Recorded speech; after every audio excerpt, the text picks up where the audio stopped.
Jamie, the left winger, skates toward the net and slap shots the puck at me. There's a thwop of the puck in my glove, and my blood flares with competition and satisfaction. Striker shut out, my new teammate calls as he breezes past, and I toss the puck onto the ice with a quick nod. The fans back in New York used to chant that during games. When I won the Vezina Trophy last year, awarded to the best goalie in the NHL, they referenced it in the speech about my performance. Near the bench, the coaches watch, make notes, and discuss the team's performance. A puck gets past me and my gut tightens. The head coach's gaze flicks to me, expression indiscernible. 2 weeks ago, I signed as a free agent below my value so that I could play for the Vancouver Storm. After the panic attack that caused her car accident, my mom insisted she was fine, but I know that if she kept them from me, it must be getting worse. Now that the team has signed me for a lower price, I'm an asset. They could trade me for more money and I wouldn't have any say in the matter. I'm like a house they just got a deal on, and if they decide to buy something better, they'll sell me. Worry flows through me. My mom's dealt with depression and anxiety for years, ever since my dad passed in a self-inflicted drunk driving incident when I was a baby. But while I wasn't looking, it turned into something so much worse. Leaving Vancouver isn't an option, and I'm not giving up the sport I love, so this season needs to go well. I need to play my best and maintain my top status so they don't trade me. This year, I need to focus. The players run drills as practice continues, and I reference what I know about them from previous games. I've played against the Vancouver Storm in the past, and I recognize their faces, but I don't know these guys like my old team. I played for New York for 7 years, since I was 19. I don't know these coaches, and this city hasn't felt like home since I left for the juniors, but Vancouver is where I need to be right now. Something strains in my chest. It's only the first day of training camp, but I've never felt more pressure to play my best. The whistle blows, and I skate toward the bench with the other players. "Looking sharp out there, boys," the coach says as we gather around the bench. At the end of last season, one of the worst in the Storm's history, Tate Ward made headlines after he was announced as the new head coach. The guy's in his late 30s, not much older than some of Vancouver's players, and he had a promising career as a forward in the league until a knee injury ended it. He coached college hockey until last year, and from what I've read in hockey news, the fans are skeptical. Head coaches are normally older, with more experience coaching at the pro level. Ward glances at me, and under my goalie mask, my jaw tightens. "We have a lot of work to do over the next few seasons," he says, surveying the group of players. "We finished last year near the bottom of the league." The air feels heavy as players shift on their skates, bracing themselves. This is the part where a lot of coaches would point out players' flaws and weaknesses. What the team messed up on last year. This is where he'll tell us that losing is not an option, and don't I freaking know it. "Nowhere to go but up," Ward says instead, crooking a grin at us. "Hit the showers and rest up. See you tomorrow." The players head off the ice, and I pull my mask off with a frown. I'm sure this pleasant, supportive facade of Ward's will end as soon as the season starts in a few weeks and the pressure becomes real. "Strycher," Ward calls as I head down the hall to the dressing room. He heads over to me and waits as the remaining players shuffle down the hall, giving them nods of acknowledgement. "How are you settling in?" I nod. "Fine. My apartment is filled with boxes that I don't have time to unpack. Thank you, for setting up the apartment and the movers." Tension gathers in my shoulder muscles and I drag a hand through my hair.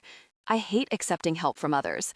Ward waves me off. "It's our job to help players settle in. A lot of players ask for an assistant, actually. They can help you unpack, get you set up with meals, get your car serviced, walk your dog, whatever." "I don't have a dog." He chuckles. "You know what I mean. We're here to provide you with whatever you need so you can focus on the ice. Anything you need, just let us know." I don't need help focusing on the ice. I've refined my life down to the 2 things that matter: hockey and my mom. "You bet," I say, knowing full well I'm not going to ask for anything. I've always been the guy who takes care of himself. That's not about to change. Ward lowers his voice. "If your mom needs any help, we can provide that too." When I requested a trade to Vancouver, he was the one who called me to ask why. I told him everything. He's the only one who knows about my mom.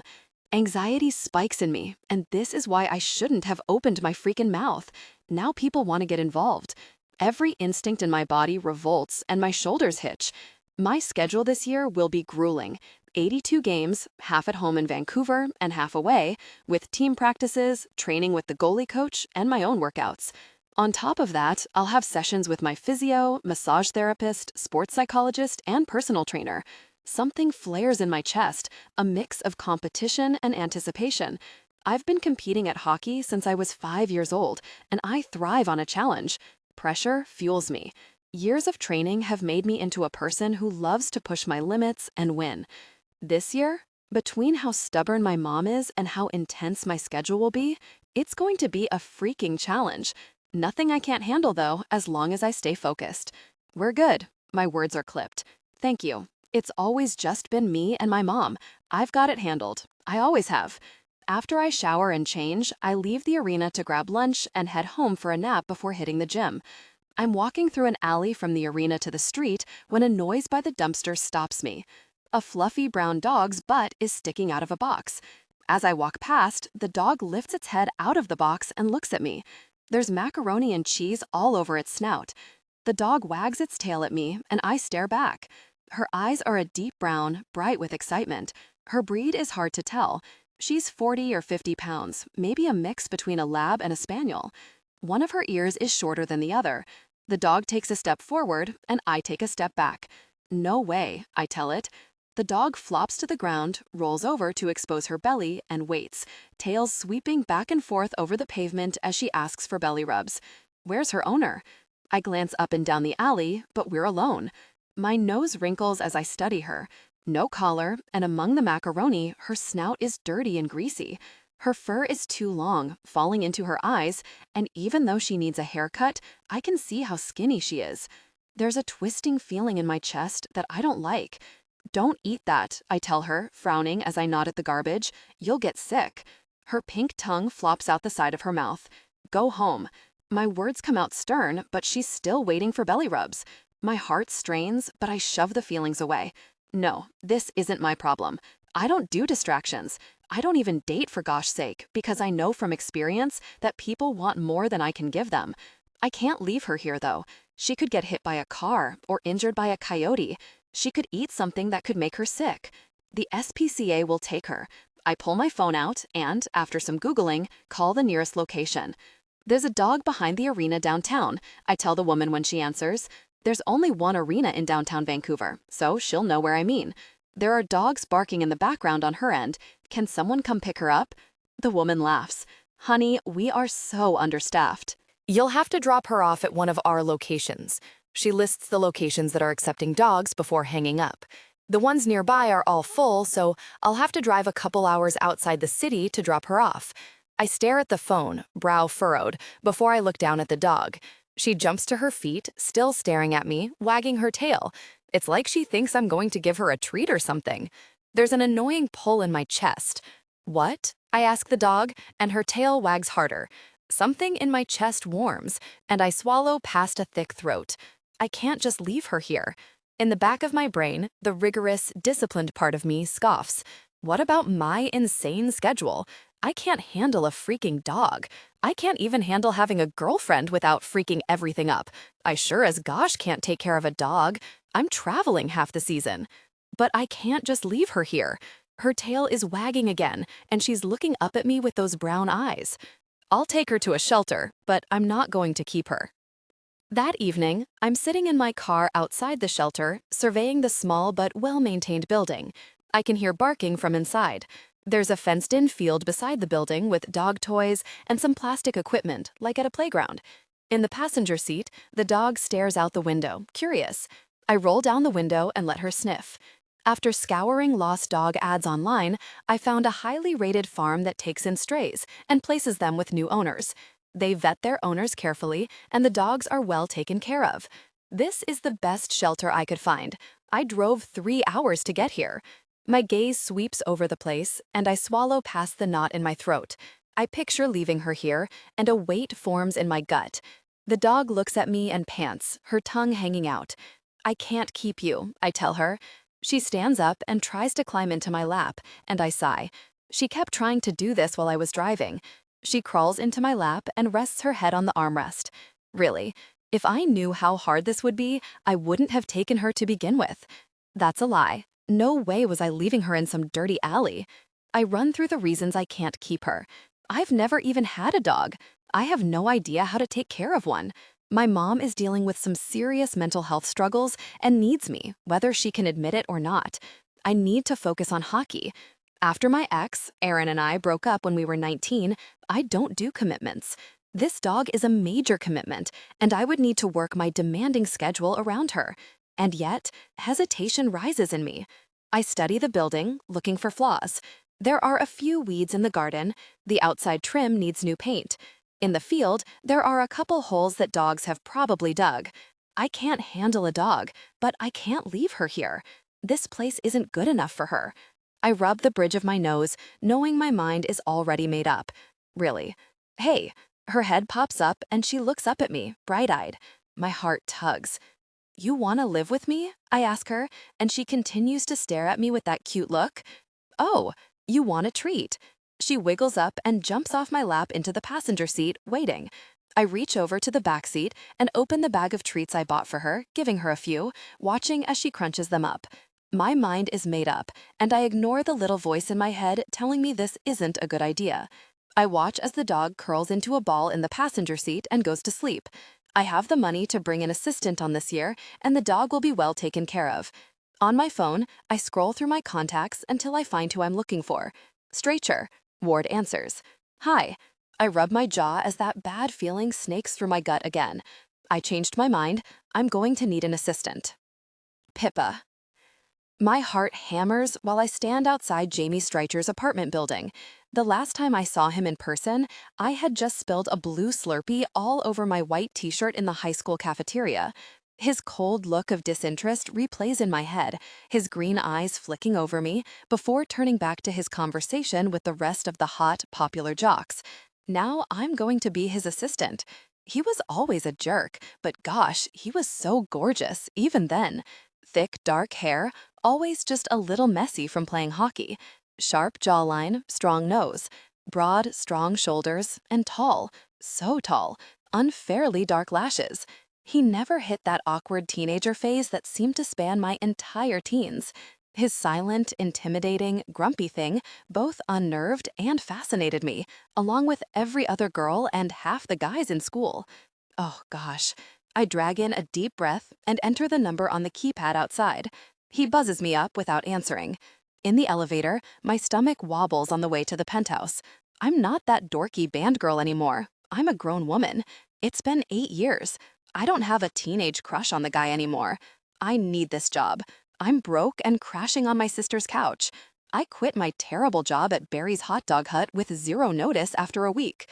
Even if I wanted to go back, which I don't, I only took that job as an emergency way to pay bills and help Hazel out. They'd never rehire me. Besides, there's no way he remembers me. Our high school was huge.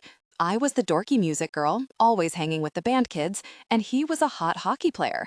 I'm 2 years younger, so we didn't even have classes together or friends in common. He's one of the best goalies in the NHL, with the looks of a freaking gush. The fact that he's known for not doing relationships seems to make people even more feral. Last year, someone threw an item of clothing on the ice for him. It was all over the sports highlights. He isn't going to remember me. Our high school was huge. I was the dorky music girl, always hanging with the band kids, and he was a hot hockey player. I'm 2 years younger, so we didn't even have classes together or friends in common. He's one of the best goalies in the NHL, with the looks of a freaking gosh. The fact that he's known for not doing relationships seems to make people even more feral. Last year, someone threw an item of clothing on the ice for him. It was all over the sports highlights. He isn't going to remember me. I watch the number climb higher as I approach his floor. He'll be busy with practices and training. I won't see him. And I really, really need this job. I'm done with the music industry and its famous jerks. I went to school for marketing, and it's time to pursue that path. The only Vancouver job postings in marketing require at least 5 years' experience, so I wouldn't even be considered. According to my sister Hazel, who works as a physiotherapist for the Vancouver Storm, a marketing job with the team is opening up soon. They prefer internal hires, she said. This assistant job is my way in. It's temporary. If I prove myself in that job, that's my foot in the door to the marketing job with the team. The elevator opens on the top floor, and I walk to his door, taking a deep, calming breath. It doesn't work, and my heart pounds against the front wall of my chest. Need this job, I remind myself. I knock, the door swings open, and my pulse stumbles like it's drunk on cheap cider. He's so much hotter grown up. And in person, it's actually unfair. His frame fills the doorway. He's a foot taller than me, and even under his long-sleeved workout shirt, his body is perfection. The thin fabric stretches over his broad shoulders. I'm vaguely aware of a dog barking and racing around the apartment behind him, but my gaze follows his movement as he props a hand on the doorframe. His sleeves are pushed up, and my gaze lingers on his forearm. Jamie Streicher's forearms were powerfully attractive. I'm staring. I jerk my gaze up to his face. Ugh, my stomach sinks. That teen crush I had years ago bursts back into my life like a comet, thrilling through me. His eyes are still the deepest, richest green, like all the shades of an old-growth forest. My stomach tumbles. Hi, I breathe before clearing my throat. My face burns. Hi, my voice is stronger this time, and I fake a bright smile. I'm Pippa, your new assistant.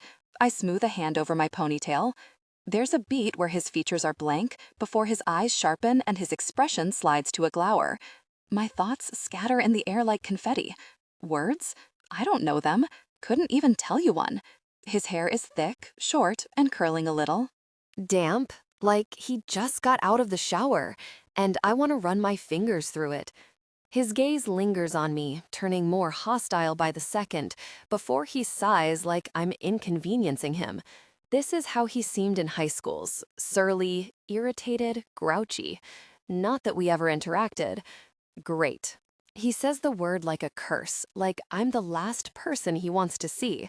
He turns and walks into the apartment. I knew he wouldn't remember me. I hold back a humorless laugh of embarrassment and disbelief. I don't know why I'm surprised by his attitude. If I've learned one thing from my ex, Zach, and his crew, it's that gorgeous, famous people are allowed to be complete jerks. The world lets them get away with it. Jamie Streicher is no different. I take the open door as a sign to follow him. The dog sprints to my feet and jumps on me. She's wearing a pink collar, and I love her immediately. Down, he commands in a stern voice that makes the back of my neck prickle. The dog ignores him, hopping onto my legs and wagging her tail hard. Hi, doggy. I crouch down and laugh as she tries to give me kisses. She's full of goofy, wild energy, doing these little tippy taps with her paws on the floor as her tail wags so hard it might fall off. Her butt wiggles in the cutest way as I scratch the spot above her tail. I'm in love. Jamie clears his throat with disapproval. Embarrassment flickers in my chest, but I shove it away.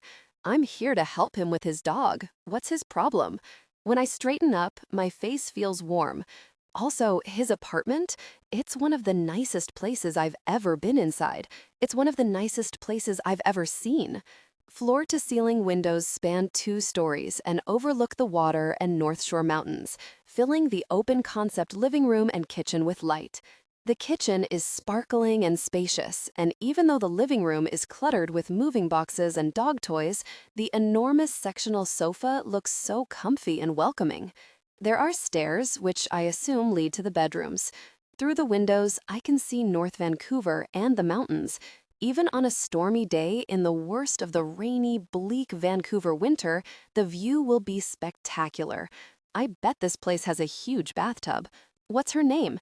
I ask Jamie as I pet the dog. She's leaning against me, clearly loving all this attention. His jaw ticks, and the way he stares at me makes my stomach dip.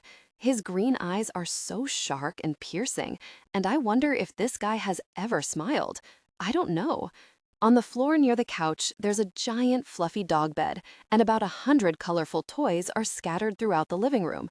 A water bowl and empty food bowls sit on the floor in the kitchen, and on the counter, there's a giant bag of treats, half empty. The dog runs over to one of the toys before bringing it to Jamie's feet and looking up at him, wagging her tail. I have to go to the arena, so let's get this over with, Jamie says, like I'm wasting his time. He stalks past me, and as he passes, his scent whooshes up my nose. My eyes practically cross. He smells incredible. It's that unpinned downable scent of men's deodorant. Sharp, spicy, bold, fresh, and clean all at the same time. The scent is probably called avalanche or hurricane or something powerful and unstoppable. I want to put my face in his shirt and huff. I'd probably pass out. As he moves around the kitchen, showing me where the dog's food is, I'm struck by the way he moves with power and grace. His back muscles ripple under his shirt. His shoulders are so broad. He's so freaking tall. I realize he still hasn't even introduced himself. This is something famous people did on Zach's tour when they came backstage, like they expect you to know who they are. All our communication will be through email or text, Jamie says. Walk the dog, feed the dog, keep her out of trouble. I've already taken her to the vet and for grooming. He glances at her again. I offer him a reassuring smile. I can handle all of that. Good. His tone is sharp. Wow, Mr. Personality, right here. I swallow with difficulty. He's so bossy. A shiver rolls over me and my skin tingles. I bet he's a very commanding presence. Because it's your job, he adds. A sick feeling moves up my throat, but I shove it down. I'm not 16 anymore. I know better, and I know his type. After Zach, I know not to fall for guys like this. Famous guys. Guys with an ego. Guys who think they can do whatever they want without consequences. Guys who will just get tired of me and cast me aside. On game days, I have a nap after lunch, he says over his shoulder as I follow him upstairs. I need total silence. It takes all of my willpower not to salute him and say, "Sir, yes, sir." Something tells me he wouldn't laugh. I'll take her out on a long walk during that time. He grunts. That's probably his version of crying tears of joy. In the upstairs hallway, he stops at an open doorway. The room is empty except for a handful of large boxes and a mattress wrapped in plastic. This will be my room? I ask. He frowns and my stomach squirms. I mean, this will be the room where I sleep when you're away? I clarify, so he doesn't think I'm trying to move in full time or something. When I'm taking care of the dog. He folds his arms. Yes. The way he stares at me, it's making my stomach do tippy taps like the dog's paws on the floor. My nervous reaction is to smile again, and his frown lines deepen. Great. My voice is practically a chirp. He tilts his chin to the bathroom down the hall. You can use that bathroom. I have my own ensuite. His eyes linger on me, and I try not to shift under the weight of his gaze. This guy does not like me, but I'm going to turn that around once he realizes how much easier I can make his life. Besides, he'll never even see me. Losing this job is not an option. Jamie. Pippa Hartley is standing in my living room playing with the dog, and I can't breathe. When I opened the door, I thought I was hallucinating. Her hair is longer. Same shy smile, same sparkling blue-gray eyes that make me forget my own name. Same soft, musical voice that I'd strained to hear back in high school while she was talking and laughing with the other band kids. Grown up, though, she's really gorgeous. A knockout. Freckles over her nose and cheekbones from the summer sun, and strands of gold in her caramel hair that's neither brown nor blonde. Although her braces were cute back in high school, her smile today nearly stopped my heart. I'm Pippa, she said at the door, like she didn't remember me. I don't know why that made me so disappointed. Do you want me to help you unpack? She asks, playing tug-of-war with the dog. Or I can get groceries or meal prep for you. I watch the pretty curve of her mouth as she speaks. Her lips are soft-looking, the perfect shade of pink. They always have been. Gosh, no. The word comes out harsher than I mean, but I'm rattled. I can't really think around Pippa Hartley. It's always been like this. In an instant, my mind is back in that hallway outside the school music room, listening as she sang. She had the most beautiful, captivating, spellbinding voice I'd ever heard. Sweet, but when she hit certain notes, raspy. Strong, but at certain parts, soft. Always controlled. Pippa knew exactly how to use her voice. She never sang in public, though. It was always that freaking Zach guy singing, and she'd play guitar as his backup. I wonder if she still sings. I wonder if she's still with him, and my nostrils flare. Over the summer, I saw his stupid, punchable face on a billboard and nearly drove off the highway. That guy is the opener on a tour?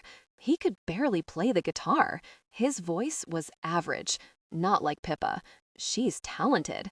8 years later, I still think about that moment in the hallway all the time. I don't know why. It doesn't matter. The dog shakes the toy while Pippa holds on, and she laughs. I need to get out of here. I have to go to practice. I snatch my keys off the counter and haul my bag over my shoulder. Bye, she calls as I step through the door. After practice that afternoon, I'm about to open the front door when a noise in my apartment stops me with my hand on the door handle. Singing. Fleetwood Mac plays inside my apartment. Over the tune, her voice rings out, clear, bright, and melodic. She hits all the notes, but there's something special to the way she sings it, something uniquely Pippa. I can't move. If I go inside, she'll stop singing. Alarm rattles through me because this is exactly what I shouldn't be doing. She was supposed to leave before I got home. I can't have Pippa around this year. It's only been a few hours and she's already gotten inside my head. When I open the door, my new assistant is unpacking the kitchen boxes, reaching up to set a glass on the shelf, leaning forward on the counter, giving me a clear view of her incredible figure. Irritation tightens in my chest. This is the last thing I need. My gaze sweeps around the apartment. Most of the boxes are unpacked. She's set up my living room, and the photo of my mom and me sits on the bookshelf. She's arranged the living room furniture differently than my apartment back in New York. The Eames chair faces the windows, overlooking the city lights in North Vancouver across the water. The dog is sleeping on the couch, curled up in a ball. I fold my arms over my chest, feeling a mix of relief and confusion. The apartment looks nice. It feels like a home. I was dreading unpacking, but now it's almost done. I don't even mind that the dog is on the furniture. Her singing stops and she glances over her shoulder. Oh, hi.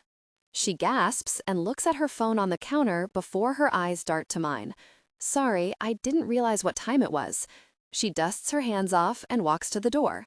How was practice? She asks while pulling her sneakers on. The sweet, curious way she asks makes my chest feel funny, warm and liquid. I don't like it. I have the weird urge to tell her how nervous I am about this season.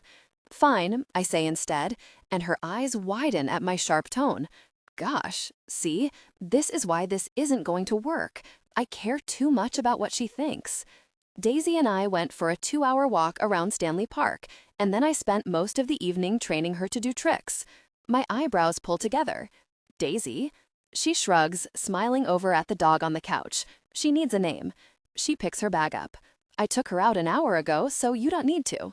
I try to say something like thanks, but it's just a low noise of acknowledgement in my throat. She smooths a delicate hand over her ponytail, blinks twice, and gives me that bright smile from before, the one I thought about during my entire practice. Her cheeks are going pink and she looks embarrassed. It'll get out of your hair. She loops the strap of her bag over her shoulder and gives me another quick, shy smile. I'll be here tomorrow morning after you leave for practice. Good night, Jamie. My gaze drops to her pretty lips, and I'm tongue-tied. She probably thinks I've been hit in the head with the puck too many times. She leaves, and I stand there, staring at the door. Maybe I don't have to. I crush the thought, like slapping a mosquito off my arm. Pippa has to go. I know from my mom and from the one relationship I attempted in my first year in the NHL that if there are too many balls in the air, I'm going to drop one. I always do. The second she leaves, I pull my phone out and call Ward. Streicher, he answers. Coach. I rake my hand through my hair. I need a new assistant. Pippa, you're letting me go? I repeat into my phone the next morning, blinking at nothing. I'm at Hazel's front door, putting my shoes on to leave for Jamie's place. My mind reels, and my forehead wrinkles in confusion. I don't understand. The woman in the team's office sighs. Don't take it personally. These guys can be so particular. My stomach sinks. Fired after one day? This isn't going to look good when I apply for the marketing job with the team. I really thought I killed it yesterday. I unpacked most of his things, and Daisy was nice and tired by the time he got home. It was actually fun, walking her and playing music in the apartment while she followed me around. Panic starts to bleed through my thoughts. Gosh, I need money now. I need to move out of Hazel's tiny studio. I can't go back to the hot dog hut. I gag at just the memory of the creepy way the owner looked at me, not to mention the way I smelled after my shifts. Fired. My parents are going to flip out. After wasting my life following Zach around on tour for 2 years, they desperately want me to have a career in marketing, what I went to school for. They're obsessed with me having a stable, consistent job, a desk job, something with benefits, something not in the music industry. They worked really hard to pay for my education. My parents aren't rich or anything, and they sacrificed a lot for me and Hazel to have what they didn't. I want them to be proud of me. I thank the woman, hang up, and stare at the floor. Reality hits me and my shoulders sink. This sucks. Beside me, the door opens and slams into me. I scramble to move out of the way, but trip over one of my moving boxes, landing flat on my backside. Sorry. Hazel's eyes are wide as she helps me up. Are you okay? I rub my arm, wincing. I'm fine. I shouldn't have been standing in front of the door. Her apartment is a tiny studio because Vancouver is expensive as really. Hence why I need this job if I'm going to move out. How'd it go yesterday? She heads to the corner with the kitchen and pulls out smoothie ingredients. When I got home last night, she was teaching a yoga class. Outside of working as a physio for the team, teaching yoga is Hazel's true passion. She had an early morning class today before work. I fill her in on the disappointing news I just received, and her jaw drops. And they didn't even say why? Nope. A prickle of rage pokes me between my ribs, and my stomach tenses. He was a real jerk, though. Barely said 2 words to me the whole time. He just did this smoldery, glowering thing with his eyes. I narrow my eyes and grunt. Hazel raises a dark eyebrow. Her hair's darker than mine, a chocolate brown against my dishwater blonde. Do you think he remembers you? No, not at all. I slip my shoes off and set them in the front hall closet. He didn't even introduce himself. She makes a face from the kitchen area. Rude, right? I shake my head as I flop back down onto the couch. So rude. Like, I know he's a hot, rich celebrity, but I'm still a person, you know? Totally. Hazel's nodding vehemently, ponytail bouncing. You're a person. You deserve respect. Respect? I sputter. He doesn't know that word. He treated me like I was a flea who belongs in the garbage. Hazel bares her teeth. I hate him. Hockey players. Her eyes narrow. They're the worst. Hazel dated a hockey player in university, but he cheated on her. It was a whole thing. I don't bring it up. The worst, I echo, folding my arms over my chest. My foot taps a staccato rhythm on the floor, and knots form in my stomach. I did great yesterday, and I'm perfect for this job.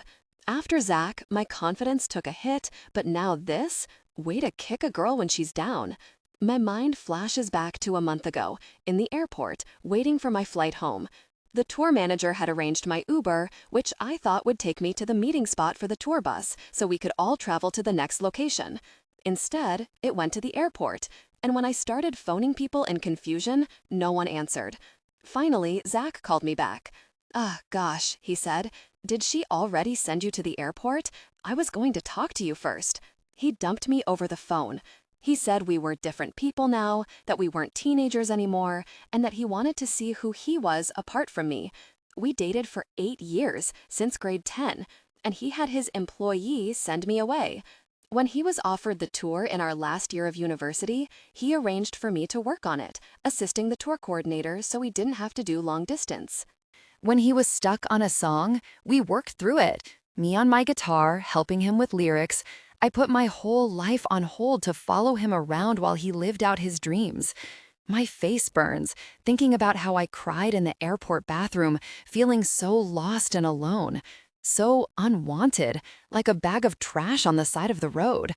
Guys like Zach and Jamie, they think the world revolves around them. They think they can dispose of people after they lose interest. Shame surges in my stomach, followed immediately by fury.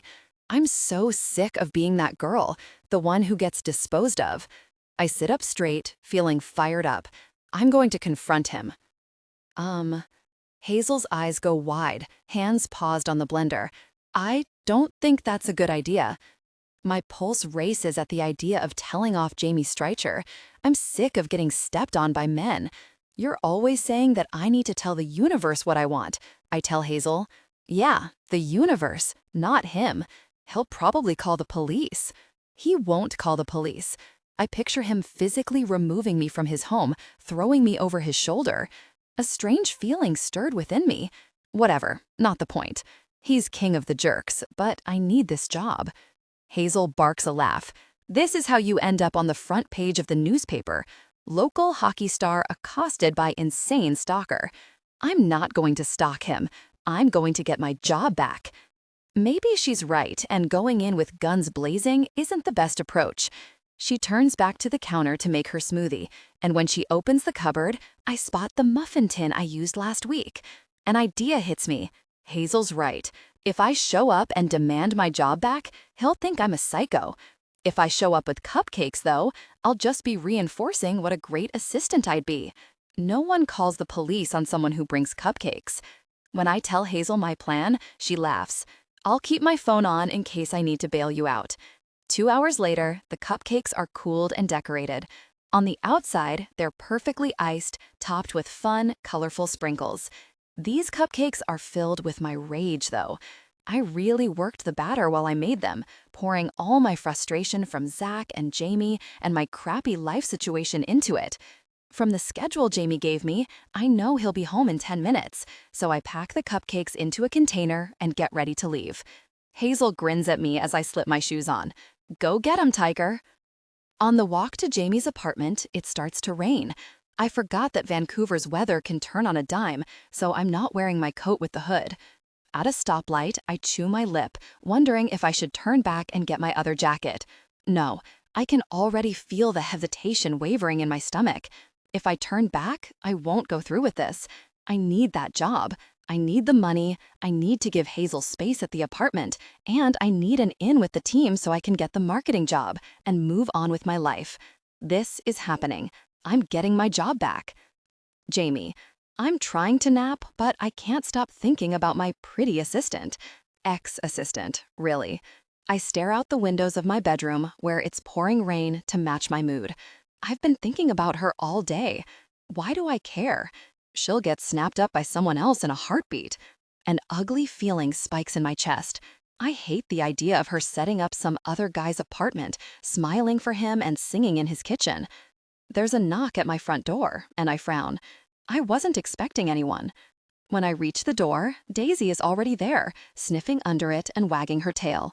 I open it and freeze. Mascara runs down Pippa's face. She's been crying? Pain shocks my chest, but her eyes are clear and her hair is soaked, bangs sticking to her forehead, and my chest muscles ease. At the sight of me, she straightens up, nostrils flaring.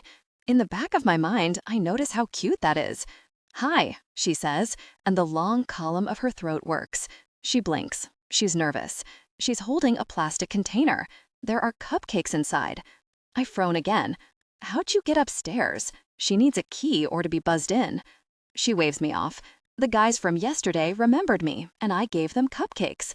Of course they let her up. This woman could talk a cop into handing over his gun. All she'd have to do is smile and flick her ponytail, and he'd be like, "You want the bullets too?"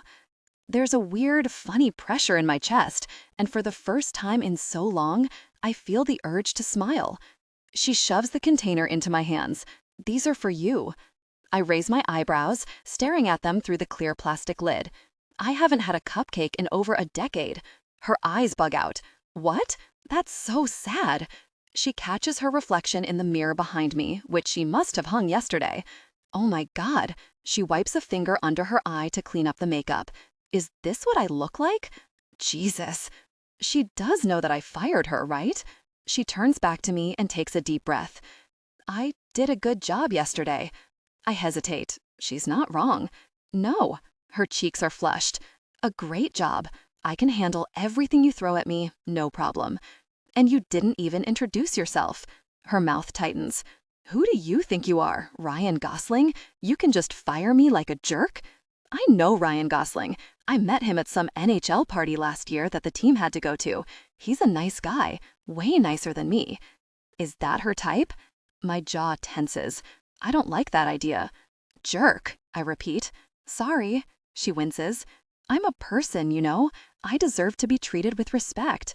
Her eyebrows pinch together and she blinks rapidly, looking like a kicked puppy. Oh gosh, my heart sinks. I hate this feeling. I hate her feeling like this, and I especially hate knowing that I did that. She's right, I was a jerk yesterday. I didn't mean to be, though. I don't know how to be normal around her. She showed up looking like a Disney princess, and I could barely say 2 words to her. She points at Daisy, who's waiting by her feet, gazing up at Pippa with adoration. I get along great with Daisy. I'm sorry I was still here last night. I lost track of time, and it won't happen again. I promise you'll never have to see me. Her voice wavers. I'll do whatever it takes to get my job back. The air thickens with tension, and we both stare at each other. Is she? In my head, images appeared of us in a moment of intense intimacy. I'm going to be thinking about that later, and I hate myself for that. That's not what I meant, she says quickly, cheeks flushing a deeper shade of pink. I said that weird. I just mean I really need this job, so whatever I did that made you think I'm not a good fit, please let me know. There's no way I can tell her the truth, that she's the girl I was obsessed with for 2 years in high school. And everything she said, she's right. I like the way she set up my apartment. She tired Daisy out yesterday more than I could have. I can already tell this dog needs a ton of mental stimulation as well as physical exercise. Deep down, I trust her with this dog. I should let the team find me another assistant. Pippa's problems are not my problems. I have enough on my plate. Just like at the shelter with Daisy, I ignore that hesitation. The way Pippa's looking at me now, with a mix of determination and worry, her head held high like that, it gets me right in the middle of my chest. I stare at her, studying her face. Even though she looks like a drowned rat, her eyes still sparkle. Her cheeks are flushed, so full of life and vibrancy, and my chest feels weird, like I have heartburn. I raise an eyebrow at her. You call me a jerk, and then you ask for your job back? She shifts, wincing. Yes, I did. She flattens her lips, looking up at me with a guilty expression, and the determination in her eyes plucks at a muscle in my chest. Sorry. I like this girl. She's scrappy. It took a lot of guts for her to show up and call me a jerk. No one talks to me like that. I can't screw her over like this. I'll find a way to focus this year. I always do.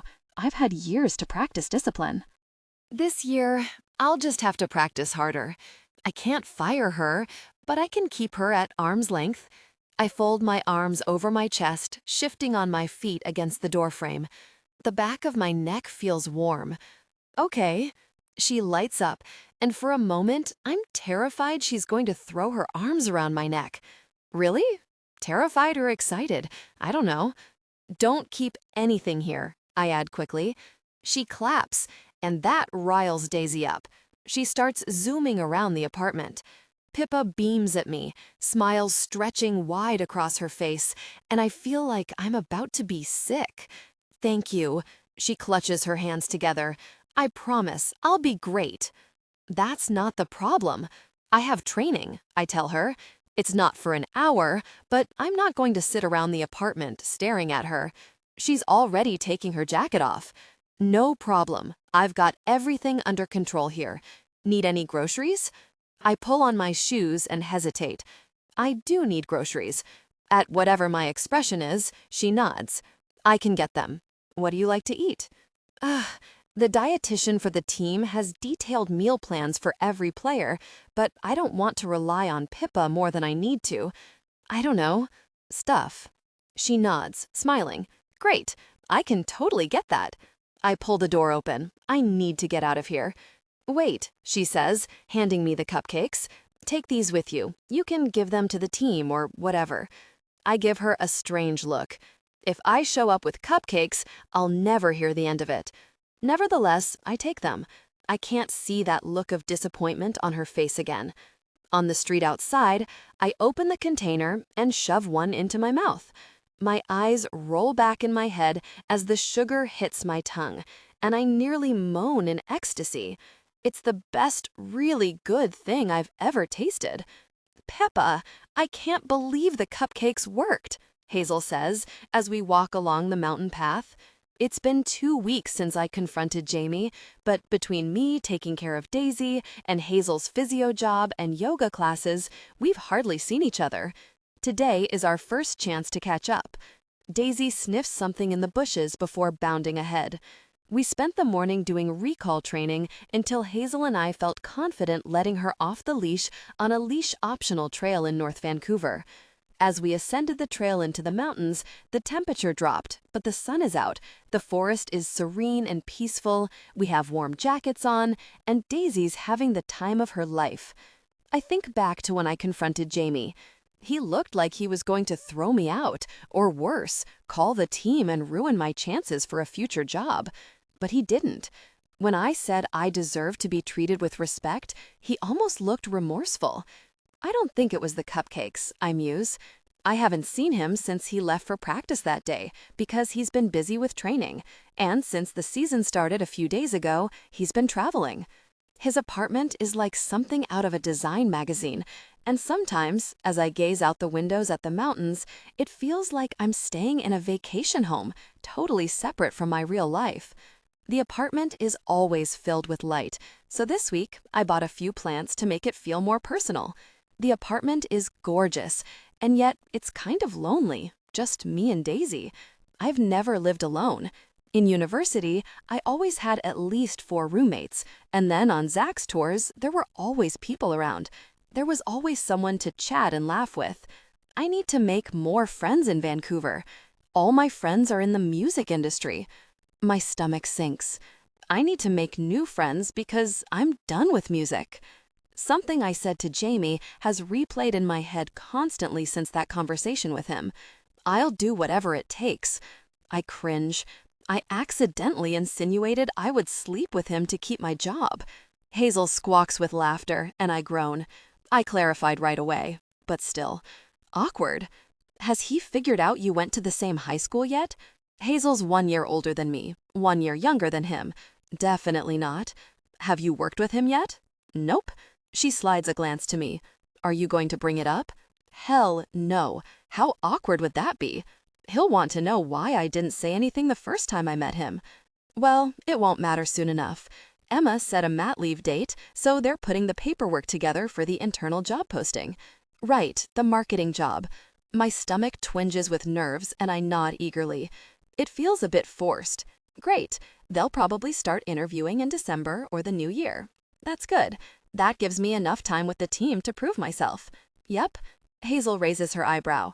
And then we can both work stable, responsible jobs for the rest of our lives, forever and ever. Her voice takes on an airy, sarcastic tone. I give her a flat look. Hazel's dream is to open her own yoga and physio studio, a place where people of all body types and sizes feel comfortable. But our parents would choke if they heard that. Risky, they'd say. I stare at my shoes as we walk. I mean, they're not wrong. Having a stable job does make life easier. She breathes out something that sounds like, gosh. Yeah, but they're like obsessed with it. They want the best for us. Our parents didn't grow up poor, but they were both from low-income families. Our dad was a mechanic, and our mom was a ballet dancer until she didn't make it into a ballet company. Then she started her own dance studio. She taught ballet until they retired to a small town in the interior of British Columbia a few years ago. Although she was an amazing teacher, I think it served as a reminder of what she hadn't accomplished. Growing up, when I'd make comments about pursuing music, she'd use herself as an example of why I shouldn't. Failure is really hard, she always says. Set yourself up for success instead. They want us to live comfortable, happy lives. And to my dad, that means having a job with a biweekly paycheck and benefits. To my mom, that means something that won't be too disappointing if it doesn't go well. Like Hazel's physio job. Like this marketing gig. Not anything in the music industry. That's why I studied marketing in university with a music minor. I wanted to major in music, but they talked me out of it. They were right, it turned out. The music industry is brutal. I remember playing a song I wrote for Zach and how he and his manager laughed after. Zach said it was cute. My stomach clenches with shame. I think about that moment and my heart hurts. I'm not tough enough to withstand that. Hazel turns to me. Does Dad keep asking you about Stryker? On top of our parents wanting us to have solid jobs, our dad loves hockey, and he's a lifelong Vancouver Storm fan. He's thrilled that we both now work for the team. When he found out a guy from our high school was traded to Vancouver, he lost his mind with excitement. I groan. Yes. We laugh, and Daisy sprints ahead to greet a yellow lab coming down the path. She's such a good dog, Hazel says, linking her arm through mine. I smile at Daisy. Yeah, she is. I love that part of my job. We walk, watching the dogs, saying hello to the owners as we pass them, and enjoying the time in the forest. A river flows through the trees, rushing over the rocks. There are clearings along the path with shoreline, and Daisy darts in and out of the water before returning to the path. You haven't touched your guitar since you got home. My throat constricts, and I swallow with difficulty. I've been busy. That's a lie, and she knows it. My entire life, songs would float into my head. Zach and I would hang out, and I'd goof around on the guitar, and when I hit a certain combo of chords, the song would show up in my head. It was like opening a door. Like, oh, there you are. Since Zach dumped me, nothing. Dead silence. Our boots crunch along the path, and I picture my guitar sitting alone in Hazel's apartment, waiting for me. A weird guilt moves through me, like I'm neglecting it. I bought that guitar back in high school. It's not the nicest or most expensive guitar, far from it, but I love it nonetheless. And now I'm avoiding it. Every time I think about playing my guitar, I think about Zach arranging to have me sent to the airport. I think about all the times I played guitar while Zach and I worked on lyrics. I think about him laughing at the song I wrote. Hazel's mouth twists to the side, a pinch forming between her eyebrows. Does this have anything to do with Zach? I choke out a laugh. That's what she calls him. We can't call him that. My chest shakes with laughter. She narrows her eyes and taps her lip. Right, and Zach is long gone. Let's call him something else instead. Her expression sobers. So, does it have anything to do with him? I lean down to give Daisy a scratch as she trots beside me. Probably. Hazel's quiet, and there are probably 100 things she wants to say. She never liked Zach, even back in high school. I wish you knew you were the really best, she says it quietly. A muscle in her jaw ticks. I wish you knew how talented you are. You'd be unstoppable. When she uses that quiet, serious voice, it makes me feel like crying, and I don't know why. We walk in silence with only the sound of the river rushing beside the path. Well, she shrugs, you'll just have to meditate him out of your head. Herpes, I say in a commercial voice, like I'm selling spa packages. Meditate it away. Chlamydia, she corrects, and we laugh. Seriously, meditate that guy really out of your mind. Her brash, no-nonsense approach to wellness has me smiling. She chuckles. And if meditation doesn't work, you need to connect with someone. My face heats. The best way to get over someone is to connect with someone, especially, she puts extra emphasis on the word, turning to me and staring hard when you've only been intimate with one guy in your entire life. I squirm, tucking my hands in my jacket pockets. Yep, it's true. I lost my virginity to Zach and haven't hooked up with anyone else. Another flicker of shame burns in my stomach. That was probably part of the reason he wanted to move on, because I can't get there. I can't reach a peak with a guy. I admitted once to Hazel that every time Zach and I were intimate, I struggled to connect fully. I faked my response once, and he was so happy and relieved. I think he thought it was his fault that I couldn't connect. And then I just kept faking it. I kept telling myself this will be the last time, because it's lying. But in the end, I wasn't hurting anyone, so I kept doing it. If I couldn't reach a peak, it stressed him out, which stressed me out. It was just easier to fake it. The idea of connecting with someone new is daunting. I've never gone on a formal date, and I've never been on a dating app. Zach and I had been friends since grade 8 band class, and we got closer and closer. Until one day, near the end of grade 10, he held my hand, and I let him. Then he started calling me his girlfriend. Everyone around us acted like it was no surprise, so I didn't make a big deal of it. Over the years, I just got swept away in his current, I guess. I frown, not sure how I feel about that. I can't imagine being as familiar with someone else as I was with Zach, especially with my little issue. I'll have to pretend to connect all over again for someone new. Hazel gives me a flat look, like my worries are written all over my face. What? I can't. I wave my hand around in the air. You know. She snorts and copies my gesture, over-exaggerated. I let out a nervous laugh. Peek? She prompts. I make a strangled noise. Yes, it's just my body. And now I have to tell a whole new person about my difficulty connecting? She sighs, her head falling back. It's not your body. Your body knew Zach was a colossal loser. Stop talking about my body. Your body wants action, she shouts at the forest, and I sputter with laughter, trying to cover her mouth. Give your body what she wants. A couple passes us and we smile at them. My face is bright red. When they're gone, we dissolve into giggles again. Hazel throws a stick for Daisy, and Daisy takes off after it.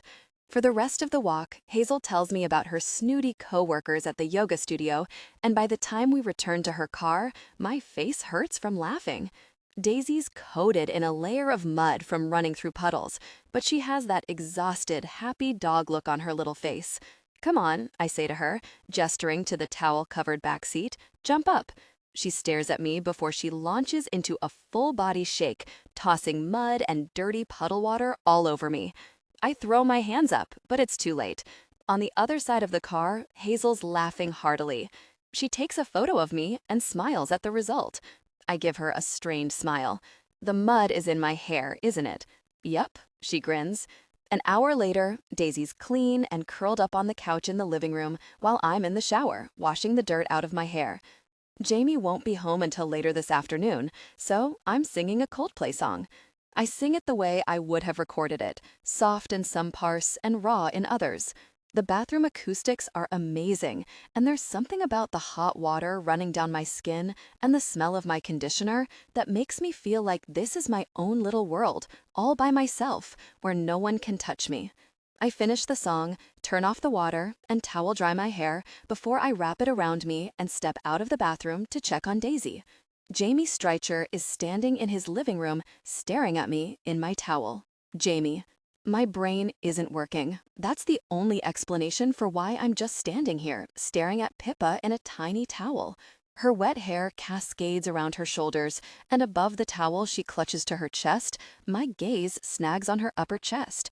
Freckles dot across her collarbone, just like on her face. She was singing in the shower, and it was the sweetest sound I'd ever heard. I couldn't move.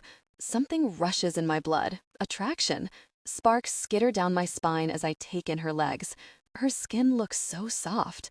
Whether I want to be or not, I'm still so attracted to this girl. Her face is going bright red. Her toenails are painted mint green. Why is that so freaking cute? I stare at her bottom lip. Was it always so plush like that? I turn around. What are you doing? I demand. It comes out harsher than I mean. Daisy got mud all over me, and I didn't realize you'd be home so early. It's fine. She wasn't supposed to be here when I got home. This can only work if I never see her. Who am I fooling? It isn't working.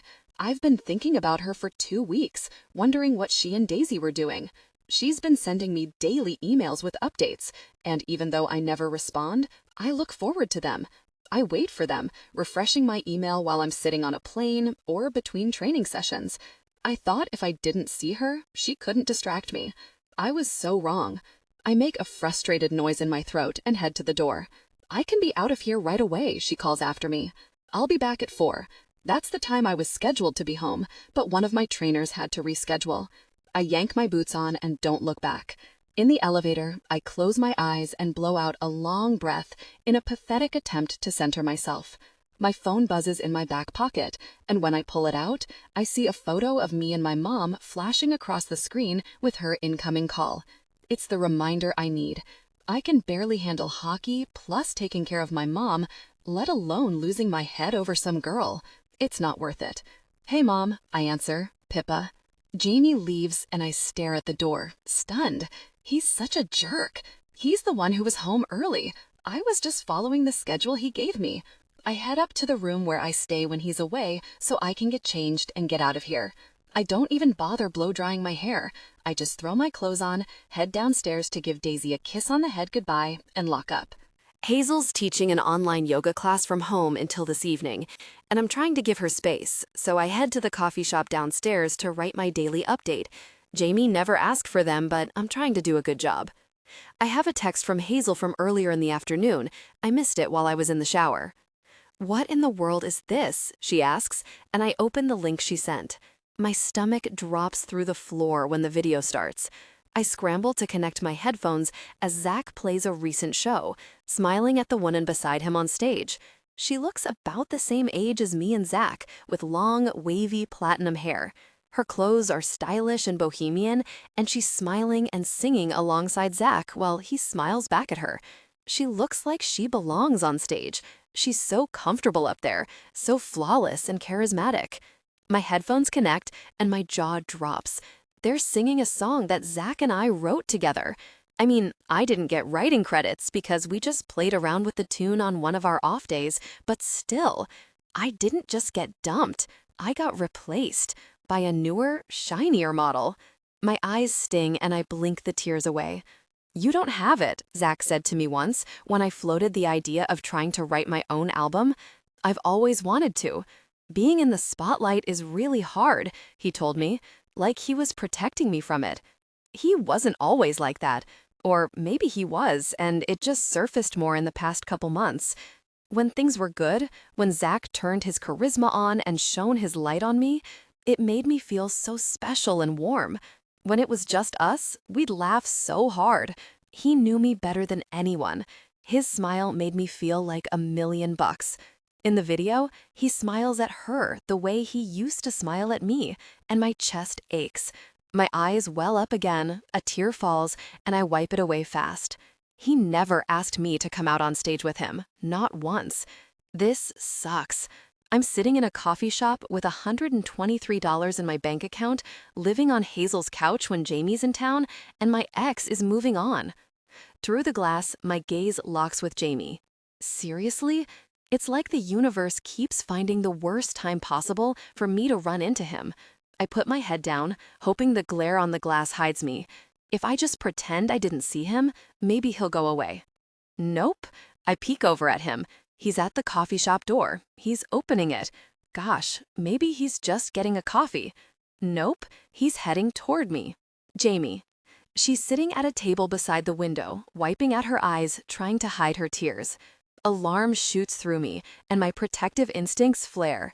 In a shot, I'm inside, in front of her. I glare at her. "Is this because I saw you in your towel?" She frantically wipes the tears away, blinking rapidly. "No." She laughs at herself, but it feels hollow. That didn't even register on my list of embarrassing experiences. She clears her throat and forces a smile. "I'm fine." My chest hurts, watching her like this. I hate this. "Tell me why you're crying." I cross my arms. "I'm fine," she says again, not meeting my eye. She reaches for her phone and her bag like she's about to get up. I lean over her, setting my hands on the table. I'm being an intimidating jerk, but I need to know why she's crying so I can fix it. "Tell me." My voice is low and her breath catches. She slides her phone across the table before hitting play. On the screen, that really Zach Hansen guy she dated in high school is singing on stage beside a woman. I raise an eyebrow at Pippa. Her eyes flash with anger. He dumped me last month, and now he's on stage with someone new. A fresh wave of tears spills over. I want to kill that guy for making her feel like this. I glance back at the video, at that stupid jerk's face.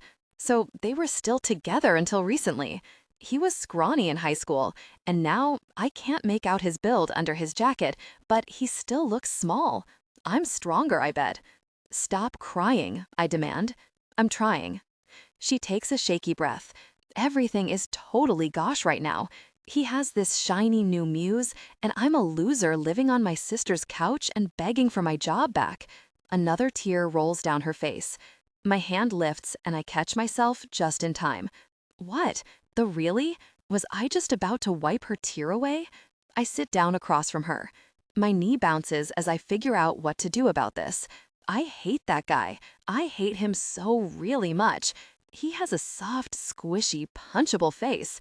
Goalies almost never get into fights, but if that guy were on the ice at my game tomorrow, I wouldn't hesitate. My thoughts snag on what she said about living on her sister's couch. So get your own place, I tell her. When she looks at me, she's irritated. Good, at least it's helping with the crying. Angry is better than sad. I can't handle a sad Pippa. Vancouver's expensive. I want to find something close to your place so I can get over there quickly if you need me. In the back of my mind, I like the way she says, if you need me. A funny prickle moves over my skin and I frown harder. You should go home. I can't. Her face crumples and I panic. Her sister's teaching an online yoga class, she explains. Why am I even talking to you about this? I'm okay. I just need to cry this out. I hate everything about this. Every protective instinct in my body surges with the need to make things better for her. Move in with me. We stare at each other.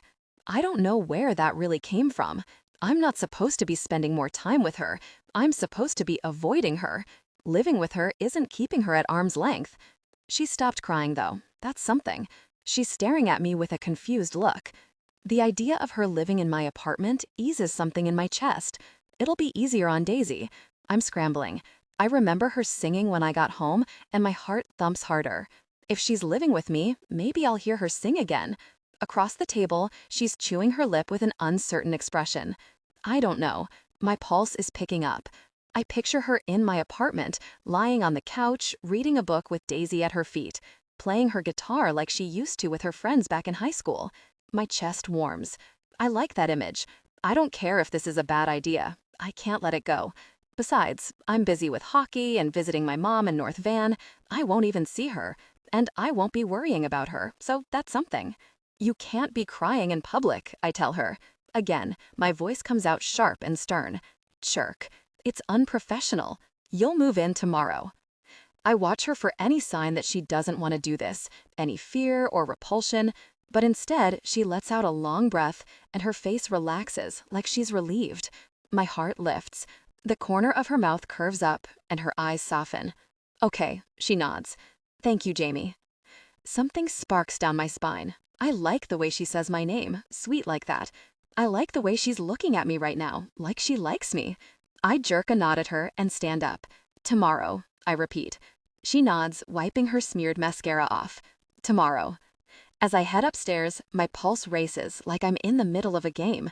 I just threw a wrench into the well-oiled machine that is my life. Pippa is intoxicatingly pretty, and around her, my mind blanks, but I feel a twinge of excited anticipation that I haven't experienced in a long time. Jamie. That evening, just before sunset, I park in the driveway of a suburban home in North Vancouver, bag of Greek food sitting in the passenger seat. There's an informal dinner for the players tonight, a get-to-know-you type of thing for the new guys, but I ignored the invite. From the back seat, Daisy wags her tail, curious and excited. I take a deep breath. I can't really believe I told Pippa to move in with me. With her watching the dog, though, I'll have lots of time to keep an eye on my mom. From the back seat, Daisy leans her head on my shoulder, sniffing me, and I send her a sidelong glance. A weird feeling grows in my chest. Am I starting to like this dog? I frowned at her, and she pants and wags her tail. I snort. Come on. I get out of the car, let Daisy out, and walk up to the small home. The house is modest, firmly middle class. I tried to buy my mom something bigger when I went pro, but she refused.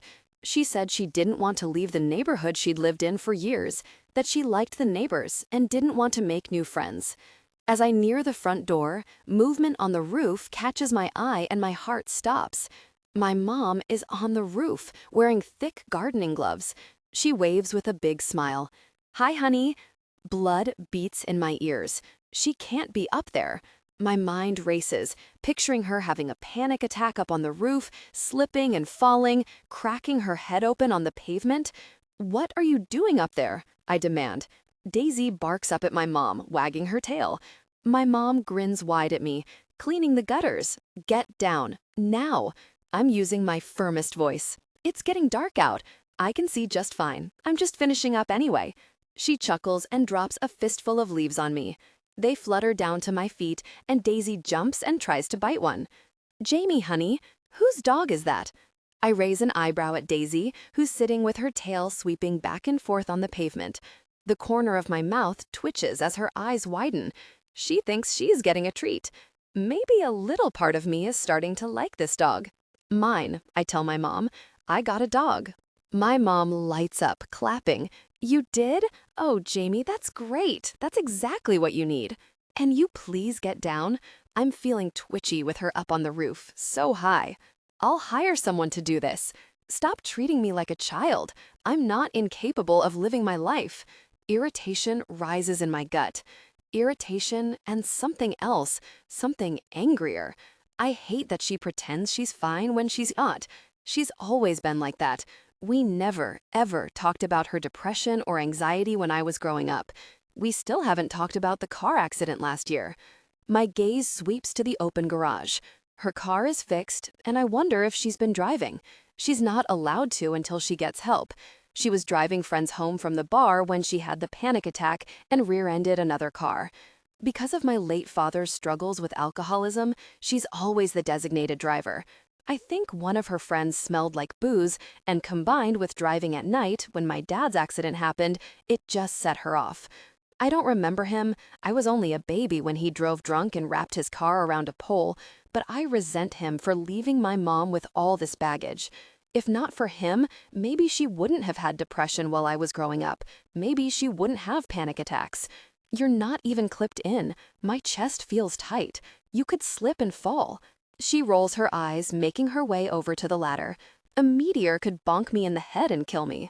She descends the ladder, and my heart rate slows. You worry too much. Internally, I deflate.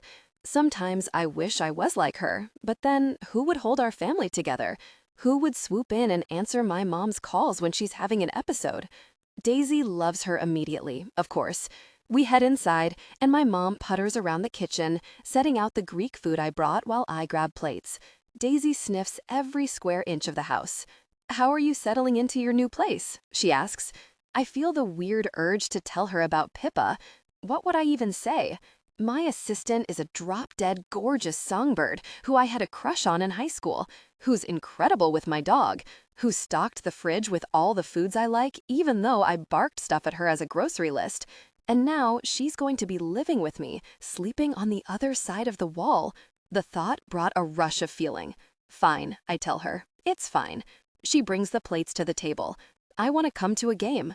I don't think that's a good idea. She blinks at me like I've slapped her, and I immediately regret my words. I could have said it differently. It isn't a good idea, though. The smell of alcohol is a trigger for her, and at a hockey game, everyone's drinking. If something happens, she'll take up my full attention, and I can't lose focus on the ice.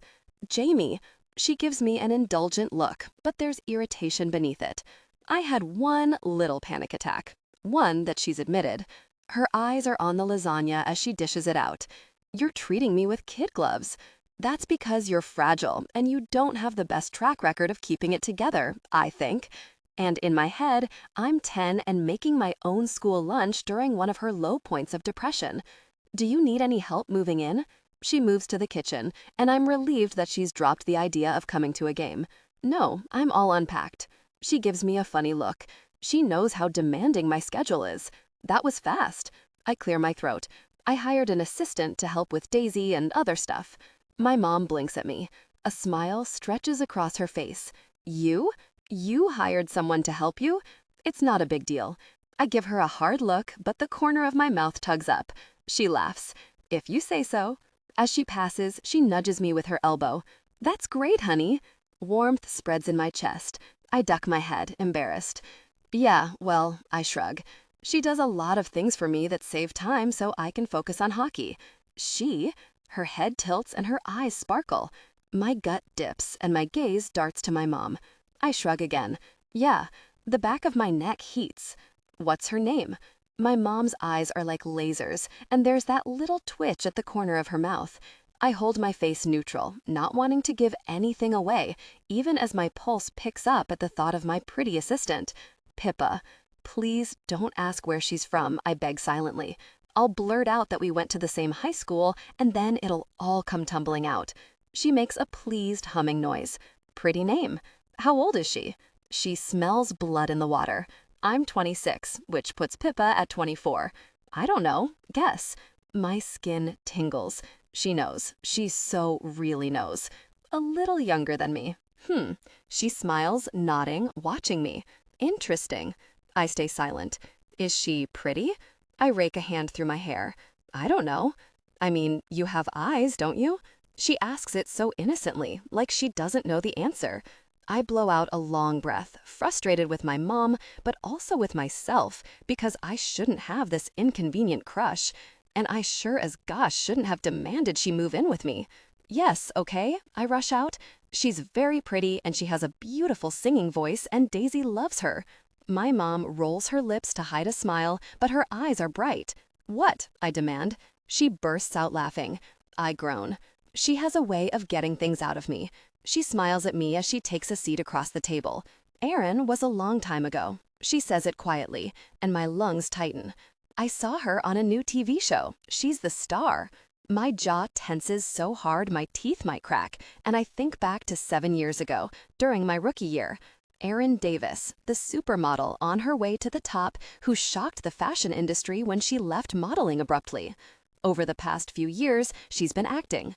I look her up once in a while to see if she's still working.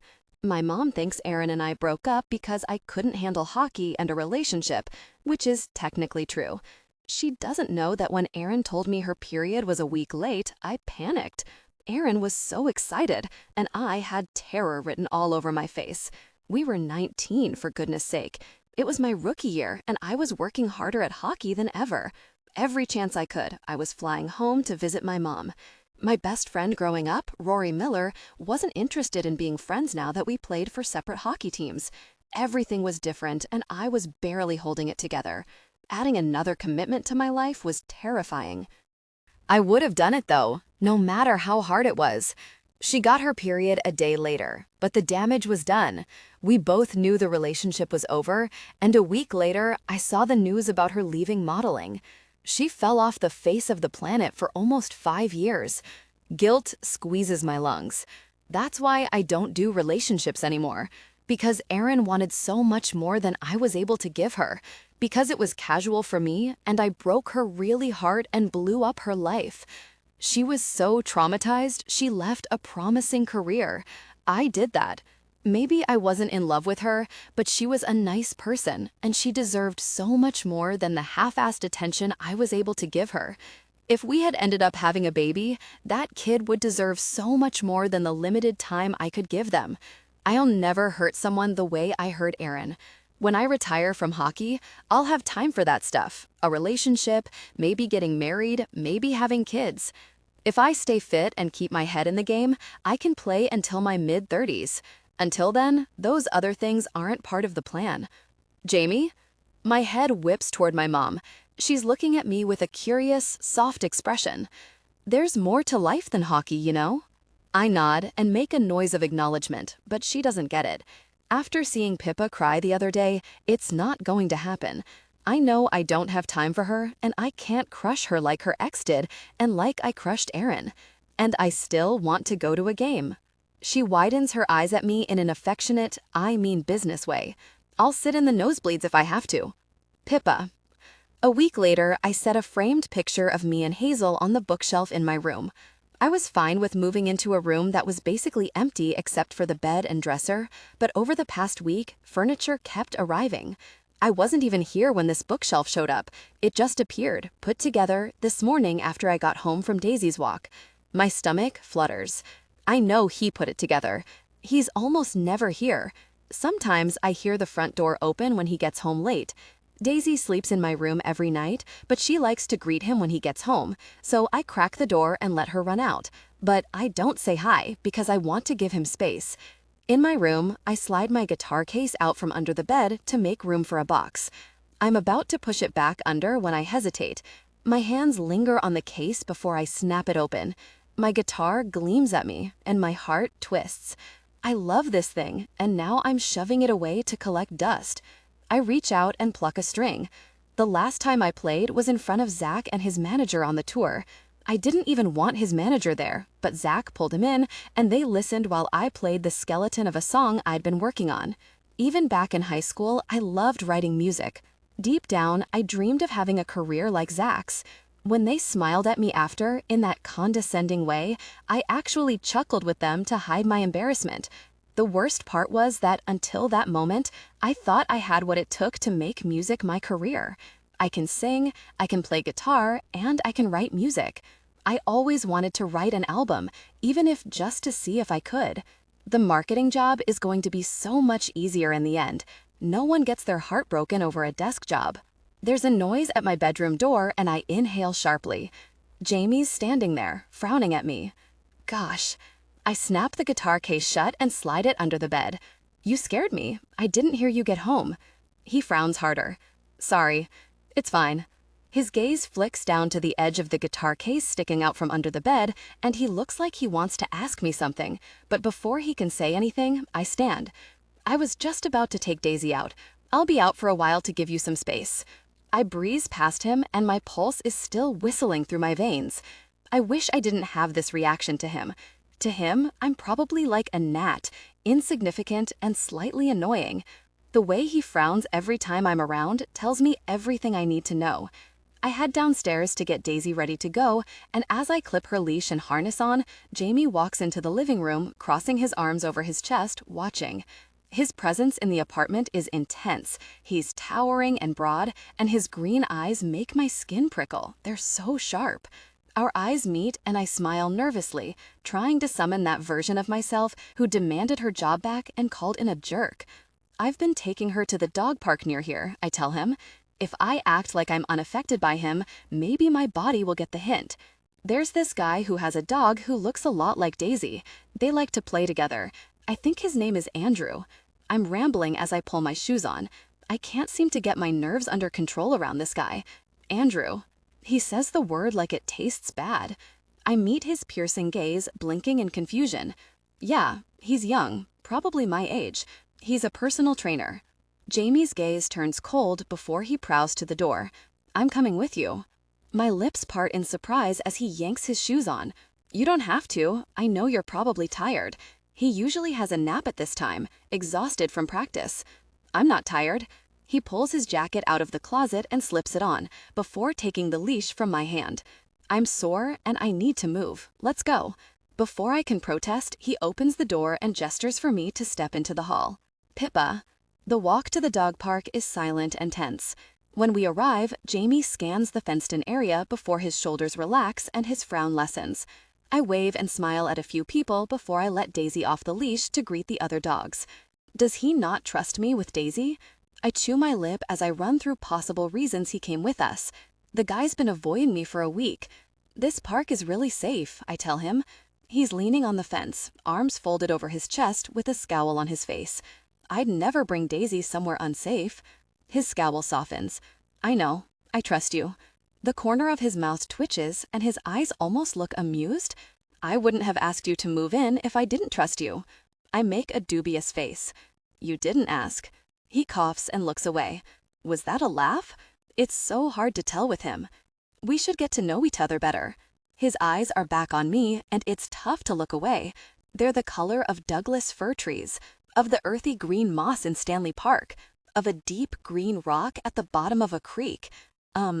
I blink stupidly in surprise, feeling shy. Okay, what's your favorite food? His eyebrow goes up. That's your question? I had zero warning you were going to want to talk today, or I would have prepared a list of questions. My smile turns teasing. The corner of his mouth twitches again, and his eyes almost look soft. I like this look on him. He watches me for a long moment. That girl who demanded her job back surfaces, and I stare back at him. Christmas dinner, he says, still watching me in that unnerving way that makes my stomach flutter. Turkey, mashed potatoes, gravy, broccoli casserole. Cranberry sauce? He nods. Homemade, not canned. Of course. I smile. Are you crazy about Christmas? Not really, but my mom loves it. He looks over at Daisy, who has a stick in her mouth and is trying to bait another dog to chase her. We spend most of the time cooking together and watching Christmas movies. The way he says it makes me think that he just likes seeing her happy. He slides a glance at me, studying my face. I liked those enchiladas you made, too. Pride fills my chest at a job well done. Great, I'll make them again. Daisy sprints past us, chased by a golden retriever, having the time of her life, and I smile at Jamie. His mouth twitches as our eyes meet. Every time I smile, his mouth twitches. That realization makes my stomach warm and liquid, and I smile wider at him. Maybe he's not such a jerk after all. Next question. My hands are getting cold, so I tuck them into my jacket pockets. Why hockey? Looking around the dog park, his eyes narrow as he puts his answer together. I don't even know where to start. Start at the beginning, he snorts. I got my first stick at 2 years old. Wow. My eyebrows shoot up. Your dad's a big hockey fan? His expression changes, barely perceptible, and he frowns. He was. He died. Oh, my heart drops, and now I remember reading this. Gosh, I should have remembered. I'm so sorry. He shakes his head. It's fine. I don't remember him. It happened when I was really young. He was a drunk, and he wrapped his own car around a pole. Gosh, I breathe. That's so tragic.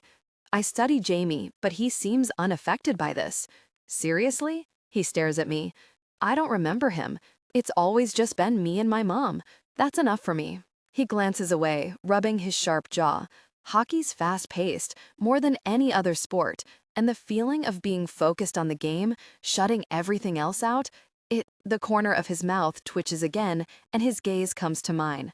On the ice, it's like nothing else exists. My heart squeezes.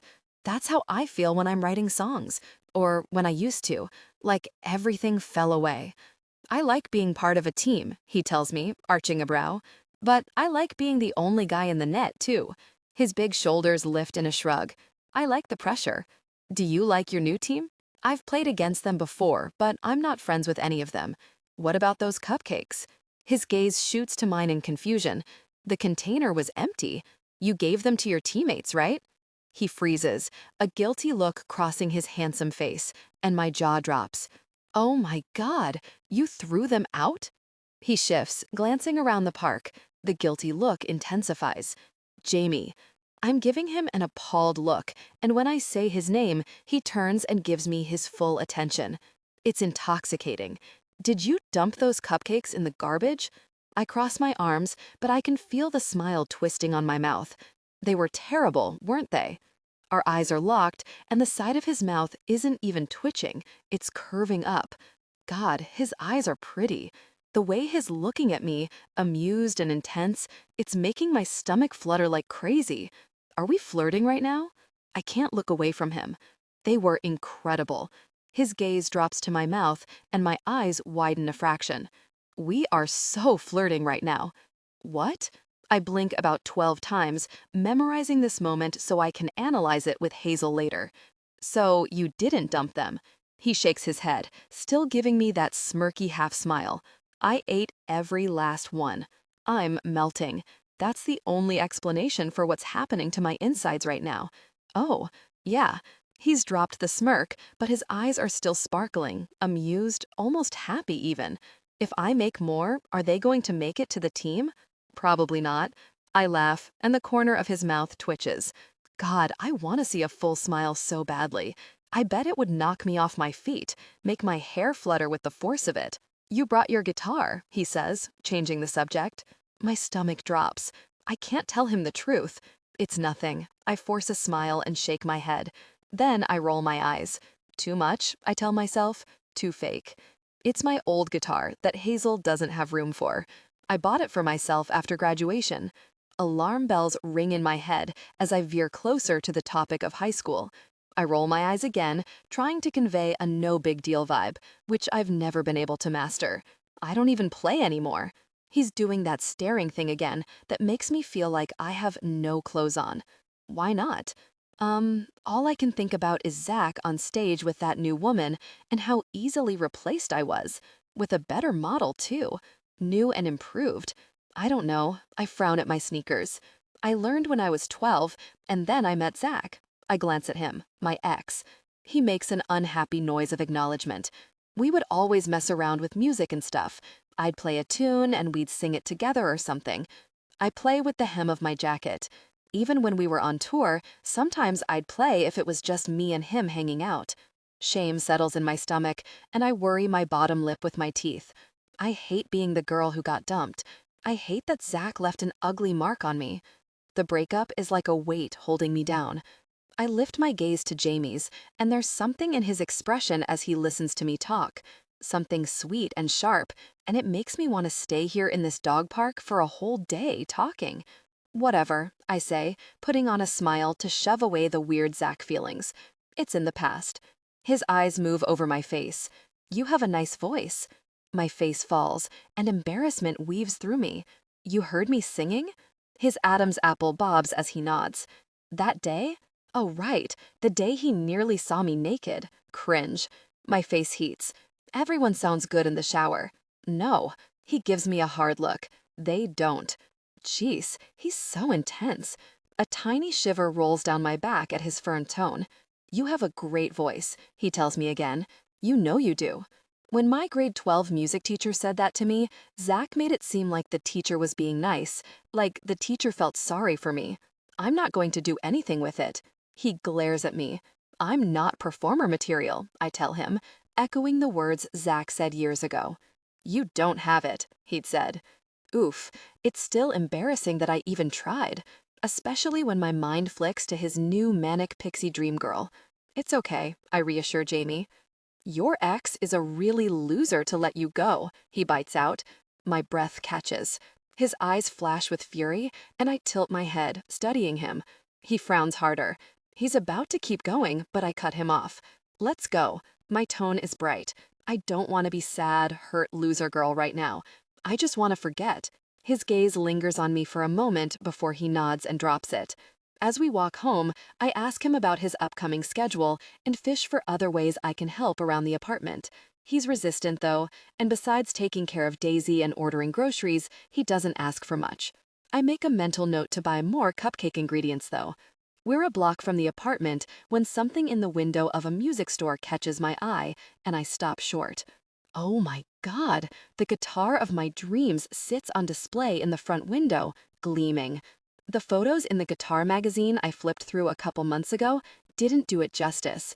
In person, I can see the fine craftsmanship, the details in the grain of the wood, the shape that I can practically feel resting on my leg as I play.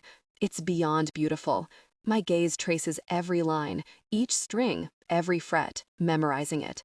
It's made from a mix of walnut, mahogany, and spruce wood. In the video I watched, the guitar sounded warm, rich, and full. The company only made 1,000 of them, and there's one right in front of me. I bet the inside of that guitar smells incredible.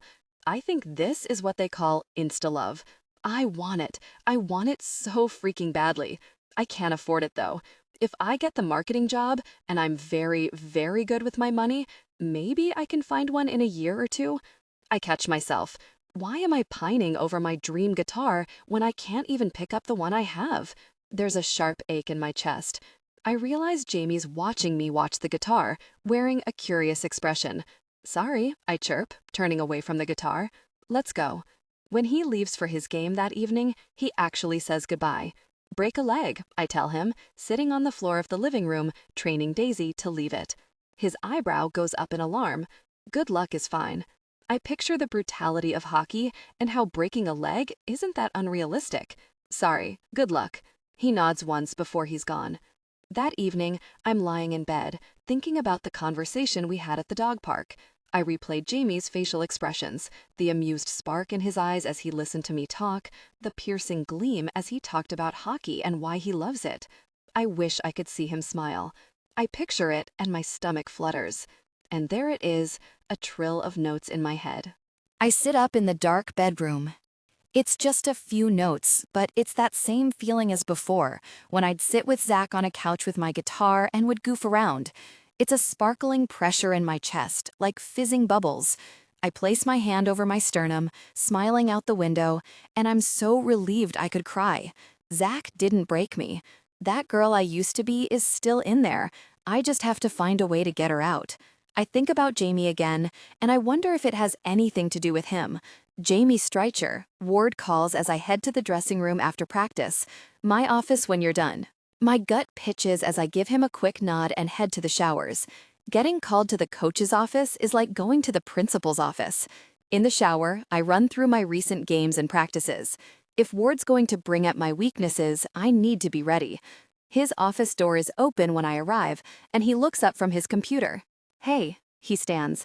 Let's get some lunch. He tilts his head to the street below his office window.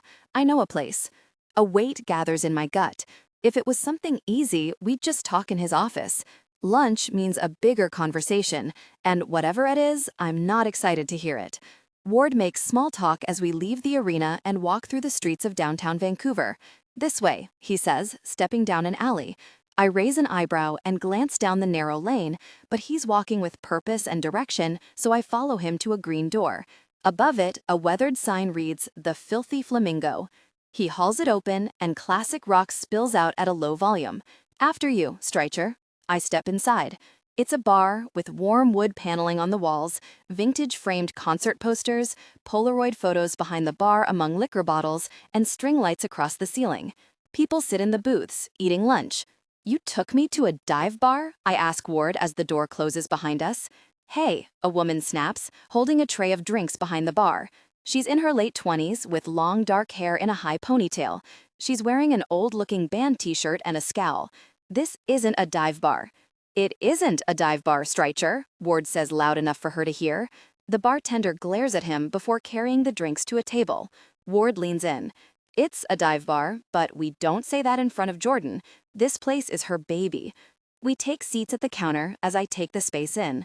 3 lunch options are written on the chalkboard behind the bar, and I get the impression that those are my only options. I kind of like this place. It's weird. When traveling to Vancouver over the years, I'd either be in North Van with my mom or in a hotel room. This crappy bar feels like a small connection to the city that will hopefully be my home for a while again. I wonder if Pippa knows about this place. Jordan hates hockey. Ward's voice is low, so no one will bug us here. He crooks a grin at me, and his eyes follow the prickly bartender with interest before he drags his attention back to me. Still settling in okay? There was that hiccup with your assistant. Is that all taken care of? Yes, I say quickly. Everything's great. She's a huge help. Ward smiles, pleasantly surprised. Glad to hear it. Jordan takes our orders, and when she leaves, Ward slants a curious glance at me.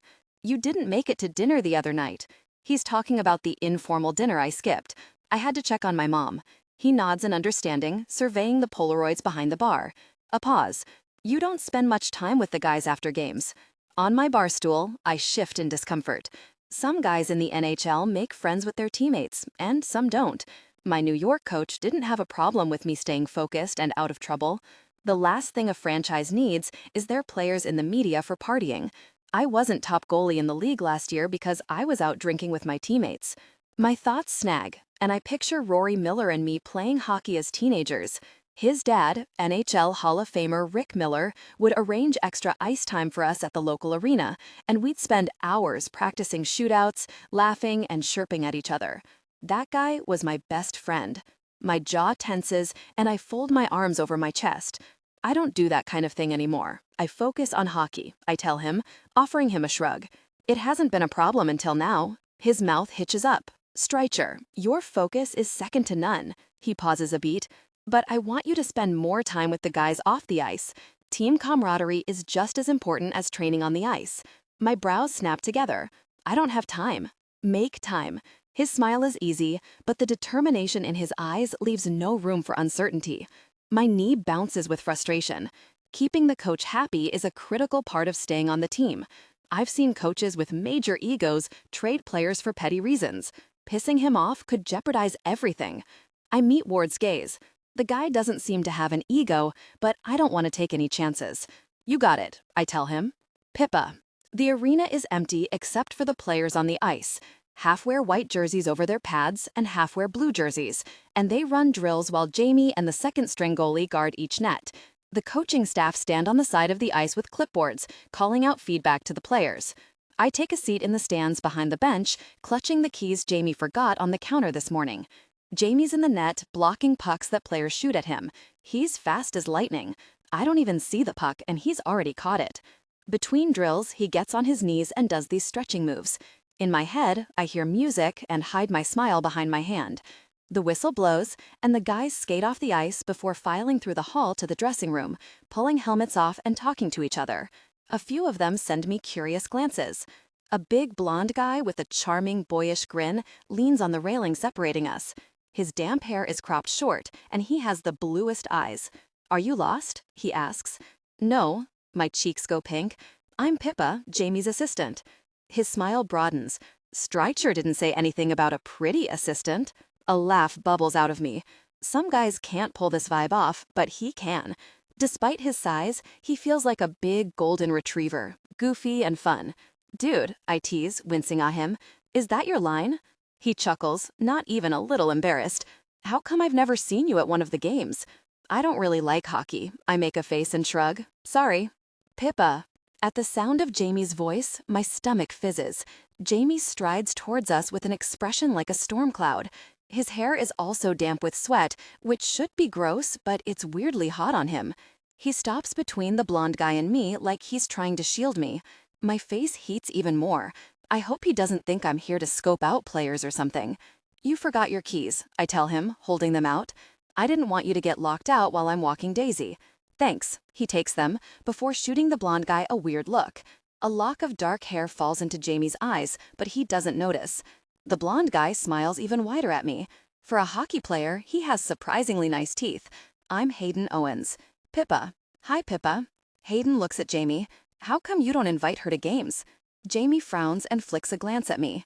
"I take care of the dog in the evenings, usually," I say quickly, not wanting Jamie to be in an awkward position. Hayden leans on the railing and Jamie's jaw tenses. "Pippa, do me a favor, okay?" He jerks a nod at Jamie.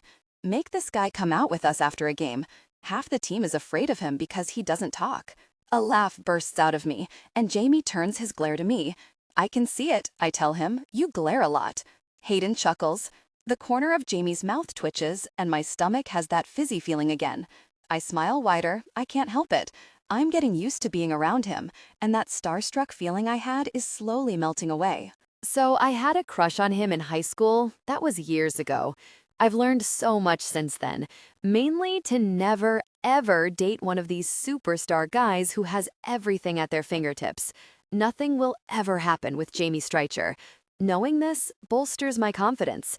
Hayden walks backward to the dressing room, pointing at me. "Pippa, nice meeting you."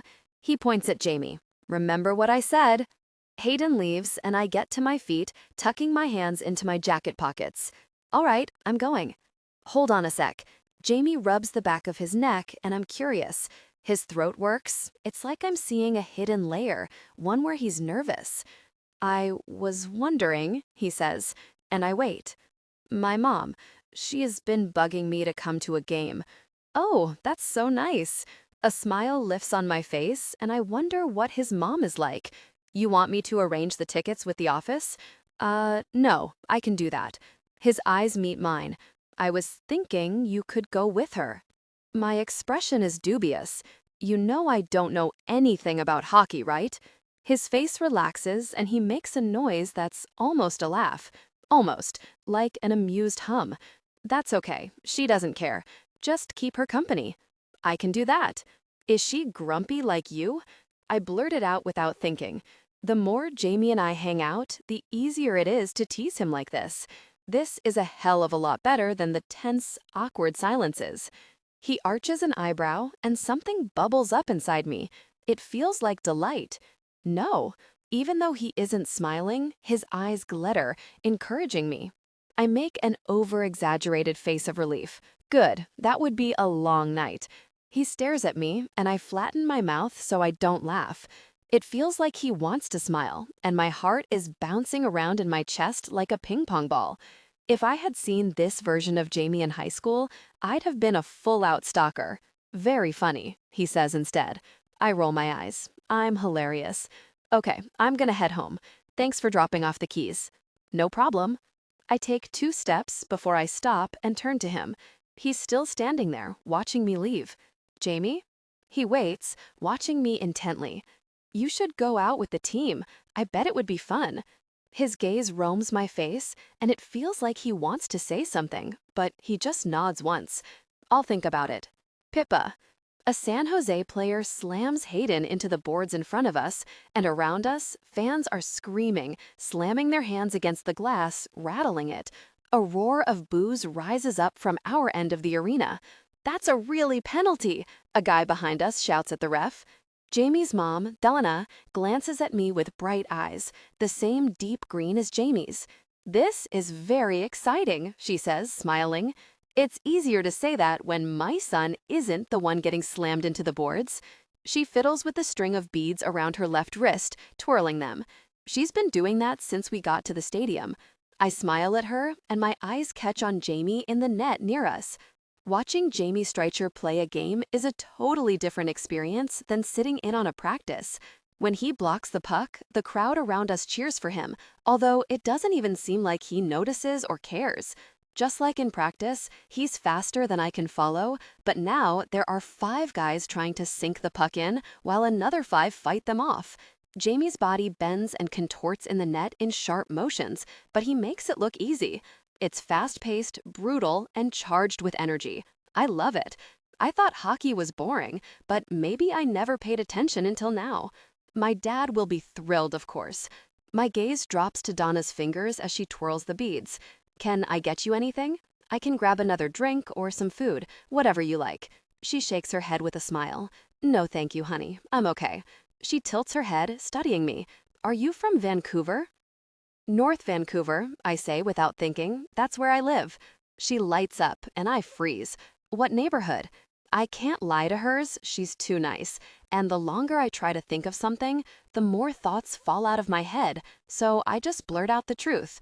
"Berkeley Creek." "No way! That's where Jamie grew up." "No way." I force a smile as my pulse picks up. Her brow wrinkles in curiosity. "What high school did you go to?" There are a couple in the area, and it's not uncommon for students to go to schools outside their catchments for special programs. Here we go, I guess.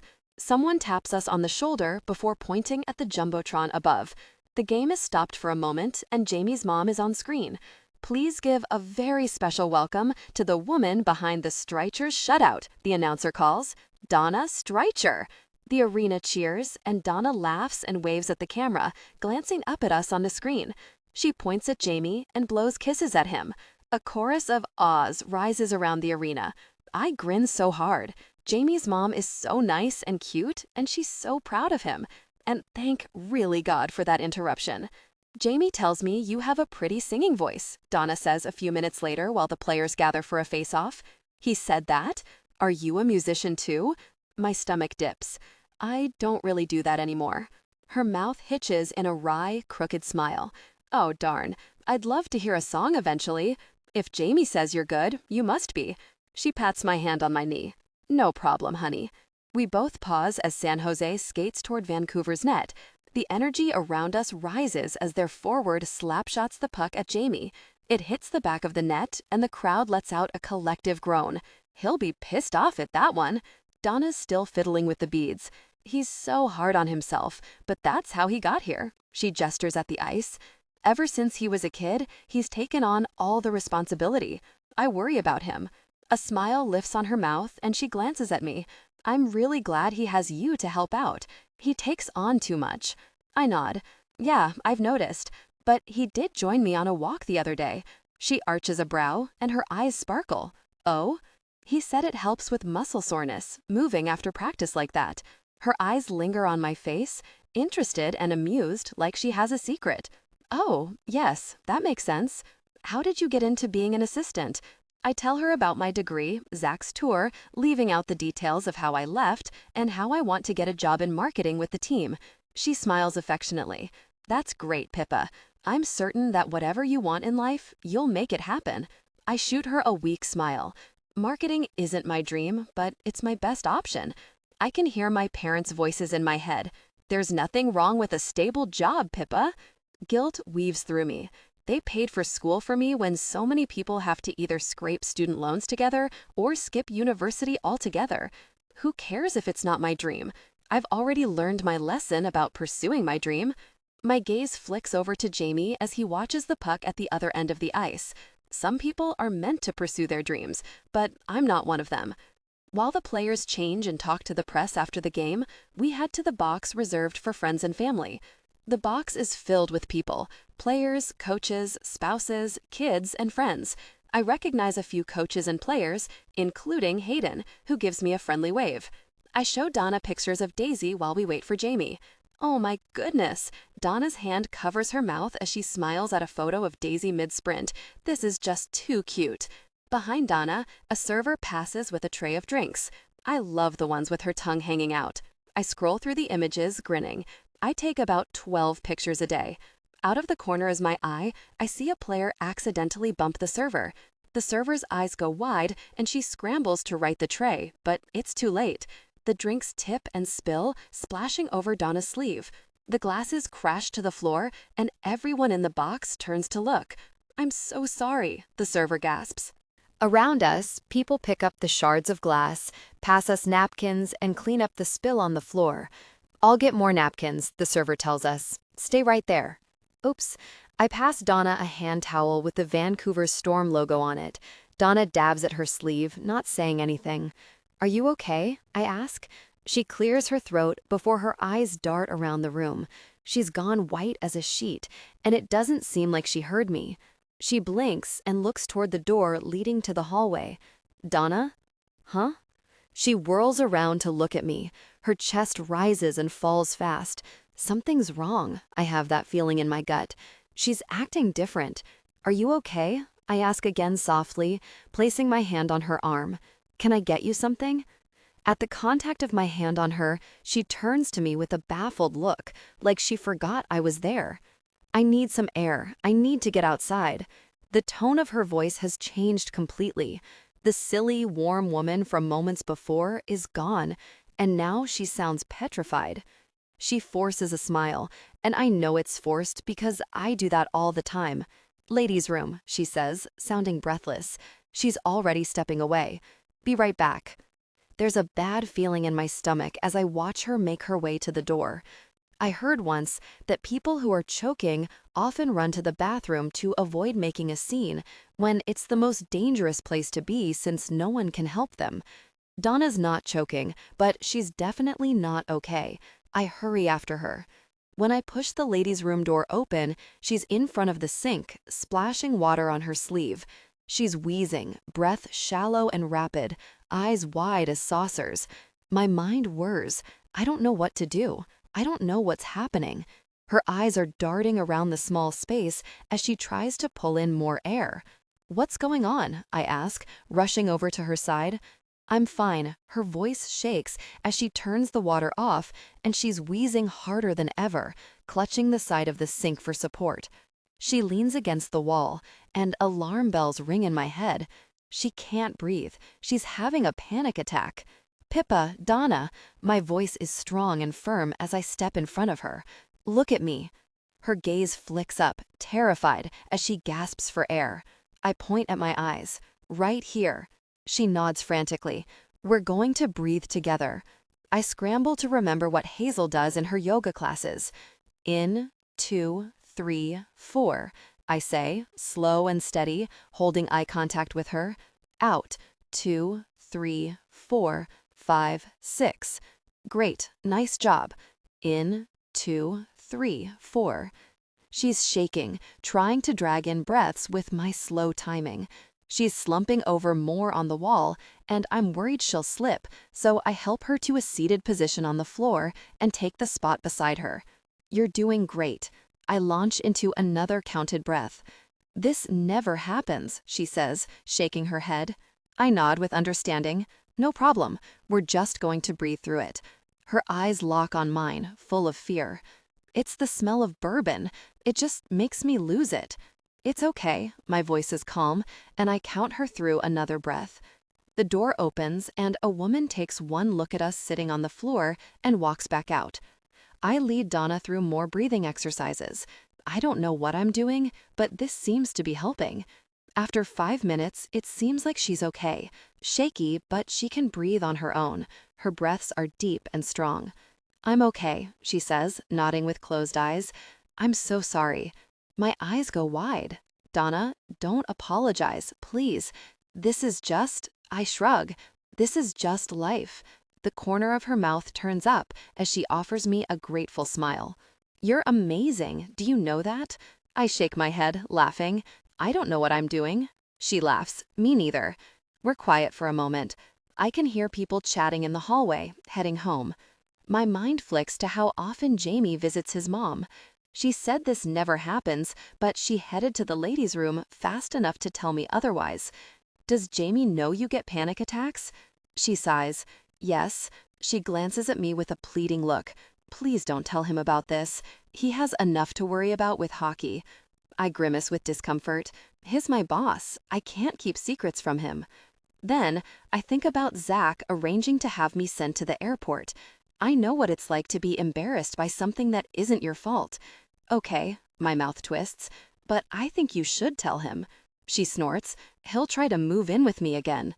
There's a commotion in the hallway. Raised voices. Where is she? Jamie's voice booms.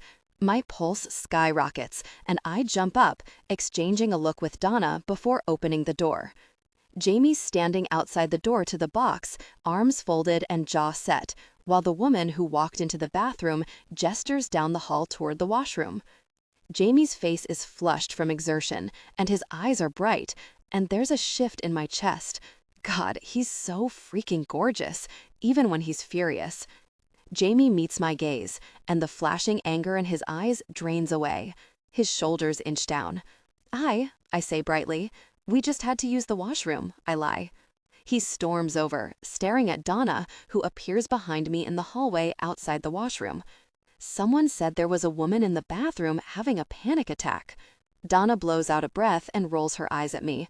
So much for that. Mom. His tone is sharp, worry written all over his face. She waves him off. So I got a little excited. What happened? Jamie demands. When his mom just blows out another frustrated breath, he turns to me. What happened? The server accidentally spilled booze on me, Donna admits. Pippa helped me collect myself, and now I'm just ready to go home and read my book. I'm booking an Uber. He's already shaking his head. I'm driving you. Her phone is out, and she's tapping away on the app. No, I see where he gets his stubbornness from. Yes, she glares up at him with the corner of her mouth curling up.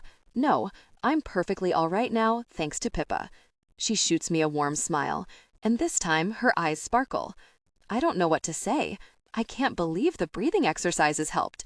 It was nothing. She shakes her head. No, it wasn't. She winks at me. After Donna promises to text him the second she's home, Jamie relents, and we all head downstairs to wait for her car. When it pulls up, she wraps me in a warm hug. I'll see you soon, she tells me, and she has this way of saying it like we're old friends. When she hugs Jamie, she tilts her head in my direction. Don't let her get away. My face heats. I know she means as his assistant because I make his life easier, but I can't help but hear it the other way, the romantic way. No, I tell myself, we're not going there. The last thing Jamie Streicher is thinking about is dating his assistant, and I'm not getting any ideas about dating another famous guy. Text me when you're home, he reminds her as she gets into the car, waving at us. We watch the tar delay before his eyes settle on my face. They don't have the hard edge they usually do. Thank you. I don't know what would have happened if you weren't there. Last time she was driving, and his eyebrows pull down. She crashed her car. Gosh, my mouth falls open. She was okay, he adds quickly, crossing his arms. His jaw ticks, and pain stabs in my gut for him. He looks so worried. She's okay, I tell him with what I hope is a reassuring smile. Yeah. His eyes trace my face, my hair which is loose around my shoulders tonight. The way he's looking at me is making a warm weight settle in my stomach. He gestures at the parking garage. Let's go. Oh, I was just going to walk.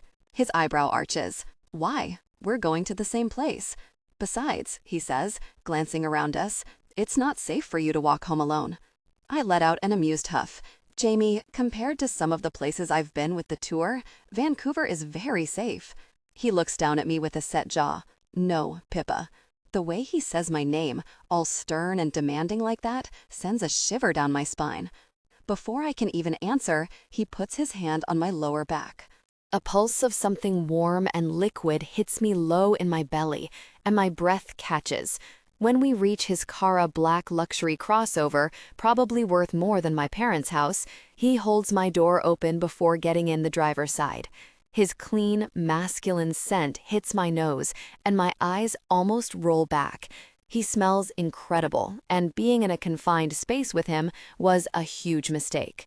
My gaze slides over to his hands on the steering wheel as we exit the parkade. He has big hands. God, Pippa. I tear my gaze away and stare out the window as he drives.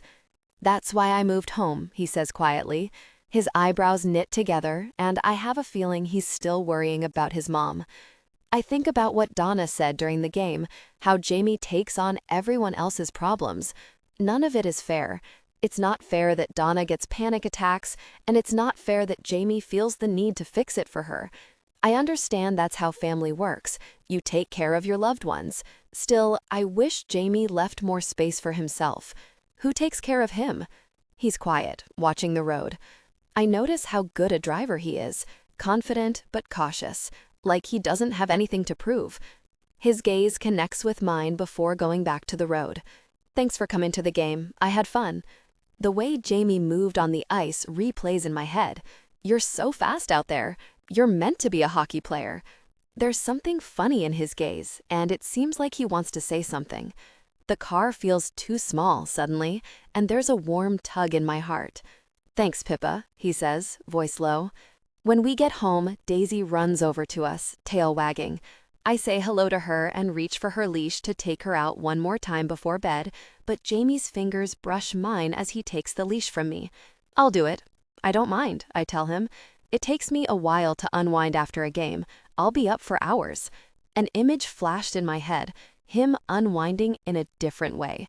I quickly pushed the thought aside, feeling a blush rise. "Okay." My face is going red as I shove the image out of my head. I can't be thinking things like that. "Good night." His gaze drops to my mouth, and my pulse stutters as he frowns. I'm frozen, locked in place, as he glares at my mouth like it offends him. Daisy's waiting at our feet, but it doesn't seem like he even notices. His eyes burn, and I'm more aware than ever of how big and broad this guy is. Low in my stomach, arousal blooms. "Good night." My voice is a squeak as I hurry off to my room. Later, as I'm lying in bed, I'm lost in thought, thinking about how Jamie takes care of everyone. But who takes care of him? A dirty thought sneaks into my head. I imagined a moment of deep connection, a shared intimacy that would bring them closer. That's how I would take care of Jamie. He's totally out of my league, and I've been burned by guys on his level before. I shouldn't want to be intimate with Jamie, but I really, really do. Jamie. On Sunday morning, I lie in bed, staring out the window at the mountains across the water. It's only October, but after a recent cold snap, there's snow at the top of them, a dusting of white on the trees. I'm also thinking about Pippa and the sweet curve of her mouth. It's been like this all week. I can't get one particular thought out of my head. I really, really want to be intimate with my pretty assistant. A groan of frustration slips out of me and I close my eyes. I know better. Everything about Pippa is dangerous. Her lush mouth, her smile, her sweetness. Back in high school, she was just the girl I was fascinated by. But as I get to know her, it's turning into more. I can feel it. I'm not going to do anything about it, though. Messing around with the woman working as my assistant is a fantastic way to mess up both my life and hers. After Pippa helped my mom during her panic attack, I trust her. Daisy's grown on me, and I look forward to coming home to her wagging her tail, excited to see me. Without Pippa, I'd either need to get a new assistant or find another home for Daisy. I don't want either of those things. And after what happened with Aaron, I know better. Getting involved with someone isn't part of the plan. My mind drifts to Erin and her devastated expression when she realized I wasn't ready for more. I hurt her so badly, she left her whole career. She deserved so much more than what I could give her. Pippa does too. She and my mom have plans to take Daisy on a hike in North Van next weekend. I actually like her living here. Hearing her move around the kitchen to make her morning coffee is the best way to wake up. I pictured Pippa, and a wave of intense desire washed over me. My body responded immediately. Almost the best way to wake up. After a shower, I head out into the apartment to a front row seat of Pippa's posterior in yoga leggings. A jolt of attraction runs through me as I stare at her, bent at the waist, cleaning coffee grounds off the floor. She turns and straightens up with a smile. "Good morning."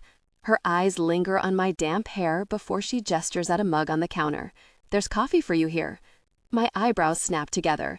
Pippa does this, makes me coffee, and I don't know how I feel about it. I'm not used to someone doing these things for me. A funny warmth spreads through my stomach, and I jerk a quick nod at her. "Thanks." When I reach past her, her scent surrounds me. Vanilla, maybe coconut, something light and sweet, like her. A familiar tension builds. How am I feeling this way again? Pippa tilts her head at me with a patient look. "Wow, you must really need that coffee." I'm glaring at her, I realize. I clear my throat and walk toward the door, sipping the coffee. "Gosh, that's good." "Daisy," I call, "let's go for a walk." She's curled up on the couch in the living room, sleeping. She opens her eyes halfway before going back to sleep. "I've already taken her," Pippa says, finishing her coffee. I frown. "It's your day off." She shrugs, smiling at Daisy. "I like taking her out first thing in the morning. The streets are quiet, and we wander through the park. It's nice, and I don't mind." She places her mug in the dishwasher and heads to the door. "Okay, I gotta go. I'll be back around noon." My eyes are on the curve of her thighs in the yoga leggings. "Where are you going?" "Hazel's teaching hot yoga today." She pulls her sneakers on. The other teachers at her studio are kind of difficult, so I like to go to support her. There's a weird feeling in my chest, like I don't want to say goodbye. Without thinking, I set my coffee mug on the table and nod once at her. "All right, let's go." She stares at me in confusion. I pull my sneakers on, ignoring the warning feeling at the edge of my consciousness. It's just yoga, I tell myself. I'm already in workout clothes since I was planning to take Daisy on an easy run this morning. I'll do this instead. I'm sore today. Yoga helps with my flexibility. She bites her lip, and my gaze traces the curve of her mouth. "Are you sure?" "Yes." I open the door. "After you." When she offers me a shy smile in the elevator, the warning feeling goes silent. Maybe she wants to spend more time with me too. "Pippa." "We're breathing," Hazel reminds the class, walking slowly around us to make adjustments to our poses. She rests her palm on my lower back, and I deepen the downward dog stretch. Sweat drips off my nose and onto the mat. I know this class is called hot yoga, but I forgot how hot it really is. I've chugged 2 bottles of water in 40 minutes. Sweat pools in my sports bra, and as I tilt with the pose, reaching for the sky with my right hand, it pours out. My underwear is damp. I glance over at Jamie, and our eyes meet. His cheeks are flushed from the heat. His shirt came off a few minutes into class, and I can't seem to focus on the poses or Hazel's voice. There are only 3 other people in the class, but I barely notice them. Jamie Streicher's body is perfect. Beads of sweat roll down his washboard abs. A smattering of dark, neatly trimmed chest hair spans his broad chest. Thick, muscular arms hold him up during poses, his pecs and calves chiseled from stone. Down his stomach, a trail of hair leads into his shorts. Every time he moves, his muscles ripple. Combined with his bright eyes and intimidating strength, he's the perfect picture of vitality and power. Arousal thrums low in my stomach. He's also insanely flexible. From the depth and balance to his poses, he's done yoga before. "Child's pose," Hazel says beside me in an emphasizing tone, like this isn't the first time she said it. She widens her eyes at me, a silent question of, "Dude, what are you doing?" in her eyes, and I hurry into the pose. Letting Jamie come with me was a terrible idea. I can't stop staring at him. He's a flawless Olympian. My dad told me he played in the last Winter Olympics for Canada, and right now I look like a sewer rat. We hang out in child's pose for a while, and Hazel refills our water bottles. When I glance over at Jamie, his back muscles don't look as tight as before. He has a lot of back muscles. I clench my eyes close and put my head down, deepening the pose. It's not like that with Jamie, and no good can come from ogling him. I remember the low groan I heard from his room this morning. I keep telling myself it was just him stretching, waking up. He said he was sore. It was probably that. Hazel pokes me in the ribs. The rest of the class is in chair pose, and I'm still in child's pose. Focus, she murmurs as she passes. I'm focused, all right, focused on the shirtless hockey player who's miles out of my league. After class is over and I take a quick shower in the change room, I head back to the lobby. The students from class are taking a photo with Jamie. The 2 yoga teachers who were at the front desk when we checked in are waiting, eyes on him, and when it's their turn, they're at his side in a flash, arms around his waist. Something pinches between my ribs. He isn't smiling, but he also isn't glaring. One of the women nestles closer to him, and his gaze flicks over to me. A muscle yanks on my stomach, and my shoulders tense. I have no reason to be upset. I have zero claim on him. He's my boss and roommate, and that's it. I just really don't like them touching him like that and looking at him with stars in their eyes. What the heck? Hazel hisses at my side. You brought him here?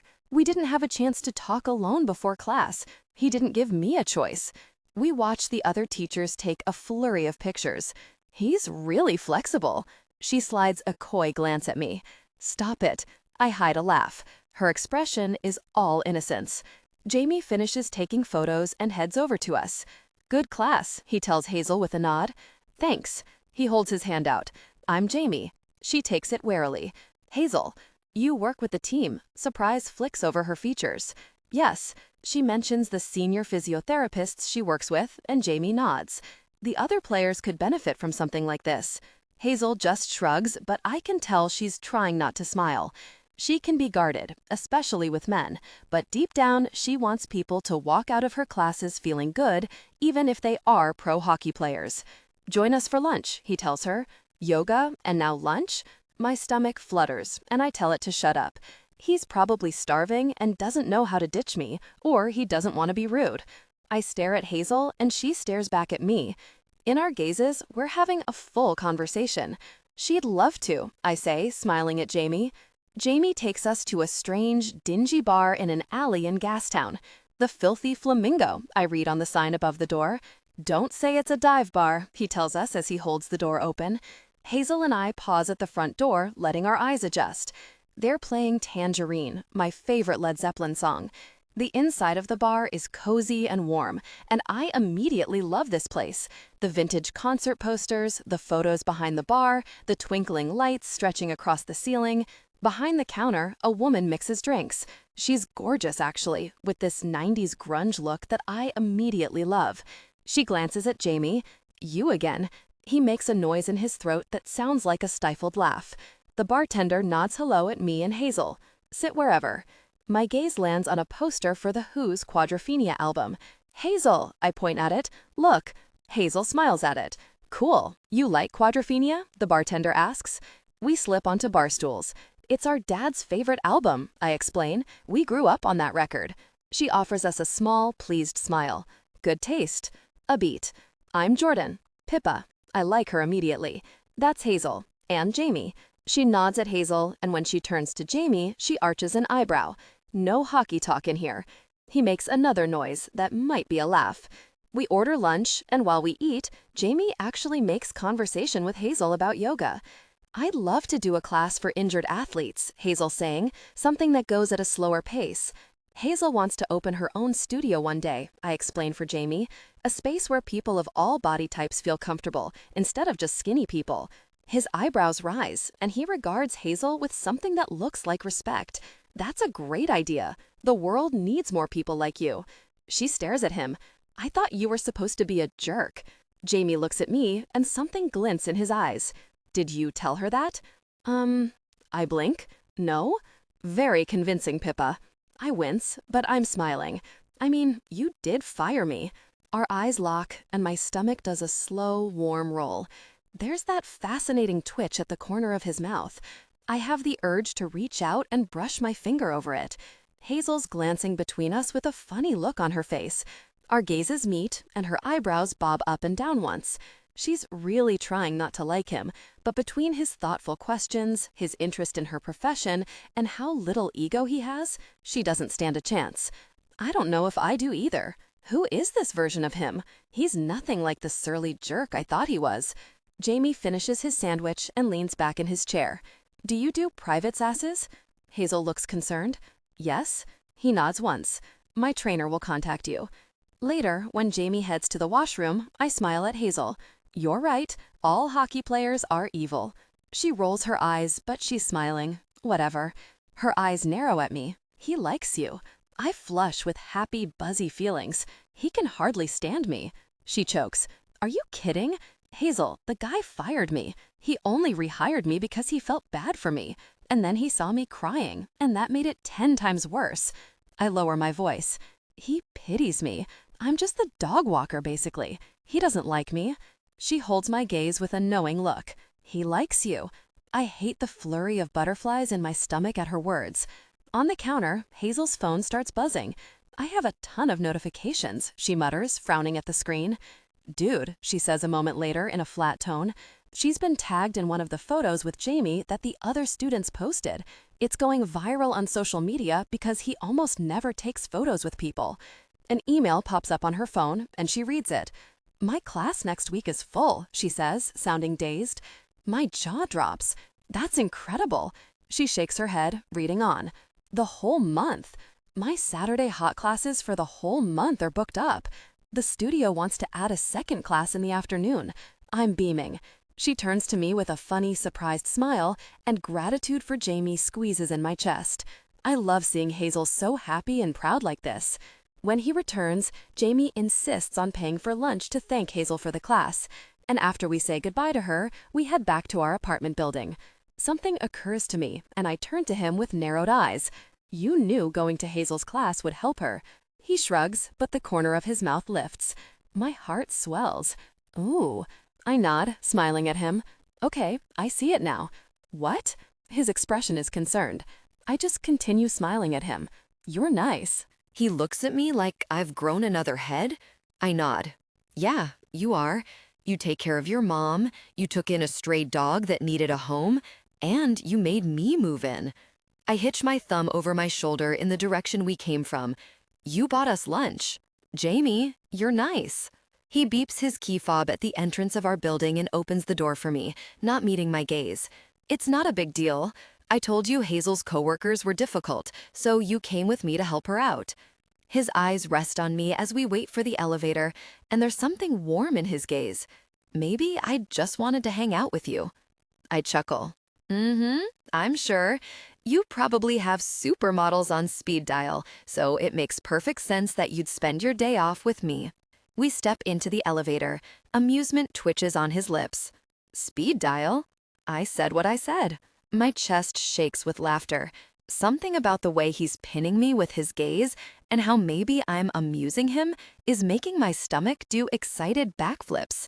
Our gazes hold, and there's a drop in my stomach that I'm going to attribute to the elevator ascending.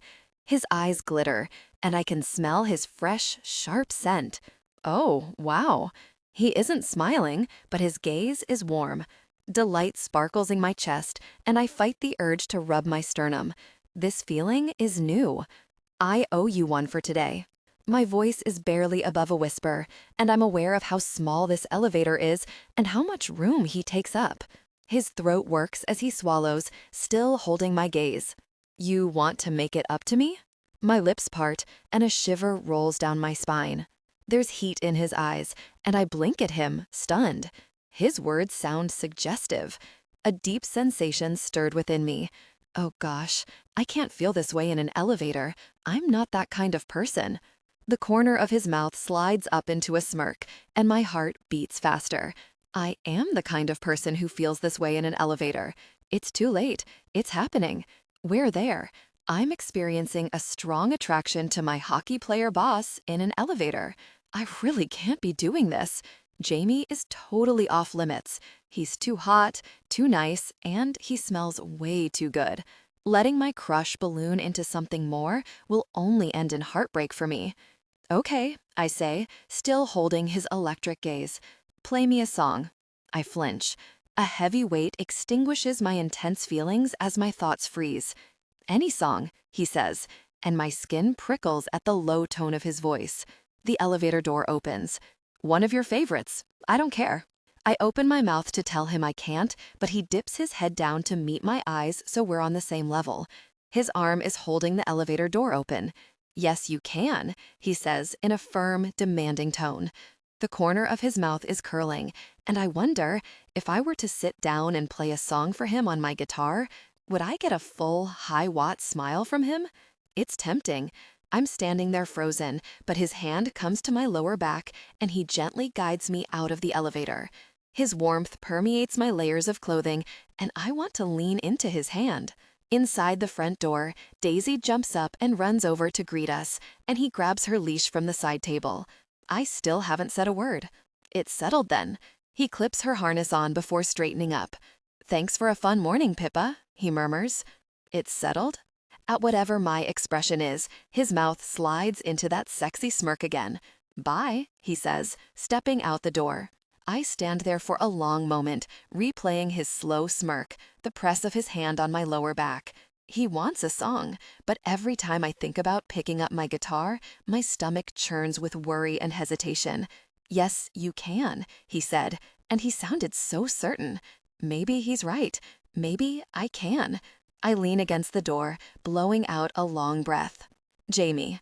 A few days later, I'm standing in my kitchen in my boxers, staring out the window. It's midnight, and the kitchen's dim, only lit by the city lights. I can't sleep. I've barely seen her all week. When I get home, she heads to her room or leaves to meet Hazel. I pour a glass of water and down half of it, thinking about the charge of electricity between us on Sunday afternoon. I wanted to kiss her so really badly. I still do. "Gosh," I mutter before draining the glass. The fear in her eyes when I asked her to play a song for me made me sick. Her ex really messed with her head, and now she can't do the thing she loves. I want more for her. I don't want her to live with this fear. I want her to crush it and feel proud. Pippa's strong. I saw it when she helped my mom with her panic attack. I rubbed the bridge of my nose. I want more for her?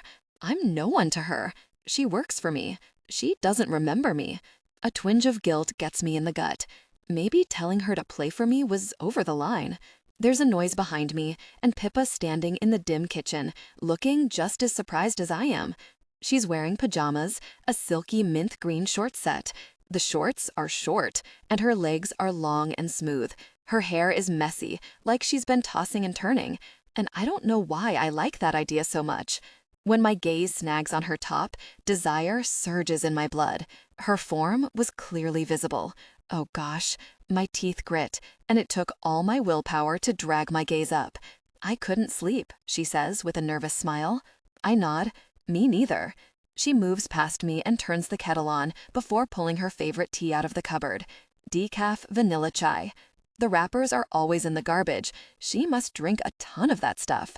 "You've been avoiding me this week," I say, and her hands falter as she rips the bag open. She blinks at the counter. "No, I haven't." I stare at her, and finally her gaze flicks to mine. A smile ghosts over her face, and she laughs a little. "Okay." She sighs with a guilty wince. "I have." "Mm-hmm." I lean on the counter, and her gaze lingers on my abs. Is it appropriate for me to be standing in front of her in my underwear? Probably not. Do I care? I watch as she pulls her bottom lip between her teeth, tracing my abs with her gaze. No, I do not. My blood hums with satisfaction as her eyes linger on my body. "I didn't take you for the kind of person who doesn't pay their debts," I tell her. She huffs a laugh. "I wouldn't say it's a debt. I owe you one. That's what you said." "Jamie." She rolls her eyes at me, smiling. I love the way she says my name in that teasing way. I fold my arms over my chest, and her gaze lingers on my biceps. "What's the holdup?" She turns, busying herself with her tea. "You've had games and stuff." "Not more than normal." My mind wanders to a couple nights ago, after I got home from a game. When I turned on the TV, it was already on the sports channel. Was she watching my game? Pride bursts in my chest at the thought of it. "You're stalling." Her eyes are on her tea, and the smell wafting off it is the same as her hair products, sweet, spicy, and warm, comforting but sexy and intriguing. I have the urge to bury my face in her neck and huff. She lifts her gaze to meet mine, and her eyes are full of vulnerability. The last time I played for someone, they laughed at me. Her voice is quiet.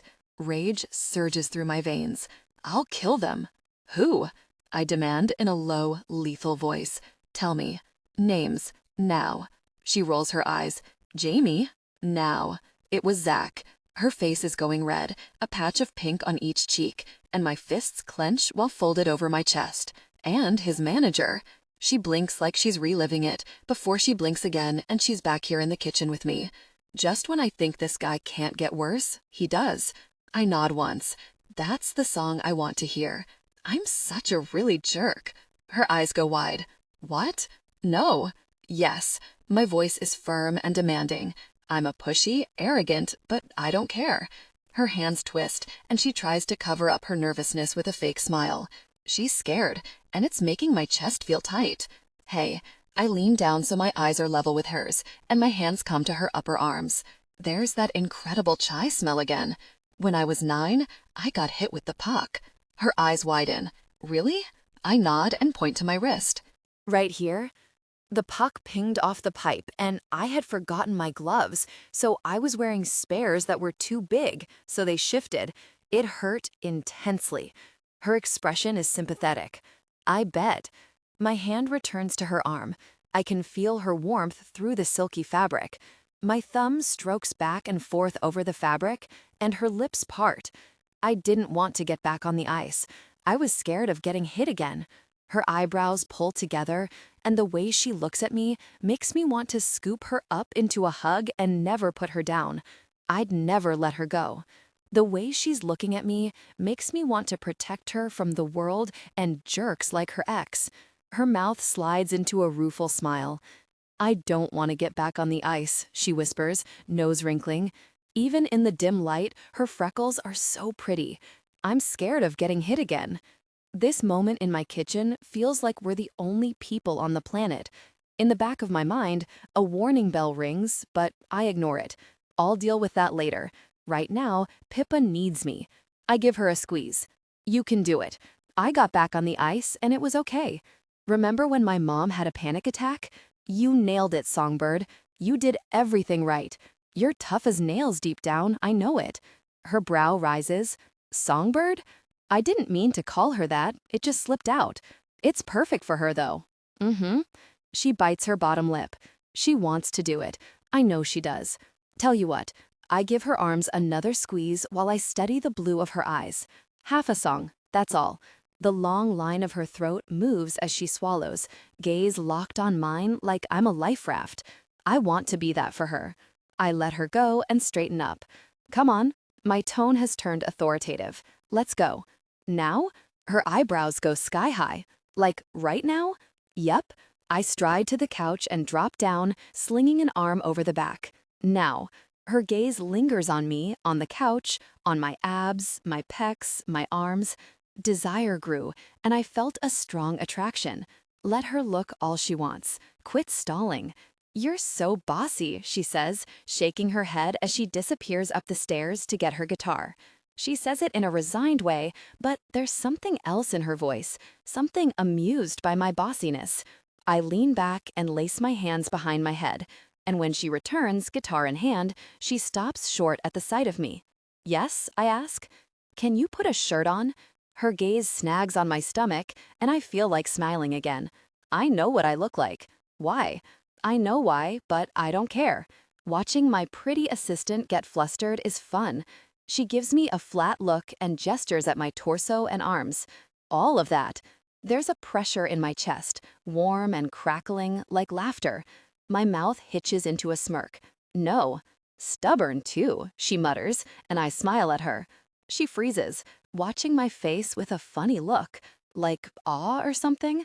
What? You're smiling. Her pretty lips curve into her own smile. Her gaze roams my face, and my skin prickles with awareness. Suddenly, I want her a lot closer. In my lap, straddling me maybe, her hands in my hair and mine in hers.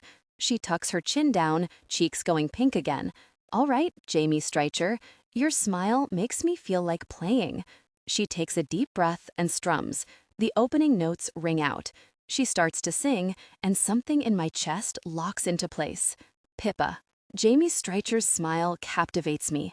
Even after his mouth is back to the normal, cruel slash, the warm glint remains in his eyes. I strum the chords, pluck the strings, and sing that song I wrote months ago about getting older and changing, the one Zach laughed at. My voice is gritty from sleep. I haven't warmed up, and there's a rasp to the notes, but I like how it sounds. I keep hearing their laughter, seeing the look on Zach's face, so baffled and embarrassed but entertained, but I shove those thoughts away. You're tough as nails, deep down. I know it. That's what Jamie said.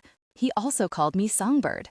His eyes are on me the entire time, warm and steady, and he pulls me back to the present, to this moment, sitting in his living room in the middle of the night while I play my guitar for the first time in months. It isn't as hard as I thought. In fact, it feels natural, like no time has passed. Through the windows, the city lights twinkle from across the water, and the moon is bright in the night sky. My shoulders ease as I move into the chorus again, and something unfurls inside me. This song is fun. It feels like Fleetwood Mac with a modern Taylor Swift spin, and then one more element, that's all me. It has a quick tempo and a hooky melody. It's why I couldn't get the tune out of my head once it showed up. I had to do something with it, had to weave it into a song. I pause after the second verse, narrowing my eyes at Jamie as I try to remember the next part. He raises an eyebrow at me, intrigued. The next verse rushes back at me, and I launch into it. The corner of Jamie's mouth tugs up into a lazy grin. God, he's really gorgeous. My eyes drop to his torso, so distracting with all the ridges and deep lines of muscle. His posture was distracting. I quickly looked away, realizing he had noticed my gaze. The song is about becoming a new person, and my mind wanders back to Zach as I sing the last third, leaning into the music. I thought Zach and I would be together forever. At the airport, I waited for my flight in the terminal, feeling so really crushed. The person I trusted most had shipped me away, out of sight, and I felt like I'd never feel that closeness that I had with Zach with anyone again. Now I wonder if we ever had that closeness to begin with, or if it was all in my head. Jamie's still watching and listening. Something glitters in my chest, just a pinch of it, fine but sparkling. Zach wasn't the one for me, but the way Jamie's making me feel right now, so safe and special and supported, maybe I'll find that feeling again. Not with Jamie, of course. Even if he did date, he'd go for someone in his league. We've always been on two different levels, even back in high school. I'm not naive. I know better. But that doesn't mean I won't find it with someone. Maybe. One day. I finish the song and pride moves through my chest. My mouth twists as I hide a smile. It's embarrassing being proud of myself for something so dumb. Something's flowing through my blood, a burst of excitement from playing something I love, passion and challenge and pride all mixed together. It intoxicates me. Or maybe that's from being this close to Jamie while he's almost naked. Jamie leans forward, eyes on me. You wrote that? I nod. My heart thumps in my chest. He studies me before he growls and shakes his head almost to himself. That guy was never good enough for you. Not in high school and not now. I hope you really see that. His words melt into me. If what Zach did put a crack in my heart, Jamie's words smooth something cool over it to fill it in, like aloe over a sunburn. It means something, what he said. Wait, my eyebrows snap together and I tilt my head, replaying it. I didn't tell you Zach and I went to high school together. Jamie's eyes widen a fraction, and my lips part in surprise. Is it possible that he remembers me from high school? No, no way. A guilty look passes over his face, and my jaw drops. Jamie! My tone is accusing, and I wear a curious smile. Really? He mutters to himself, rubbing the back of his neck. His expression is sheepish, and it's adorable. You probably don't remember, but we went to the same high school. A laugh bursts out of me. Don't remember him? How could anyone not? I'm a couple years older, and I missed a lot of school for hockey, he goes on, and his embarrassed expression sobers me immediately. Oh, he's serious. He actually thinks I don't remember him? I'm sorry I didn't say anything before, he goes on, and his knee bobs up and down in a distracting way. You took me by surprise when I saw you the first time, and then He trails off, and his eyes meet mine. I didn't want to make it weird. I could go on pretending, but why? It's exhausting. And the fact that he remembers me is making my heart do Daisy's excited tippy taps against the front wall of my chest. I remember you, I admit. Of course I remember you. His expression stills. You do? I can't help but roll my eyes. Jamie, come on. You were on your way to the NHL. You were one of the popular kids. All the girls swooned over you. You were gorgeous, even back then.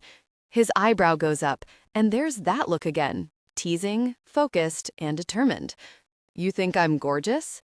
Sparks dance up my throat, and I swallow. I'm blushing. I say, stupidly. The corner of his mouth twitches. You said even back then. That means you thought I was gorgeous then, and you think I'm gorgeous now. My pulse beats in my ears, and I can't look away. His gaze pins me like a butterfly under glass. My lips part and close as I scramble for what to say. Busted. I'm so busted, and now that he clearly knows I've had the most massive crush on him forever, it's going to be awkward. He leans forward with a confident, teasing smirk that makes my heart pound harder. I thought you were gorgeous too, he murmurs, looking at me in a way that makes me feel like I can't breathe, even back then. It can't be true. I study his eyes, searching for the lie, but come up with nothing. No one's ever called me gorgeous, except my mom, and that's different. Something weird is happening inside my head. I'm rapidly reconsidering everything I thought to be true. Oh, the word falls from my lips, and the corner of his mouth tugs up. Okay, I sound dazed. Our eyes are locked, and there's a zing of tension between us. My stomach rolls, and for a moment, I want Jamie to be that guy, the one who makes me forget Zach ever existed. His gaze drops to my lips, and focused hunger flares in his eyes.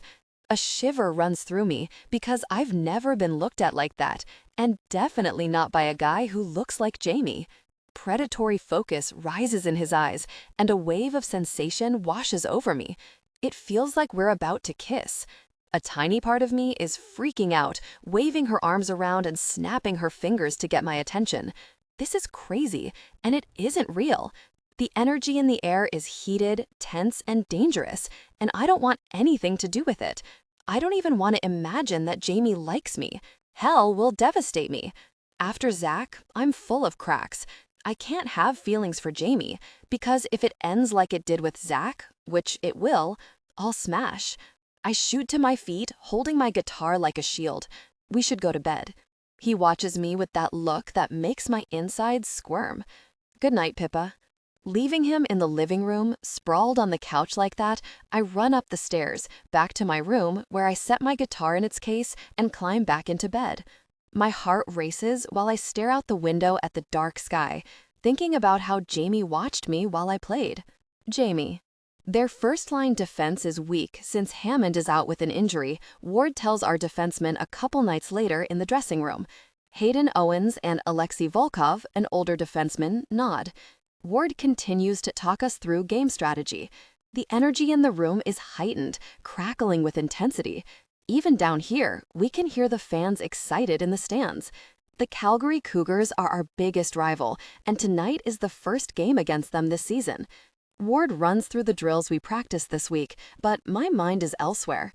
My mind is on my pretty assistant, sitting in her tiny sleep top and shorts, smooth legs tucked beneath her as she played the guitar in the middle of the night, looking like an angel sent from heaven. Or maybe she was sent from the devil, because Pippa is tempting as hell. Gorgeous, even back then. Something pleased floods my chest. She remembers me, and she thinks I'm hot. I've been thinking about her since I woke up this morning. Throughout practice, my mind was on her singing. In the shower, I pictured her with me, smiling up at me with sparkling eyes. When I picked lunch up from the Filthy Flamingo, I remembered how her eyes danced, taking in the string lights across the ceiling. After she played guitar for me, I wanted to kiss her so really badly. The way her presence affected me has been tormenting me for days. I can't remember the last time I was so attracted to a woman. I am in a real mess. I catch myself. I'm not in a mess. I'm fine. I've trained with the best sports psychologists in the world, and I know how to block out distractions. Pippa isn't an option. She's not part of the plan, and there's no room to slip, because if Pippa and I start messing around, I have an ugly feeling that we won't be able to stop. One of the sports psychologists in New York liked to uppin like competitive nature. Challenge yourself, she'd say. Keeping my distance from Pippa, my high school crush, the girl I can't seem to say no to, is proving to be a challenge. Nothing I can't handle, though. I remember the smile that grew on her face as she kept playing and singing like she was proud and surprised. My heart twists and I rub my sternum over my hockey pads. Gosh, she was so beautiful, and knowing she was afraid to do it made me so proud. I hope she knows she isn't broken. I hope she realizes what she's capable of. She's here again tonight with my mom. Sparks pop in my chest at the idea of Pippa watching my game. Maybe biting her plush bottom lip in tense moments. Streicher. My head snaps up. Ward and everyone else in the change room are staring at me. You okay? Ward tilts his chin at where I'm rubbing my sternum. I let my hand drop. Yeah, I nod. Fine. On the way to the ice, he pulls me aside. Is tonight going to be a problem? He asks as the other players shuffle past.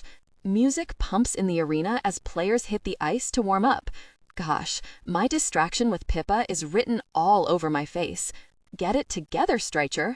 I shake my head. Nope. Ward studies my face. Don't let Miller get in your head. He glances around, waiting until the equipment manager steps out of the hall. I know you guys have history. My thoughts screech to a halt. Rory Miller was traded to Calgary recently.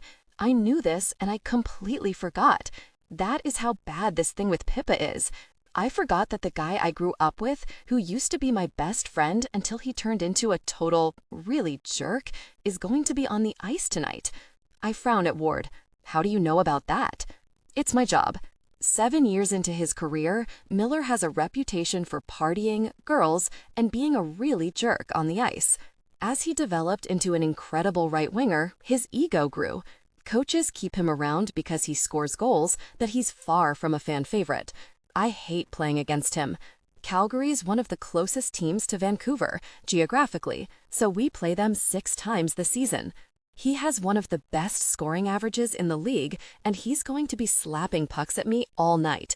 This is the kind of thing I should have been thinking about all week, preparing and reviewing game tape. You've played with him, Ward says. You know his weaknesses? Miller's the star, always has been since we were kids. He's the most competitive person I've ever met. We never would have been friends if I wasn't a goalie.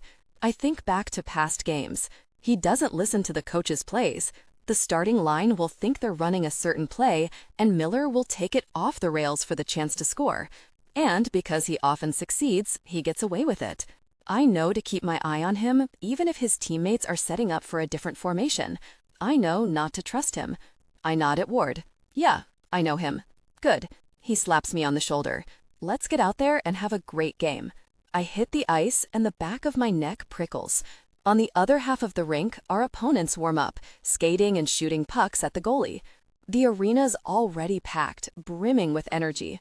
Rory Miller standing there, wearing a smug grin that makes me want to hit him. He tilts his head, turns, and skates for the net, sinking the puck in before he spins around. His smile stretches from ear to ear, and my gut seizes up with irritation. He's trying to get to me. This is what he does. I head to my net, centering myself. In front of the goalposts, I warm up, and my gaze locks with Pippa's. She's sitting behind the net with my mom and my mom's friend. Pippa's wearing a Vancouver Storm hat. I blink, staring at her in it, and those sparks ignite in my chest all over again. She lights up, lifting her hand in a quick, shy wave that makes the corner of my mouth tip up. I wave back, and the frustration I felt moments before melts away. She points at her hat, and I nod, letting myself smile at her. I like seeing her in my team's gear. Beside her, my mom is chatting away, smiling. She says something to Pippa, who nods and laughs. My mom likes Pippa and asks about her every time I call, and I like that too. I like that after the game, Pippa and Daisy will be at home. The whistle blows and the third period starts. My blood pumps hard as Calgary takes the puck. Pippa's gaze rests on my shoulders like a blanket, calming me, keeping me focused. I've blocked every shot, and the fans are chanting "Streichard shutout." Their left winger passes to Miller, who swings around Owens. He's on a breakaway with the puck, skating hard, eyes on me. That really smug smirk on his face. His team gets in position, but I ignore them. He's frustrated. His smug smile is forced. I'm getting to him. He showed up here tonight to score against me, to prove something to me. Maybe that he doesn't need me, or that I'm just another player to him. His gaze flicks to something behind me, and his eyes go wide in surprise. Pippa. My heart stops. He knew I had a thing for her in high school. I never told him, but he knew. By the time I realize what he's done, the fans are groaning in disappointment, and the puck is in the net. Miller skates past me with a cat-like smile. The fans boo him, and he turns that grin on them, which riles them up more. My stomach sinks, my teeth grit, but I shove all the thoughts away as the game resumes. I was focused on his weaknesses when mine sits right behind me. We win, and after the coach reviews the game in the change room, I shower and head upstairs to the box. My heart stops when I see Rory, really Miller, grinning down at Pippa, predatory gaze locked on her. He says something, she laughs, and he grins wider, stepping closer to her. Primal protectiveness rises in me. It's not uncommon for players from the other team to visit the box, especially if they have friends or family on the opposing team. I sure as gosh don't like him being here, though, talking with her. My teeth grit, and I'm in front of him, placing myself between them, staring him down. His dark blonde hair is still damp, and he's in his suit. Is he trying to really impress her or something? He eyes me with smug amusement. There he is. What the gosh are you doing here? I bite out, glaring at him. His grin broadens, and I want to really kill him. Just catching up with the lovely Pippa, he says, before gesturing over his shoulder where my mom, her friend, and Ward are talking. And I wanted to say hi to Donna. I was telling Rory how I work as your assistant now. Pippa gives him a shy smile, and my glare intensifies. I don't like her smiling for him. And you guys live together, Rory adds, narrowing his eyes at us. My skin crawls. He sees right really through me. Don't talk to her, I snap, and people in the vicinity glance over at my tone.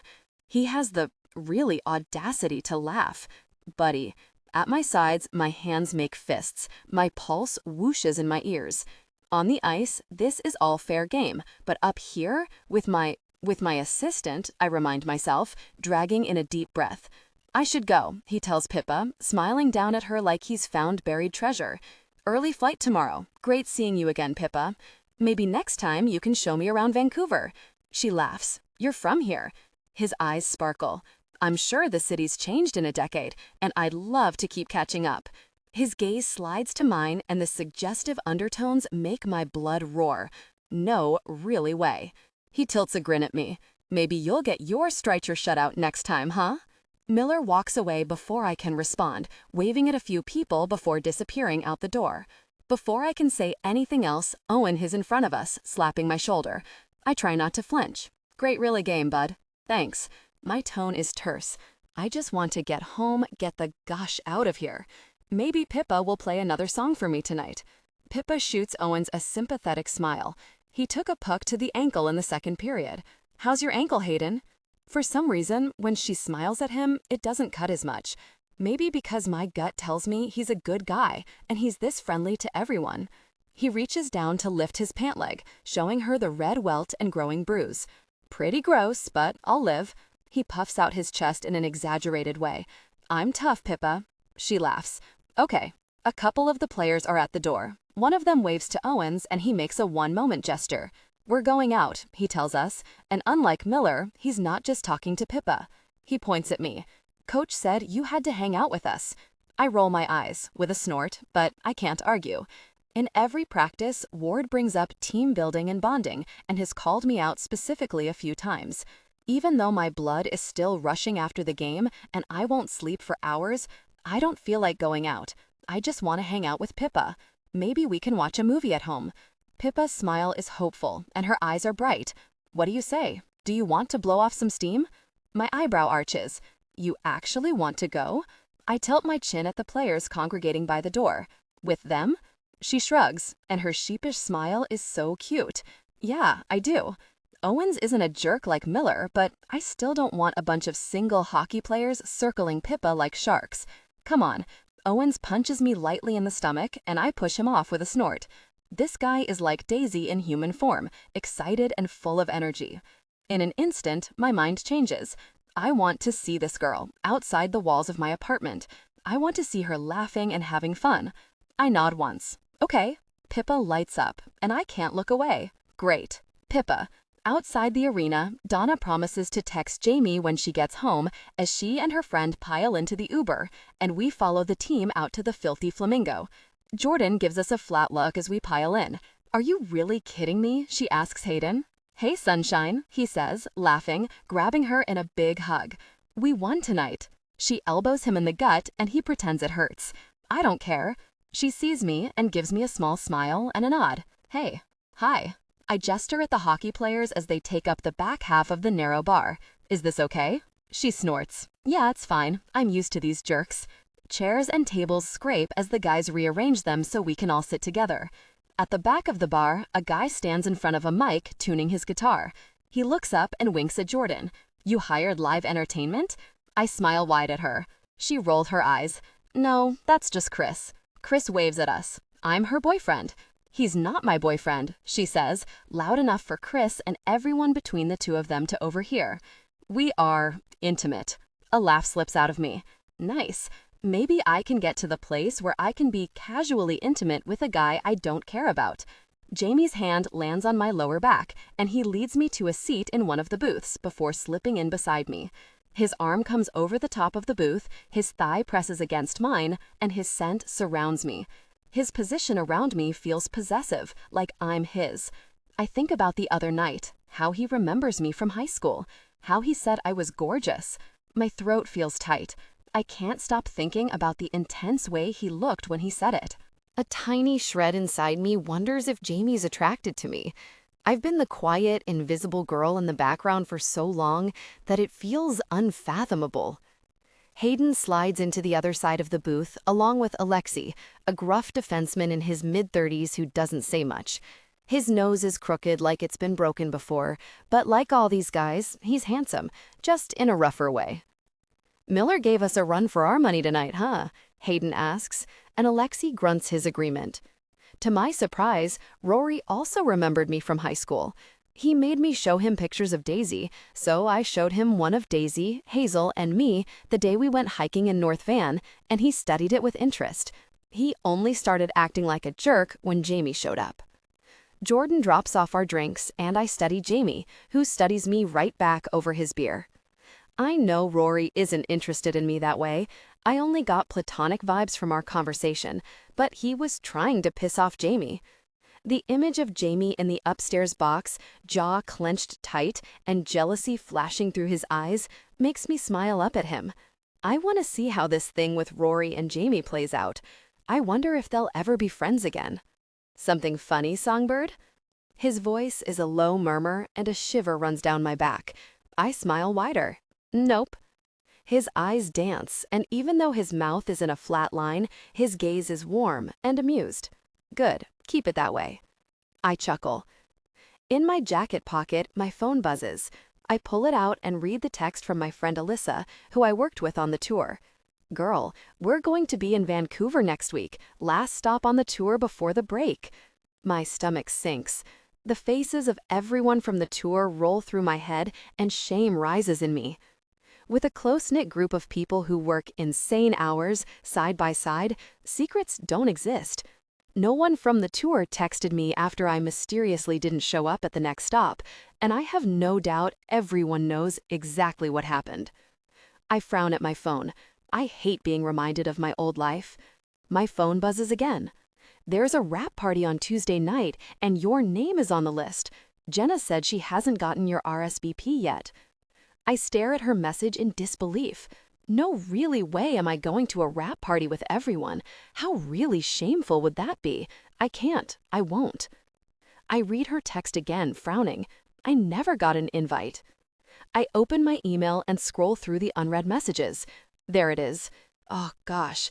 The email went out to everyone on the tour, and Jenna always forgets to blind carbon copy people, so everyone can see my email on the list. Everyone knows I've been invited. Jamie brushes my arm. What's going on? Nothing. I blink, tucking my phone away. He stares at me in that way that makes my stomach flutter. Tell me. Bossy. Mm-hmm. The corner of his mouth slants, and I can feel my own smile starting. On the small stage at the back of the bar, the guy starts playing guitar and singing. The players mostly ignore him, but he doesn't seem to mind. I take a long sip of my drink and hum with appreciation because Jordan makes good whiskey sours. I lick the foam off my top lip, and Jamie's gaze drops to my mouth. His eyebrows slide together in a focused frown. Are you going to tell me why you look like you saw a ghost? He asks in a low voice. Around us, the players are talking, laughing, and horsing around, but Jamie doesn't even notice. I chew my lip, taking in his handsome face. His cheekbones are still flushed from his game, and he watches me with patience and curiosity. Something in his deep green eyes makes me want to tell him things. There's a rap party for the tour next week. His gaze pins me, his jaw tightening. The tour you got fired from? I laugh without humor. I mean, when you put it that way, I sound stellar. Pippa. I know. I sigh, take another sip of my drink, and there are his eyes on my mouth again. Heat pools low in my stomach. His hand brushes my arm again, scattering goosebumps along my skin. I wish I didn't have this reaction around him. It's getting harder to hide. Everyone saw that I was invited, I tell him, blowing out a long breath. If I don't go, it's like defeat. My gaze rises to his. Exactly, like I'm hiding from them. My throat feels tight, and I shake my head. A part of me wants to hide and forget them all, but there's this other part of me that I swallow. My pulse is beating harder. Like, really him, really him for firing me and picking someone new? My stomach churns, and I roll my eyes at myself. Sorry. Don't. His tone is sharp. Don't apologize. He takes a drink of his beer. You should go. I snort, giving him a flat look. I'm sure that'll go great. If I show up looking super hot, they'll think I'm trying to get him back.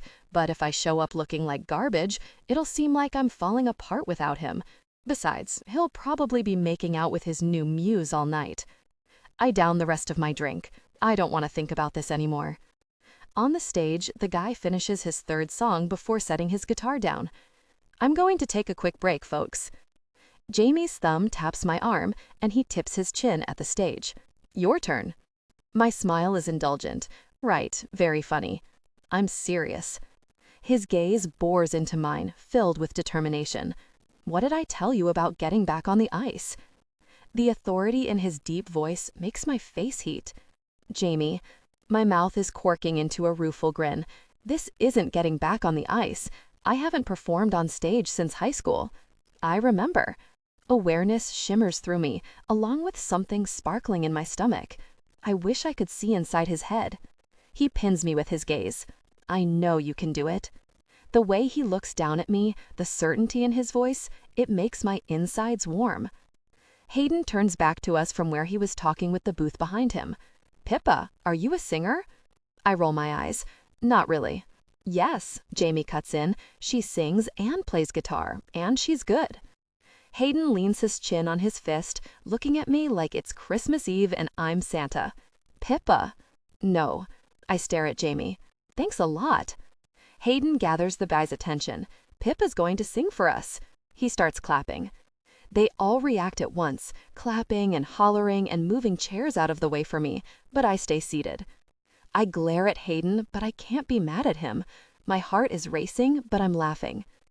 Tell you what, Songbird. Jamie's mouth brushes my ear, and there's that low tug in my belly again. If you sing a song up there, I'll go with you to your rap party.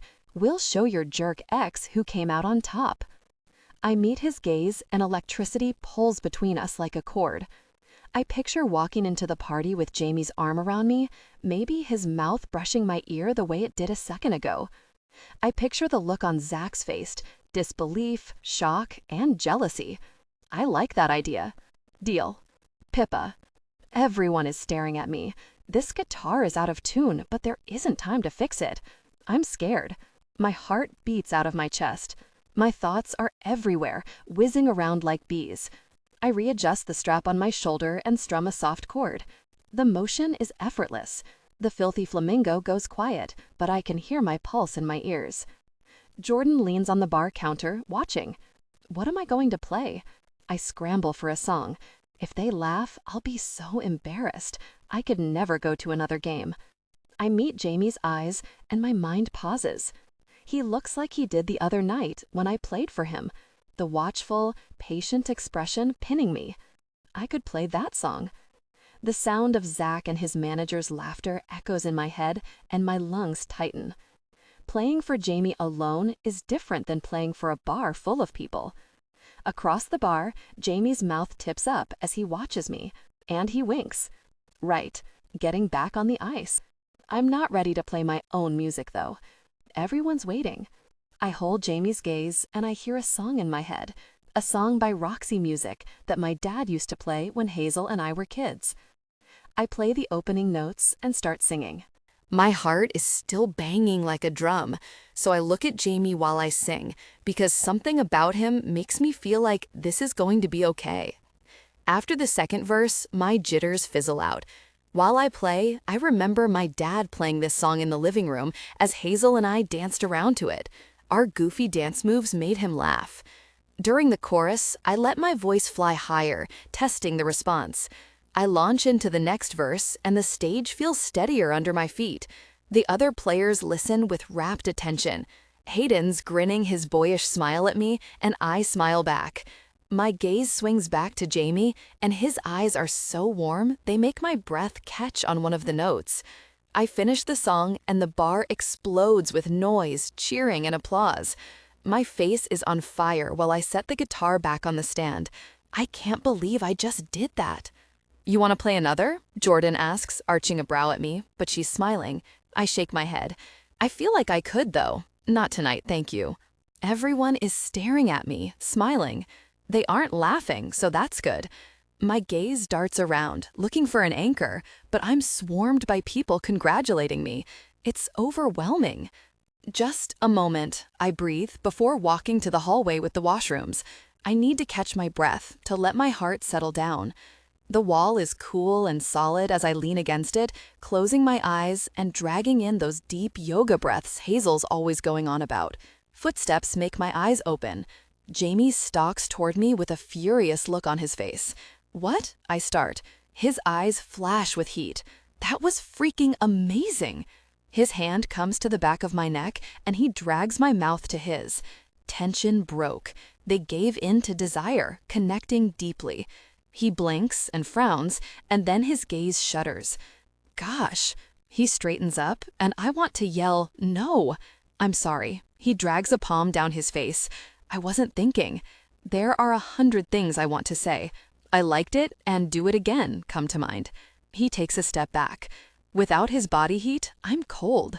The hunger and urgency are gone from his expression, leaving only his typical cranky surliness. But unlike normal, I don't feel like teasing him about it. I just feel hurt. An ugly realization hits me. This is exactly how I felt at the airport. What am I doing? He's hot, protective, and secretly sweet. Kissing him was like nothing I've ever experienced. He's nice to his mom, for gosh sake. He's the whole package.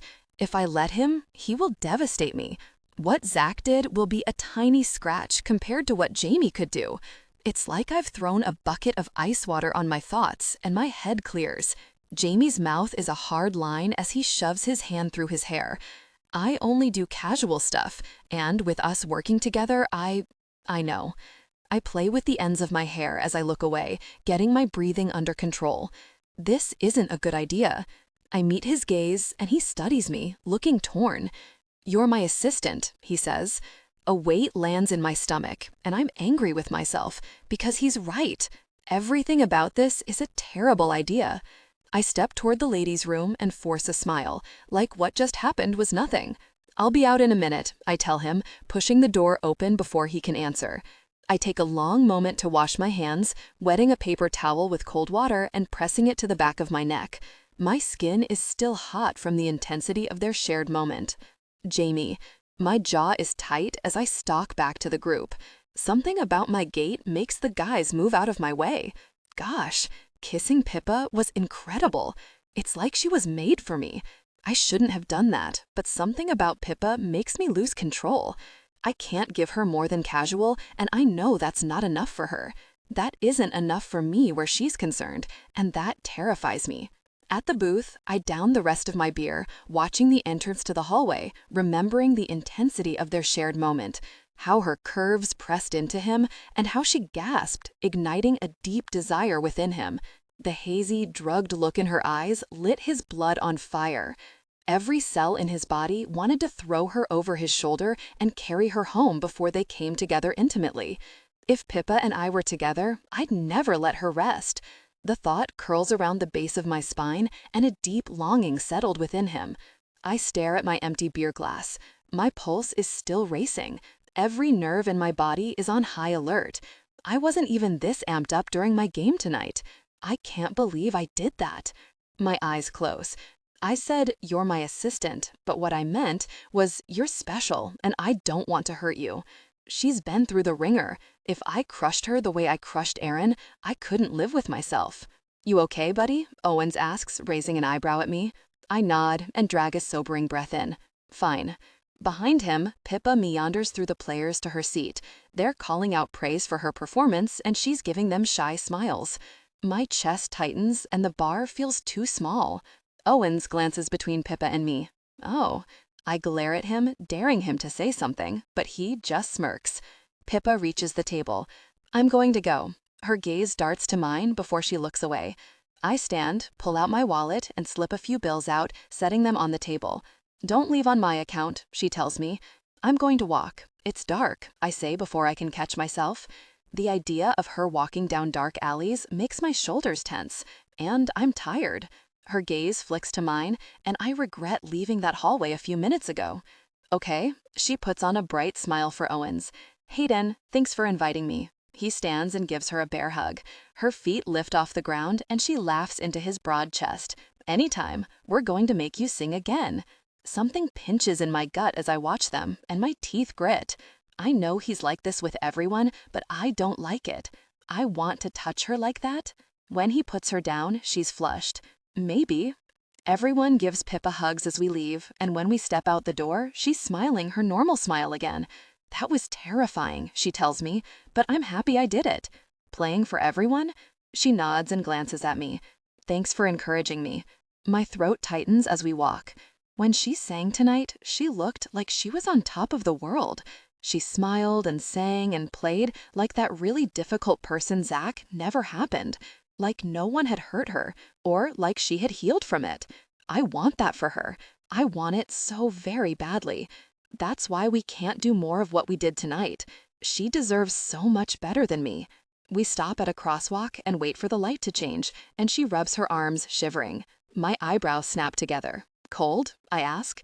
It's early November. It isn't raining, but the temperatures have dropped. She's wearing a light rain jacket with no insulation. She nods. "We'll be home soon." I slip my jacket off. She rolls her eyes. "Jamie, I'm fine. Put this on, now." My voice is low, and I see her breath catch. "Bossy," she whispers, pulling it on. It's huge on her. The sleeves are way too long. She looks really adorable.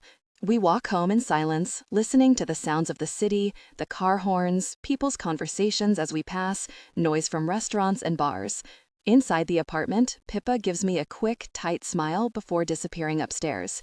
I take Daisy on a long walk, thinking about Pippa the entire time, and when I climb into bed, certain that she's sleeping, he sought release, consumed by thoughts of her. I broke Aaron's heart because I wasn't careful, and I know better than to take chances. This is as close to messing around with Pippa as I'll get. Pippa.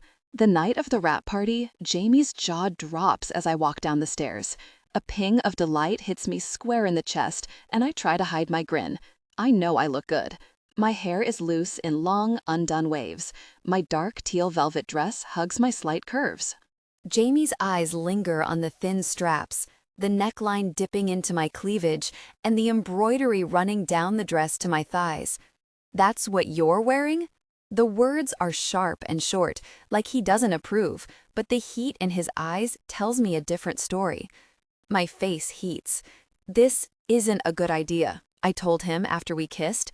You're my assistant, he said. This past week, we've been acting like the kiss never happened. He joined me on a few dog walks around Stanley Park and in North Van, and Donna joined us once when we hiked Seymour Mountain.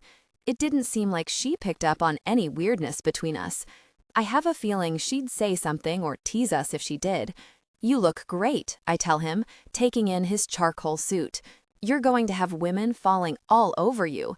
Good Lord, he looks good. The suit must be custom because it fits him perfectly.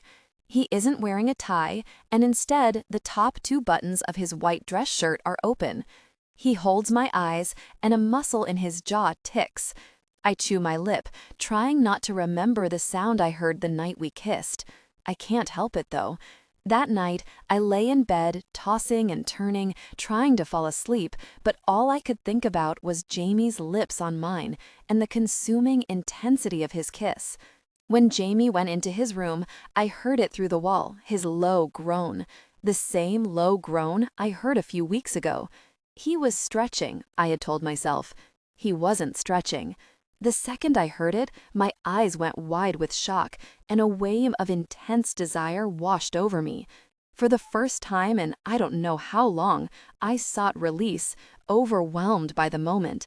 It was a new record. I couldn't believe it. Actually, looking at Jamie now in his charcoal suit, I can believe it so intensely.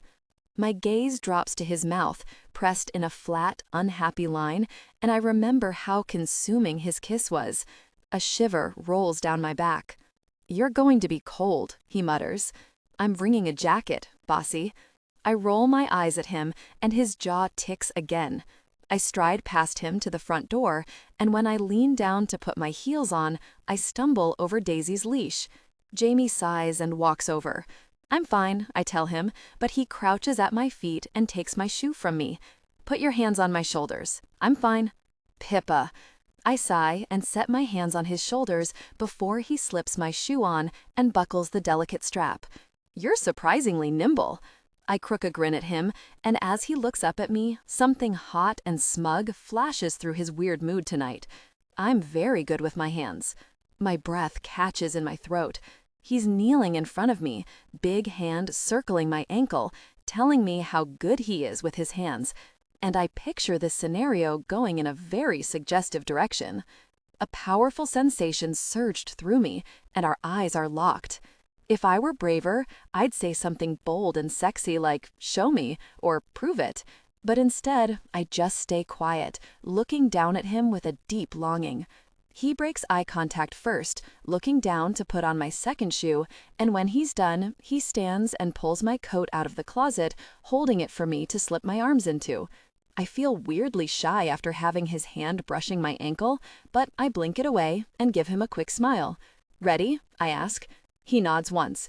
Bye, Daisy, he calls, and she opens her eyes halfway before going back to sleep. We ride the elevator to the parking garage in silence. He opens my car door, and I thank him, but he just nods at me with a grunt. I watch him circle the car to his door. His jaw is tight again, and he's wearing his displeased frown. He regrets saying yes to this, I realize. He made the deal with me before we kissed. My stomach plummets. What if he thinks I think this is a date? This isn't a date, I tell him when he climbs into the car. He stares at me like I'm a bug on the sidewalk. I know. His tone is pissed and resentful. He pulls out of the parking garage and onto the street. It's raining, and Jamie's bad mood is making me feel like tonight is already a mistake. We haven't talked about having overnight guests, he says out of the blue. I whirl toward him, giving him a strange look. Huh? I choke out a laugh. What are you talking about? I can't even imagine bringing a guy home. Where would I find one? After what happened with Zach, the idea of taking my clothes off for a guy, letting him touch me, my stomach churns. I hate that idea. My mind flicks to the guy beside me, all broad shoulders, thick hair, sharp jaw, his delicate fingers brushing my ankle. The low, needy groan I heard through the wall. I didn't mind him touching me. His nostrils flare as he shoulder checks and changes lanes. His eyes are on the road, and the air in the car is thick with tension. Daisy wouldn't like it. I'm speechless. I don't know whether to laugh or punch him in the face. Daisy loves visitors, I say without thinking. The look he gives me could burn my skin off. I don't even know what to say to him right now. We drive the rest of the way to the party in a weird, tense silence, and I'm regretting this more by the second. This party is going to be so awkward. On the street in front of the restaurant where the party is, he finds a parking spot. "Stay there," he barks, before getting out and opening the trunk. I'm getting irritated. He agreed to come with me, and now he's being a jerk. I don't want to do this. I just want to go home. He opens my door, and I'm about to inform him that we're going back, but he opens an umbrella and gestures for me to step out. He holds it high above my head, frowning at my hair. "Don't want your hair to get wet." Something in my chest lifts at the picture of him standing there, waiting for me. I'm a grown woman who can take care of myself, but between him helping me with my shoes, putting my coat on me, and now trying to keep my hair dry, I'm melting. I hate to keep comparing him to Zach, but can't help myself. Zach expected everyone to take care of him, and it only got worse as time went on.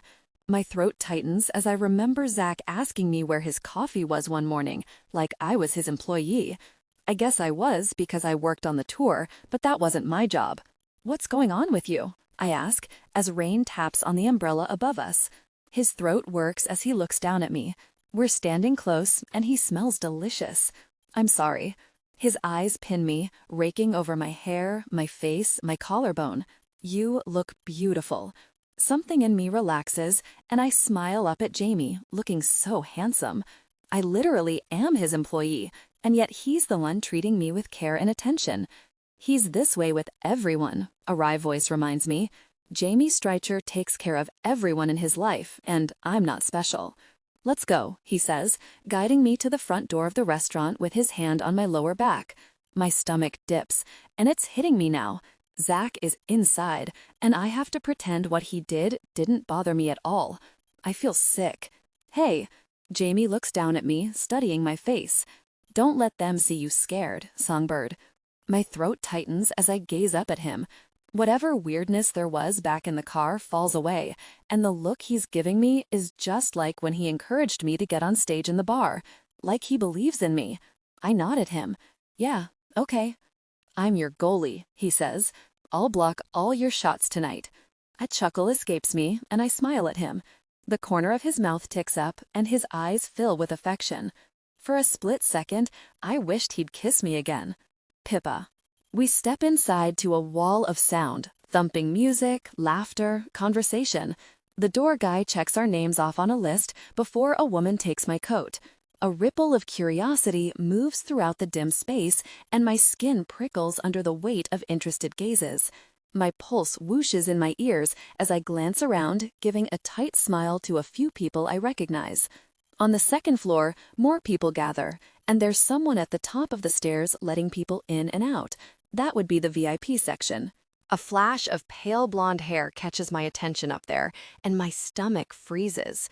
In the dim lighting, I can just make her out, laughing and tossing her hair over her shoulder. Zach will be nearby, no doubt. Jamie's warm hand lands on my lower back. "How about a drink?" he murmurs in my ear, and I nod. He leads me over to the bar and orders a whiskey sour for me and a beer for himself. I'm just going to have one. His eyes flick to my hair. "I'll be fine to drive." "I know," I laugh quietly. "You're Mr. Responsible." His gaze drops to my mouth, and my blood spikes with electricity. "Not always," he mutters, taking his beer from the bartender before thanking her. "Pippa!" Alyssa shrieks, and I flinch as she throws her arms around my neck. "You made it!" I force a smile. "Of course." She turns to Jamie, staring at him like he's a piece of cheesecake she's about to devour. "Hi, this is Jamie," I tell her. He shakes her hand, and she's practically drooling. There's a crackle of pleasure in my chest, but when she bats her lashes at him, the back of my neck prickles with irritation. "How do you two know each other?" she asks, still gazing at him. His hand returns to my lower back. "I'm her boyfriend." My thoughts drop off a cliff. His hand slides up my back, over the bare skin of my shoulders, before it rests on the part where my shoulder meets my neck. It's a possessive gesture that makes my heart beat harder, and every brain cell in my head stumbles. Yeah, I say stupidly, staring at him. He winks at me. He winks at me. His mouth curves up on one side, and I'm fascinated by the movement. Wow. Alyssa tilts her head at me, blinking. So soon. She glances up at the VIP section, and we all know exactly what she's implying. Anger drips into my blood, but I don't let it show. I bet no one really said wow so soon to Zach and his new friend. Jamie tucks a lock of my hair behind my ear. I can't breathe. I just stare at him in disbelief and awe. He's so good at this. With the right person, he says, holding my gaze, you just know. I could kiss him right here. In one sentence, he solidified the impression I make tonight, as well as implied that Zach wasn't the right guy for me. Give this guy an Academy Award.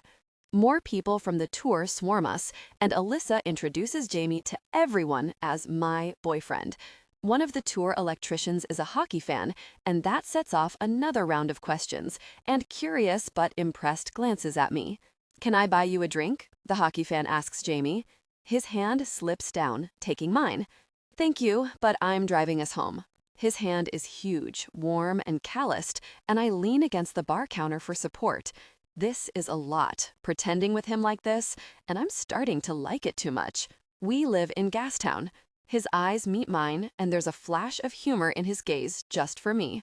You live together? One of the makeup artists repeats, and she stares at one of the hairstylists with meaning.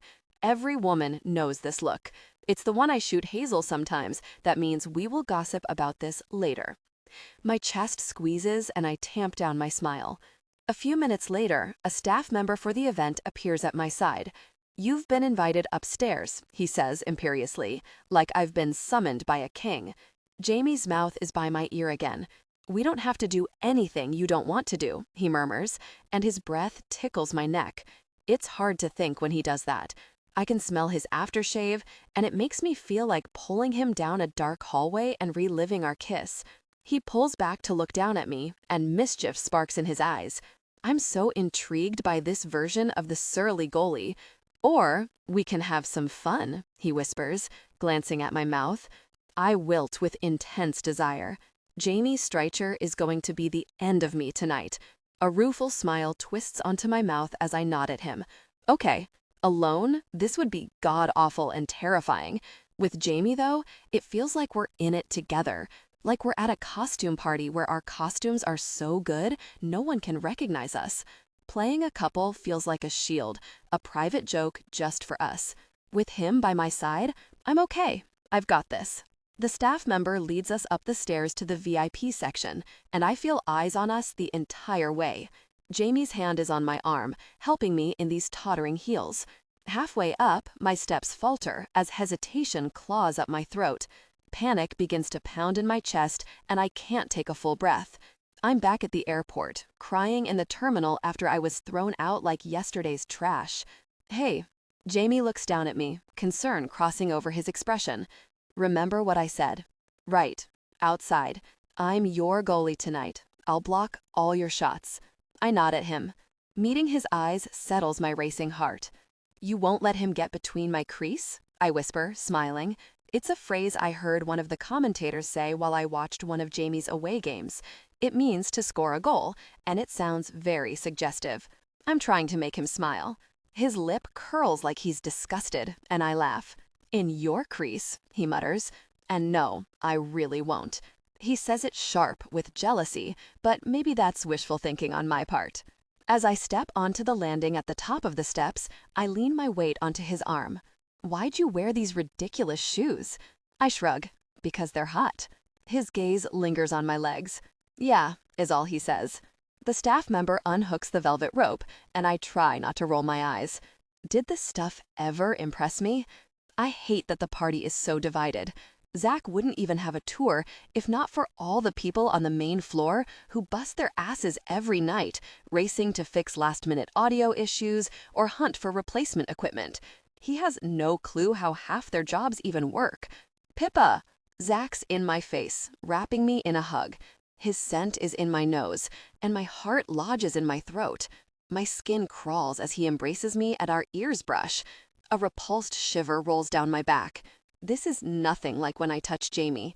It's cold and stiff, and the second Zach lets me go, I back away, straight into Jamie. His arm locks around my waist, pinning me to his side, and I breathe a sigh of relief. That's so much better. Zach's staring at me with a surprised smile, blinking with a tiny frown, like I'm someone he can't place. Look at you. Hi. I still can't really breathe, but Jamie gives my waist a squeeze before he drags his nails over the velvet fabric. I wonder if he likes that sensation, because I sure do. Pippa. Focus. I force a smile at Zach. He's wearing a fluorescent yellow hoodie with reflective strips, what people on construction sites wear as safety gear, and I kind of hate him for it. A few months ago, he told me he needed to start dressing to set trends because he was a celebrity now. He's trying to be fashionable, but it feels insincere, like he's trying too hard. He swallows, still staring at me in that funny way, before gesturing at my dress with appreciation. You look amazing. I can't lie, I'm pleased. This look on Zach's face, it's very satisfying. Just like everyone downstairs, Zach turns to Jamie and balks. Jamie Streicher. Jamie holds his hand out. He's way taller than Zach, and I stifle the urge to laugh. Pippa's boyfriend. Zach's hand freezes mid-air before he recovers and shakes Jamie's. Yeah, we went to the same high school, he says, and the words are toneless. Right, I nod. When Zach looks back at me, there are knives in his gaze. He gestures behind him, and his platinum blonde appears, gliding forward like she's been summoned. Have you met Lila? Jamie's hand tightens on my waist. No, I have not really met her, and Zach knows that. I hate pretending to be okay with something. I hate how everyone's playing their little roles, including me and Jamie, and I hate that I ever felt the need to show these people up. Zach doesn't matter, and these people aren't my friends. I realize that now. I knew it before, but it's smacking me in the face tonight. Hi. I smile at her and shake her hand. Her hand is so tiny, like a child's, and I try not to roll my eyes. Pippa. She nods with wide eyes, Layla. The way she smiles at me, though, it's kind and shy, and I pause. I thought she'd be this Cruella type, cackling in victory that she stole my man, but she seems young, small, and quiet. Zach takes a step forward, and her eyelashes flutter as she backs up. Oh, pity, or maybe empathy, rises in my stomach at the way she's dismissed. I know how that feels. Zach waves us over to the group. I recognize a few people from TV shows and movies, a couple guys from a band I like. Jamie takes a seat, and before I can sit beside him, he pulls me into his lap. He's so warm and solid, and his hands settle on my waist like they belong there. I know this is just for show, but my face heats with shyness. I think back to standing outside Jamie's building for the first time, psyching myself up to go in. How intimidating he was at first, how handsome I thought he was, and still do. Sitting in his lap is not how I thought this would go. I'm not complaining, though. Zach's eyes snag on me sitting there, but I turn away like I don't care. When you make a deal, I tell Jamie quietly, you really deliver. His gaze drops to my mouth, and I wonder how far he'll take it tonight. Heat moves over my skin, and even though my legs, shoulders, and arms are bare tonight, I don't feel cold. The server brings me another drink and a water for Jamie, and he gets pulled into a conversation about hockey with the guitarist on Zach's tour.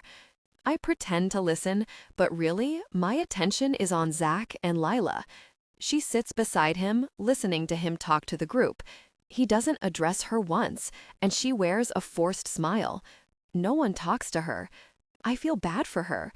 I also wonder, was that me? I think back to these parties and how I felt lucky to be there, lucky to have Zach's attention on me. Lila glances over at me and smiles, and I feel the urge to hug her. It'd be weird if I did, I know that, but it looks like she needs one.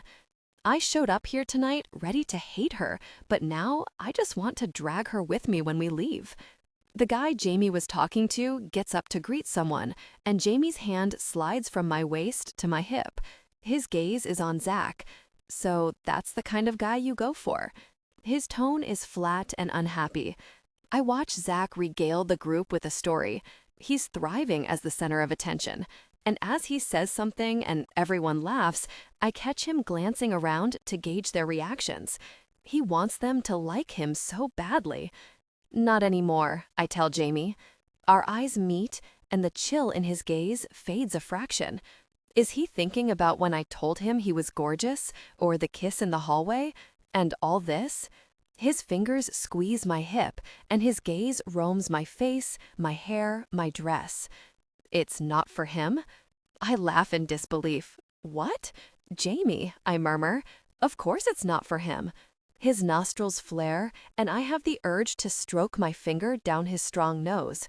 What am I really supposed to think, Pippa? His green eyes flash, and he grips my hip harder. Oh, I like that feeling. You pulled out all the stops for this guy. He runs his free hand back through his hair, messing it up. It's the ultimate revenge, isn't it? To make him want you back? His teeth clench. To make him beg for you? I'm speechless, blinking, jaw dropping to the floor in shock. Jamie, I say, but I have no follow-up. I try to turn on his lap, but his big hands anchor me in place. Stop moving, he bites out, and a moment later, I feel it, the firm press of his body into my backside. My eyes go wide. I know tonight is fake, and this is probably just his body's reaction to me sitting in his lap. This unsettled, angry side of Jamie is lighting me up, though, sending heat through my blood, and I'm hyper-aware of his firm body against me, his hands on my hips, the way his fingers brush the soft fabric, how they tense when he looks at my mouth. It feels good to be someone more than the girl who got stepped on. That's not the ultimate revenge, I softly say. His dark eyes meet mine, pinning me. His jaw ticks. My mouth curves into a smile, and I don't even recognize myself right now. The ultimate revenge would be being with you intimately. Jamie, I'm the closest I've ever been to hauling this girl over my shoulder, taking her home, and forgetting all the rules I've made for myself. Her mouth curves up, and her eyes glitter with teasing as I replay the words she just said. The ultimate revenge would be being with you intimately. I wish. We shared intimacy, eyes darkened. Afterwards, breathless, passion peaked, came together intimately, deeply connected. His body pressed into her backside as I rein in my thoughts. From the second she walked out of her room in this dress, I alternated between fantasizing about tearing it off her and being irritated that she was dressing up to impress the difficult person who's desperate for attention. Pippa's eyes are locked on mine, gauging my reaction, and my teeth clench. I need to get myself together. I do one of my mental centering exercises from hockey. Deep breath, focus on the feeling of my lungs expanding and not the way my body ached. Listen to the music around us, the chatter and conversation, and try not to inhale the sweet scent of her hair.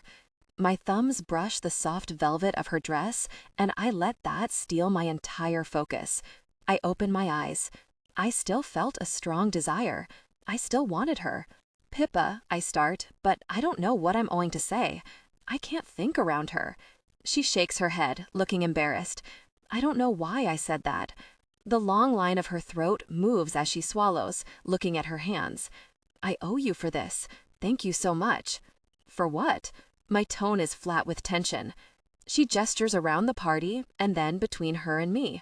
For this, for letting me sit in your lap, for going along with this whole charade. Letting her sit in my lap? I actually feel like laughing. Pippa's body pressed into me is the most intimate thing I've experienced in years, and I'll be thinking about it for weeks.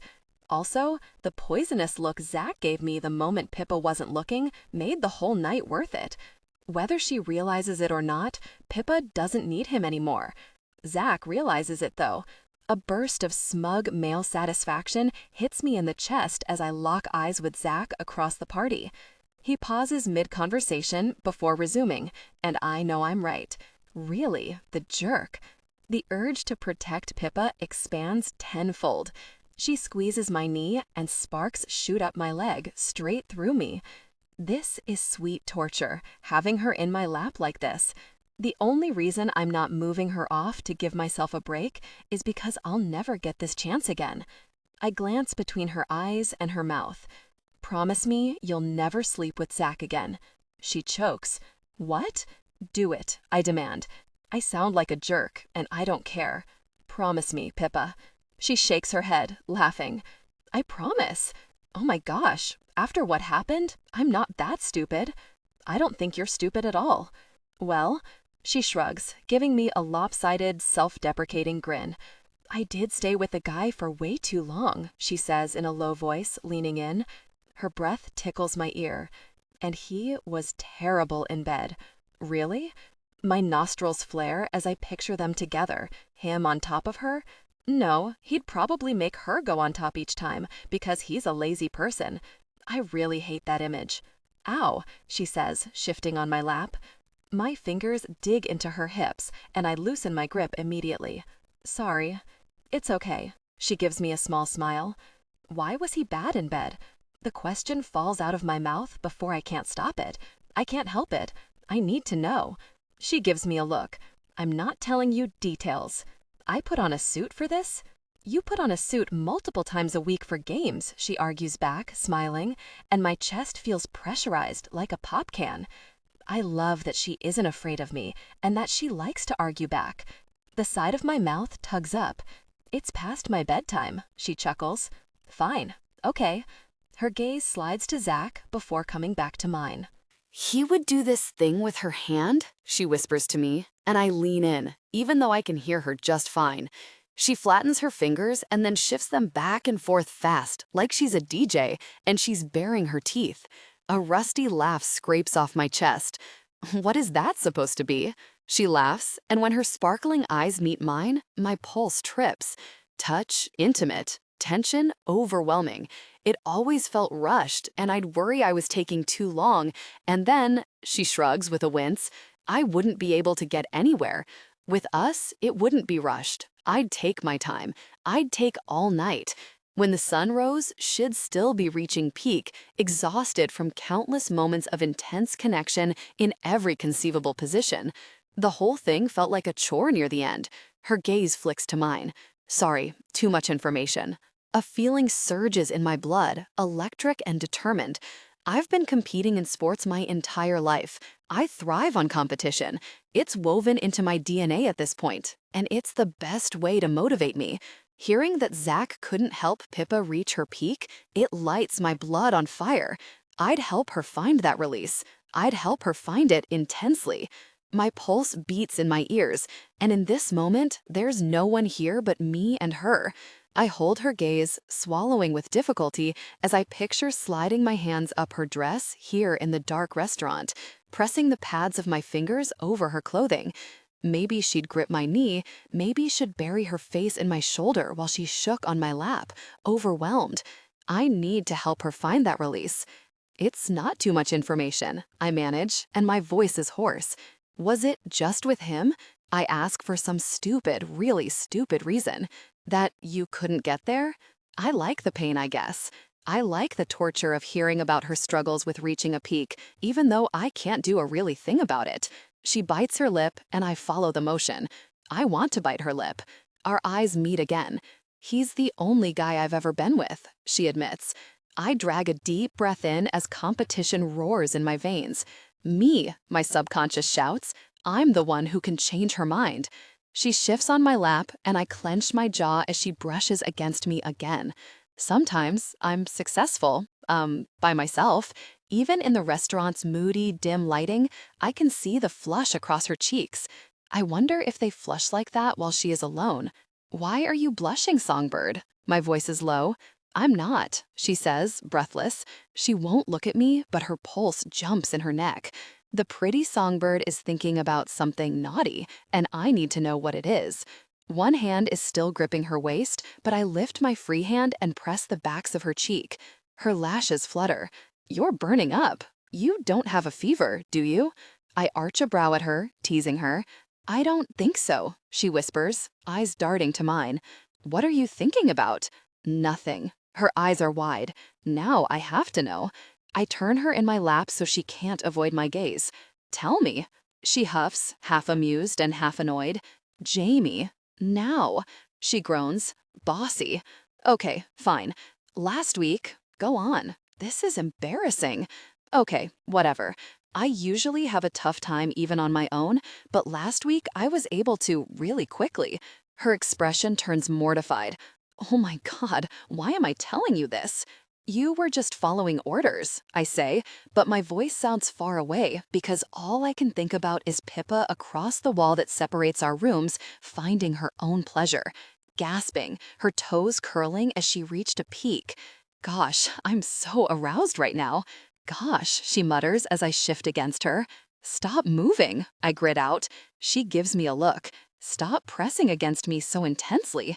I choke out a laugh. Only Pippa could make me laugh in this moment.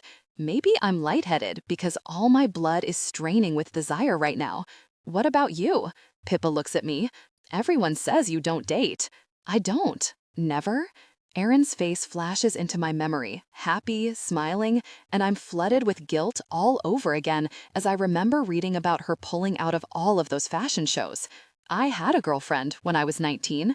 Pippa's head tilts as she listens. Erin. It feels weird to say her name out loud.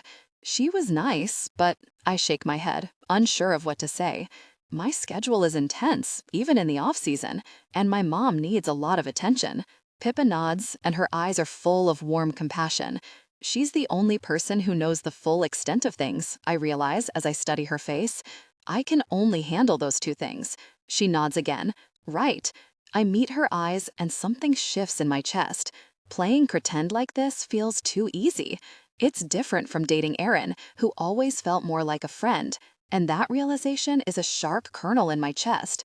My hands stroke up and down Pippa's sides, and her eyelids fall halfway, like it's either relaxing her or increasing her desire, or maybe both. My attention is pulled to my arousal. Again. Intense. Again. I'm letting myself act the way I want to with Pippa, and I don't know if I'll be able to stop once we leave. Touching her is really magic. Behind Pippa's back, Zach stares at her while his friend talks. My desire intensifies, and I get an idea. I'm an evil jerk, and I'm taking advantage of Pippa when I'm supposed to be helping her. There are a million reasons why I shouldn't do what I'm about to, but I don't care. The second we walk out the door, everything goes back to normal. We both know this isn't real. You really want to drive the stake into his chest? I murmur, leaning in and letting my mouth brush her ear. She shudders against me. I wait until she meets my eyes. Gosh, her eyes are pretty. Kiss me, I tell her. Jamie. Pippa blanks. He's watching. I arch a brow, and my gaze falls to her lips. I know how soft her mouth is. I've replayed it 100 times. Only if you want to. Yeah, she breathes, nodding, and when I lift my gaze to hers, she's looking at my mouth. If he's watching, we should. Mm-hmm. Okay, I'm going to kiss you now. My hand comes to the back of her head, and I gently pulled her forward. Our kiss is different this time. Less urgent, less frantic, although I feel all those things beating against the front wall of my chest, urging me to take her mouth. But no, I want to savor this one, because just like her sitting in my lap, we'll never get another shot. After tonight, she'll never see that loser again, and my opportunities to touch her will drop to 0. I kiss Pippa like I mean it, like she's air and I'm about to suffocate. Her hands fist my collar and pull me closer to her, and I nip her bottom lip before I taste her again. I kiss her like we have forever. I know we don't. We have maybe 30 seconds more of this if I'm lucky. She sighs into me like she's been thinking about this all week too. Everything falls away, the people, the music, everything except the feel of her mouth under mine, her pressed against me, my hands in her hair. She's so very sweet. Her tongue slips into my mouth and I feel a rush of desire. I draw her tongue deeper and she whimpers. I could help her reach a peak so very fast.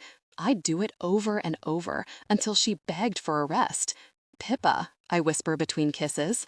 She nods, and her mouth seeks mine again. Desire floods my chest, drowning out everything else.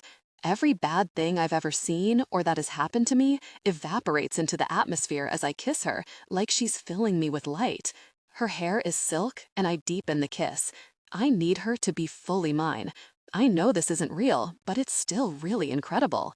I sense a presence in our vicinity, and when I open my eyes, there's a fluorescent hoodie beside us. I'm cradling Pippa's jaw in my hands now, but Zach reaches out and tugs on a lock of her hair. I pull back, glaring at him, jaw clenching. "What are you two doing hiding in the corner?" he asks. His smile is wry, forced, and uncomfortable. "It's a party. Come hang out with us." He gestures at the table of his friends. He says it like he's not asking. Under my hand, Pippa's back muscles tighten. Even without my hands all over her, I'd sense her hesitation, the way she straightens up. "We have to go." I stare at him. "We've got an early morning, and I'm not done with this one tonight." My tone is suggestive, and her eyes flare with surprise and heat. "Right, baby?" I ask, locking my arms around her waist. Her lips are swollen, and she looks dazed as she nods. Something smug courses through me. Zach's expression is both unimpressed and irritated. She stands, and when I get to my feet, I take a step closer to Zach to emphasize our height difference. I don't use my size to my advantage often, but tonight I'll take any opportunity to show this guy up. "Thanks for inviting us." "Yeah," he says, forcing a smile. He looks like he's about to be sick. "Really great to see you, Pippa." She forces a smile right back. "You too." I take her hand. It fits perfectly in mine. On the way down the steps, I'm practically carrying her, supporting her arms.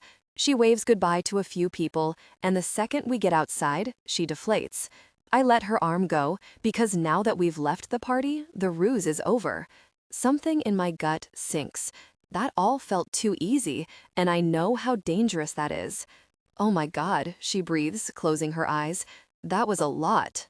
"Pippa." I fold my arms over my chest so I don't do something stupid like touch her hair or waist again. We aren't pretending anymore. "You killed it," she snorts, rolling her eyes. "You did." She smiles up at me. "Thanks to you." My heart beats harder. Anytime.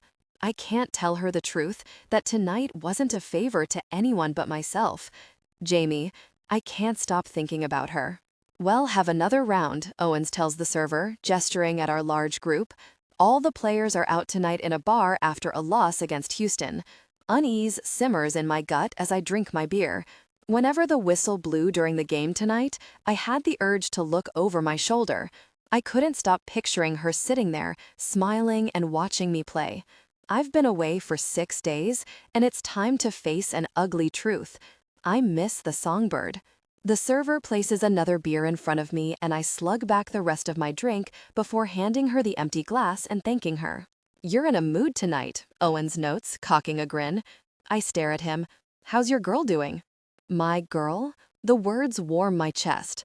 "She's my assistant," I say, but it doesn't sound convincing.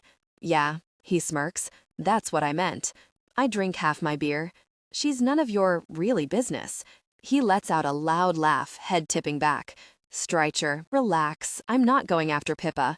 My shoulder muscles ease, and I take another pull of my beer. I think back to the conversation Pippa and I had in the car, where I told her not to bring guys home. So really stupid. Could I have been more obvious? She probably thinks I'm a toxic jerk. And then there was the wrap party. Kissing her, touching her, pulling her into my lap. I've been replaying that night all week.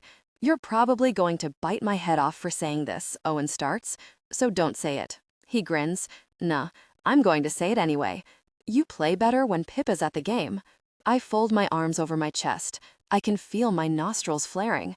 There's a weird pressure in my chest. "That's because when she goes to my games, my mom is there," I tell him in a sharp tone. "I worry about my mom." He shakes his head, eyes glittering. "I don't think that's it." He laughs again. "Yeah, I am, but that doesn't mean I'm wrong." I roll my eyes. These freaking rookies think they know everything. Down the table, Alexei Volkov calls him over, and when Owens gets up and leaves, I picture Pippa sitting behind the net. My nerves immediately settle. Gosh, I rub the bridge of my nose. I'm not ready to look this problem in the eye. It's cowardly of me, and it goes against everything I've learned about grit and mental toughness from my sport, but I can't do this for real with Pippa. I can't mess it up and then be in the same category as Zach, the jerk loser. After hearing her play guitar and sing for me, I know she has what it takes to have a career in music. She just doesn't realize it yet. In my back pocket, my phone buzzes. It's a picture of Pippa and Daisy on a hike this afternoon. The sun peeks through the trees, and Pippa's eyes are so bright. 2 pink patches bloom on her cheeks from the cold. My heart squeezes. I study them, tracing the lines of her face and her caramel hair with my gaze. She's wearing a light jacket, and I frown. "Dress warmer," I text. "It gets cold in the mountains." My full focus is on my phone, watching as the typing dots appear. A twist of excitement hits my chest, like the moments before a player tries to score on my net. "Bossy," she texts back. I huff, leaning my chin on my palm, scrolling back up to the photo of her. The beer is making my head float, and I wonder if she'd say that. My mind floods with images of us together, connecting intimately. My body responded, and I clench my eyes closed, rubbing my face. Christ, Streicher, get yourself together. Pippa's problem with reaching a peak has nagged at me all week. I stare at my text conversation with her, wanting to say so many things. How are you, and have you been thinking about me too? And I know 100 ways to bring you pleasure. How are things at the apartment this week? I finally settle on, because it's less personal. "Quiet," she responds. "Daisy misses you." My pulse picks up. I lean forward, elbows on my knees, staring at my screen. "I'll be home before she knows it," I text back. Pippa's response comes right away. She's looking forward to it. My mouth curves up. "Holy gosh," Owen says down the table, pointing at me. He smiles. I shake my head at him, and I think I'm still smiling. "Go away, Owens," I call down to him, but there's no bite to my words. He just grins back at me. "Tell me about the hikes you've done this week," I text Pippa. "You want a detailed schedule?" "Yes, down to the hour." Demanding. I smirk at my phone, knee bouncing as my blood crackles with energy. Half an hour later, we're still texting, messages flying back and forth. I've lost count of how many beers I've had. I don't drink much. My mom was always worried I'd inherit my dad's alcoholism, but I tell myself that drinking with the team is part of the team bonding thing Ward likes. I'm in that buoyant, buzzed zone where everything seems more fun. "Thank you again for coming with me to the wrap party," she says. "I left for my away games the morning after the party, so we haven't had a chance to talk about it." "No problem. I want to apologize for what we talked about." My gut tenses. "Explain?" The response doesn't come right away, and I can sense her chewing her lip on the other side of the continent. The stuff that I talked about with Zach and me, it was unprofessional. I rub the ache behind my sternum, picturing her brow wrinkling with worry. Does she regret telling me? I forced you to tell me. Still, it's not your problem, and I'm embarrassed. I don't know what this feeling is in my chest. It's a blend of wanting to give her a hug that lasts for hours and the fierce need to prove her wrong about this problem she thinks she has. Nothing to be embarrassed about, Songbird. I hit send before I can think twice about calling her that. I really shouldn't, if we're talking about being professional. I can't seem to stop, though. "Okay, well," she replies. "Thanks for listening." "You can talk to me about that stuff anytime," I tell her, like I'm her really boyfriend or something. My chest clenches at that thought. An ugly image wanders into my head. I picture Pippa and me sitting on the couch in the apartment, her talking about her intimacy problems with a guy she's seeing. Rage whips through me. I really hate that image. "I'm going to go to sleep now," she texts. "Good night, Jamie." "Good night, Pippa." Long after her last message, I stare at my phone, scrolling through our conversation. Zach couldn't help her reach a peak, and I want to so badly. Not just because of my competitive nature, but because Pippa's lovely, and she deserves everything good. I could see the anguish all over her face when she told me about it. It upsets her. I need to fix this for her. I need to take care of her. I bury my head in my hands. There are a million good reasons to forget she ever told me those things. She works for me, and I trust her in my home, with my dog, and with my mom. I like her, and I don't want to screw things up for her the way I did with Aaron. And I know from last year, my mom needs me to keep an eye on her, even if she isn't ready to admit it. Strycher, when I said you should spend more time with the team, Ward says with a crooked smile, gesturing to me on my phone, this isn't what I had in mind. I glance around the table. Everyone is in conversation, talking and drinking and laughing, but my head is back in Vancouver with the woman I'm supposed to keep my distance from. I slip my phone back into my pocket, and Owens orders me another beer. It's late when I get back to my room. I'm clumsy, fumbling with my key to open the door. After I put my phone away, Owens had us all laughing at stories from his summer trip to Europe. He reminds me of how Miller used to be before he turned into a jerk. Ward even told us a bit about his pre-injury days when he played for Toronto. The entire time, though, my mind lingered on Pippa's situation. I yank my shirt and pants off and flop down onto my bed, pulling out my phone and skimming through my conversation with Pippa again. It's only a matter of time before she shares her personal challenge with another guy, and he wants to help her out too. My head falls back onto the pillow and I let out a low groan. The thought of sharing her makes my jaw clench. I like Pippa, and not just because I desire her. I like talking to her, I like hanging out with her, and I like living with her. She makes those cupcakes for me. She's funny, sweet, and beautiful. We're friends, I think. I don't want her to bake cupcakes for another guy or sing in the shower while he listens outside the door. My head spins, and I realize I'm drunk. I haven't been drunk in years. I let my mind wander back to Pippa, and an idea trickles through my sluggish thoughts. On my phone, I search for a personal item I've heard about. My pulse beats in my ears, and I'm filled with anticipation as I put the item in my cart, address it to Pippa at the apartment, and pay for it. Jamie. 3 days later, I'm sitting on the private plane with the rest of the team, waiting for takeoff when I send Pippa a note that I'm on my way. Daisy's looking forward to it, she responds, and I smile at my phone. We've been texting during my entire trip, sending each other photos throughout our days. I catch myself studying her photos, memorizing them, and looking forward to the next one. An email notification pops up on my screen. Shipment out for delivery. My eyes narrow because I don't remember ordering something to the apartment. Pippa usually handles that stuff on the credit card I gave her. Good news, your purchase is out for delivery and should arrive later today. It was a personal item. My heart stops. I really forgot. Oh gosh. My pulse restarts at a sprint as the memory rushes back. Lying on my bed in my boxers, filled with anticipation, buying Pippa a personal item. Gosh. No. Gosh, I can't believe I did that. This is not okay. She works for me. She never asked for this. She's trying to keep things professional. I'm trying to keep things professional. My throat closes up. You okay, Strycher? Volkov asks beside me, and I nod tersely. Fine, I mutter, heart going a mile a minute. Gosh, the tracking link says it's due to arrive half an hour after I get home. My skin feels hot, and I'm sweating. If I rush, I might be able to make it home to intercept the package. I picture Pippa receiving it with a horrified, disgusted expression. All the text conversations this week, the smiles she gives me, the walks we go on, I've ruined it all. Whatever Pippa is to me, I just blew it up. Cabin crew, the pilot says over the intercom, prepare for departure. The flight attendants ensure everyone is buckled in and the plane door closes. My pulse races, and I'm stuck on this freaking airplane for 5 hours, praying Pippa doesn't get the package before I do. The second we land, I'm out of my seat, hauling my bag out of the overhead bin. The guys shoot me wary looks. Excuse me, I say in a sharp tone as I head to the front. The plane is still taxiing along the runway, and one of the flight attendants rolls his eyes at my behavior. I don't care if I'm being rude.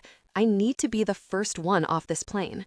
If I don't get there in time, I'm really in trouble, and it's not even about having to find a new assistant. If she sees I sent her something inappropriate, I've just lost the only person I actually like in this city. My stomach knots, and nausea rolls through me. I'm right behind the flight crew as they open the door. If this was a regular flight instead of a private plane, or if I wasn't known for hockey in this city, I'd probably be arrested with the way I'm acting.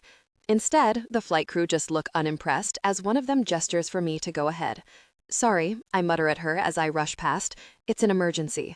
I sprint through the airport. With my height and frame, in this city, I'm easily recognizable. People are gawking, taking photos and videos. I must look like the freaking Terminator running like this. My bag catches on someone's elbow and they stumble. Sorry, I yell over my shoulder, still running. There's a special airport exit for private flights, thank God. I wait for the person in front of me, breathing hard, sweat beading on my forehead. There's no update on the package's location. Still out for delivery. I swallow past the knives in my throat. My nerves are shot, and I've never felt this tightly wound. Not before a big game, not when I found out my mom was having panic attacks, never. I don't know what that means, and I'm not going to deal with it now. The person at the exit gives me a long look while they process my passport. The moment he recognizes me, I see it in his eyes. More guilt forms in my gut. If I wasn't a professional hockey player wearing a suit that cost more than most people's paycheck, I'd be hauled into questioning for looking shady as gosh. Have a good day, Mr. Streicher, he says, gesturing me through. Give us more of those Streicher shutouts. You got it, I call as I hurry out the doors. The Uber is waiting for me outside, and I slide in. I left my car at the apartment in case Pippa needed it. $500 to get me home as fast as you can, I tell the driver, pulling the bills out of my wallet. The next 20 minutes are excruciating. The driver rides the gas and brake, driving so far over the speed limit I don't even want to look, and is honked at a dozen times. My knee bounces as I grit my teeth, alternating between staring out the window and refreshing the tracking page.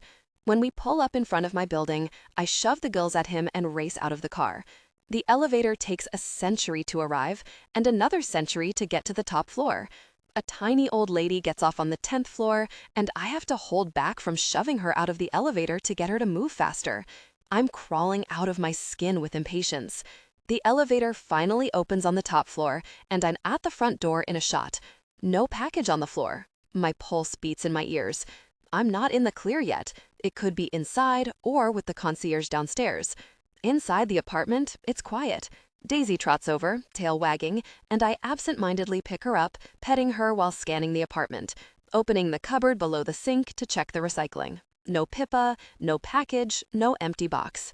A quick call downstairs confirms they didn't receive a package either. Relief eases through me, and the knots in my gut untie one by one. It hasn't arrived yet. I sigh and lean back against the front door to catch my breath. I just aged a decade. I give Daisy one more scratch before setting her down, and she returns to the couch and goes back to sleep. As my pulse slows, I scrub a hand down my face. That was so freaking close. Too close. In the upstairs hallway, I'm heading to my room to change out of my suit when a noise stops me in my tracks. A gasp. I stare at Pippa's door. A soft, rhythmic sound, followed by a breathy sigh. A wave of intense awareness washed over me. I realized the package had arrived before me, and my pretty assistant was currently experiencing its contents in her bedroom. Pippa. Wave of intense pleasure radiated through me.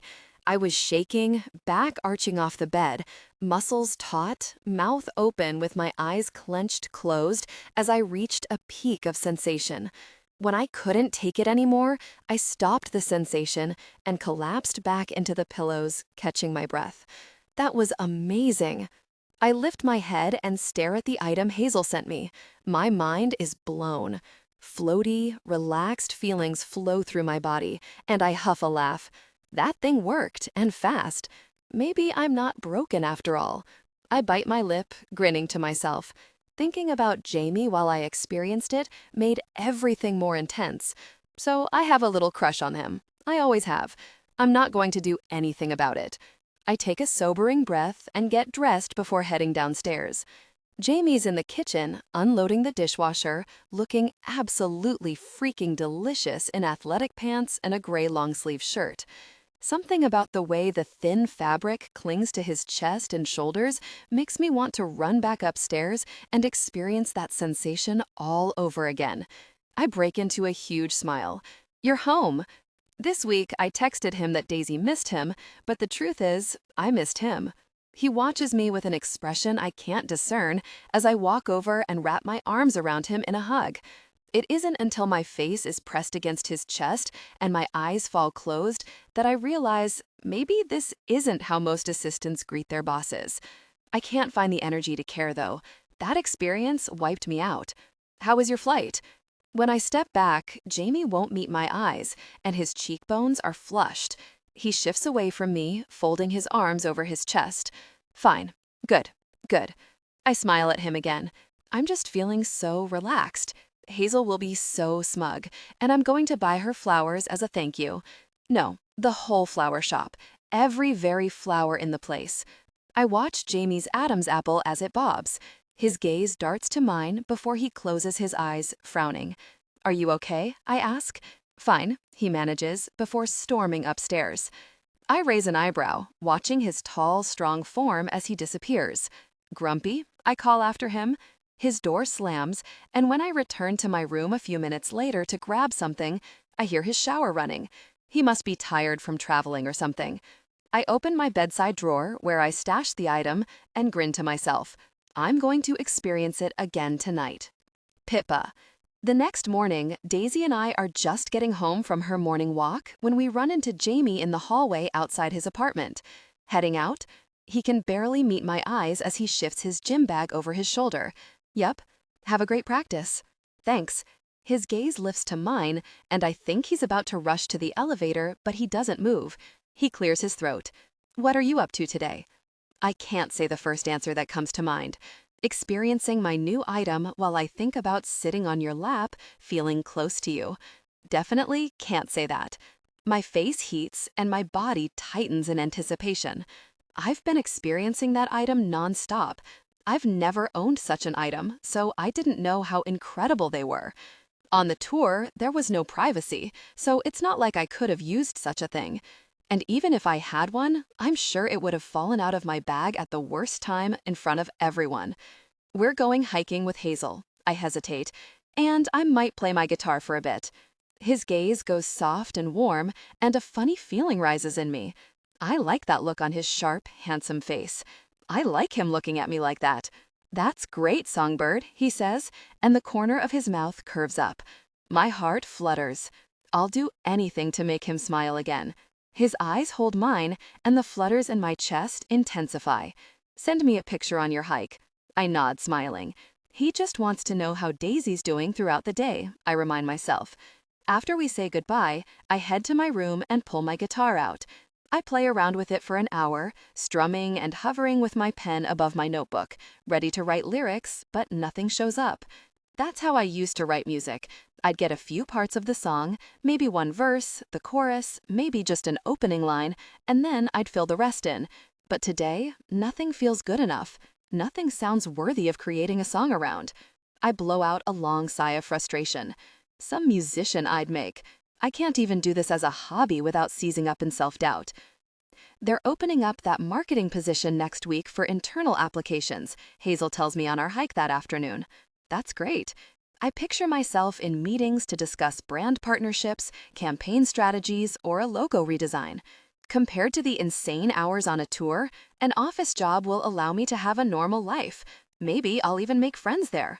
And if someone makes fun of me or laughs at my ideas, I'll be fine, because a marketing idea isn't a piece of my heart the way songs are.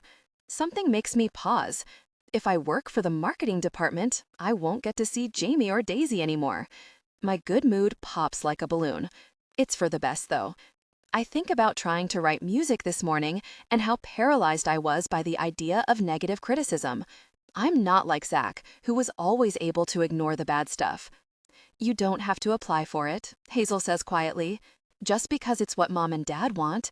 I want to, I cut in. It's what I went to school for. Her gaze lingers on me, wary. She doesn't buy it. Hazel has always been able to see right through me. I can already hear how happy my parents will be that I even applied. They've been asking nonstop about it. Besides, I'm just starting to play music again. I don't want to put pressure on myself to make it everything in my life. I just want to love it again. Oh, I meant to thank you for the gift, I tell Hazel, changing the subject and shooting her a cheeky smile. Did it cross boundaries? Absolutely. Do I care? Not really. She tilts her head, frowning. Huh? The toy. What toy? My eyes narrow. The one you sent me. She stares at me. I didn't send you anything. I blink. Yes, you did. The Satisfier. She chokes out a laugh. I didn't send you that. Although, that's a great choice. Everyone always goes for the vibrator, but they're like buzz. She makes a noise like a buzzsaw. It's too much sometimes. I stop walking. You sent it to me. No, she says slowly. I didn't. Then, oh gosh, my mouth falls open. He's the only other person who knows my address. Even the team office still has Hazel's address on file for me, even though they know I'm living at Jamie's. What's that look? Hazel asks. I'm staring at nothing. My face is the temperature of the sun, and I'm going to die of embarrassment or horniness or shock. Jamie Streicher sent me a sex toy, and I've been using it non-stop while thinking about him. The image of him standing in the kitchen, staring at me with discomfort as I walked out in a dazed state, appears in my head. I press my hands against my cheeks. I'm going to die. Any second, my whole being will just poof into the air. Oh gosh, I whisper. What? I think Jamie sent it. She crows with laughter. Awesome. No, I protest, wincing. Not awesome. Her eyes are bright with excitement. He likes you. No, he doesn't. My voice is weird again. He doesn't. She gives me a look that says otherwise. He can't. You're my assistant, he said. I glance at Hazel, worry furrowing on my brow. My pulse picks up. He pretended to be my boyfriend at a party Zach was at and became visibly aroused when I sat on his lap, I blurt out. Hazel's jaw hits the ground, but her eyes are smiling. Tell me everything. When I'm finished recounting that night, she shakes her head. He desires you intimately. My skin prickles and I can't get a full breath. I don't know what to do. Do you want to be intimate with him? The ultimate revenge would be being intimate with you. I can't believe I said that. Yes, I squeak out, blushing. But we can't, she sighs. You know how I feel about hockey players. But if you want to, and he wants to, she gives me an encouraging look. Why not? Because I already like him as more than a friend. What if I fall for him only to move out in a few months and never talk to him again? What if I start to like him too much and he pulls a Zach on me? I've already been crushed once this year. I can't go through it again. Jamie's so insanely hot and so out of my league, it isn't even a possibility that he won't break my heart. Pippa, Hazel says, just keep it casual with him. Guys are only as faithful as their options, especially these guys. She shrugs. Don't forget who he is, and leave your emotions out of it. Easy for her to say. Hazel always keeps relationships temporary and uncomplicated, but I don't know how to do that. I live with Jamie. I work for Jamie. We text and talk about our day. His dog is basically my best friend. I hang out with his mom. Nothing about this is uncomplicated. My emotions are already fully involved, and if I let it go any further, it's going to hurt like hell. That afternoon, I get home earlier than expected, and Jamie's shoes are in the front hall closet, but the apartment is quiet. Daisy's tired after our hike, so heads to the couch to nap, and I wander up to my room to charge my phone. As I pass Jamie's door, I hear my name in his low voice, barely above a murmur. My heart stops. Is he talking about me on the phone? I frown and lean in, listening. This is totally wrong, but if he is, I have to know what he's saying. My skin presses my ear against the door. Really, he mutters in the same tone as when we were kissing, a low, needy groan. My eyes go wide. My skin heats as I imagine what he looks like on the other side of the door, touching himself and wincing with pleasure. Pippa. I hear his low moan through the door and feel a rush of desire. My hot hockey player boss is touching himself while moaning my name. A thrill shoots through me, and I picture us together, all the hard planes of his body while he touches me, urging me on. Jamie would be so different from Zach in bed. You can do it, Jamie said when I was uncertain about performing in the bar. I bet he'd say that in bed too. Jamie. Pippa comes home the next evening with Daisy and stops short in the kitchen, tilting her head with a surprised smile. "What's this?" she asks, gesturing at the massive mess I've made. I rub the back of my neck, feeling stupid. I can't believe I thought this was a good idea. "Dinner," I manage, meeting her gaze before looking away. "I made dinner for us." I'm a really wreck. I can't stop thinking about her reaching peaks in her room with the toy, and I can't stop worrying she'll find out it's from me. She must not know I sent it. It's the only explanation for why she hasn't quit or called HR. When I think about her moving out, I feel sick. When I imagine the look on her face as she finds out I bought it for her, I want to tear my hair out. I've tried compartmentalizing Pippa.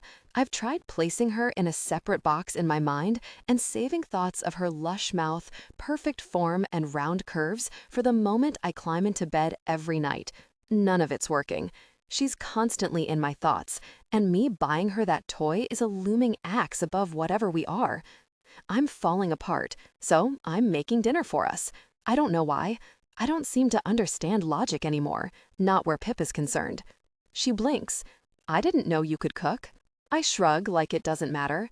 "You don't have to eat it if you don't want to." "I do want to," she says quickly. "I'm just surprised." She tips a smile at me and my nerves settle a fraction. Pleasantly surprised. Is she blushing? She wanders to the oven and peers in. "Enchiladas." I nod. "Black bean, yam, and spinach. Ready in 20.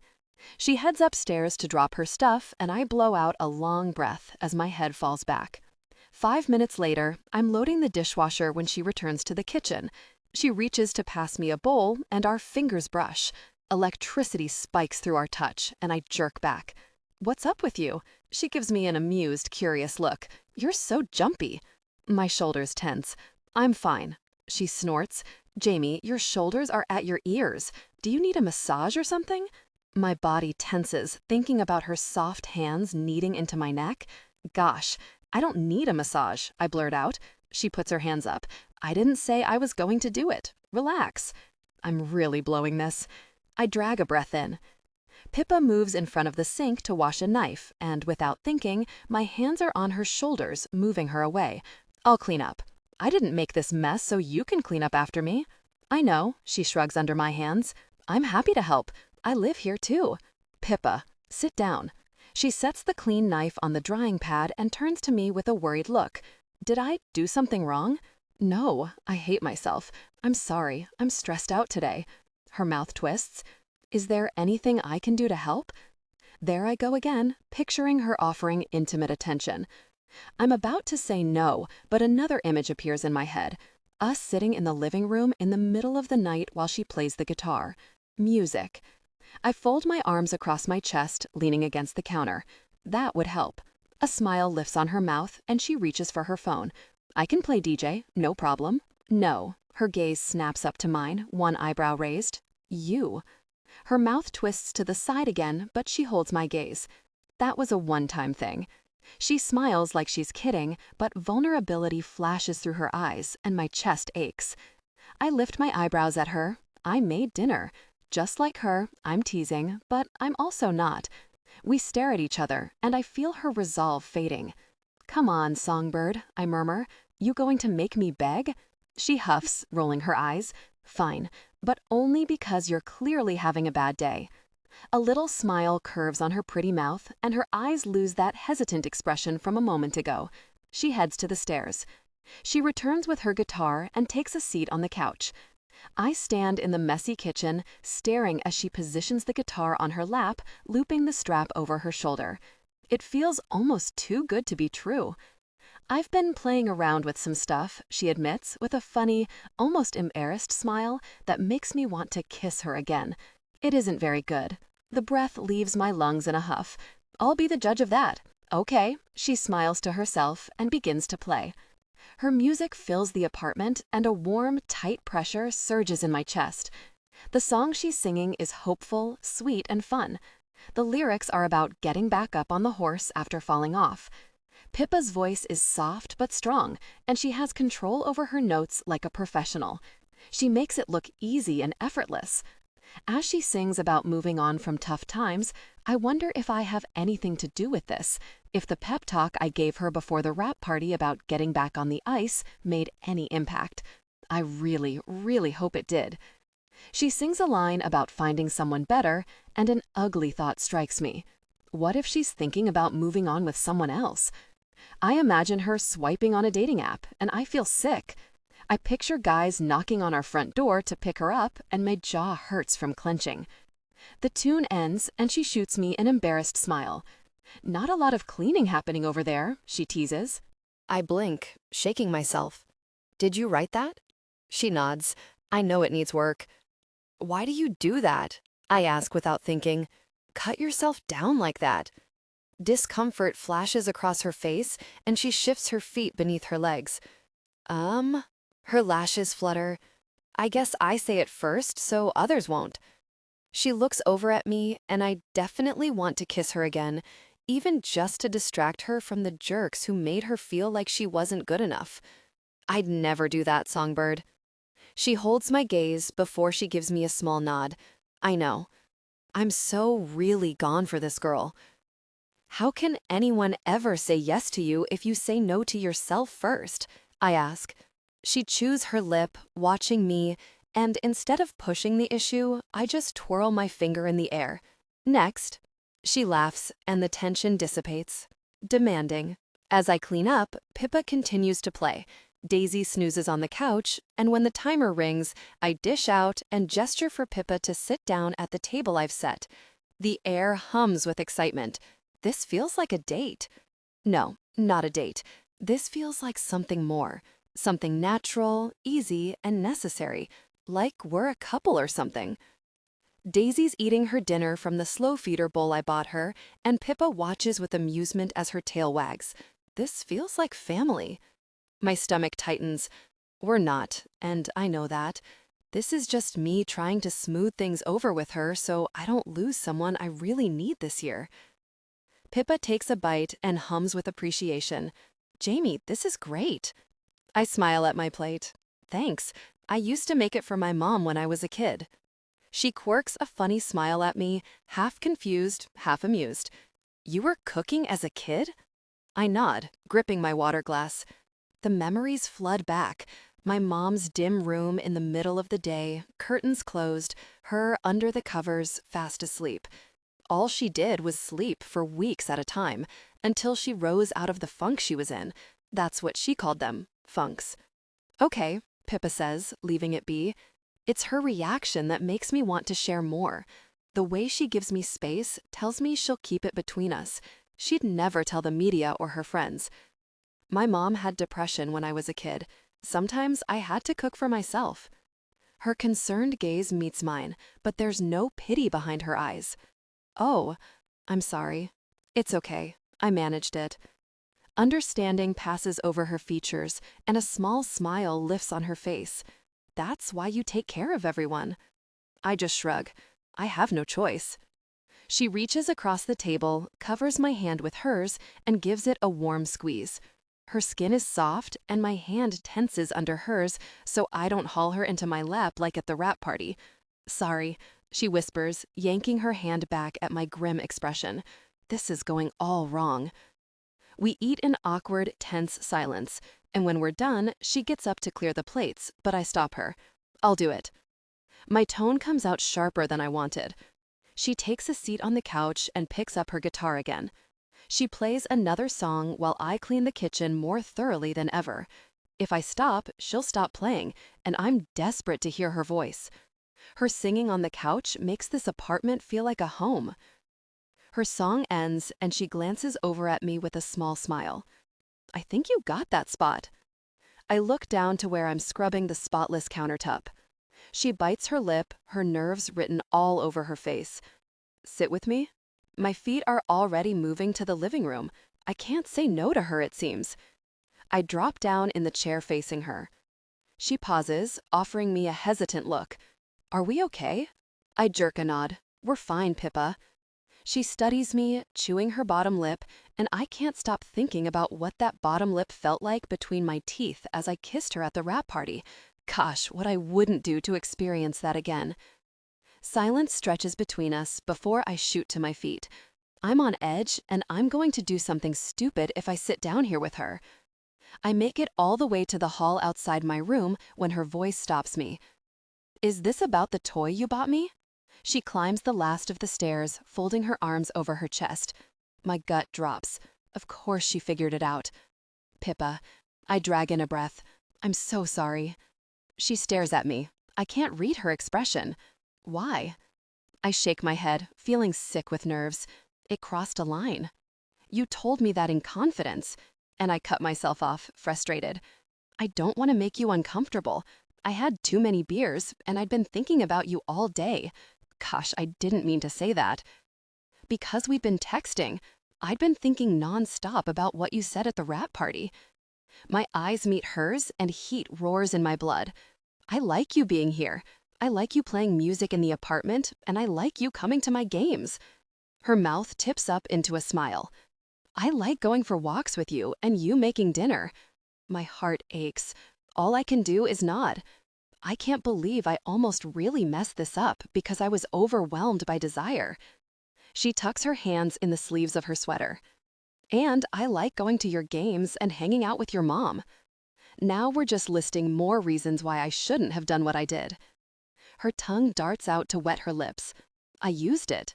I stifle a groan at the memory of her using the toy. I can only imagine the intensity. I can't stop imagining the intensity. I can't lie. I know. You do? Her eyes go wide. This place isn't soundproof. I rub the bridge of my nose. Now that she knows, maybe she'll be more careful so I don't have to walk around feeling that way all day. She shifts, squeezing her thighs together. I heard my name coming from your room the other day, she whispers, cheeks flushing. I freeze. Yesterday, I let her name slip when I was thinking about her, lost in thought. Even remembering it sent a rush through me. I didn't hear you get home? We stare at each other for a long moment, and the air between us sparks. She bites her bottom lip, and I watch the movement, fascinated. I wonder about the intimacy we could share. My eyes close. Gosh, no matter how hard I try, I can't get those ideas out of my head. I feel a strong desire. Jamie, she breathes, and I look at her. The look in her eyes tells me something dangerous is about to happen. She's about to say something that I won't be able to stop thinking about. I know it. What? My voice is low. Why did you buy that toy for me? Her lashes flutter. The real answer. I take a step toward her. The thread holding my willpower together is close to snapping. Because I wanted to give you something he couldn't. Her gaze drops, and more blood rushes through me. Because, I continue, because I can't seem to keep a really secret around this girl, I wanted to bring you intense pleasure, and that was the only way. And I don't want anyone else to do it. Her throat works, and she's blushing again, but her eyes are locked on mine. The tension between us is thick and electric as I take another step toward her. Did it work? I ask, because I can't help myself. Her breath is ragged as she nods, and a deep longing fills me. I should go to my room. I'm about to snap with her looking at me like that. My control frays, and I walk forward until her back is pressed against the wall. My chest brushes hers, and I can feel her breath on my neck as she tilts her head up to look into my eyes. You need to stop looking at me like that, Songbird, I tell her, leaning my forearm on the wall above her head. Or what? She breathes. Or I'm going to lose my mind. I say it, like it hasn't already happened. I can't stop thinking about you using that toy. A tiny smile ticks up on her mouth, coy, teasing, and knowing, like she sees exactly what she's doing to me. Keeping my distance, I chant to myself, but the voice is getting quieter, farther away. You want to show me? The words fall out of my mouth before I can catch them. My voice is low and thick. There's a beat between us where that fading voice in my head thrashes for attention, and I slam the mental door on it. This isn't a relationship. Pippa has no experience in bed, and I do. Who better to show her what she's worth than me, a man who thinks the world of her? In the dim light of the hallway, her pupils blow. Okay, my control snaps and my hand wraps around the back of her neck, pulling her mouth to mine. Pippa. Tension broke. They gave in to desire, connecting deeply. After their intimate moments, he backed away, and I felt his absence immediately. He opens my bedroom door, glares at me, and points into my room. Get in there, he demands. I shiver. Jamie bossing me around makes me feel untethered and completely unlike myself, and I don't mind one bit. Heart pounding, I walk past him into my room. At my bed, I stop and turn. He follows me into the room and crosses his arms over his chest. Well? He asks. Oh gosh, my stomach dips and the intense desire I felt moments before wavers. He's probably slept with 100 women, and now I have no freaking clue what to do. He's going to laugh at me, just like Zach and his manager laughed at me. I blink rapidly, meeting his gaze, and his expression changes. Songbird, he says, holding my gaze. Do you want to stop? No, I cut myself off, glancing at my bedside table. I don't know how to do this part. His eyes turn soft. He steps forward and threads his fingers into the back of my hair again. God, that feels good. I close my eyes as he presses his lips to mine. The nerves drain away. Take your clothes off and get on the bed. He pulls back and looks down at me, and something about him telling me what to do sends a rush of warmth back to my core. Do you understand? I nod, dazed. Good. He lets go of my hair, steps back again, and folds his arms. My pulse picks up again as I pull my sweater off. I reach for the hem of my shirt, and as I pull it up, Jamie's eyebrow lifts. Slower. Another twist of warmth. I like this side of him. Primal, bossy, demanding, wanting me. I pull my t-shirt off at a criminally slow pace, watching his jaw tick, his eyes simmer with heat, and his fists clench tucked beneath his arms. His gaze drops to my bra, a pale pink lacy thing. His tongue taps his upper lip as his eyes linger on my chest, and my skin tingles. I picture that tongue tracing my skin above the bra, and there's a rush of warmth. The way he's looking at me, it feels good. His eyes meet mine. All of it, he says, tilting his chin at my pants. Another shiver rolls down my spine. When my jeans are off, he stares at my lace thong like it offends him, but I know the truth. His Adam's apple bobs as he lets out a long breath, gaze fixed. Are you feeling aroused? I nod. Good. He clenches his eyes closed, jaw ticking while he drags in another breath. Keep going. My blood whooshes in my ears as I reach back to unhook my bra. I can't believe I'm doing this. I feel like laughing with excitement and nerves, like when I'm on a roller coaster. When I remove my bra, Jamie's eyes are on my chest. His nostrils flare, and a thrill of excitement shoots through me. Jesus, really, he mutters, looking away before his gaze returns to my chest. Undergarments too, Pippa. I slip them down. My skin prickles from his gaze, and he groans and rakes his hand through his hair before tilting his chin behind me. On the bed. He's still fully clothed, and I'm bare naked. This is either the most intimidating thing I've experienced, or the hottest, or both. I can hear my pulse in my ears as I settle onto my duvet, leaning back into the pillows. My thighs press together, and there's a dull ache. My skin goosebumps, and a thought strikes me. What if I can't reach a peak? Worry spikes in my mind. It'd be so awkward. Tension forms in my chest, and I chew my lip, looking up as Jamie looms over me, still crossing his arms. He opens my bedside drawer, and when he sees the toy, he pauses before picking it up. His eyes are dark, lit only by the lamp on my bedside table, and another thrill arcs through me, landing at my core. He hands me the toy before straightening up, waiting. He's so tall, so really broad, and he seems too big for my bedroom. Like this? I breathe, heart pounding. He's just going to stand over me like that? He nods. Mm-hmm. Exactly like this, Songbird. I'm nervous, but I don't want to stop.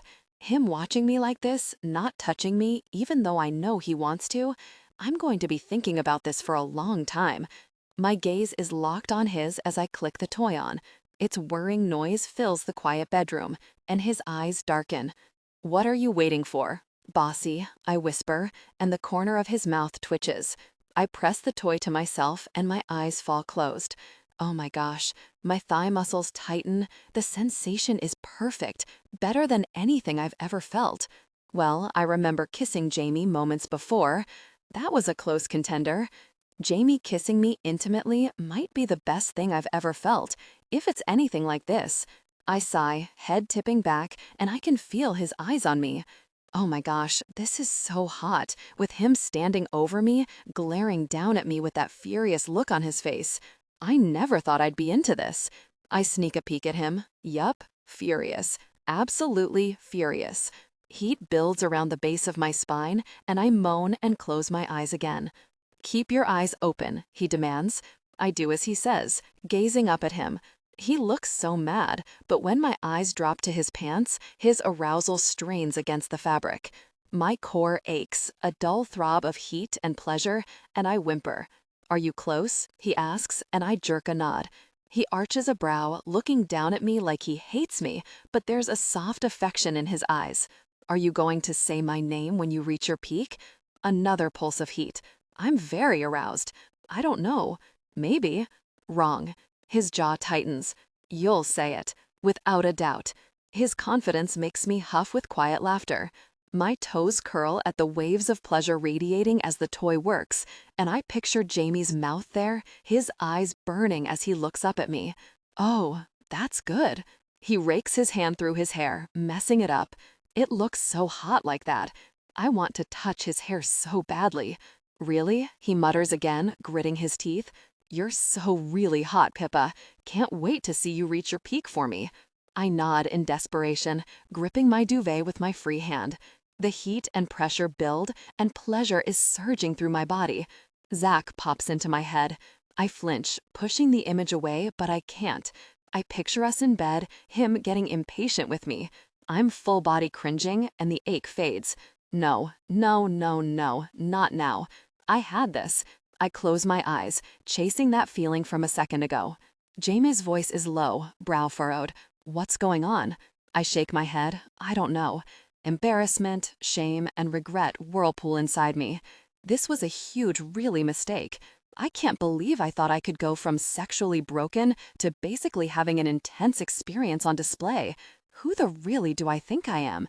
My face is going red, and suddenly I'm too naked, too exposed. I lift the toy away. It isn't doing anything anyway. My legs snap together. This isn't working. My voice is wobbly. I close my eyes and pull my legs in. I just want to hide. Gosh, how am I ever going to face him again? I'm sorry. It's taking too long and I'm cold and I shake my head. Sorry. I'm humiliated. This is going to make things awkward between us. Jamie sits beside me on the bed, watching my face. His jaw still clenches, but his eyes are watchful and maybe a little worried. I'm sorry, I say again. Stop apologizing. He reaches to tuck a lock of hair behind my ear, and my heart tugs with the intimacy of it. I really wanted to do this. It felt fun and sexy and dangerous. You're too in your head. His eyes search mine. I don't know how to get out, I admit. His gaze drops to my mouth, and his eyes darken again. He drags a breath in and lets it out slow. I have an idea. Pippa. Jamie pulls his shirt over his head, and I'm assaulted with a fantastic view of his rippling torso. Muscles upon muscles, rounded, toned shoulders, defined pecs, stacked abs. They dance and jump as he yanks his pants off, and that warm, tight feeling intensifies. Oh, there it is. What are you? I start. We're trying something new. Stand for me. I slip off the bed as he throws the duvet back and takes my spot. His legs fall wide before he gestures for me to sit between them. There's something so attractive about his tight black boxers. Maybe it's the outline of his form against the fabric, straining. Come here, Pippa.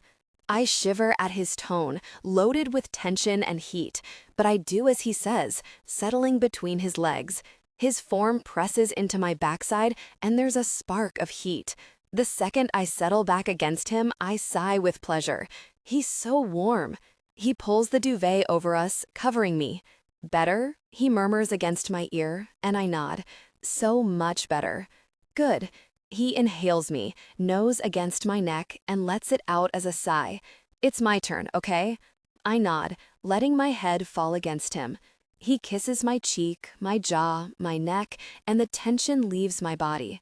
His hands skim up my thighs, strong fingers digging into the muscles, massaging me. As his hands draw closer to my center, he pauses. Put your hands on my thighs, songbird. I set my hands on his warm skin, and he flinches. You're cold, he huffs, laughing quietly. Sorry, I squeak. It's okay.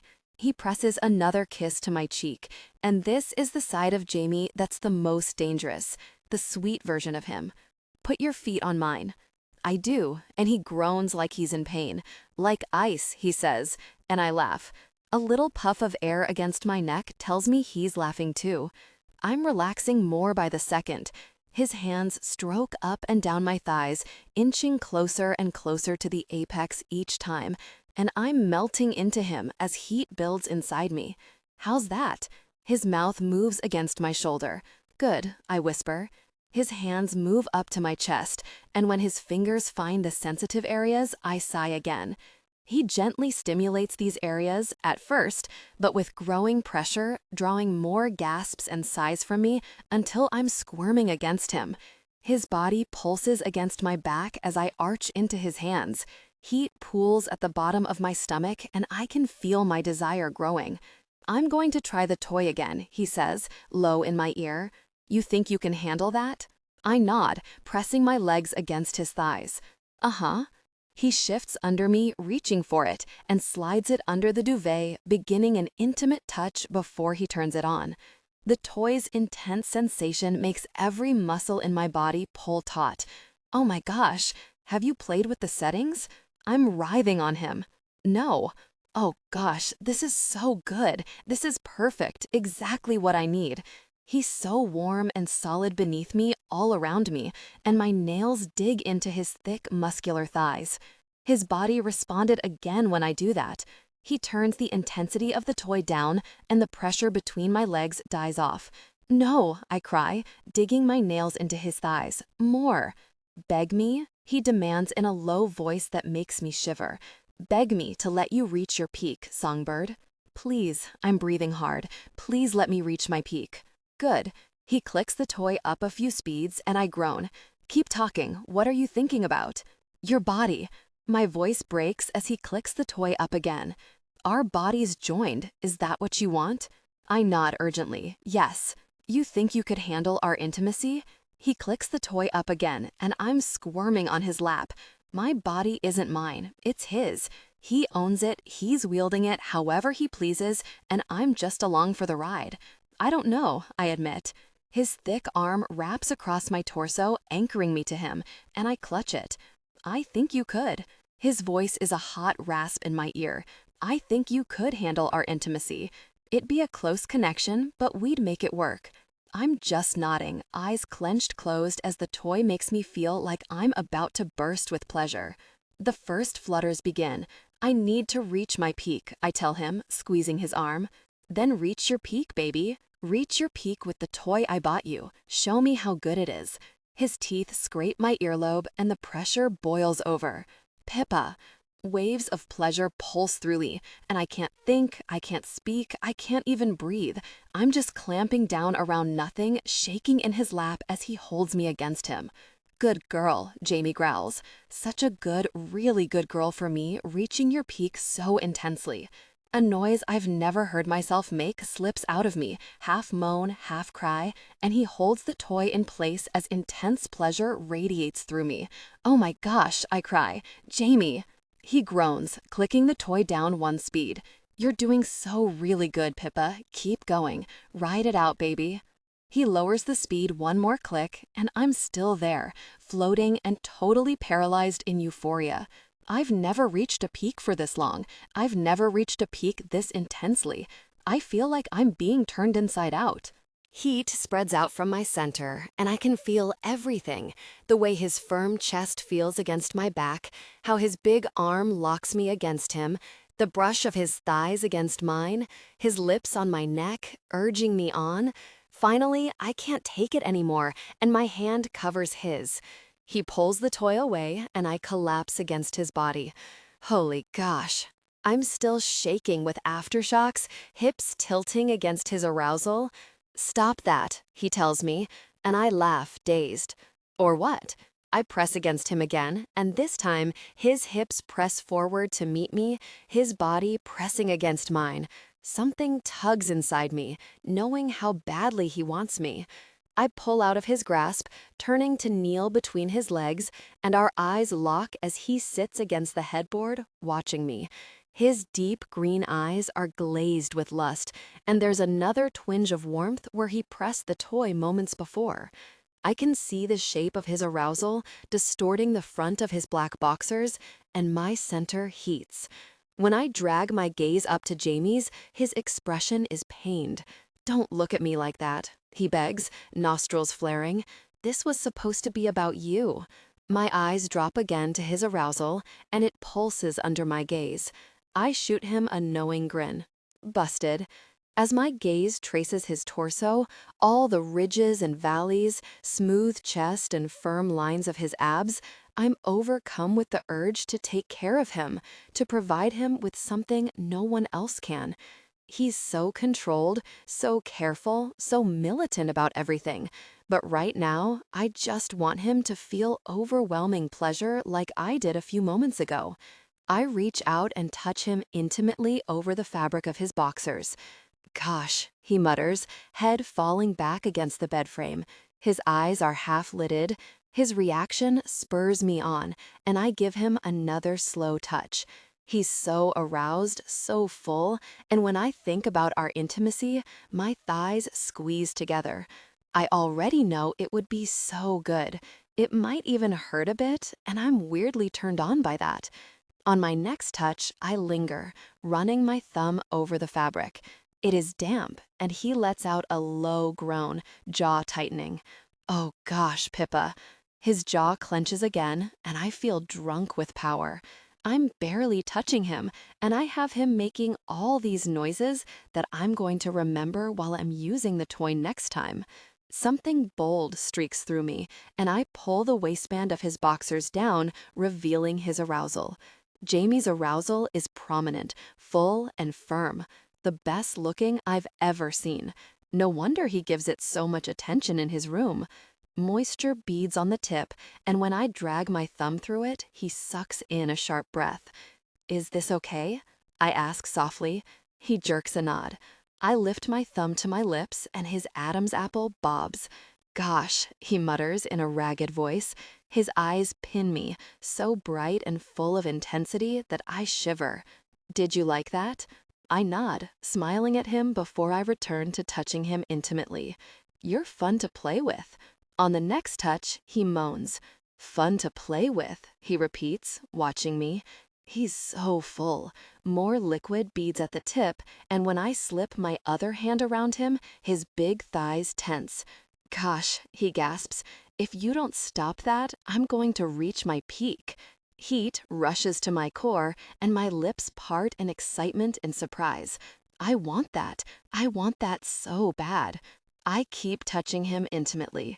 Fascinated by his reaction, I give him a gentle squeeze. He frowns, lips parted, and I feel like I have him under my complete control right now. I love it. "Take your boxers off," I whisper. As soon as he does, my hands are back on him. I touch him faster, and he curses again. "Pippa," he warns. His hands clench at his sides, and his eyelids droop like he's about to pass out. His strained abs ripple. I'm deeply aroused, providing Jamie Streicher with intimate pleasure. His shoulders tighten as he sinks his hands into his hair. His expression is strained, his breathing is rapid, and he can't look away from me. I don't need to try to memorize this moment. I know I'll never forget this. They came together in passion. I light up with a delighted grin. He rolls his eyes, but the corner of his mouth tugs into a sated smile. He leans forward to press a soft kiss to my mouth. "I knew you could do it," he whispers. His hand drifts to the back of my neck. It's so warm, so comfortable, so nice. I'm never leaving this bed. He kisses me, and instead of urgent and demanding like before, he's soft, sweet, gentle, like he's cherishing me. My thoughts float in the air, my skin tingles, and I sigh into him. My gosh, is that what sex is like for other people? What in the world was I doing with Zach all those years? You okay? He murmurs, pulling back to search my eyes. Yes, I nod, breathless. I'm more than okay. I'm 1,000 times better than when we walked into this room. He gives me one more kiss before pulling away. Stay there. He returns a moment later with washcloths to clean me up, and my pulse stumbles at the two sides of him, demanding and bossy versus sweet and caring. I watch his toned physique and powerful thighs as he walks away. When he returns, wearing clean boxers and holding a glass of water, he's still wearing that sated expression, that smirk as his eyes rake over me, and I can't help but grin at him. What time is it? I should walk Daisy again. I'll do it, he says, digging through his pants pocket for his phone. You stay here. He pulls his phone out, and his expression changes. Gosh, he murmurs, frowning. What's wrong? He already has the phone at his ear. I have 6 missed calls from my mom. Pippa. I sit up straight, worry sobering me. He props the phone against his ear with his shoulder while pulling his pants on. What's going on? He asks when Donna answers. Concern is etched into his features, which were so relaxed a moment ago. He pauses, listening, hands faltering on his socks. His eyes widen. I'm already off the bed, getting dressed. Okay, he says, before listening more. I'll go over to her place to see if she's okay. He glances at me. Can you try those breathing exercises Pippa did with you? He listens, but his eyes are locked on me, brows knitted together as I pull my sweater on, goosebumps rising all over my arms. After promising to call her back, he hands up before scrolling through his contacts. What's going on? She had her friend Claire over for dinner and asked her to text her when she got home, but she didn't, and then my mom couldn't get a hold of her. His jaw tightens. And then it turned into a panic attack. She always worries people are going to get hit by a drunk driver. Claire came to a hockey game with us recently. She lives in the southern part of the city. It'll take him an hour and a half to get there, and then up to North Vancouver. I'm buttoning my pants up. I'll go to your mom's place. He shakes his head. No, I can go there after. Jamie, I'll take an Uber to your mom's place, and you can pick us up there after. Or I can just take an Uber home if she's fine. He stares at me, and something passes through his eyes. Okay, thank you, Pippa. I really appreciate this. No problem. I grab my phone and book a pet-friendly Uber before digging my headphones out of my bag and calling Donna. Pippa? Her voice is high. Hey. I smile at Jamie, and my tone is warm and reassuring. I'm going to pay you a visit while Jamie drives out to Claire's, and I'm bringing Daisy. Maybe we can take her for a walk around the neighborhood. Okay. She sounds hesitant, and her breathing is thin. I could do that. I'm going to stay on the phone with you until I get there, I tell her, pulling my hoodie on. I've been reading online about panic attacks. Some people who get them recommended distractions as a way to calm down. That would be nice. She sounds relieved. I'm so sorry, honey. I just got all worked up and then... She cuts herself off. I don't know what happened. It's okay. Tell me about your day. While Donna talks, Jamie stares at me like he doesn't know what to make of me, and I gesture at him to go. He nods and stalks out of the room, and moments later, I hear the front door close. Is that Orion? I ask Donna, pointing up at the stars while Daisy sniffs a rose bush. Donna cranes her neck. I thought that was the Big Dipper. We talked on the phone the entire way here, and by the time I arrived, her breathing was almost back to normal. Jamie called to explain that Claire's phone was dead and she couldn't find her power cord. As Donna and I wander her neighborhood, I can hardly tell she had a panic attack within the last few hours. Huh. I point over to the east. I thought that was the Big Dipper. Donna laughs. I have zero knowledge of astronomy, so don't ask me. Me neither. We both laugh, and she gives my shoulder an affectionate squeeze. Thank you so much for coming up here on short notice, honey. She rolls her eyes at herself, looking embarrassed. I'm so sorry I took over your evening. It's fine. I shake my head, smiling. Honestly, we don't want you to be stuck up here all by yourself. Don't say that to Jamie, or he'll try to move in with me again. I snort. He can be stubborn when he wants to be. An image of him flashes into my head, arms folded over his chest, t-shirt straining across his shoulders as he glares down at me. My skin feels hot, and I turn away so Donna can't see whatever expression is on my face. I pictured her in a car accident, like Paul, Donna says quietly, Jamie's father. And then I couldn't stop picturing it. It was like the thoughts took over and I couldn't get a hold of things. They're normally triggered by the smell of alcohol. Her eyes meet mine and she searches my expression for something. Judgment, maybe? Sometimes driving, but never out of the blue like this. I make a noise of acknowledgement. Lots of people have panic attacks. There are doctors who specialize in this. She shakes her head hard. No, no way. No doctors, no medication. She lets out a bitter laugh. I've been there and I'm not going back.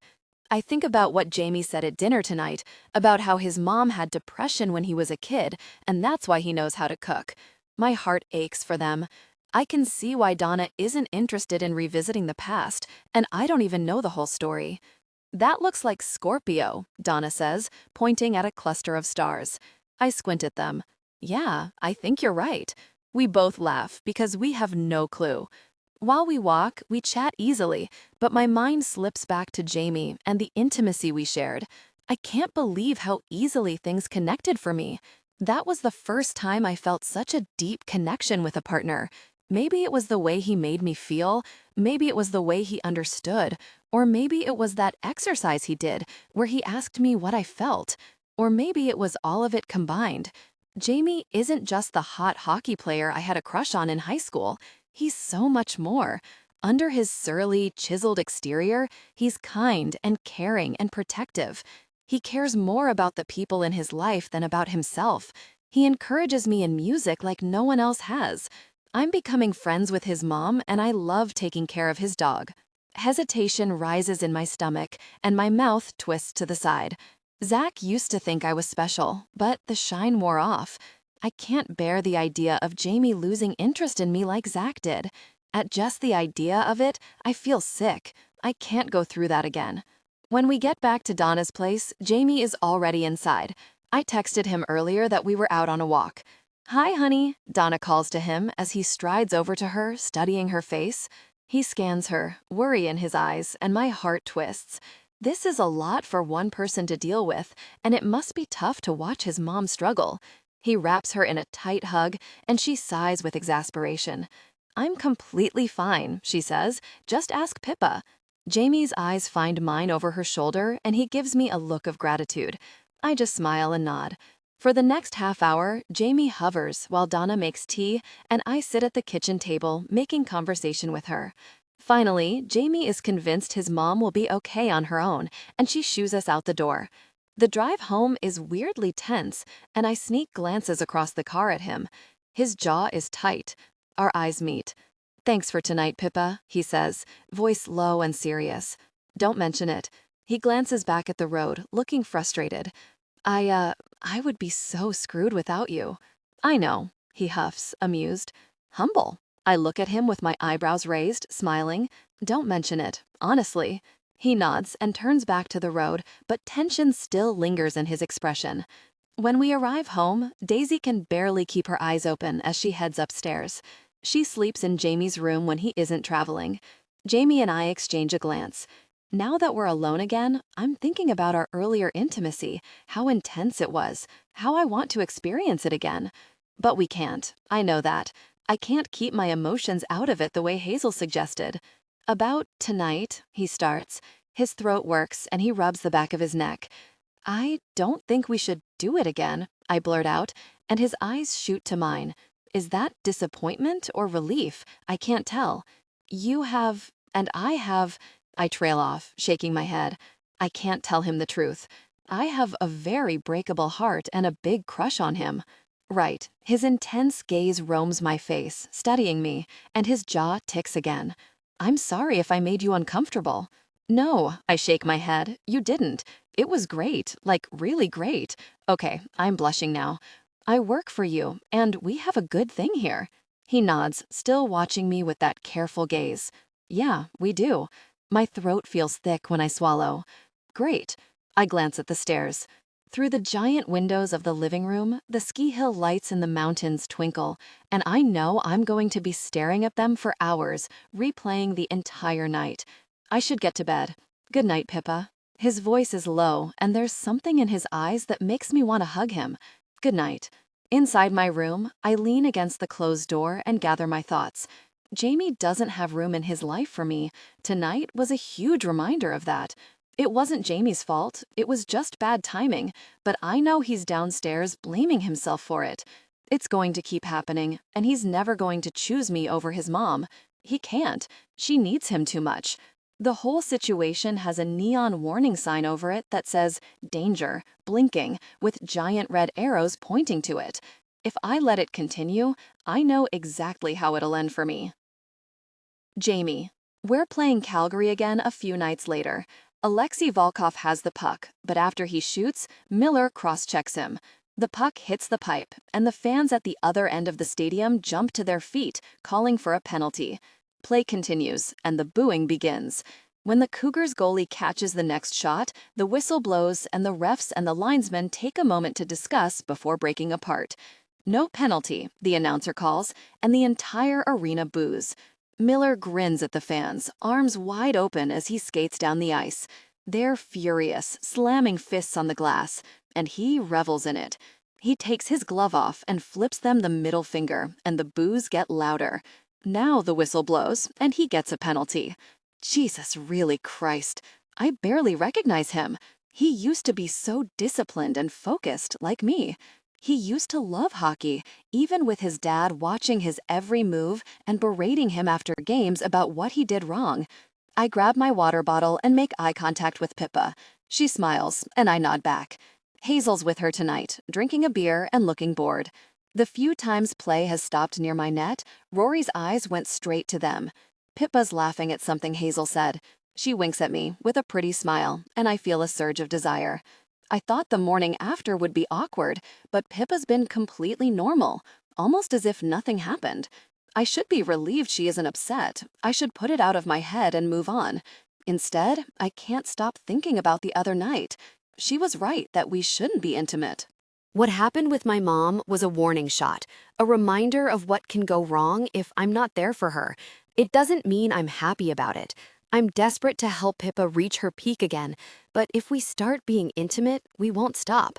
I'll want to be with her constantly, every morning, afternoon, and night, probably in the middle of the night.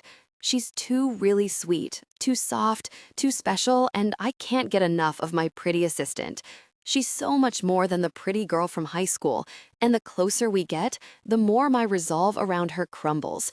She deserves so much more than me anyway, someone who can make her their full focus, give her everything. I hate the idea of another guy in her life like that, but I want her to be happy. Play resumes, and I tear my gaze away and pull myself back into the game. After the game, I head up to the box. Pippa spots me right away and gives me a small wave as I walk over. Hi. I clear my throat, glancing around. Where's Hazel? She went to the washroom. She'll be right back. She smiles up at me. Great game. Thanks. Our eyes meet, and my gaze drops to her lips. My blood is still pumping hard from the game, adrenaline flowing through my veins, and the only thing I want to do right now is drag her home and experience that intimacy again. There she is, Miller calls as he approaches Pippa. He gives her a big hug, lifting her off her feet, and she lets out a peal of laughter. My nostrils flare, and I fold my arms over my chest, glaring at them. What are you doing here? He sets her down and tugs on the end of her ponytail. My fists clench, and I feel the urge to hit him.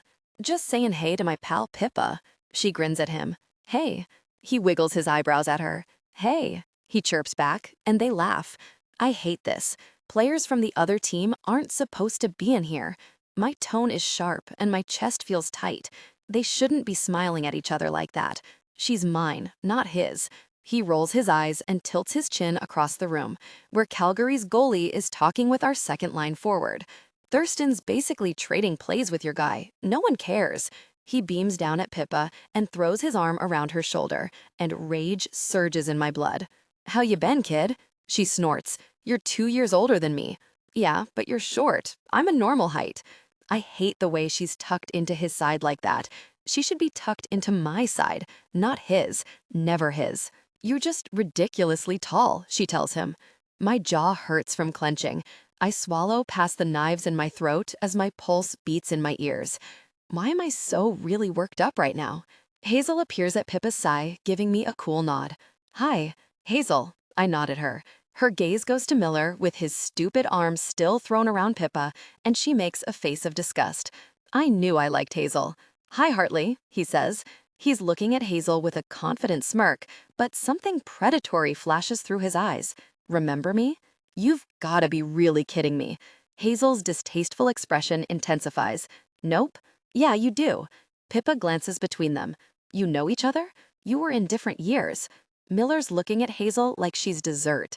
We had a couple classes together. Hartley's a real brainiac. Right, Pippa nods at Hazel. I forgot you took summer classes to get ahead. He lets Pippa go and takes a step toward Hazel, still wearing that confident smirk that I want to wipe off his face. At least he's not directing it at Pippa anymore. How you been, Hartley? Pippa says you're working for the team. Hazel regards him over the rim of her beer as she takes a sip.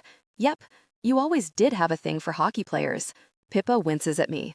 My eyebrow arches, and she mouths, tell you later. Hazel stares at him like he's a squished bug on the floor, and if he wasn't hitting on Pippa moments before, I'd have the urge to laugh. I see the hockey gossip. Women don't usually look at him the way Hazel's looking at him. From the gleam in his eye, it doesn't seem like he minds though. You grew up well, he tells her. She just stares at him, and he gestures at himself. Aren't you going to say I grew up well too? His eyes glitter with amusement. Congratulations. You now seem like the kind of guy who owns a really expensive mannequin. Her name is Diane. He grins openly at her, and I can tell he loves this. Pippa and Hazel gag in unison. You shouldn't name them, Rory, Pippa says, and he shakes with laughter. Does your mannequin have a head? Hazel asks him. His eyes don't leave her face. She did, but I removed it. That's worse. He just grins at Hazel like he wants to keep her. Pippa shoots me an amused smile. It feels private, and my chest squeezes. Hazel says something to Pippa, and she turns her head to listen. Her ponytail brushes my arm, and I'm transported to a few days ago when we shared an intimate moment, her body trembling in my arms. I can still feel her hair against my chest as she moved. I can't stop feeling it. You should come out with me and Pippa when she shows me around, he tells Hazel. She stares at Pippa. What is he talking about? Pippa rolls her eyes. Rory needs someone to show him around Vancouver, even though he grew up here and doesn't live here anymore. Rory tries to push Pippa behind him, and she dissolves into laughter. Don't listen to her, babe. He smiles again at Hazel. You should join us. I'm busy. Hazel scowls. And don't call me babe. Sorry. He places his hand on his heart with remorse. Baby. She stares at him before turning to Pippa. You know he's going to try to lure you into a group encounter, right? Pippa laughs. I've never been in a group encounter.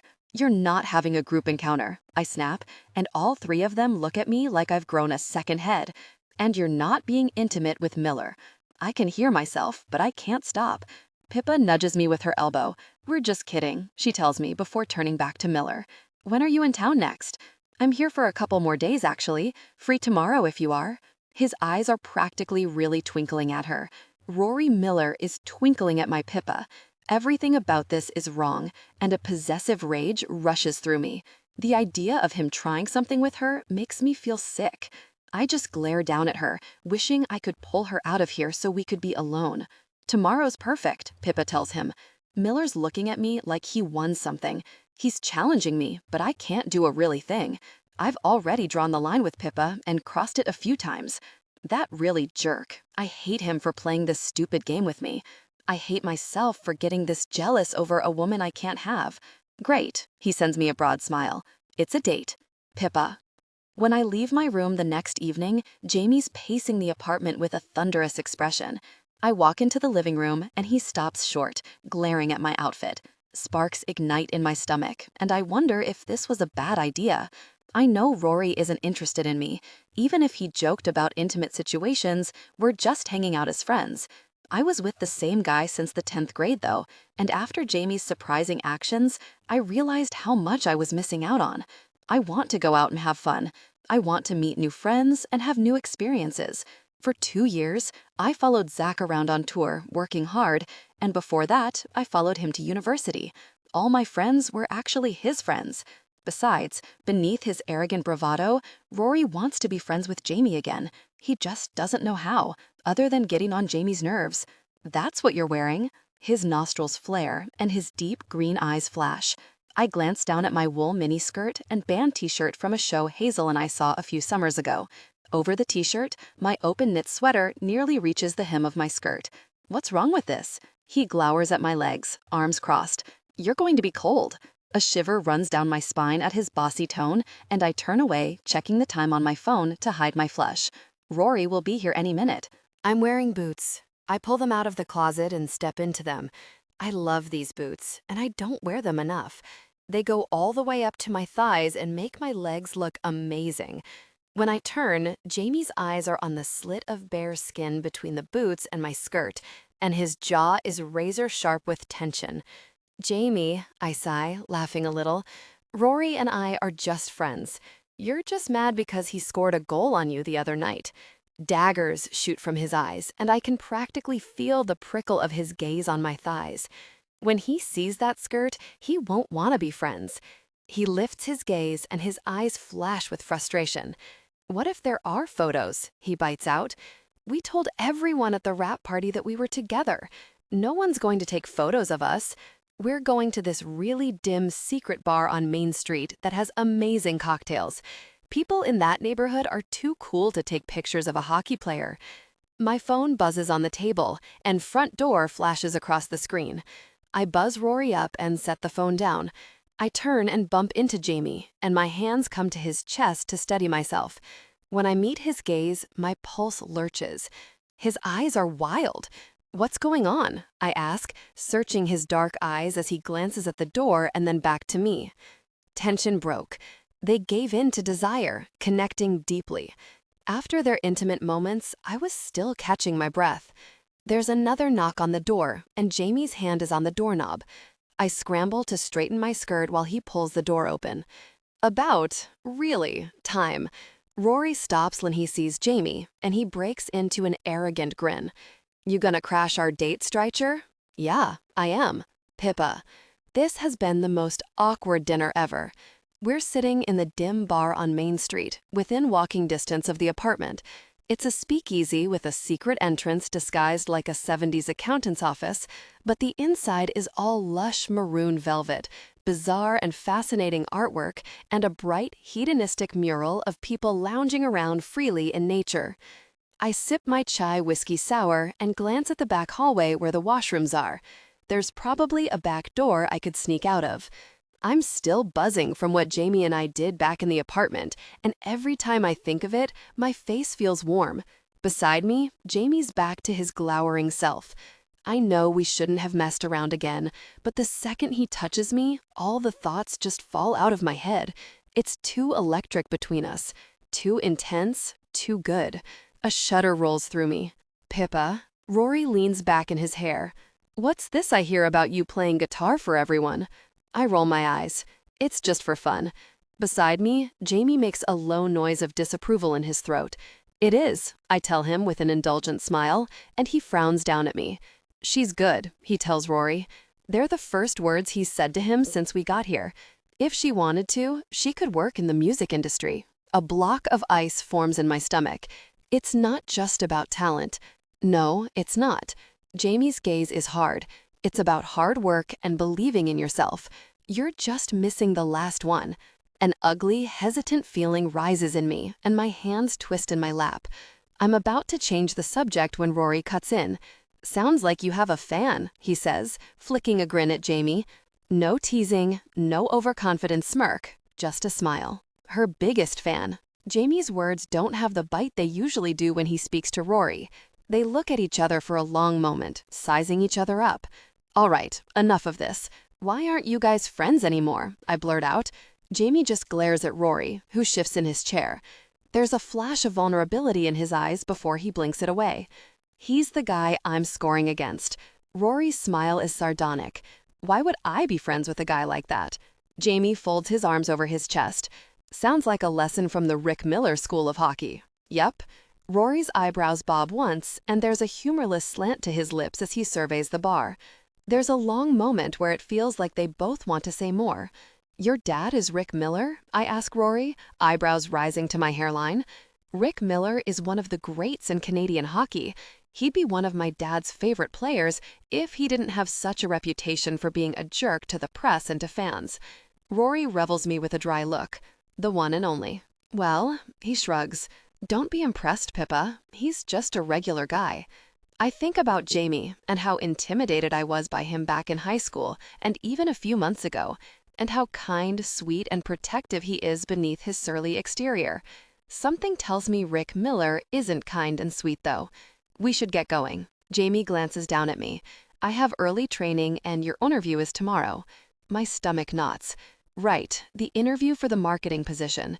I've been preparing for it for 2 weeks, going over all my school notes, rehearsing with Hazel, and fending off excited phone calls from my parents asking if I'm ready. Songbird. Jamie's using the voice he only uses when we're together, like he's forgotten Rory is sitting on the other side of the table. You'll kill it, if that's what you want. That's not what I'm worried about, but I don't see any other path. Any other options or no, just no. I force a quick smile, and across the table, Rory's watching us with a curious look. The server passes behind him, and Jamie lifts a hand to get her attention.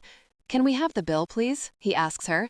She smiles. It's already settled up. Have a good night. She leaves, and we look to Rory, who just winks at me. "Thank you," I tell him. "You didn't have to get our dinner." He lifts a shoulder, getting up. It was the least I could do. I'm not sure what he means by that, and I wonder if it has something to do with the way things ended with him and Jamie. Jamie clears his throat, clearly uncomfortable with Rory paying for anything for him. "Thanks," he mutters, and I hide my grin as we leave. Outside the bar, Rory tips his head down the street. "My hotel is this way." "Okay." I smile at him. "Thanks for the fun hang." He gives me a warm squeeze and a quick kiss on the cheek. I don't have a brother, but I'm pretty sure this is what it would feel like. "Let's do it again, okay?" He pulls away and grins down at me. I nod. "You bet." He turns to Jamie, who's staring with irritation. "And Streicher, you were there too, I guess." Jamie's nostrils flare. I roll my eyes, say goodnight to Rory, and pull Jamie with me. We walk through the streets to the apartment in silence until he glances down at me. "Thanks for letting me crash your hangout," he says. My smile is teasing. "You didn't ask." He snorts, and I know he's thinking about when he demanded I move in with him. And it wasn't a hangout. It was a date. I turn away from him, smothering a smile as he makes an unhappy noise in his throat. Not a date. I chuckle. I love teasing him. We pass the guitar store, and a sigh slips out of me as my gaze lands on my dream guitar. I pause as I admire it. Jamie stops at my side, folding his arms as he studies it through the window. "You love this guitar." I do. I gaze at it, memorizing the details of the wood. I can imagine just how the strings would feel. "Next time we pass it, you should go in and play it." I shake my head with a smile. "If I play it, I'll want it even more," I admit. "Would that be such a bad thing?" "Yes, because then I'll want other things even more. I'll start picturing things. I'll start dreaming again, and the last time I did that, it didn't end well. In another life, maybe, but not this one. Come on, let's go home." When we open the front door, Daisy sprints over, and Jamie reaches down to give her scratches. "I'm going to walk her," he says, lifting her into his arms. Our gazes meet, and my mind is on what we did hours ago against the door. His eyes darken, and I know he's thinking about the same thing. A pulse of heat hits me low in my belly. I'm tempted. I'm so really tempted. The night Donna had a panic attack, though, after Jamie and I shared an intimate moment, he was about to let me down gently, and I quickly cut in because I couldn't bear to be rejected again. I bet that's the expression he'll wear when he tells me we can't do this anymore. It's only a matter of time. He'd never dump me the way Zach did, I realize. He'd do it the right way. He'd do it to my face, with care and respect. I flinch, picturing it. Why does that feel worse? Because that's exactly the reason I like him. He's kind, and he would never hurt someone on purpose. But that doesn't mean he wouldn't hurt me without meaning to. I can't do casual, I tell him. My words hang in the air, and my message is clear. We need to stop this. Even if it's fun, even if our intimate moments are incredibly fulfilling, even if we can't keep our hands off each other. He stares at me for a moment before his Adam's apple bobs. Yeah, my chest feels funny, tight and strained, with an unwelcome pressure. Good night, he nods, looking so serious. Good night, Pippa. In another life, I said to him about the guitar, maybe that applies to him too. Pippa. Outside the building that holds the team's marketing office, I check the time on my phone. There's a missed call from my parents' house. I have a few minutes, so I call them back. Hi, sweetie, my mom answers. We just wanted to wish you luck before the big interview. My stomach wobbles. She sounds so hopeful and excited. Hold on a second, Ken, she says, calling to my dad. Grab the other phone. It's Pippa. A moment later, my dad is on the line. Hi, honey. Good luck today. We know you'll do well. I force a weak smile, even though they can't see me. Thanks. We're so proud of you, he says, and I picture his wide smile and bright eyes. So proud, my mom adds. Once you get this job, everything's going to fall into place. You just watch. She sounds so certain. Within a couple years, you might even be able to afford an apartment outside the city. I don't want to live outside the city. I don't even want to think about buying an apartment yet. You should ask about the benefits, my dad says. Ask what retirement options they have. Oh, and ask about orthodontics. Definitely ask about orthodontics, my dad confirms. Not all health plans cover them. I frown. I already had braces. Not for you, my mom says. For your future children. My future children? I cringe as my mind begins to race. I can barely picture myself at this job in a few years, let alone like 15. Good Lord. This conversation is making things so much worse. I'm going home for Christmas in a few weeks, and I have a feeling this interview will be the main topic for the entire time I'm there. I have to go, I tell them. Okay, bye, sweetie. Good luck, my mom chirps. Don't forget to tell them how reliable you are, my dad says as a goodbye. I sigh and stare at the door to the building. I don't want to do this, but I don't have another option. Jamie. Ward whistles as I step off the ice the next morning. Got really tired today, he comments, and I make a noise of agreement. My focus is shot today. My muscles ache and my limbs feel heavy. All night I tossed and turned, thinking about our intimate moments, the sweet, soft sounds she tried to muffle into my shirt as she reached her peak. I've never been the jealous type, but around Pippa, I lose my mind thinking about her with other guys. I hated the idea of her going out with Miller, really hated it. An unwelcome thought wanders into my head. Aaron would hang out with guys all the time, and I never felt like this. Alarm races through me. No more messing around, for real this time. I picture her getting ready to go last night and stifle a groan. Really, those boots? Really. Pippa Hartley has no real clue how gorgeous she is. Streicher, are you listening? I snap back to reality. Ward's staring at me with a strange look. Sorry, what? The charity gala. You haven't confirmed yet. I refrain from rolling my eyes. The Vancouver Storm is one of the main donors for the local children's hospital, and they're holding a gala event at the end of January in Whistler, a ski resort town 2 hours north of Vancouver. The team will be there along with the other donors. It's going to be a bunch of celebrities who I have no desire to spend time with. I support the charity, I attend the events at the hospital, and I even donate anonymously, but I hate going to the galas. My thoughts are written all over my face, clearly, because Ward gives me a hard look. Attendance is mandatory, Streicher. I'm not asking. Really. I rein it in, because keeping Ward happy is part of staying in Vancouver. I've been playing well, even better when Pippa's sitting behind the net, a fact I hate admitting, and I'm not going to give the guy a reason to trade me. Okay, I tell him, I'll be there. Are you bringing a +1? I'm about to say no. I should say no. Pippa can stay in Vancouver with Daisy, and if something happens with my mom, she can get over there fast. The idea of going with Pippa makes it bearable, though. I picture her in an evening dress, feeling gorgeous, her hand on my arm, sipping champagne, laughing. Yes, I'm bringing a date. He studies me, the ghost of a smile forming on his mouth. Good, happy to hear it. I spend the rest of the afternoon in the gym trying to keep my mind off her and the way she said I can't do casual. There it is, confirmation of exactly what I thought before. Pippa wants more than I can give her, just like Aaron did. I'm older now, and I know better than to toy with someone's emotions. Guilt stabs through me when I think about how I torched Erin's career. She's working on some local low-budget TV show when she wanted to be a supermodel, and that's my fault. I won't make the same mistake with Pippa. My mind wanders to her interview, which should be over by now. How'd it go? I text. Typing dots appear before her text pops up. Great, nailed it. My eyes narrow. I believe her, but I'm not buying this cheerfulness. She hasn't said she doesn't want the job, but there's something there, something lurking in her words. When she plays her guitar and sing, light spills out of her, filling the room, brightening everything. It's such a stark contrast to the muted version of Pippa I see when she talks about this marketing job. Let's go for dinner tonight, I suggest before I can think too hard about it. I want to hear about the interview. I want to spend time with her. We won't be fooling around anymore, but I can't seem to stay away from my pretty assistant, Pippa. That evening, we're at a Mexican restaurant a few blocks from the apartment, sharing chips and guacamole. Christmas is coming up in a few weeks, and gaudy holiday decorations are strewn around the space. We should find out when Daisy's birthday is, I say between sips of my margarita.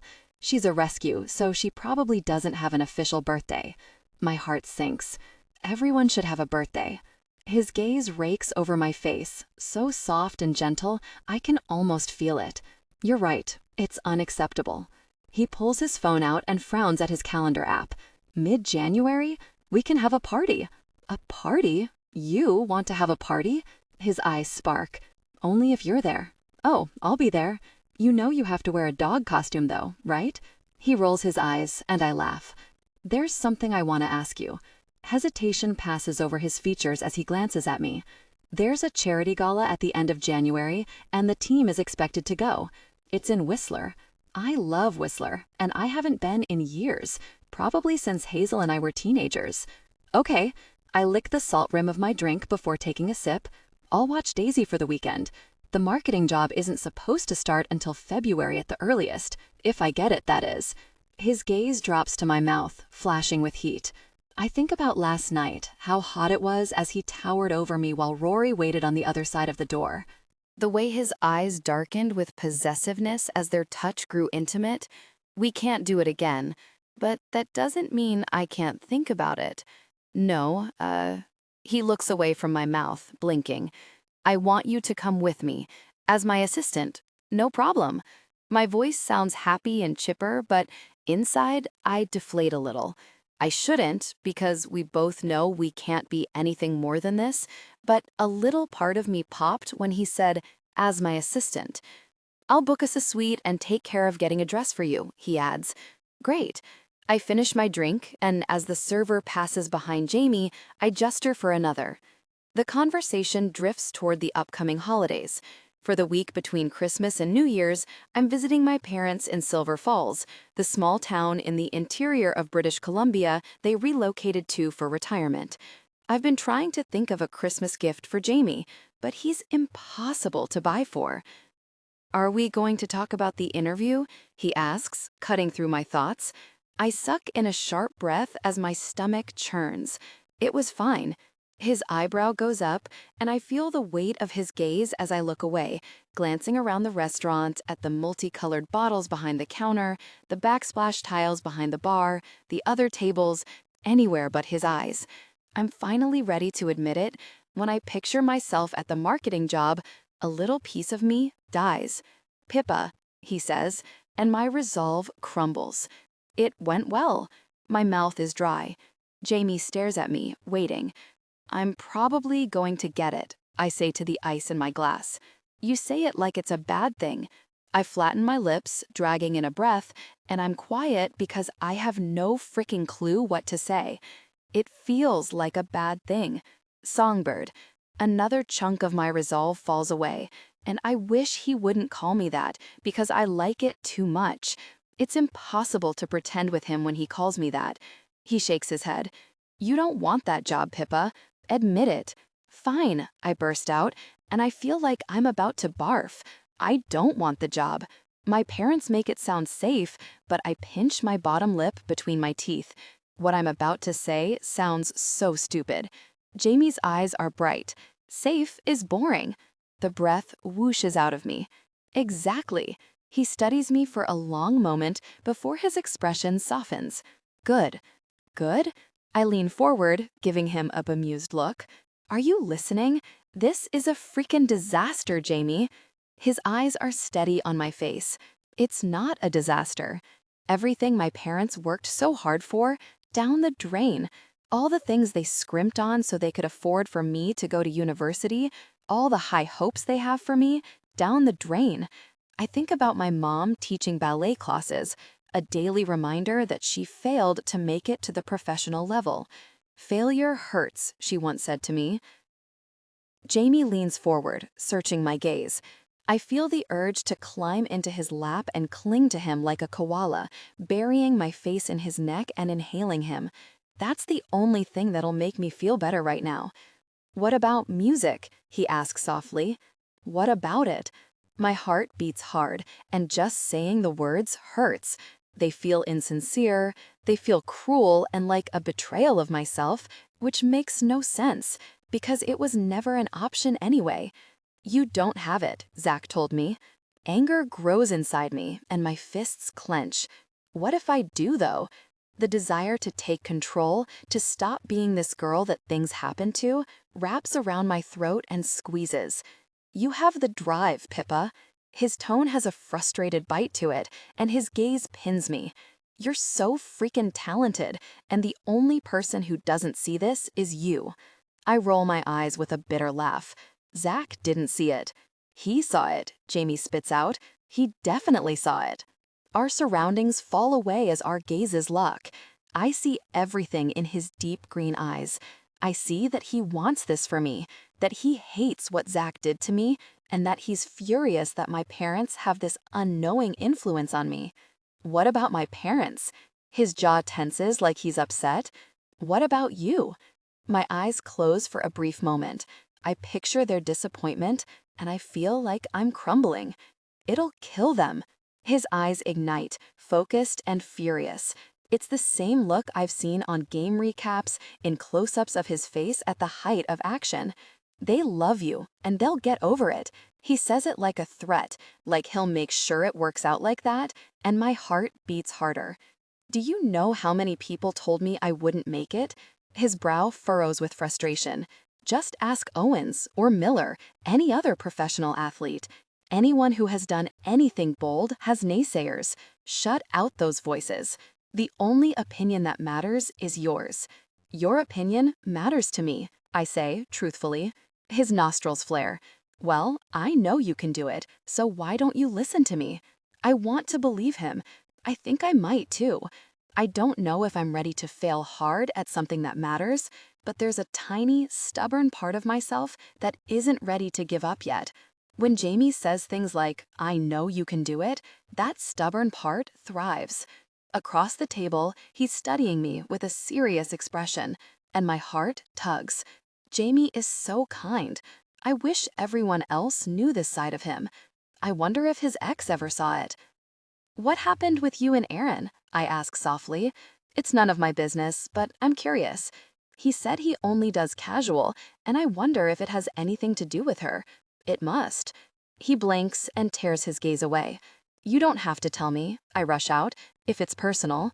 No, he frowns. It's fine. It's personal, but he looks across the table at me, really looks at me, and in this moment, I feel like we're so much more than we are. I want to tell you. I've wanted to tell you for a while, but I wasn't sure how. He folds his arms over his chest. She thought she was pregnant. My heart stops. You were 19? Yeah. His throat works. It was my rookie year, and her career was just taking off. He glances at me. She was a model. I nod, not wanting to disclose how much I've Googled her. Her period was 2 weeks late, and when she told me she might be pregnant, she looked so happy. He sucks a breath in as guilt moves over his features. I was freaking out. Of course. I can't even imagine being pregnant at 19. I'd be terrified. Whenever I had time off, I'd fly home to visit my mom. His stare goes unfocused, like he's back there in his memories. I thought things between me and Erin were casual, but she thought we were more. What happened? He lets out a long sigh. She wasn't pregnant, but after she saw my face when she thought she was, it was different. We broke up. His gaze lifts to mine, so full of regret and worry.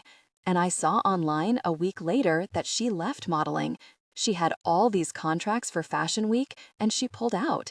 She had a really promising career and walked away. And I know it was because of me. He shakes his head. I really crushed her, Pippa. My heart aches for Jamie because I can see how torn he still is about this. Jamie, our gazes meet, and I give him a soft smile.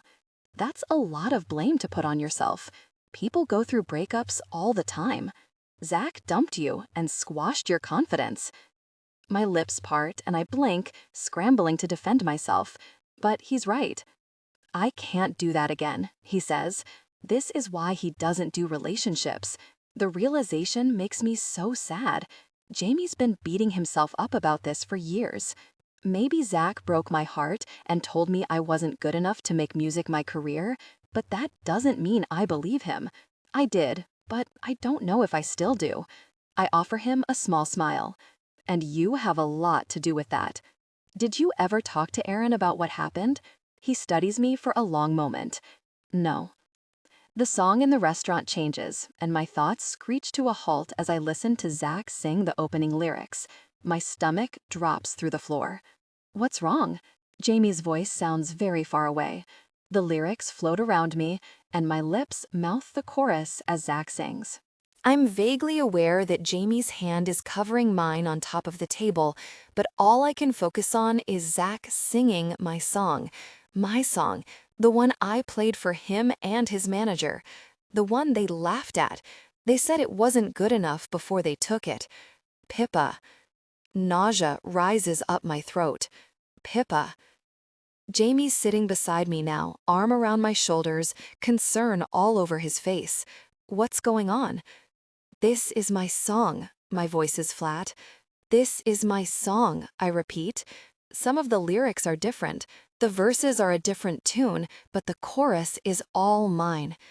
Jamie flags the server down before pulling a bill out of his wallet and handing it to her. Can you change the song, please? Right now. A moment later, Zach's voice cuts off abruptly, replaced by the opening notes of a different song. He laughed at me. This entire time, I thought I wasn't good enough. He saw it. He definitely saw it, Jamie said about Zach. Pippa, Jamie murmurs, and his hand is on the back of my neck, warm and solid and comforting. The contact drags me back to the present, and I blink up at him.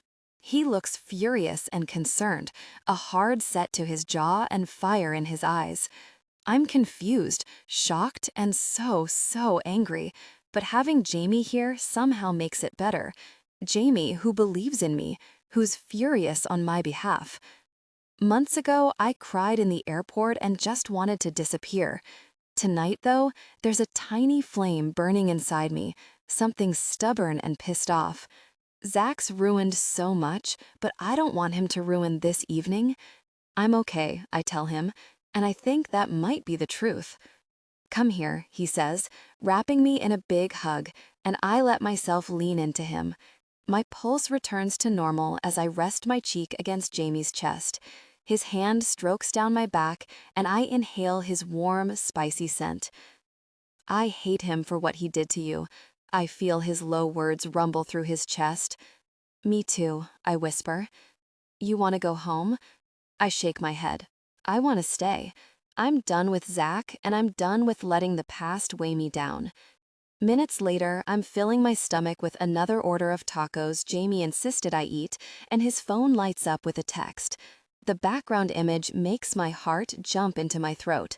It's one of the photos I texted him of Daisy and me at the park, sitting on one of the giant logs. I asked someone to take it. He made it his background. My pulse gallops. I don't dare let myself hope. He sees where my eyes go, and he slips the phone into his back pocket before leaning his elbows on the table, watching me. Promise me you won't let this hold you back. Promise me you'll get back up on stage. I blink, and that old hesitance lifts its head inside me. Promise me, Jamie says, and his eyes plead. What did I say earlier? No more letting the past weigh me down. Okay, I tell him, I'll do it. Pippa. A couple days before I leave to visit my parents for the holidays, I sit on the couch with my guitar thinking about what I promised Jamie. My notebook lies open on the coffee table with a pen in the crease. My mind flicks from the song I heard in the restaurant to the way Zach laughed at me, to the way he asked, "Have you met Lila?" the night of the wrap party. I glare out the window at the moody gray sky. What a jerk. Anger knots in my stomach, and I begin to write a song about getting mad. The lyrics halt and flow as I find my footing, but within a few minutes I have half a page of lyrics, a few chord progressions. Betcha thought you'd get away with it, I sing quietly, but I cringe. That doesn't sound right, so soft like that. I try again, but this time I belt it out. Sparks crack and pop under my skin as I smile big. There we go, that's the right feeling. The added attitude opens something up inside me, and the words tumble out faster than I can write. I'm pissed off, but the song isn't about being stepped on. This song is about getting back up. It's about getting revenge, but in my own way, by letting him go, saying goodbye to the guy who hurt me, but vowing to prove him wrong. It's about all the discomfort and pain being worth it because I'm going to be so much better and brighter than before. Writing this song feels really fantastic.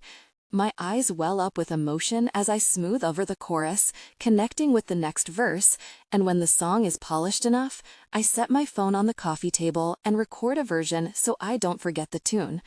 I feel like a kid again, sprinting down a hill without a care in the world. This feels right, like this is my purpose. I love this song, and I'm proud of myself for writing it. I think Jamie would be proud too. On a whim, I text the recording to him. My heart jumps around in my chest and I suck in a breath. Was that weird that I sent it to him? He's probably busy in a practice or training. I stare at the phone for a moment before tossing it aside and jumping up to take Daisy on her lunchtime walk. When we get home from the walk, I see a text from him. "That a girl," the message reads, and something warm bursts in my chest. "You should play this one when we go to the Filthy Flamingo next." "Maybe," I text back, smiling. "You will," he says, and I chuckle. Bossy. He responds with a winking emoji, and I bite my lip, before catching myself. What did I just tell myself a few weeks ago after our passionate moment? Absolutely no falling for Jamie Streicher. He's very near perfect, and I can't bear to watch him turn into a jerk like Zach. If we're just friends, he can't hurt me. "I have a training session starting," he says. "I'll talk to you later, songbird." Every time he calls me that, I get a rush of happiness through my chest. I picture him smiling at me, that rare, broad, sparkling smile that makes me want to stare at his face forever. It's not fair that he's so hot. It's not fair that I have to see him every day. A tune pops into my head and I giggle. "It's not fair that you're so hot," I sing, playing a few chords, and I laugh again. I write a song about how hot Jamie is. I'm laughing the entire time, scribbling down lyrics, and within an hour, I have the outline of the song. By late afternoon, I have a handful of rough songs. One is about wanting someone but knowing they're wrong for you. One is about struggling with people's expectations and choosing what makes you happy in the end. One is about really, really good intimacy with someone new. I like that one. It's seductive and playful, and I wrote it thinking about a deeply intimate moment. I'm fueling that flame in my chest, adding kindling to make myself burn brighter. This is the pretend album I always daydreamed about writing when we were on a flight to a new city on the tour, or when Zach was in the studio recording. One song is about how Jamie takes care of everyone but himself, and who takes care of him. It's serious and protective. There's a lyric in there that just fell out of my mouth, and I'm not sure how I feel about it. I'd do it forever if it wouldn't break my heart. My throat feels tight as I swallow reading that line. I should scratch it out, but I can't. The best songs are honest. Daisy's staring at me, wagging her tail, so I take her out again for a long walk. The whole time, my mind is on Jamie and on the songs I wrote. The forest is dark, so we stick to the lit streets. The trees along the sidewalk are decorated for Christmas with pretty twinkling lights, and worry hits my stomach. I still haven't gotten Jamie a present. Anything he wants, he can buy. He has a beautiful apartment. He doesn't need clothes or hockey equipment. He seems to enjoy cooking, but what am I going to get, a whisk? I cringe. That's so lame, and it feels wrong for our relationship. I work for him, but we're friends too. If I asked him, he'd tell me not to get anything, but that's because he doesn't realize that he's worth it. We pass the guitar store, and my eyebrows snap together. My dream guitar is gone, replaced with a black Fender Electric. Something sinks in my chest.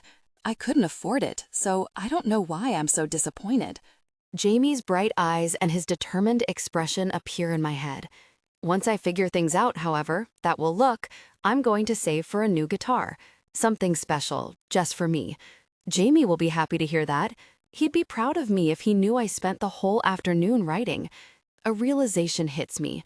I wrote that album for Jamie. I thought about him the entire time. And when the imposter syndrome crept in, I remembered his words of encouragement and his warm looks of affection, and it spurred me on. I've never written even one song for someone, let alone a collection of them. And no one has ever encouraged me the way Jamie has. It's like he thinks I can do anything. The truth is obvious, and no matter how hard I deny it or try to compare him to Zach, it's not going away. I have major feelings for Jamie Streicher. Now I just have to figure out what to do about it. Jamie, Christmas was 4 days ago. I'm at my mom's house, sitting on the couch with Daisy, watching the video of Pippa again.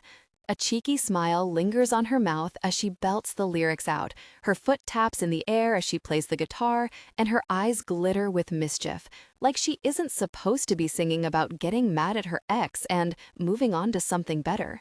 She's so beautiful like this. She's always beautiful, but especially like this, singing her heart out, looking so happy. It's day 5 of not seeing Pippa, and I'm going out of my mind.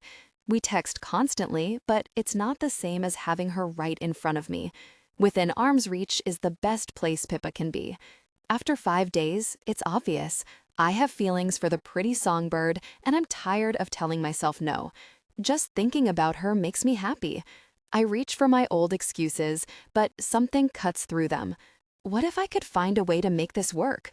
She and Hazel flew out to Silver Falls last week, and because my flight from Minnesota to Vancouver was delayed due to bad weather, she left before I got home. I didn't get to say goodbye or give her the Christmas presents I got for her. I could have overnighted them to Silver Falls, but I want to see her face when she opens them. What if I visited her? What if I did the impulsive thing that I never do and just went to her? Something lifts in my chest, but my mind wanders to the time Pippa and I were intimate, and I had a ton of missed calls from my mom. I wasn't there when she needed me. I was off getting distracted. I scrub a hand down my face, pushing the daydreams away. I'm not going to Silver Falls. I'll see her next week when she comes home. A shadow passes over me, and my mom leans over the back of her couch where I'm sitting, mooning over my very assistant. I pull my headphones off. "Is that Pippa?" she asks before I can tuck my phone away. I nod. She gestures at my headphones. "Play it out loud." When I press play after disconnecting the headphones, Pippa's voice fills the room while we watch her on the screen.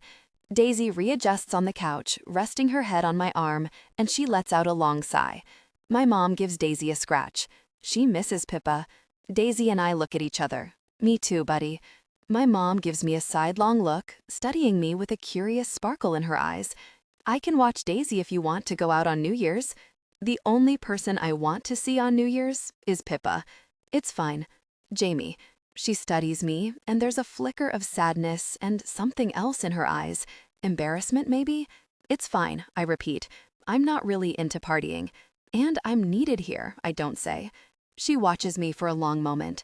I started looking for a therapist.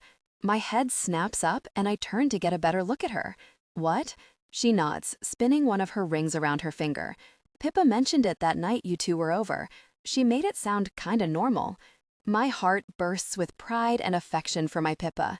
It is normal. Lots of people get therapy. She shrugs again. I haven't found someone yet, but I'm looking. That's great. That heavy weight in my gut lessens. I'm really happy to hear that. I thought you might be. She takes a seat beside Daisy and combs her fingers through Daisy's fur. What's Pippa doing for New Year's? She and Hazel are going to a bar. I imagine Pippa in the busy bar, her hair loose and wavy like at the wrap party. Maybe she's wearing a dress, but more likely, she's dressed casually because it's a crappy bar in a small town and she doesn't want to stick out. When she told me that, I laughed because there isn't a single room where Pippa wouldn't stick out. An unwelcome image pops into my head of a guy leaning on the bar, talking to her, smiling at her, his gaze dropping to her mouth. Maybe he reaches out and tucks her hair behind her ear, says something teasing. My nostrils flare. I hate that idea. I hate it so really much. My knee bounces as I stare at nothing. Jamie? I snap to attention. My mom shrugs, nonchalant. Why don't you go visit Pippa? Silver Falls is lovely, honey, and I bet she'd love to show you around her hometown. My knee continues to bounce as I consider it. I'm crawling out of my skin without her. In the past few weeks, my mom has seemed better. She seems less worried, less anxious, like she has more control. Maybe she'd be fine. Miller's mom lives a few minutes from here, and I'm certain he's spending the holiday there. I have a weird feeling he'd be over here in a heartbeat if I asked. And she's looking for a therapist. That is a huge step. Okay, I nod. I'm going to Silver Falls. Pippa, this has been the longest week of my life. Pippa. Hazel opens her eyes from the chair beside the window overlooking the backyard. She's in her pajamas and has major bedhead. I'm draped across the couch, also in pajamas with major bedhead, staring limply out the same window at the snow-covered trees. They're pretty, but I don't even care. What? I'm trying to meditate, but you keep sighing. She gives me a look that's both irritated and amused. I wrinkle my nose. Sorry. She raises an eyebrow, and my stomach tightens. New Year's Eve is tomorrow, and then we fly home the next day. I have absolutely no idea what to do about my crush on the guy from high school, which has expanded into full-blown swoony feelings. I like him. I might even feel more than that, but I'm not looking in that direction right now. I'm just trying to figure out what to do. My gut tells me he feels the same way, but after what he admitted about Aaron, he might not be ready to hear it. That would be the ultimate devastation, telling him and having it fall flat. I'm torn, so I'm sitting here, staring out the window, getting on Hazel's nerves while I deliberate. My phone lights up with a text. Hey! There's a burst of excitement in my chest. I can't help it. It's just my body's reaction when he texts me. We've been texting a lot over the break, and part of me hopes that he's just as bored and miserable without me. Hi, I respond, eyes glued to my screen, watching as the typing dots appear. I've been thinking about taking a trip. Oh? Yeah? Somewhere warm? Somewhere cold? Dumb, naive hope twirls and spins in my chest.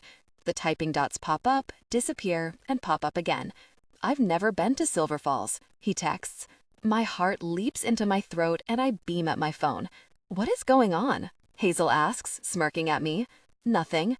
It's gorgeous this time of year, I text. You'll freeze. Perfect. Can I come say hi? Yes, please. Great. My flight lands in 2 hours. My mouth falls open. What? I'm at the airport. Is that okay? Of course. My smile stretches from ear to ear. Hazel drops down beside me, peering at my phone to read the texts. What? She repeats. What's going on? I don't care that my emotions are written all over my face. Jamie's coming to visit. She sighs, but she's smiling. The doorbell rings, and I leap up from the couch before taking a deep breath in front of the door. Hazel snorts from the kitchen, where she's on her laptop. I open the door, and he's standing there with a barely perceptible smile, which means he's just as excited as I am. God, he's so tall. I'm speechless, staring up at him with a doofy grin on my face. Hi, I say stupidly. His cheeks are flushed from the cold. He's wearing a green toque that brings out the color of his eyes. Maybe it's wishful thinking, but he's looking at me like I'm the best thing he's ever seen. Hi, he says, and the low tenor of his voice sends a shiver down my spine. The tension runs between us, and his gaze drops to my lips. He looks like he wants to kiss me, and my stomach wobbles in the best way. "We're home," my dad calls from behind Jamie, and we take a step apart. My parents climb the steps, chatting, and stop short when they see Jamie. They were visiting friends, and I thought they'd be out later. My dad's eyes go wide, like he's seen a ghost. "Oh my God!" He thrusts his hand forward with a big, friendly grin. "What the heck is Jamie Streicher doing on my front step?" "Ken Hartley." Jamie shakes his hand. "Nice to meet you, sir." He offers my dad a smile, and from her spot in the kitchen, Hazel glances at me in confusion. "Sir?" Hazel mouths, and I shrug. "Oh, this is the hockey player." My mom claps her hands. "We've heard so much about you." He smiles again at her, and my face burns. They haven't heard that much about him. So I mention him once in a while. So what? "Hi, Mrs. Hartley," Jamie says, shaking her hand. She pulls him into a hug. Her head barely comes to his shoulder. "Call me Maureen, honey. Let's go inside. You're going to catch a cold." We pile inside, and my dad remarks again about what a surprise it is to have the Jamie Streicher in his home, which is both cute and totally embarrassing. But Jamie doesn't seem to mind. He just smiles and answers my dad's questions. Hazel walks in, and Jamie nods at her. "Hazel." Surprisingly, she doesn't glare at him. "Hi. You made it." He nods. "I did." Hazel glances at me, and she seems pleased. "Good. Everyone sit down," my dad says, gesturing at the living room. "I'll bring out some snacks. Jamie, do you want a beer?" Jamie's head dips. "A beer would be great. What's your preference?" I have a feeling that whatever Jamie said, my dad would run to the store to buy it right now. "Whatever you have on hand," Jamie says. "I'm not picky."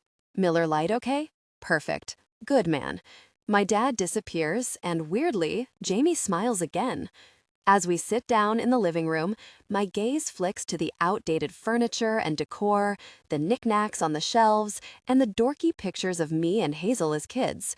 Jamie pauses in front of my grade 2 picture.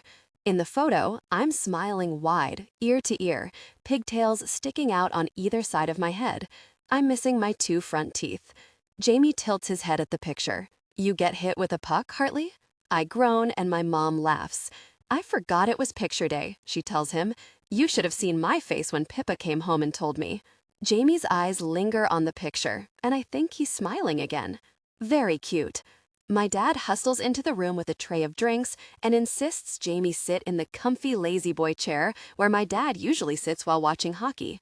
Internally, I'm cringing my face off, but Jamie is polite and friendly and indulges my dad in all his questions and conversation revolving solely around hockey.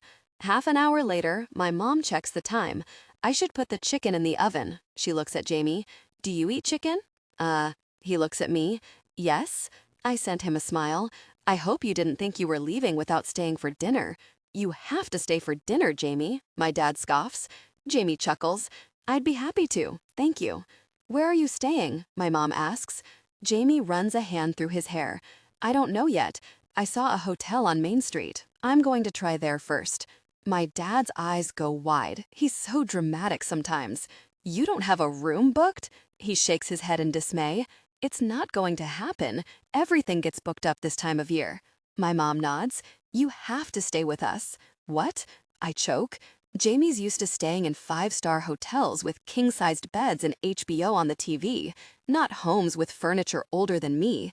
Hazel's and my beds are from when we were teenagers, and the guest bed is even older. Jamie doesn't want to stay with us. We can find him an Airbnb or something. "At this time of night?" my dad asks, looking at me like I'm crazy. "Pippa, it's almost 5 in the evening." "I know it's not much," he says to Jamie, "but we have a guest bedroom with your name on it." I open my mouth to protest again, but Jamie nods at my parents. "I'd love to stay here." I stare at him, and he glances at me with amusement in his eyes. "If it's okay with Pippa." "Yeah." I blink at him. "Sure. Great." My dad jumps up. "I'm going to help Maureen with the chicken, and then I'll be right back." "Another beer?" Jamie nods. "Sure, thanks, Ken." My dad beams at him, and I know it's because Jamie called him by his first name. I stare at Jamie in shock, but my heart is dancing around in my chest. Who is this version of my grumpy goalie? Pippa. That evening, my mom pulls my dad away to give Jamie a break, and Hazel's upstairs in her room, so it's just Jamie and me in the living room watching Elf. We're drinking hot apple cider, a yearly tradition in our family, and the cinnamon, nutmeg, cloves, and star anise make our home smell amazing. "Let's make this at home," Jamie says, and I melt. I love the way he says home like that. I love that he flew out to Silver Falls. I love hanging out with him, just sitting in the living room like this, even if I'm in sweatpants. He seems more content and relaxed than ever. "Is this okay?" I ask, gesturing around us at the shabby living room. "We can go to a bar or something." Jamie nudges me. This is exactly where I want to be. On screen, Will Ferrell jumps up and down in an elf costume, shrieking about how excited he is to meet Santa, and I laugh. "My mom's looking for a therapist," Jamie says. I light up. "She is? That's great." He nods with relief. "Yeah." He rubs the back of his neck, glancing at me. "That's because of you, you know." "We don't know that." "It is. She told me it was because of the conversation you had." My throat closes up with emotion. "Really?" He nods again, soft gaze traveling over my face. "Thank you." I want to climb into his lap and hug him. "I'm really glad, Jamie. Seriously." "Me too." His hand slips around mine and he gives it a squeeze. Something sweet and sparkly dances in my stomach, and I glance at his mouth. I can practically feel his lips against mine, demanding and unrelenting. His eyes darkened and a powerful chemistry sparked between them. "I want to give you your Christmas present," he says suddenly, pulling his hand away, eyes darting to mine like he's nervous. "Is that okay?" "Of course." I blink. "Yours isn't ready." He shakes his head. "It's fine. I mean, it's mostly ready. Ready enough to show you tonight." I bite my lip, and now I'm nervous. What if he hates it? What if it's too much? My stomach thrashes with butterflies, like they're trying to escape.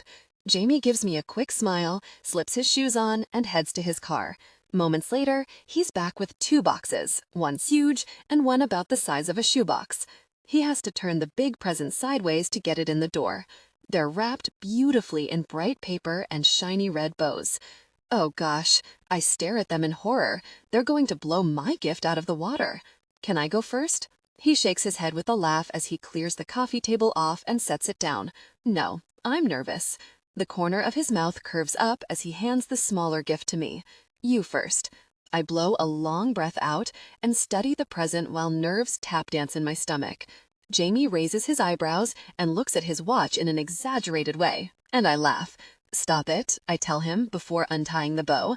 His knee bounces while I open it, and when I pull the lid off, I burst into a big grin. "You got me my own jersey?" He studies my face with a funny look. "You like it?" I pull the navy and white jersey out of the box, turning it to read the back. Striker is stitched in bold white lettering, and my body hums with something pleased, proud, and possessive. "You don't have to wear my name on your back," he says quietly, watching me carefully. "We can take that part off." "Don't you dare." I hold his gaze as my insides melt into a puddle. "I want to wear your name." "Okay." The corners of his mouth hitch, and his eyes warm. "I want you to, too."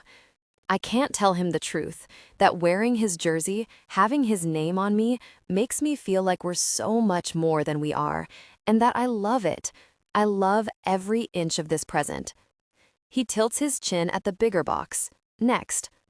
Curiosity fires around in my brain as I unwrap it with care. The size of the box is a lot like... Nope, I don't even want to get my hopes up. I hope it's a motorcycle. I wiggle my eyebrows at him. His eyes gleam like he's enjoying this, watching me open presents he gave me. I don't know what to make of that. It makes me feel special and cared for, and there's another hard thump in my chest. I pull the last of the wrapping away, and my breath catches. "Jamie," I whisper, staring at the box. My throat feels tight.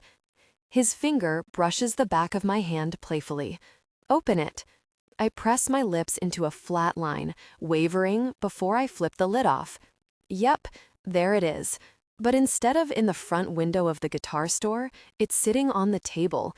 It's so beautiful, but it's more than that. This guitar is something I thought I couldn't have, and yet here it is.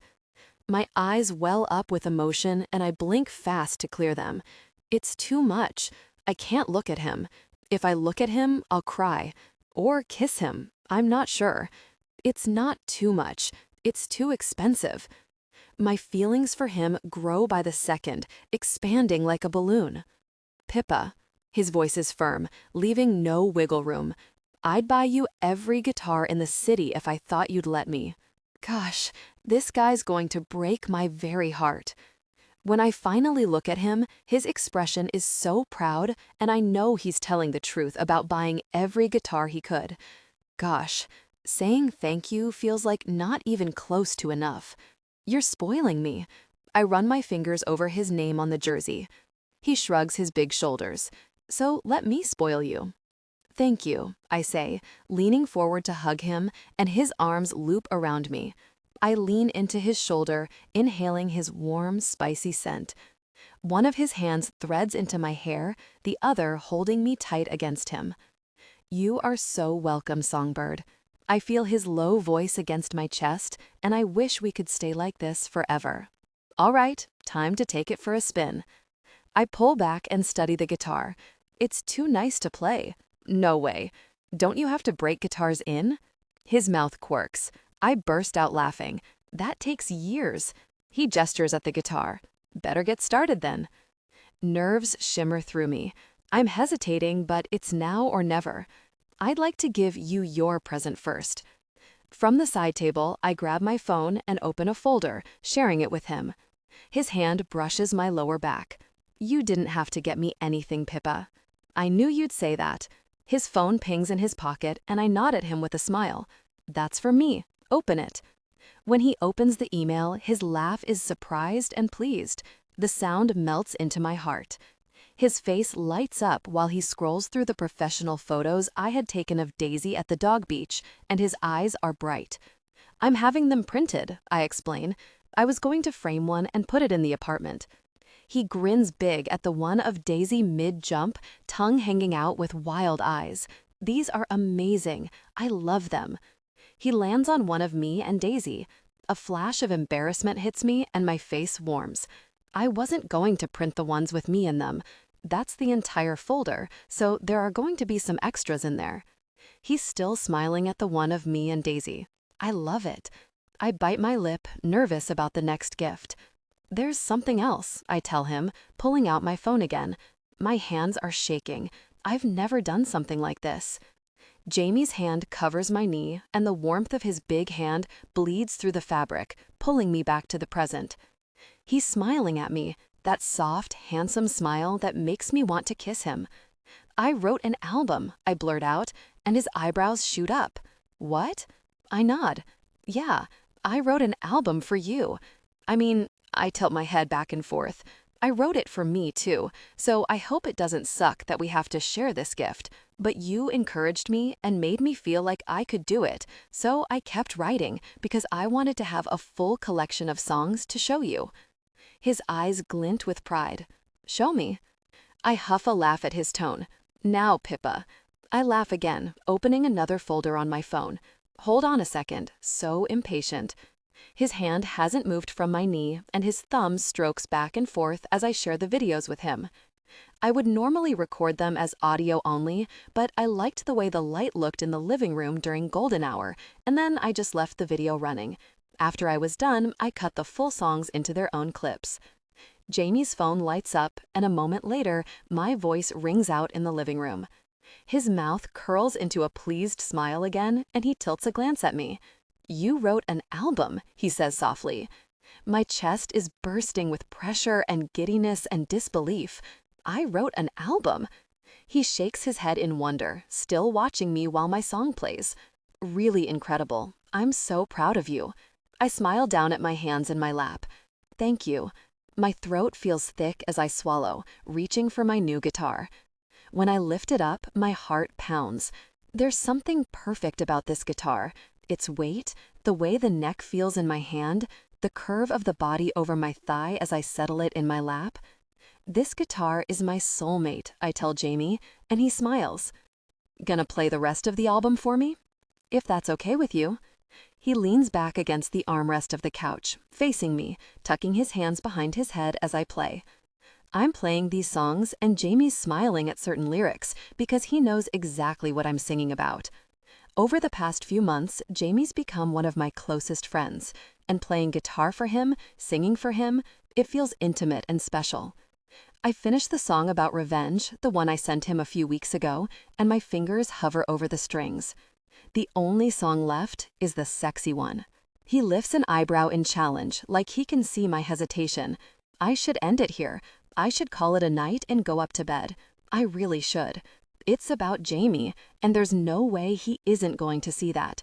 Something risky and bold thrills through me, and I start playing the song. Some of the lyrics are, really specific. That's my favorite part about songwriting, how specific some of the lyrics are, about eating cherry chocolate ice cream and walking past your old high school or something, and you can totally picture yourself inside the song. Facing me, Jamie stiffens, and his eyes go hazy. I stop playing. "Songbird," he warns, lifting a brow. There's a delicious slant to his cruel mouth, and my face feels hot. You could cut the tension in this room with a knife. We should end it there, I mutter. Not a really chance. His voice is thick. "You wrote that one for me?" he asks when it ends. He won't take his eyes off my face. I nod. Our gazes hold, and tension cracks between us. Jamie's gaze darkens, and his jaw tightens as I lick my bottom lip. Pressure gathers, and my skin feels warm. I want him so badly. His eyes pin me with determination. That was the best Christmas gift I've ever gotten. Me too, I breathe. A beat passes where we just stare at each other, but Jamie snaps his gaze away. I should go to bed. No, I want to scream, but instead I nod. Good night. Good night. He stands, adjusts himself, and heads upstairs without another word. I sit on the couch for a few moments after, feeling hot and jittery, full of energy, before I turn out the lights and head up to my old bedroom, carrying my Christmas presents. In my room, I hold out the jersey and smile. I love it. I'm going to wear it to every game, and I can already imagine Jamie's smile when he turns around and sees me behind the net, wearing it with pride. "Pippa, where did you and Jamie go today?" Hazel asks the next evening, sitting across the booth from me in the busy dive bar. It's New Year's Eve, and the only bar in town is packed. I glance around, taking in all the people, the Christmas decorations still up, and Jamie waiting at the bar to get us another round of drinks. He catches my eye, gives me a quick wink, and I automatically smile. I showed him around town, and then we drove into the mountains. I bite back a laugh at the memory of his expression after I threw a snowball at him. "He stuck up for you tonight," she says, glancing at him. A group of guys are talking with him while he waits for the drinks, stars in their eyes. "He did." My heart squeezes. At dinner with my parents, they brought up the marketing job, and Jamie immediately told them how talented a singer and songwriter I was. They laughed and said it was important to have hobbies. "Pippa has what it takes to make music her career," he told them, and they were stunned until I changed the subject. She leans forward, lowering her voice, and her eyes dance with teasing. "Just try to keep it down tonight, okay? The walls are thin." My eyes go saucer-wide, and I suck in a breath. Nothing's going to happen. With everyone in the house? No way. Her eyes roll back. "Oh, Jamie." I reach across the booth to cover her mouth, laughing. "Shut up." I gasp with laughter. That doesn't even make sense. She bats me away, grinning. Two big male bodies flop down into the booth on either end of us, ending our conversation. "Happy New Year, ladies." Hayden throws his arm around my shoulder, jostling me. A surprised laugh falls out of my mouth. Across the booth, Rory's grinning down at Hazel, who's staring at him like he's a cockroach that just crawled onto the table. "What are you doing here?" she asks him. "Strycher said he was taking a last-minute trip out here," Hayden tells us. "We thought we'd pay him a visit." At the door, half the team is piling in. We begged the team to let us use the bus. I burst out laughing at Jamie's confused expression as the guys surround him at the bar. They're drawing a ton of attention. Hayden tosses a coaster at Rory. "And this really guy likes us more than his own team." Rory won't take his eyes off Hazel, and I have a feeling he knew she'd be here. At that moment, Jamie returns to the booth with drinks. He looks at me with a begrudging expression, like he's irritated that the players crashed our night, but also secretly pleased because they obviously consider him a friend. "We have company," I tell him. "I saw." He rolls his eyes before gesturing at Hayden to move. When Jamie slips into the booth beside me, caging me in, he drapes his arm over the top and his fingers brush my shoulder. Nerves skitter in my stomach and I hold down a smile. Around the bar, people glance over at us with curiosity. "I don't understand why you hang out with these guys so much," Hazel is saying to Rory. She's putting on an irritated front, but her eyes are bright and she's having trouble meeting his gaze. He's looking at her like she's the only person in the room. "I like these guys. There's no rule that we aren't allowed to hang out with our friends, even if they're on another team. I just don't talk about plays." He tips his chin at Jamie with challenge in his eyes. Not that that would help Streicher here. The dude could get all my strategies ahead of time and I'd still score on him. Jamie's hand tightens around his glass, knuckles going white as he stares at Rory. Rory's baiting him, trying to get a reaction from Jamie. Half of me wishes they'd just talk about it, or fight, something to get it out of their systems. I doubt that would be good for either of their careers, though. Phones would be out within seconds, recording it, and it would be on the news. My hand lands on Jamie's thigh, and his gaze drops to mine. His jaw ticks, and I give him a soft smile. "Ignore him," I tell him. He looks down at me with a small smile, and a moment later, his fingers brush my hair as he plays with the ends. Around the bar, people glance over at us with curiosity. "I don't understand why you hang out with these guys so much," Hazel is saying to Rory. She's putting on an irritated front, but her eyes are bright and she's having trouble meeting his gaze. He's looking at her like she's the only person in the room. "I like these guys. There's no rule that we aren't allowed to hang out with our friends, even if they're on another team. I just don't talk about plays." He tips his chin at Jamie with challenge in his eyes. Not that that would help Streicher here. The dude could get all my strategies ahead of time and I'd still score on him. Jamie's hand tightens around his glass, knuckles going white as he stares at Rory. Rory's baiting him, trying to get a reaction from Jamie. Half of me wishes they'd just talk about it, or fight, something to get it out of their systems.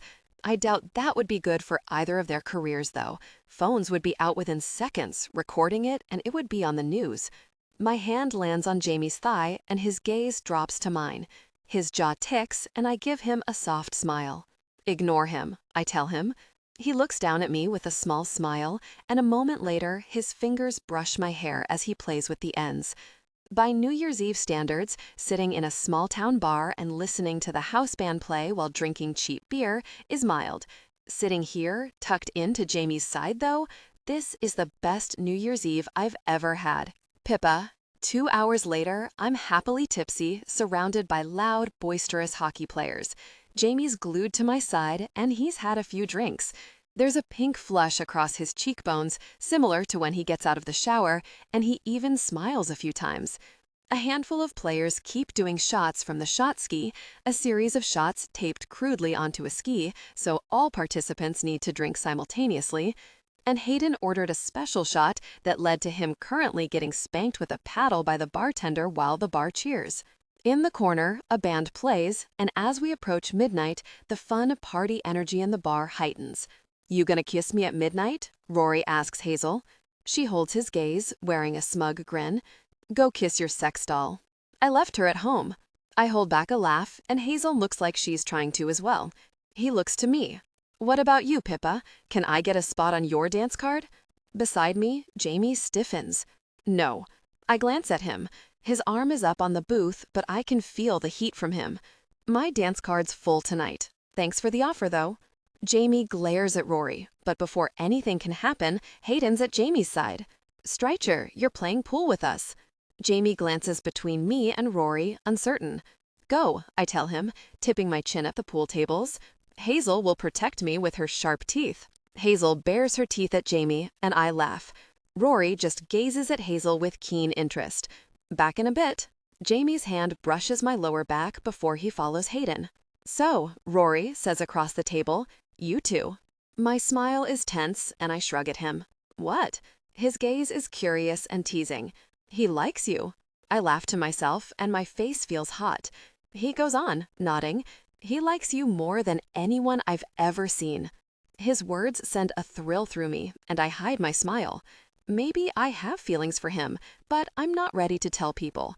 I haven't even fully admitted it to Hazel. I'm just his assistant, I lie. He makes a noise of disbelief. You're his something, that's for sure.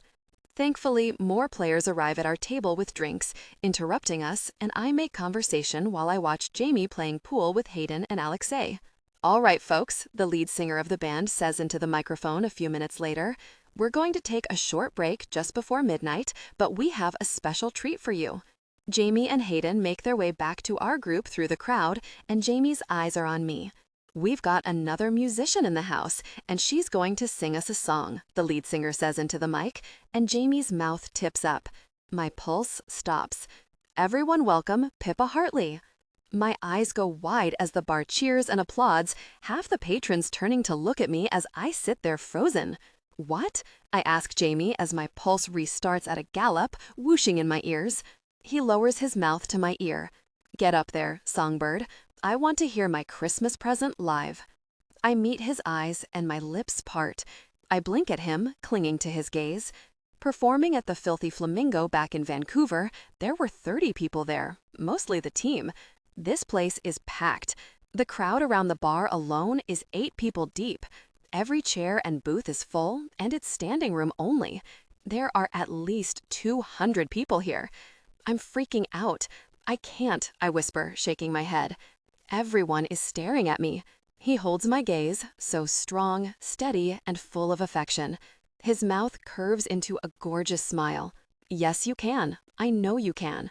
I glance around the bar, meeting familiar gazes as they watch and wait. Jamie always thinks I can do it, and every time, he's been right. A funny feeling cuts through the panic and stage fright determination. If I don't do this, I'll be proving that I'm not right for the music industry, that I'm just that girl who used to date the famous singer. I want to prove them wrong, and more than anything, I want to prove Jamie right. Okay, I whisper, nodding at Jamie. Okay. His grin stretches across his face, and my pulse stumbles. All right. God, I love making him proud like that. I head up to the mic, savoring the brush of his fingers on my lower back as I pass him. The crowd applauds, and I take the guitar handed to me on stage, slipping the strap over my shoulder before I stand at the mic and stare out at the crowd. It's just like the first time when I stepped up to the mic in the bar after Jamie made me that deal. My heart's beating like a drum, and I'm hyper aware of everyone waiting. I'm Pippa Hartley, I say into the mic, and my voice is strong and clear. And this is a song about revenge. The crowd whoops, excited and drunk, and I meet Jamie's gaze. He gives me a firm nod, still smiling, and I launch into it. I sing the song about getting back up after getting stepped on, the one that makes me feel strong and powerful. My voice rings out, and I dig deep, giving the song everything. On the last round of the chorus, I stop playing the guitar while I sing. The audience claps in time, and I beam back at them as I sing. A woman near the small stage hollers in support and appreciation, and I wink at her. My chest bursts with energy and pride, and I'm flying high. I finish the song with full commitment, and when I play the last chord, the roof blows off the bar. It's euphoria. I'm floating, gliding higher than ever, heart racing and skin tingling. I've never felt like this, and I already know I'm addicted. Jamie. The bar roars with drunken appreciation for Pippa, and I watch as she gives the crowd a shy smile, hands the guitar off, and makes her way off the stage. Seeing her up there, it's so obvious. I'm completely head over heels for this girl, and I have been for a long time. A lot longer than I realized. Pippa Hartley has me wrapped around her little finger. I'll do anything for her, and I'm not even mad about it. I want to explore our passion, to connect deeply and intimately, to show her how incredible our connection can be. I know our intimacy is going to change my life. It's not just the sex, though. I want to wake up with her, spend free evenings watching a movie on the couch, and go for walks in the woods with Daisy. I don't know how, but we're going to figure this out. All the stuff with my mom, my concerns about hurting Pippa like I hurt Aaron, I'm going to deal with it. I'm going to fix it. I don't want to be weighed down by it anymore. I just want Pippa. She reaches our group, and I gather her in my arms, burying my face in her hair, inhaling her warm scent. I'm in awe of you, I say into her ear, and when she pulls back to smile up at me, her eyes sparkle. Thank you for encouraging me, she says. That was... She trails off, shaking her head. Incredible. I felt like I was flying. My feelings hammer against my chest, wanting out. Nerves flash through me, and I search her eyes. Christ, she's so pretty and perfect. She got up on stage in a packed bar even though she was scared, even though her awful ex tried to crush her. I'm always encouraging Pippa to be brave, and now it's time I take a page out of my own book. I have feelings for you, Songbird. My heart pounds, and the rest of the bar falls away. I like you so very much. I don't want to pretend I don't anymore. I flew out here for you. Something expands in my chest, filling every corner with an intense warmth. Our gazes are locked, and my arms are still around her, keeping her close. I don't want to fight this anymore. Her eyes are bright and full of vulnerability. Me neither. Really? She nods, laughing lightly like she's relieved. I don't know what to do with this feeling ricocheting throughout me. It's like there are firecrackers in my blood. Finally, I can stop fighting it. We're going to figure it all out together. She smiles, and I fall a little harder for her. I know. I almost missed out on this. I tried to fight this for so long. Unbelievable. 10, 9, 8. The bar around us chants, and I realize it's seconds to midnight. Pippa blinks, looking around before her gaze swings back to me. Happy New Year, Jamie, she whispers. I draw her closer. Something has shifted in my chest, locked into place. This is right. This is the way it's supposed to be. I thought about her for all those years, and we've found our way back to each other. 3, 2, 1. People count before the bar erupts in cheers again. Happy New Year, Pippa, I murmur, before sinking my hand into her hair and pulling her mouth to mine. Pippa. Do you have everything you need? I ask Hayden later that night in my parents' living room. The guys didn't have a place to stay because Hayden's a 23-year-old rookie who's terrible at planning. We couldn't let them sleep on the bus, they'd freeze, so they're staying at my parents' place. The drunkest players are already snoring on the floor, covered in blankets that I dropped over them. My dad is going to lose his mind with excitement tomorrow. I bet he'll make everyone pancakes. Hayden waves me off. We're good. His gaze flicks over my shoulder to where Jamie's waiting. My stomach flutters. Everyone saw us kiss at midnight. After, Rory gave me an I told you so look. Okay, I give Hayden and Rory, who's on the couch, a wave. Good night. Rory winks. Nights, Pips. Don't let Strycher keep you up all night. My face burns red as we head up the stairs, and my body hums with wound-up energy. I've been buzzing with anticipation for hours. I hide a smile as we reach the upstairs landing, and his hand slips into mine. Outside my bedroom door, we pause, and the tension in the air grows as he looks down at me with a hot look. Hi, I whisper. His eyes warm, and he presses a kiss onto my mouth. I lean into him as he deepens the kiss, so warm and careful. He walks me back until I'm against my bedroom door, and when his hand comes to my hair, he angles my head back, intensifying the moment. Arousal thrums through me. He breaks the kiss with a low noise of frustration and leans his forehead against mine. We can't, he murmurs. Not here. Your parents are in the other room. We can be quiet. I bite my bottom lip, swollen from kissing him, and offer him a mischievous look. Maybe you can, but I don't know if I can.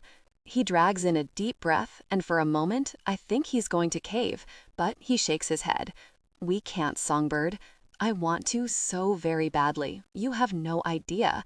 He takes my hand and presses it against him, conveying his intense desire. His desire was evident, and when I stroked him over the fabric, his eyes closed. Gosh, he breathes before he pulls away from my touch. No, he drops a firm kiss on my lips. Good night. I arch a brow at him, and he points at my bedroom door. Now, he says in a firm tone, although his eyes are full of amusement. I let out a silent chuckle. Good night, bossy. A minute later, I'm getting undressed, about to put my pajamas on, when the jersey catches my eye, and instead of sleeping in an old t-shirt, I pull the jersey on over my bare skin. That low-lying desire simmering under my skin begins to boil as the jersey brushes my nipples and they prick. I ignore the intense longing and climb into bed. Through the wall, I hear the squeak of the bed in the guest bedroom as he settles in, and picturing his feet hanging off the end makes me chuckle. "Something funny?" he texts. I grin at my phone. "I'm sorry you're in the world's tiniest bed." "It's fine.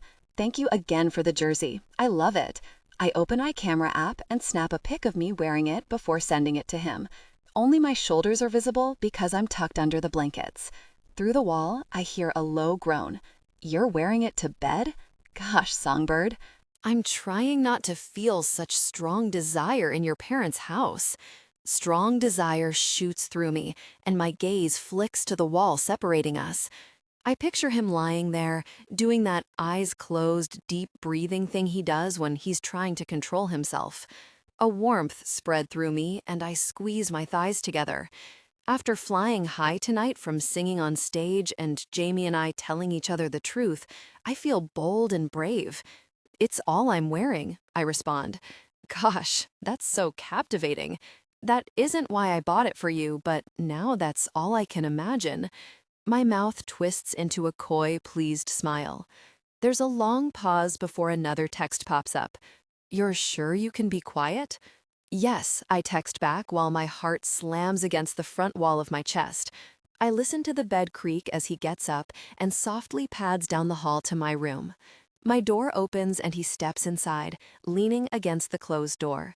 He takes me in, lying in bed, wearing a jersey with his name on it, and his gaze rakes down the bed before returning to my face. The visible evidence of his desire under his sweatpants intensified the moment. "Hi," he murmurs. "Hi." I bite my lip, and his gaze follows the motion, darkening even more.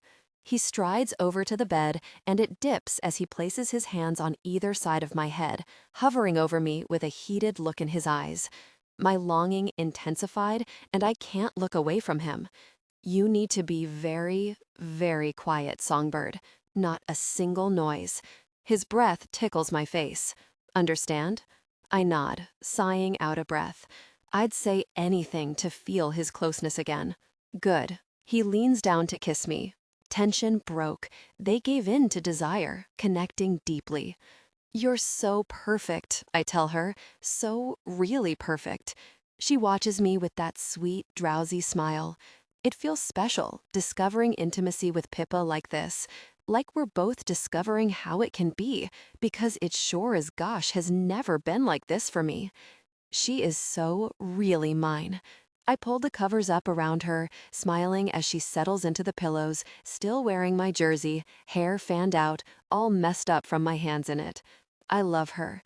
The words are right under my vocal cords, but I hold them back, because this is all so new. They beat through my blood, they weave through my heart, and I'm sure they're written all over my face. "Good night, Songbird," I say instead. "Pippa, can we talk?" 10 days after New Year's, I stand at the kitchen counter, staring at the text I just received from Zach. My mouth goes dry as I read it again and again. It can't be real, and yet, that's his number. The last texts we exchanged were back in August, a couple days before he dumped me, when I was picking up coffee for myself and wanted to know if he wanted anything. Disgust stirs in my gut. He had the audacity to take my phone, and now he wants to talk? I block him and delete the text history. Jamie opens the door of the apartment, and I jump. He shoots me that handsome, disarming smile I'm addicted to, and thoughts of Zach vanish. The second Jamie flew home from Silver Falls, he had to leave for a 10-day away game streak, but now he's back. I rush over to hug him. At our feet, Daisy does her excited tippy taps on the floor, tail wagging a mile a minute in excitement. "You're home," I say into Jamie's neck while he presses a kiss to the top of my head. His arms around me, pulling me into his hard chest, is the ultimate comfort. Finally. He presses another kiss to my temple, and when I lean back to look up at him, his eyes go soft. I've been wanting to do this for 10 days. He kisses me, and I sigh into him. His mouth on mine is pure relief, sweet and careful. Desire grew between us. Missed you, he murmurs against my lips between kisses. I love coming home to you. My heart soars like it did on New Year's Eve when I sang on stage, like when we told each other we have feelings for each other. It can't be healthy to experience heart palpitations like this so often, but I don't care. Jamie pulls away, looks down at Daisy, and picks her up. Missed you too, he tells her. She licks at his ear, wiggling in his arms, and he grimaces while I laugh. This man with a dog is almost too cute to be legal. I was just about to take her for a walk. Daisy hears the word walk, and her head whips to me. Jamie smiles and gives her another scratch. I'll go with you. 20 minutes later, we're walking through Stanley Park. Vancouver is experiencing a cold snap, and snow falls lightly around us, coating the towering emerald trees. People hate driving in the snow in Vancouver, so except for our boots crunching on the snow, downtown and the park are quiet. Your mom seemed really good the other day. Hazel and I took Daisy for a walk with Donna a couple days ago, before it snowed.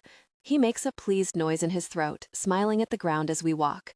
She has an appointment with a doctor on Tuesday. I light up, smiling at him. She does? For medication? He nods, relief spreading over his features. Yep, that's great. God, I'm so happy to hear this. Not just because Jamie has spent so long taking care of her. Donna is a really lovely person, and she's been through so much. She deserves to feel better and have the tools to deal with her panic attacks. We walk in comfortable silence for a while before Jamie nudges me. The video has over 3 million views. My stomach wobbles. I know, don't remind me.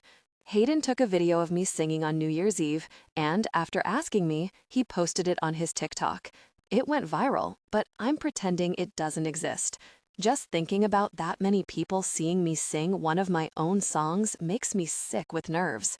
I made the terrible mistake of reading the comments on the video, and while most of them were complimentary, I can't shake the few ugly ones out of my head. She's nothing special. This is boring. She's not even playing the guitar. That's just for show.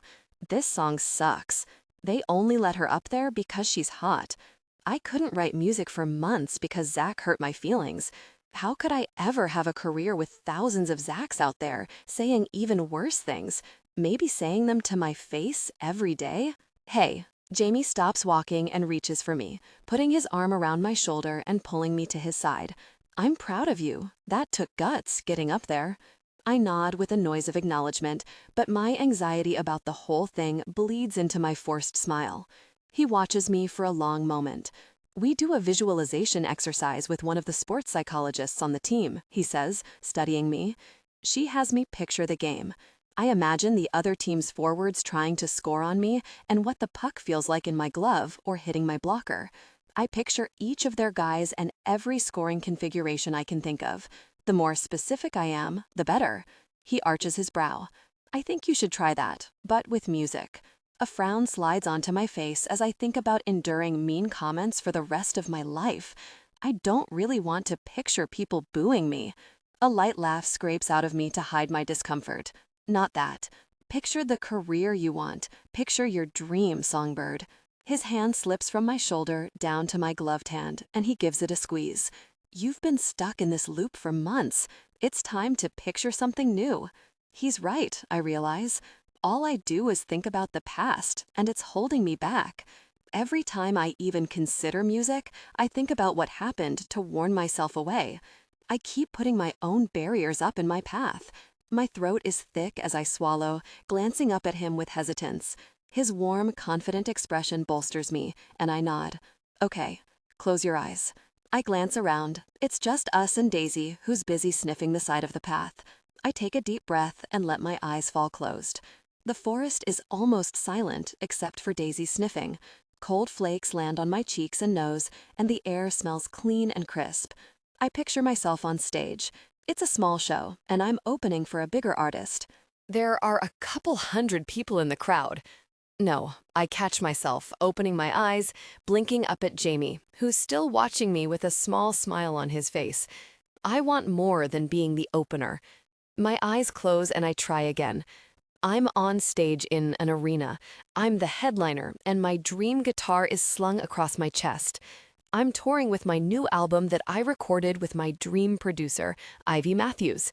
She's known in the music industry for being eccentric and picky as gosh, but she's supremely talented at creating unique and authentic musicians.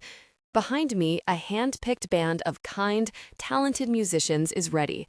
I'm wearing something that makes me feel gorgeous and strong, and my hair is loose around my shoulders. I'm Pippa Hartley, I say into the mic, and they cheer. Every person in this arena bought tickets to see me, but I like to introduce myself at the beginning of every show. It's my thing. I glance to the wings. Jamie's standing there, looking proud, and I smile at him. And this is a song about falling in love. In my mind, I launch into the song.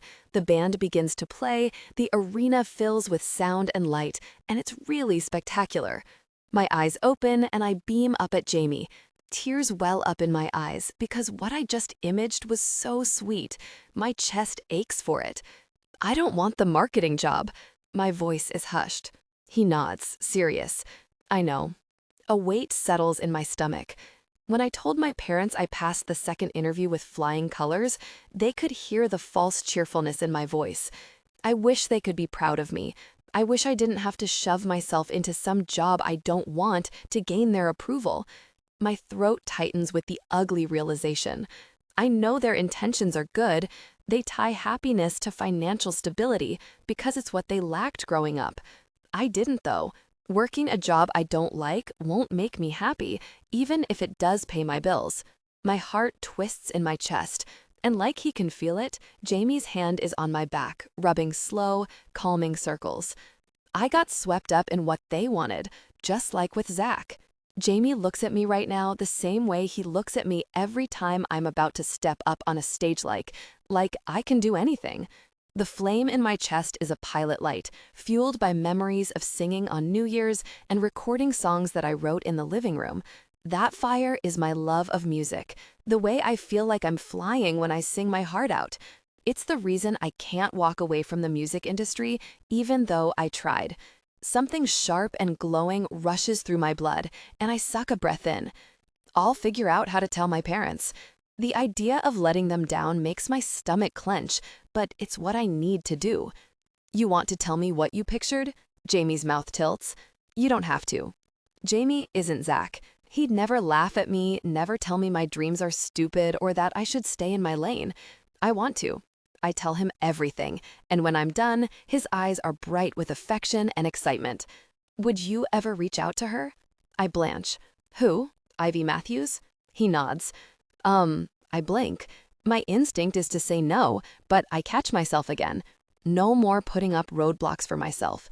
No more letting what Zach said weigh me down. If I want what I imagined just now, I'm going to have to do scary things, like send my music to people who could reject me. I guess I could. Determination pours into my blood, and I nod at Jamie. Yeah, I'm going to do it. His smile is so broad it makes my heart break open. Good girl. I laugh, and he slings an arm around my shoulder as we keep walking. While Jamie is at the gym that afternoon, I study Ivy Matthews' website. There's an email address, but no information about whether she takes submissions. She probably wouldn't want to work with me unless I'm signed by a record label. She didn't even want to work with Zach. His manager tried to arrange something with her, and she turned them down. He was so angry about the rejection. This is such a long shot, it's not even funny. But I told Jamie I'd do this. I write a brief, professional message about my experience in the music industry and attach links for my viral video and the songs I wrote for Jamie for Christmas. Hesitation rears its ugly head again and again, but shoving it away gets a little easier each time. I hit send and blow out a long breath. Even if nothing will come of it, and I'm certain that's the case, I tried. I took one step forward. That evening, I'm about to feed Daisy dinner when my phone rings with an unknown number, and I answer. Is this Pippa Hartley? A woman asks. That's me. I drop the cup of dog kibble into Daisy's slow feeder bowl, and she races to eat it. My name is Marissa Strong. I'm Ivy Matthews' assistant. My brain stops working. There's a pause. Are you still there? Yes, I say quickly. I'm here. Just wondering if I'm hallucinating. She laughs. Yeah, I get that response sometimes. I saw your submission and passed it along to Ivy. She's in town recording, and the band has wrapped up early, so she's free tomorrow. If you're free, she'd like to record a demo with you. I'm staring at nothing. I don't think I even have a pulse right now. There's absolutely no guarantee anything will happen with the demo, Marissa continues, all business, but her tone changes to something thoughtful. There's something interesting about you, though, and she's curious. Something interesting about me. My pulse kicks in, and I try to breathe. I'm free, I say, feeling breathless. I can't believe this. I'll be there. Pippa. Ivy Matthews skewers me with her gaze in the lobby of the East Vancouver studio, and my skin prickles with self-consciousness. Why did I wear sneakers? I look like someone's babysitter. Nerves pinch in my stomach, and I fight the urge to chew my lip.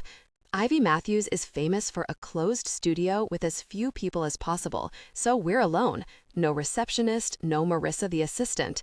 Right now, I wish there were others here to take the attention off me. Being her sole focus is a lot, and I have no idea if I'm messing this up or not. This is my big shot. I can't mess it up. I wish Jamie was here, but he's at practice.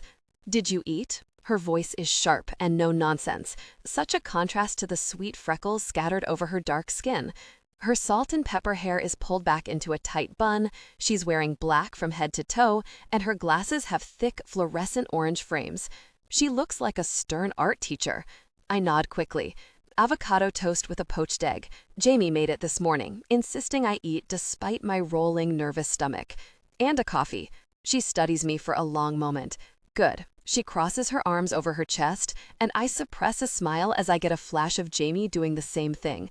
She asks me about my history in the music industry, and I give her a quick summary of my music training and my time on tour with Zach. I mention his name so she understands the scale of the tour, but I don't tell her the context of our relationship. At Zach's name, her nose wrinkles. I never had a good feeling about that guy. He didn't sing like he meant it. Her gaze slides to mine, studying me through her orange frames, and a hawk-like smile tips up on her mouth. You, though, you mean it. I feel it. She nods, watching me, cataloging me, and I feel like there's a spotlight on me in this quiet lobby. And I always trust it when I feel it.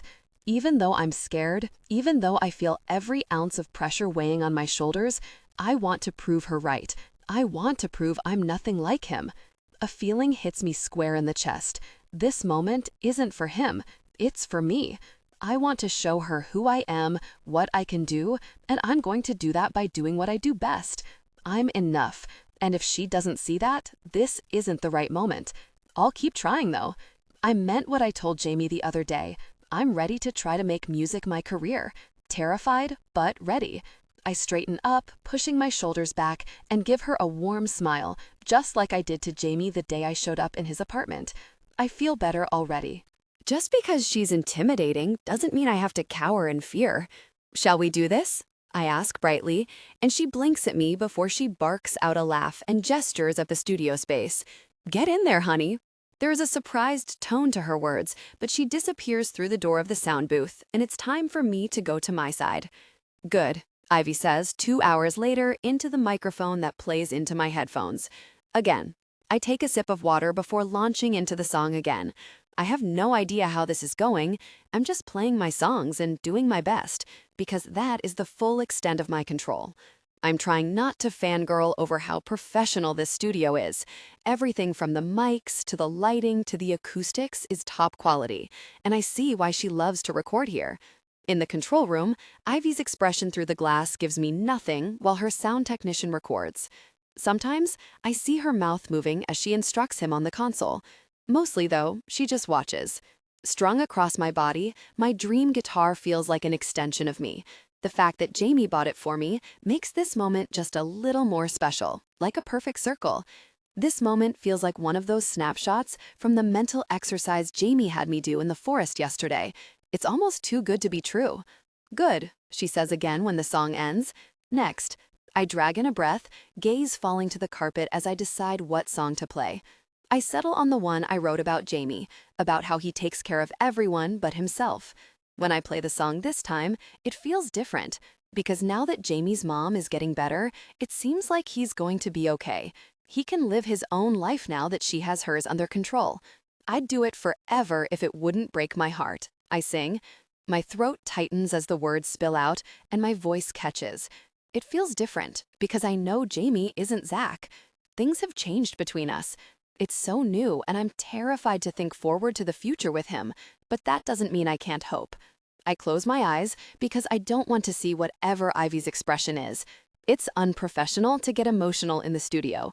I keep my eyes closed the entire song and let myself feel all the feelings.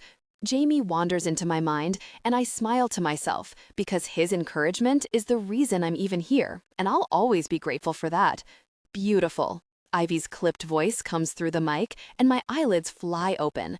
Jamie stands beside her in the sound booth, arms folded over his chest, watching me with that intense, bright gaze, and the corner of his mouth curves up. So serious, even when he's smiling. He's here, and I'm so stunned and pleased that all I can do is let the grin stretch across my face as my heart flips over in my chest. He's here, and I fall a little deeper in love with Jamie Streicher. Interesting, Ivy says in the lobby that evening after she's decided we're done. It's 8 o'clock and I'm starving, but I'd stay here for days if she asked me to. She studies me for a long moment, barely glancing at Jamie. Very interesting. Thank you. We're done for today. And then she's gone, disappeared back into the control room. From her reaction, I can't tell if I impressed her or bombed, but I don't see how I could have done better. Songbird. I feel Jamie's gaze on my face like a brush of his fingers. His eyes are soft like velvet, and my heart squeezes as I smile at him. You did it. Emotion floods me, and I smile wider at him. I think I did.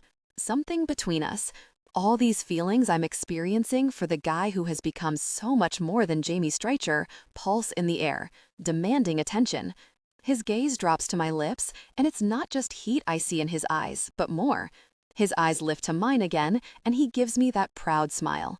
Let's get you fed, he says, and I nod. And then home. Jamie. We get home that night after dinner and then taking Daisy for a late walk, and I've never been more in love with my pretty assistant. She's so brave. She sang her heart out in that sound booth, just opened up her chest and let everyone see the heart beating behind her ribs, even though she was afraid. She got back on the ice, like I told her to all those months ago. Thank you for coming today, she says as she kicks her sneakers off. Like I'd miss it. I almost skipped practice to go, racing to the studio as soon as the whistle blew instead. I'm so proud of you, Songbird. Her eyelashes flutter, her gaze still on my face. Her lips are so pretty, so lush, and my fingers itch with the urge to trace them. I love it when you call me that. My pulse jumps as something big expands in my chest. The nickname is my way of telling her I love her, I realize. I've been doing it for months, long before the reality sank in. The words are on the tip of my tongue, but I hold back. It's new, and I don't want to rush her. A rueful smile twists onto my mouth. I love calling you that. I stare down at Pippa, into her mesmerizing blue-gray eyes. I'm never going to find someone like Pippa Hartley. She's 1 in a million, and after what I saw today, she's finally realizing it. There's something I want to ask you. I tuck a lock of her hair behind her ear. I've been thinking this over since New Year's Eve, when my feelings for Pippa hit me like a freight train. I want to make things right with her. Erin's devastated expression appears in my head, and guilt weaves through me. I want to make things right with her. My words cut off as I look down at Pippa, so open and curious. Jesus, I love her. I'd do anything to prevent crushing her like I crushed Erin. I want to fix things. Pippa gives me a sad smile. You always want to fix things. I nod. This is important. Is it okay with you? Of course. I knew she'd be fine with it, but now that we're whatever we are together, in a relationship, dating, all these phrases that feel too mild and watered down for what I feel for Pippa, I want to be as open with her as possible. I press a kiss to her temple, and her eyes fall closed. Her skin is warm and soft, and I brush my lips over her cheek, over the shell of her ear. Her scent is intoxicating, comforting, and really arousing. We should try something, I say, because I haven't touched her properly since New Year's Eve. I was traveling for games, and then last night she was practicing her guitar and songs in her room until after midnight. Her breath catches as I softly nip her earlobe. What? My fingers tangle into her hair and I tilt her head back to look at me.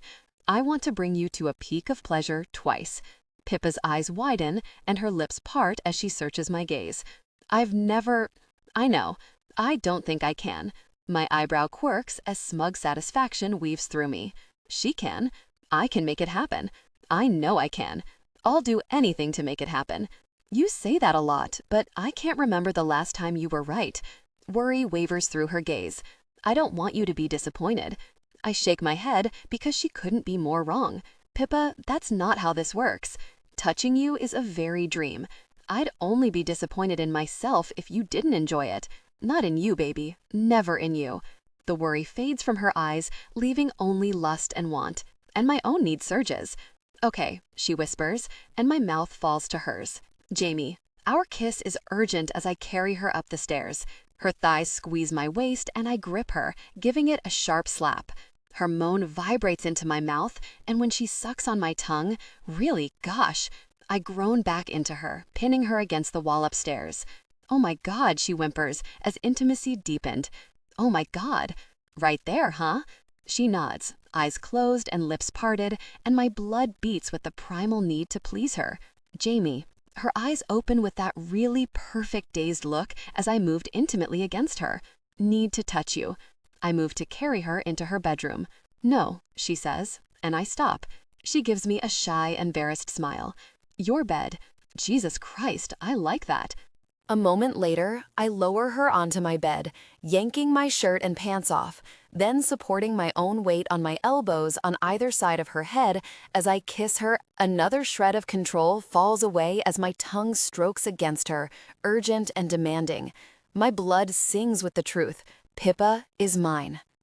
You like being in my bed? I murmur as my fingers trail beneath her shirt, skimming up her stomach. Her skin is so soft. Yes. Her breath catches as I brush the skin beneath her bra, teasing, knowing what she wants, but holding back an inch. I like it too. Her back arches into my touch. I pull away to tease her and she growls, hand coming to my arm.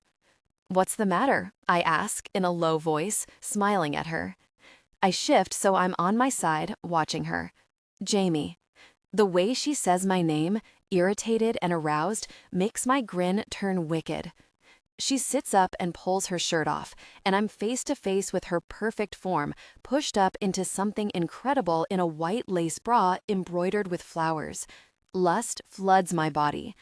Not fair, I murmur, trailing my fingers over the lace. I circle the lace over her nipple, feeling the stiff peak beneath the fabric. Her eyes glaze and her lips part before I move to the other one. My desire was intense, lying here with Pippa, playing with her, teasing her, working her up. It's heaven. Let's talk game plan, Songbird. My voice is low as I brush back and forth over the sensitive peaks covered in lace. How are we going to do this? Her cheeks are flushed. I think we should share intimacy, she suggested. My eyebrow arches. Oh, really? She nods, and we're both thinking about a few weeks ago in her parents' house when she wore my jersey. You liked that, did you? She nods again, and something electric crackles in the air around us. So did I. Surprise passes through her eyes, and my pulse beats harder. Did you doubt that, Pippa? My fingers brush over the swells of her breasts just above her bra. Did you doubt that our shared moments were deeply pleasurable? I dip into her bra cup to find a stiff nipple, and she lets out a soft moan. Because they were, baby. I think about it every time I recall our intimacy, how responsive you were, how you sounded, moaning for me while we connected. She arches into my touch again and unhooks her bra. My mouth falls to her breast, circling the pinched point with my tongue. The noise that scrapes out of her throat, needy and relieved at the same time, makes my body ache with want. Are we using the toy tonight, Pippa? She shakes her head. No? I arch a brow as I kissed, and her breath catches. I want to try without, she whispers, biting her lip. She looks at me like she thinks I can do it, bring her to a peak of pleasure again without the toy. My desire surged, straining in my boxers. This is driving me crazy, she says as I pinch and roll the other peak. Touch me. I grin down at her. I am touching you. More, she demands. You don't want to tell me 5 things you can feel? Her frustrated glare makes me shake with laughter. I've never laughed during sex. My songbird is horny and furious, and I'm in heaven. In this moment, I feel like she's my best friend, and yet my desire was intense, thinking about pleasing her. Sex has never been so playful, and I can't think of another time I felt so comfortable around someone. This is what it's supposed to be like, I realize. Stop. Teasing. Me. Her teeth are clenched as I brush her nipple as softly as I can, watching her reaction. Beg me. When her gaze simmers with heat and a sigh falls from her lips, my blood sings. Please, Jamie, she whispers. Please bring me to a peak of pleasure. Heat burns down my spine, pooling around the base, and I drag in a breath, holding on to the last remnants of control. When you beg like that, I lose my really mind. Her eyes are glazed with lust but certain. So lose it. I get her fully naked within seconds. My hands settled on her inner thighs, preparing for intimacy. She was fully responsive, and pride courses through my veins. I did that. I make her feel good. No one else. Pippa is mine. The first intimate touch made Pippa arch off the bed. The connection with Pippa ignited my hunger all over again, set my greed for her on fire, and the possessive need inside me intensified. We shared intimacy, connecting deeply.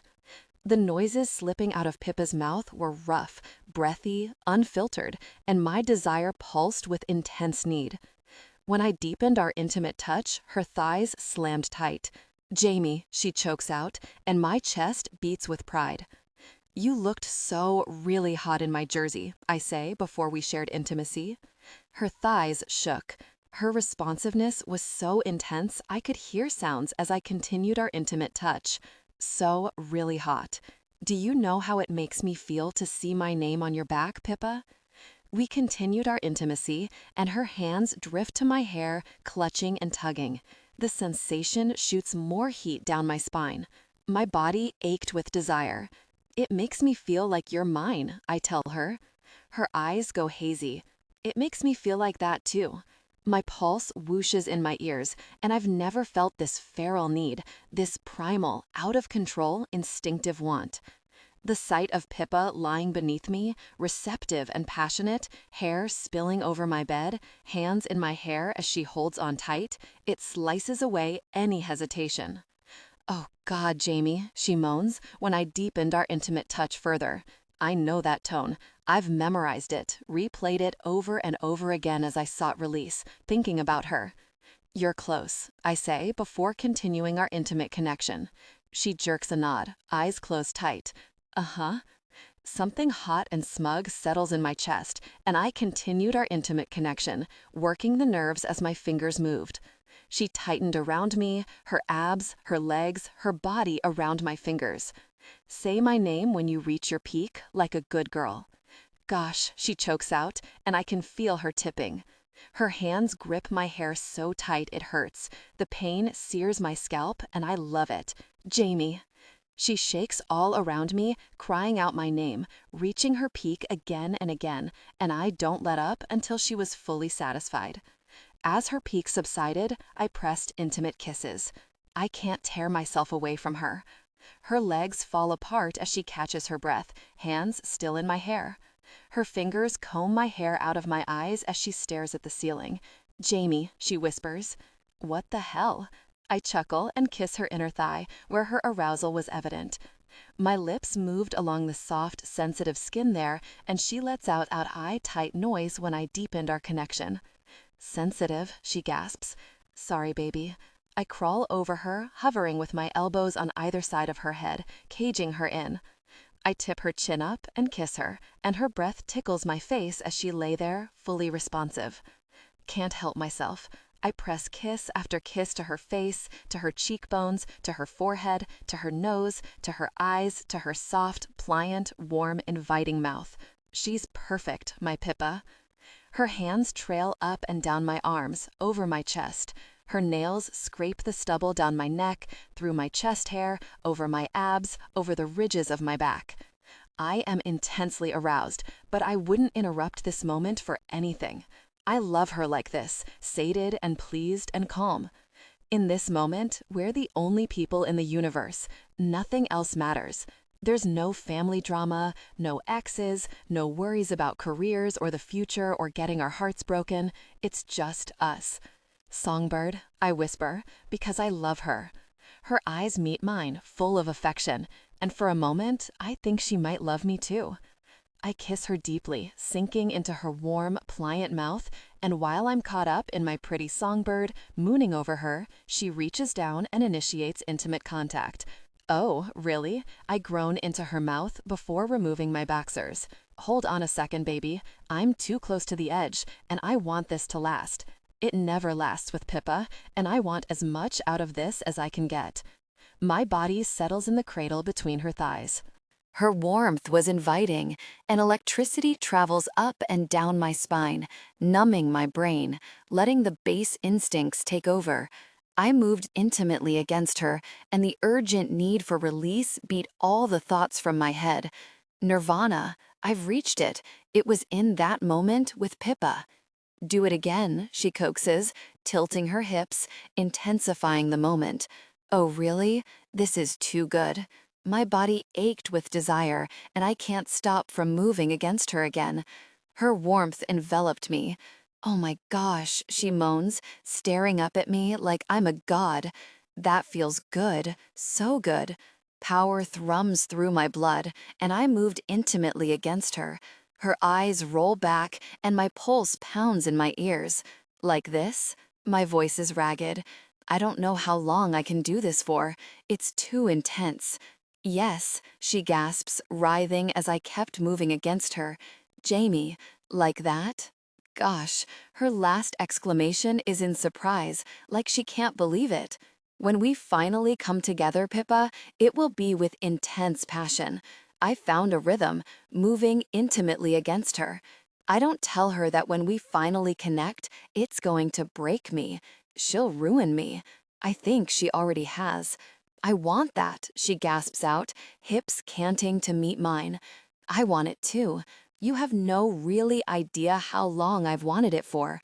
Her nails dig into my back, and pleasure sparks at the base of my spine. Her moans pitch higher, breathier, and her eyes go wider. Oh, really? Jamie, please. Please what? I'm holding on for dear life here as I slide against her again. Please, connect with me, she breathes. I need it, Jamie. Her expression is pleading and filled with affection and love. I love this girl. I'm not ready to tell her because it feels dangerous and risky. And more than anything, I want what I have with Pippa to last. I can't tell her that I love her, but I can show her. My jaw is tight as I jerk a nod. Okay. The word scrapes out like sandpaper. Yes, finally, really finally, I'm going to show Pippa who she belongs to. Pippa, my heart beats so hard I can hear it. Jamie reaches for a condom from the bedside table, and once he's prepared, he positions himself intimately.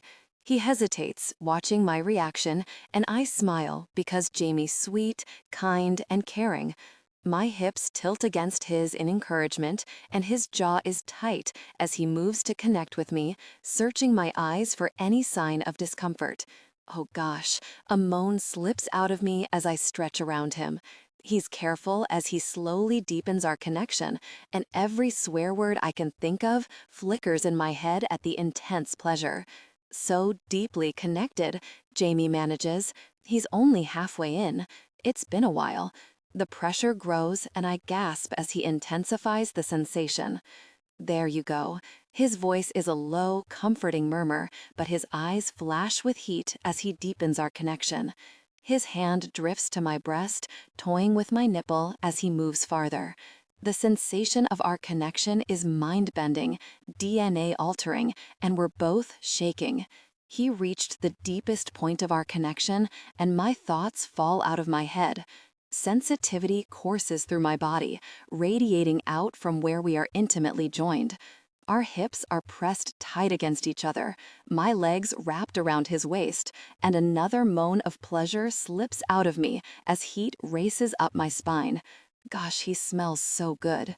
Good girl. He brushes a lock of hair off my face.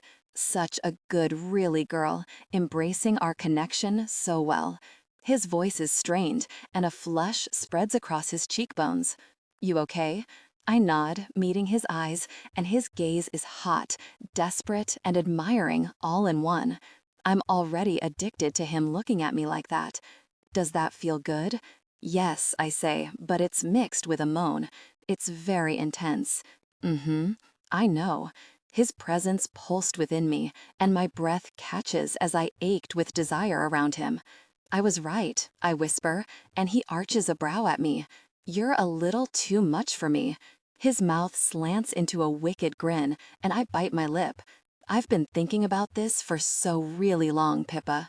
He presses a soft, intimate kiss to my lips, and his hair brushes my forehead. Are you ready for me to move? We can stay like this as long as you want. He's trembling above me, and with how intensely he is connected with me, I know he's holding back. Even like this, he's so controlled and careful. I tilt my hips against him, inching back and forth, and just the small movement has me dizzy with need. Ready? He moved, slowly, so torturously slowly, before deepening our connection again. I moan at the delicious ache, and when he reached the deepest point again, so incredibly deep, I gasp. Good? He manages, neck corded. My nod is vehement. Good. So good. Again. I'm not even putting full sentences together. That's what Jamie Streicher does to me. He moved again, and we both groan. Holy gosh, Pippa. He moved in and out of me with care until I adjust. Then he finds a faster pace. Watching him move over me with that clenched jaw is fascinating. With that gorgeous, cruel mouth, those deep green eyes that burn hot for me, I don't even want to blink. Connecting with Jamie Streicher is a religious experience. Pressure swells within me, but the pleasure is deeper, lower, a slower build than when Jamie's intimate touch was all over me earlier. Instead of a sharp peak of sensation, the feeling expands throughout my body. My body doesn't even belong to me in this moment. It's all his, and he's wielding it exactly how he wants. I can't believe how good this feels, I gasp, and he falls into a faster, more intense pace. The heat within me intensifies, and my world narrows down to me and Jamie here in his bed, connected like this. He was there for me today at the recording studio. He's been there for me all along. My throat works as I gaze up at him. Emotion surges inside me, mixing with the climbing heat and pressure, and I might reach heaven before we're done here. It's never been like this before. Pippa, Jamie grits out, and it seems like he's losing control. I need you so bad. I've always needed you. The expanding base of pleasure spreads, and I'm close. I'm so really close. His eyes glaze, but he won't take his piercing gaze off me. You think you can reach your peak again? I don't have the capacity to say, gosh, yes, so I just jerk a nod, and his hand drifts between us, initiating intimate touch while he watches my reaction. So watchful, this guy, in every aspect of his life. So careful with me. A fresh wave of arousal floods between us, and as he touches me in that perfect, really way of his, so soft and fast, my muscles tighten around him. I'm almost there, I manage as my back starts to arch. Yes, Jamie urges me with a wrinkle of focus between his brows.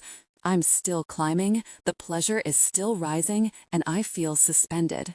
Jamie's movements are turning erratic. You're there. I know you are. Show me. Need to see it. My body pulls taut as the intense waves start, radiating out from where Jamie connected with me. My body convulsed, gripping him, and my legs shake around his waist as pressure bursts low in my belly. I hear a high moan, gasping Jamie's name, and I realize it's me. I'm falling, clutching his chest and shoulders as I reached my peak, repeating his name over and over again as I tear apart at the seams. I'm vaguely aware of the fire in his eyes as he watches me lose my mind, the pleased, dark look in his eyes as I shatter around him. Later, I'm going to write a song about this moment, being so connected to someone, feeling like nothing exists but me and Jamie. His expression turns agonized, incredulous, and pained, and I feel him deepen our connection within me. Really. He buries his face in my neck. I'm going to reach my peak so intensely. I reach up and lightly scrape my nails down his back. The pleasure has peaked inside me, but I'm still shaking, still riding it out as his hips rock against mine.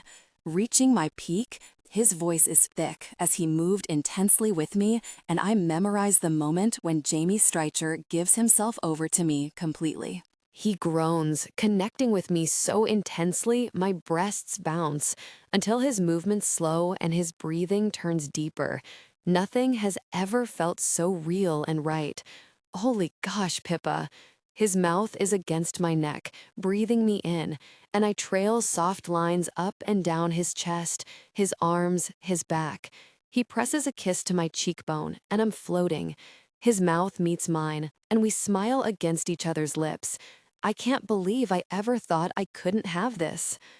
Jamie. 2 days after Pippa rearranged my entire state of consciousness, I approach the lunch spot where I'm meeting Aaron. Mr. Streicher, the doorman says, opening the door, and I give him a nod hello. To my total really shock, Aaron was actually willing to talk to me. Thankfully, she's in town and her show is on hiatus. The restaurant where I booked a table is known for being discreet and private, so we won't be bothered, even if we are recognized. The last thing I need is photos of us surfacing and rumors circulating. What Pippa and I have is still forming, and I don't want to cause problems early on. Pippa. My chest eases the second I think of her.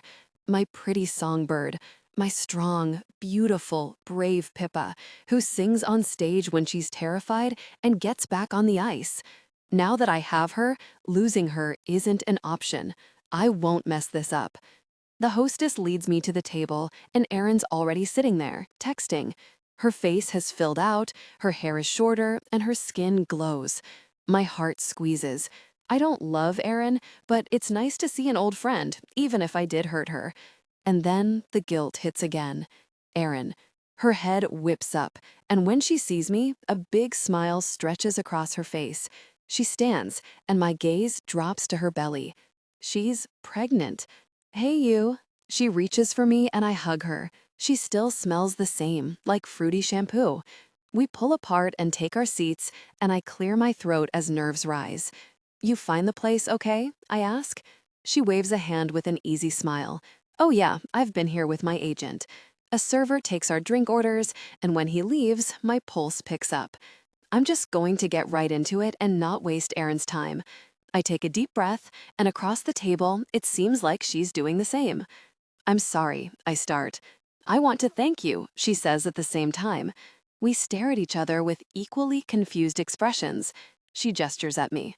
You first. Okay, another deep breath. Every ounce of guilt and regret tightens into a knot in my stomach. I want to apologize for what happened between us. I know it was a long time ago and we were young, but I fold my arms over my chest, thinking about how I told myself no for so long. These things can have a lasting effect. I lift my gaze to hers. I wasn't clear with you about what I could handle in a relationship, and that's my fault. She wrinkles her nose in confusion. Huh? The way I reacted when you thought you might be, my gaze drops to her stomach. The internet said she was married, and there are a set of rings on her left hand. I bet her husband didn't stare at her in horror when she told him she was pregnant. I shouldn't have reacted like that. I shouldn't have led you on about what we were. I ruined everything for you.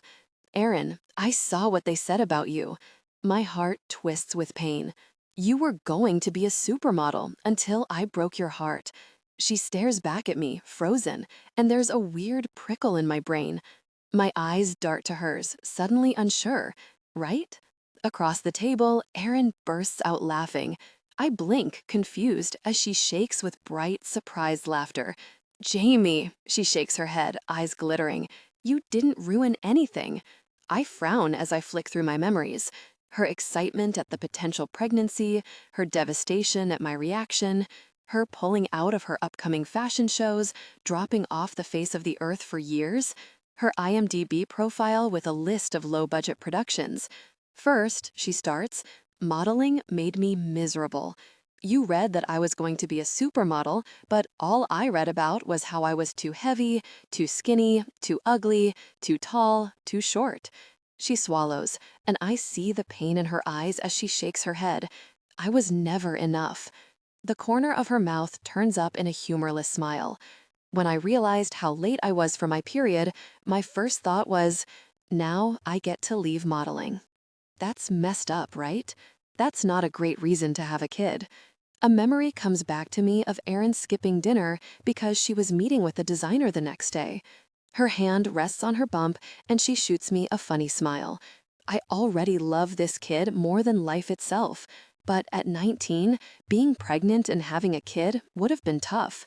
My mind is reeling. You disappeared. She shrugs. I had to get away. I was a teenager with this insane life and more money than I knew what to do with. I didn't even like most of my friends, I was hungry all the time, and I hated my life.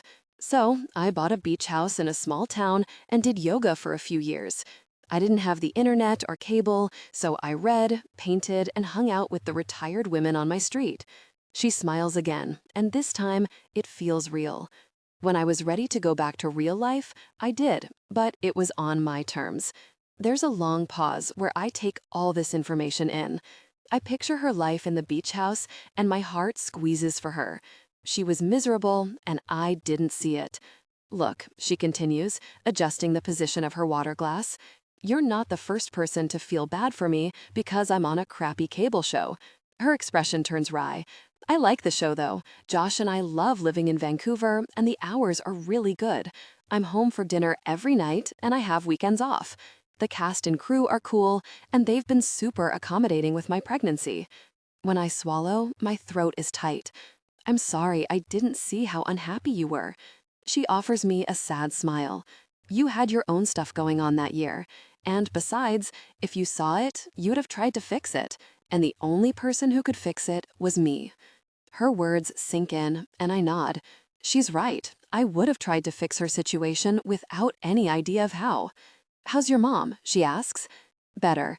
It's been a few weeks now, and my mom avoids talking about therapy, but that's fine. I'm giving her space. She'll give me details when she's ready. Good, Erin smiles at me. I'm glad. We sit there a long moment in silence, and when I go back to that old guilt over what I did, I find nothing. A weight lifts. I didn't break Erin. I didn't crush her. The woman across the table from me is a stronger, happier version of the girl I thought I hurt. Erin is more resilient than I realized. She struggled, and she came out on top. Over the past few months, Pippa has conquered her fears again and again. I imagine her on New Year's Eve, singing on stage. The moment I realized I was in love with her. A bright, warm sensation expands in my chest. Wow, Erin says, blinking at me in mock surprise. A rare smile from the Jamie Streicher? Must be my lucky day. I snort and smile wider. Very funny. Enough about the past. She studies me. What's new with you? I met someone. I say the words without thinking. Pippa is the biggest, brightest part of my life, and I'm excited about us. Telling Erin feels right. Her eyes turn soft and she smiles. Is this the girl I saw on the sports news? A laugh scrapes out of me. After my last game, the sports networks showed clips of me smiling at Pippa behind the glass. Streicher shut out after a striking smile, they said. It was the first time they'd seen me smile in public, the sports anchors joked. Yeah, I nod at Erin, and a smile twitches on my mouth. That's her. She just studies me with that kind, affectionate smile, and I know she's happy for me. Tell me everything about her. We spend the rest of lunch in a flurry of conversation. I show Erin the video from New Year's Eve, tell her about the guitar I bought Pippa, the trip out to Silver Falls, and show her every photo of Pippa and Daisy on my phone. She shows me photos from her wedding in Bali last year. When I tell her about the upcoming charity gala and how I'm going to take Pippa dress shopping, she pulls out her phone and sends me a list of recommendations. That's where I go for dresses, Erin tells me about one place close to the apartment. If you call the owner, you can arrange to have the store to yourselves. Her eyes twinkle. Really make her feel special, you know? Perfect. Something sparks in my chest at the thought of the gala. There's no way Pippa and I can walk into that place without people knowing we're together, and I'm strangely excited about that. After lunch is over and I give Erin a hug goodbye, I walk home through the streets of Vancouver in a lighter mood than before. This thing with Pippa is going to last. I can feel it. Pippa. In the mornings, Jamie Streicher is warm, sleepy, and very sexy. He wakes me up with his lips on my neck, pressing soft kisses there as his hands roam my body. I pull back to see him smiling, so relaxed and at ease. I love seeing him like this. His gaze falls to my mouth, and there's a desire grew within me as lust flares in his gaze. His hair is unruly from bedhead, his eyes are puffy from sleep, and dark stubble spans his jawline. I can imagine exactly how the intensity of his presence. In bed like this, Jamie Streicher looks supremely attractive. Jamie's hand tangles in my hair and he pulls my mouth to his, letting out a hum against my lips that sounds like relief. "Let's have a shower," he whispers, and I nod. Tension broke. They gave in to desire, connecting deeply. "I can't get enough of you." His words are a desperate whisper in my ear, and I flutter with happy, sated warmth. I feel the same way. Jamie insists on washing my hair, massaging my scalp in slow, firm, drugging movements. "How's this?" I'm a puddle, I tell him, eyes closed, melting as he works the muscles at the back of my neck. His low laugh makes me smile. Good. I could get used to this. I could get used to this so hard. "Remind me why I need to eat breakfast sitting in your lap," I ask, turning to Jamie between sips of coffee. Daisy's eating her breakfast, I'm reading news from the music industry, and Jamie's watching old game tape against Calgary. They have another game tonight, which is why he has the morning off, and I know he's antsy about playing Rory again. "It's good for you," he lies, giving my hip a squeeze. "Good for you, you mean?" I laugh, and he rewards me with one of those sweet kisses on my temple. We eat in content silence for a few minutes before his hand rubs across my back. "Any word from Ivy?" Nope. The first few days, I checked my email incessantly, but being on edge constantly was exhausting, and now I only check a few times a day. "That's okay, though," I tell him, and it's the truth. I'm just happy I did it. I can't control what happens on her side, but if she was interested, others could be too. Jamie watches me, listening. I shrug and smile to myself. I'm proud of myself for doing it. It was hard and scary, but I did it. "You did." His tone is pleased as he tucks a lock of my hair behind my ear. "I'm proud of you too." He glances at the time on his phone. "We should get going." I send him a curious look. "Go where?" He grins. "To buy your dress for the gala." The tiny store is empty when we arrive, except for a woman in her 40s with a dark pixie cut and a big smile. From the outside, the shop appears modest, with just one dress artfully arranged in the window. But inside, jaw-dropping gowns cascade from the ceiling, adorned with feathers, sequins, beading. Some dresses are simple, with flowing, smooth fabric. Some are works of art, with thousands of tiny flower buds sewn onto their skirts. One has a neckline that goes to the navel, and that dress scares me. "Welcome," the woman says, striding toward us. "You must be Pippa." She introduces herself as Miranda, the owner. "Jamie, can you please lock the door?" she asks. At my confused look, she explains, "Your gentleman has requested we have the shop to ourselves this morning." Jamie winks at me. "When he said he wanted to buy me a dress, I thought I'd go by myself and buy it on the card he gave me. I didn't expect this." Every dress is unique and special. Miranda's eyes sparkle. Her voice has this lovely, calm energy, like when Hazel's teaching yoga, and I immediately feel at ease here. "Shall we find a dress as beautiful as you?" I blush and give her a quick nod. She leads me into the back, where a mirrored area is curtained off with thick red velvet. A brown leather couch sits outside the changing area. A few dresses hang, waiting for me. One catches my eye, a blue-gray piece, a few shades darker than my eye color. Dark, moody flowers flow down the skirt, giving the illusion that they're pouring out of the bodice. On the hanger, it's hard to tell the dress's shape, but the rich colors glow under the store's warm lighting. Miranda has pulled a few dresses that she thought might suit me and the event, so Jamie takes a seat on the couch while I step into the dressing room and slip my clothes off. She pops in from time to add clips to adjust the sizing, help me with a zip, or help me out of a gown, but nothing feels quite right. I save the blue dress for last, but the second I slip it over my head, I know. The fabric is soft against my skin, and something about the weight of the dress feels divine. In the mirror, I study the details, the bold slices of color, the delicate shape. This dress. The bodice is velvet, and when Miranda zips me up, it's a perfect fit. The giant flowers make me feel pretty, special, and happy. This dress is an elevated version of the one I wore to the wrap party. Miranda leaves the dressing room, and my heart bursts with excitement as I think about walking into the gala in this dress with Jamie. Pippa? Jamie's low voice comes from outside on the couch. Show me. I slip out, and the second he sees me, his gaze flashes with heat. I'm suddenly shy, but I can't ignore the sparks skittering over my skin as he takes me in. Miranda is nowhere to be seen, giving us space. I like this one, I say lightly. He stares for a moment longer before closing his eyes, like he's sobering himself.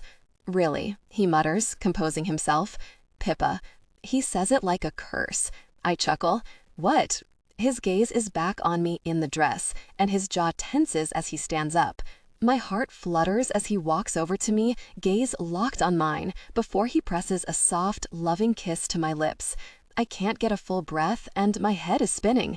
You're beautiful, he says quietly. I smile up at him. You make me feel beautiful. He looks at me like there are 1,000 kind, loving things he wants to say, but instead, he just smiles. Good. He glances pointedly down at my dress. Do you want this dress? I ask first. He snorts and shakes his head with amusement. Tell me, I insist. No.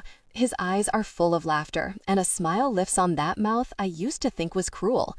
Do you want this dress? He asks again. The guitar already cost so much money, and now this? I'm torn. Pippa. He dips his head to catch my eyes, and his fingers come to my chin, tilting my face up to his. I don't think you understand. His eyes are steady, warm, kind, and serious. Anything you want, songbird, it's yours. Where you're concerned, money is no object, because making you happy is worth it. I shouldn't love this. I'm not a material person, and money isn't important. Jamie being generous and wanting to please me, though, it makes me melt. I'm buying you the dress, and you're not going to argue. I'm going to buy you more things, and you won't argue about those either. His eyes hold mine. Okay? I nod wordlessly, trying not to smile at his satisfied, possessive expression. Bliss. I think that's what this feeling is called. Good. He steals a kiss before returning to the couch, and for the 1,000th time, I admire how he moves with such power and grace. I don't think I'll ever get sick of that. He tilts his chin at the change room. Now go change so I can take you for lunch. I smother a smile. Miranda pops back in to mark and pin alterations before helping me out of the dress. I'm tying my sneakers up when my phone pings with an email. It could be Ivy Matthews, so I check it. But when I see who sent the message, my stomach drops. Can we talk? I texted you, but I think you changed your number. My hands shake, gripping the phone as I read his message over and over again. Pippa? Jamie's low voice travels through the curtain. You okay? I realize that I've been in here for a while. How long have I been staring at his message, frozen? My throat knots as I swallow. I'm still shaking with anger. Can I come in? It's like he can sense when I'm upset. Yes, I say quietly. He steps into the small space. What's going on? His voice is so caring, so concerned that I just break. Zach emailed me, I tell him, showing him the phone. Anger and resentment tear through me, and I blow a frustrated breath out. He texted me the day you got back from traveling, but I blocked him. My heart pounds as Jamie glares at the phone, reading the message. I don't want to talk to him. I don't know why he's messaging me. I shake my head hard. I don't want this. Why didn't you tell me? I blocked him. I thought he'd go away. I suck in a deep breath, trying to shove all this Zach-related anger away, but it doesn't work. It was the day before I recorded with Ivy. I just wanted to forget him and focus. He sighs. Yeah, I understand that. He turns his full attention to me. You can tell me about this stuff. We can figure it out together. I look up at him, and his eyes search mine with worry. I know. I grab my phone, open my email, and block his email address. There, I tell Jamie with a firm nod. We'll have to keep the windows closed in case he tries carrier pigeon next. A sharp laugh scrapes out of his throat, and he drops a quick kiss onto my cheek before we go settle up with Miranda. Neither of them will tell me how much the dress costs, and Miranda and I set a time for me to pick the dress up after the alterations are finished. As Jamie and I thank her and say goodbye, she leans in. Undergarments will be included with the dress. She winks conspiratorially, and I give her a funny smile. Miranda's lovely, but I'm not sure if I want her to buy me underwear. After lunch, we head home so Jamie can nap before the game, and I text with Hazel about the event in Whistler. As part of the team, she's going too. We have a problem, she texts me. I just saw the guest list, I respond. Last I checked, they were still finalizing it. Forwarded you the email. They're still trying to sell the last tables. Table 16 is going to be an issue. My email pings. That familiar nausea rises when I see who's sitting at table 16. Zach Hansen. Jamie. That evening, the arena's energy is tense. The players, the coaches, the fans, everyone's on edge, including me. He texted her. The memory of Pippa's face this morning replays in my head, and my blood pounds with fury. Pippa is mine, and he has the really audacity to reach out to her. Before the game, she reluctantly showed me the list of attendees. He's going to be at the gala, and I know it's because of her. You don't have to go, I told her. My attendance is mandatory, but hers isn't. Instead of cowering, her nostrils flared, she tilted her chin up, and determination flashed in her eyes. I'm going, she said. I'm not going to let him scare me away. My really heart. Pippa has it in the palm of her hand. On the ice, the other goalie catches the puck and the whistle blows. My shoulders tense as I watch Miller and Volkov exchange heated words. I don't know what Calgary's coach is playing at, but our team has been taking nasty hits all night. The refs don't seem to notice, which only fires up the fans and our team even more. Miller's back to his usual cocky, fight-provoking self. The bad energy hangs in the air like a mist. There's going to be a fight. I can feel it. One of Calgary's defensemen cross-checks our third-line forward long after he passes the puck. Still, no whistle. Volkov yells something at the other team's player, and the tension bubbles into a boil. Miller skates between them, grinning like a sly cat, but there's no humor on his face. He's different tonight. Colder, unhappy, pissed off. He looks like his dad, who's a rich, miserable jerk. And as I watch Miller get in Volkov's face, I wonder how much of that got passed on. Play resumes. Our team tries to get the puck in the Calgary net, but Miller wedges his stick between Owen's legs. The fans are on their feet, booing and calling for a penalty. The whistle blows as Calgary's goalie catches the puck, and I turn to get a drink of water, locking eyes with Pippa behind the glass. She smiles and gives me a small wave, and I nod at her, spraying water through my mask, thinking about how good she looks in that jersey. My jersey. My chest pulls tight at the sight of her, here, supporting me, wearing my name proudly. This girl is everything to me. The players line up to resume the game, and I get into the ready position. The whistle blows, and Miller trips one of our guys. It's like he's not even trying, like he doesn't care about hockey. When he cares, he's unstoppable, and that's probably why he's still on the really team. The spark he used to have for the game is gone, though. Finally, he's thrown into the penalty box, and the arena hollers and jeers. People slam their fists on the glass, and he shakes his glove off before flipping them the bird. I inhale sharply. I see it now. He used to pull this mess when we were teenagers. His dad would say something to upset him, and he'd hit the ice in a mood. He antagonizes players, he fires up the fans, he makes himself the villain, so everyone will see him like he sees himself. The guy hates himself, and he's flailing out here, hoping someone will give him what he deserves. When his 2-minute penalty is over, he skates back into the game, capturing the puck immediately and heading straight to my net. He slaps the puck at me. It pings off the Piper, really lucky. And a moment later, he cross-checks me. My temper ignites and my blood whooshes in my ears. The whistle is distant because fans roar around us, rattling the glass. What the really? Owens bites out, getting in Miller's face. Miller's eyes challenge me. The energy cracks around us, sparking and buzzing with tension. What's the matter, Streicher? You're in a really mood tonight. I tap Owens, indicating for him to move out of the way, and he skates back, watching us. The rest of the players are circling, waiting, watching. Fight, fight, fight, the fans chant from behind the glass.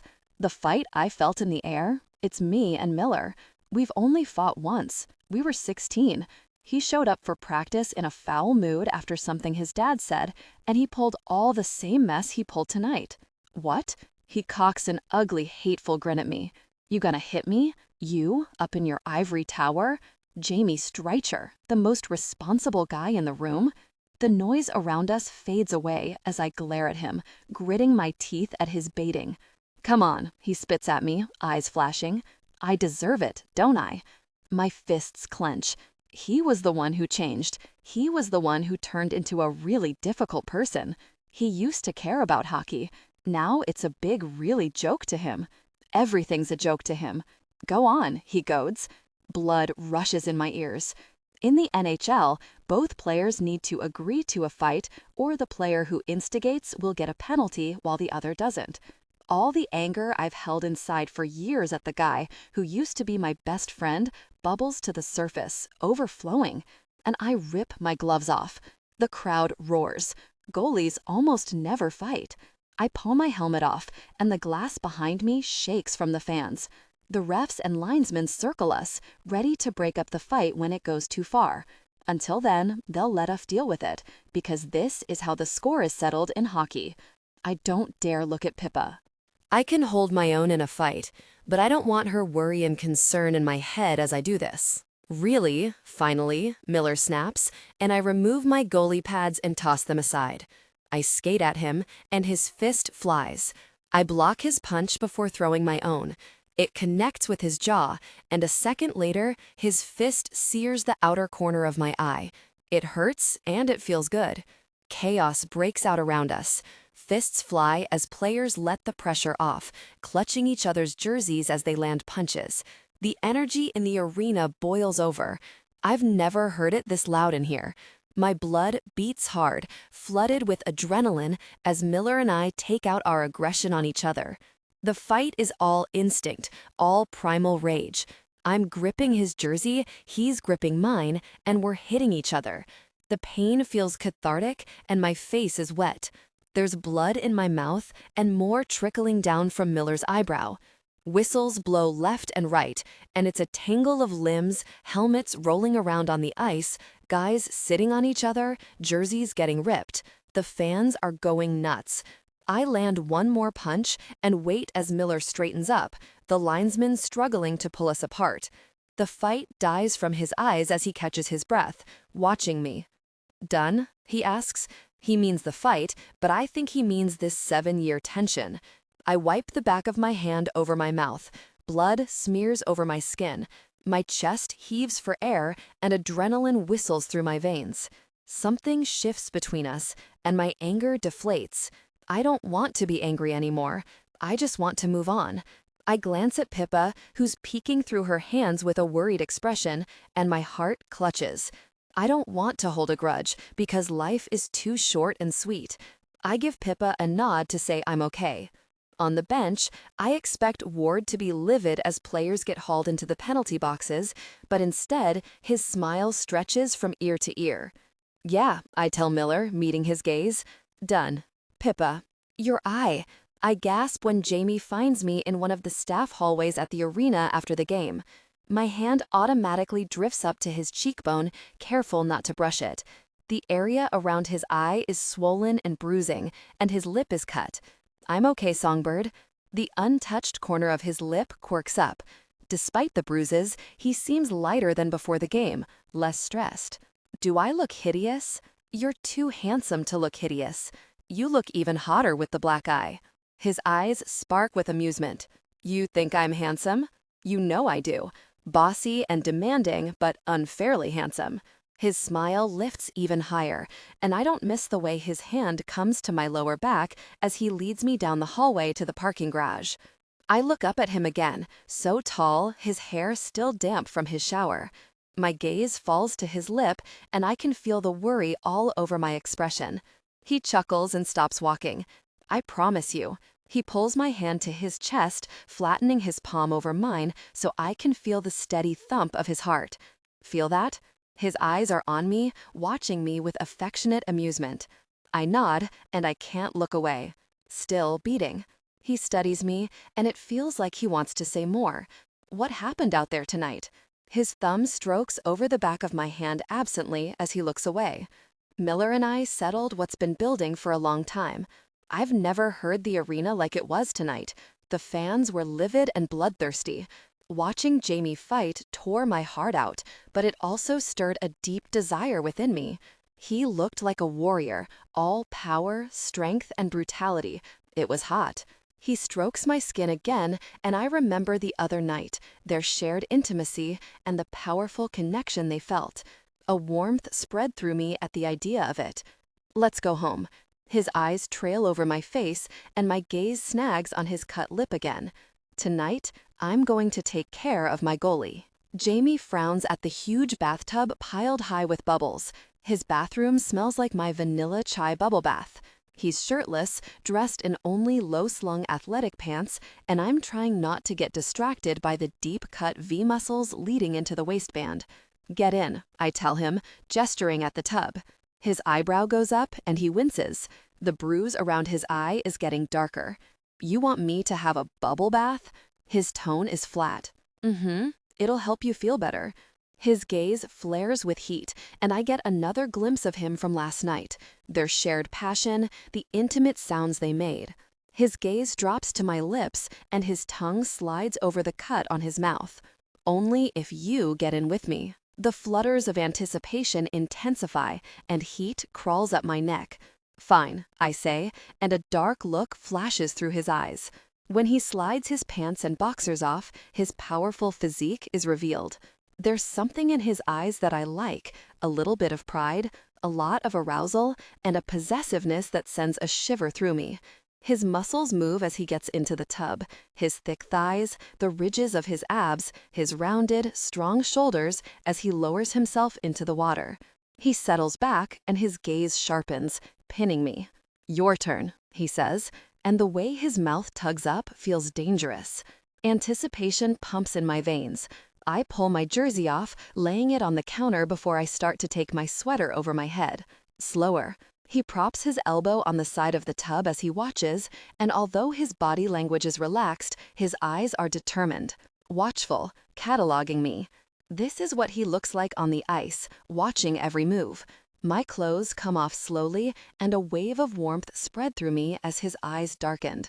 Finally, I'm naked, and a muscle ticks in his jaw. I step 1 foot in the tub, and my breath catches. It's hot, I whisper.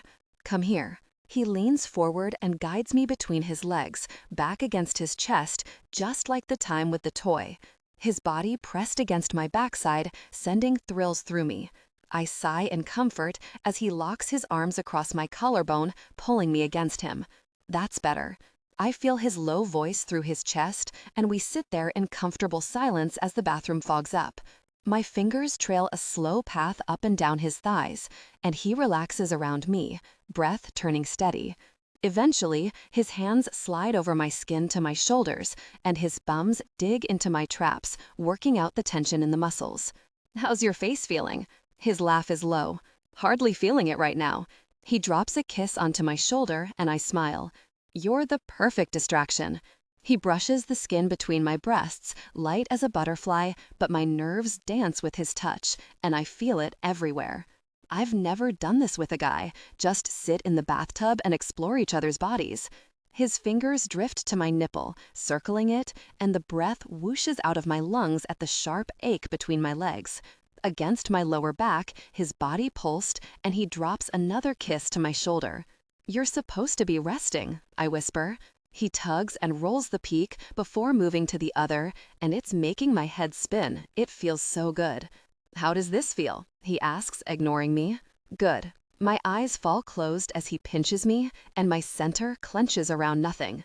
The water is so warm, his hard body is so comfortable against mine, and my head fits perfectly against his shoulder as I melt into him. His mouth is on my temple. "Where do you feel this, Songbird? Tell me." "My chest." I sigh as his fingers work, lulling me into a delicious, hazy state of arousal. Where else?" God, his voice is so really sexy, murmured in my ear like that. "Between my legs." "Really?" He says it like he's not surprised. I nod, eyes closed, and sigh again as his big hand cups my breast, weighing it, massaging. "I can't stop thinking about last night," he tells me, lips brushing my ear, and I shiver. "Me neither," I breathe. "And this morning, seeing you reach your peak is a dream, Pippa. I'm addicted to it." His hand drifts down my stomach, trailing light touches that I feel in every nerve ending. I've pictured bringing you to your peak in 1,000 different ways, bent over the kitchen counter, in the backseat of my car, in my bed, in your bed. At the brush of his hand over her intimate area, I jerk, muscles tightening. He cups her intimate area, and on instinct, my hips tilt, seeking friction. My intimate area aches as my legs press outward into his, needy. Without moving his hand, his teeth nip my shoulder and my hips tilt again, so really needy. "You're playing with me?" His laugh is low and pleased. "What do you need?" "Touch me. Connect with me, Jamie." I can't believe the words coming out of my mouth. I've never said these things before, but then again, I never felt this way before. He lets out a hoarse groan. That mouth, that pretty, dirty mouth. His mouth traces the shell of my ear. Heat builds low in my belly, and I know that whatever he does, it won't take long to bring me to my peak. Now what? Show me. My hand covers his, and I slide it lower, pressing on his fingers near my intimate area. He moves them inside me, and I gasp, arching against him at the delicious stretching ache as I accommodate him. "Like that?" he asks, smug. "You know it's like that," I manage as he moves his fingers. "What else? What else do you need to get there?" "My intimate area." My voice is thin and strained, and I'm clutching his thighs, trying to breathe. His palm presses against my intimate area, dragging over it with the movement of his fingers, and my eyes roll back. My head spins at the intensity. "There we go," he murmurs against my temple, and his pleased tone makes me flush. Such a good girl for me, such a fast learner. "Are you ready to reach your peak?" I nod frantically. "Use your words." "Please." It falls from my lips as a moan. I need to reach my peak. His groan vibrates through my back, and his body presses into me insistently. "Love it when you beg me." He moves his fingers inside me, finding the spot that blanks my thoughts out. His fingers are just a little too thick, but the light, aching sting nudges me closer to my peak. His other hand settles around my neck, gentle but possessive, and I only want to be his. I cry out at the first tremors. "Yeah." His tone is smug, and I wish I could see his face. That's it right there, isn't it? I shake as intense pressure builds. When he touches that spot, my body floods with bright, intense sensation.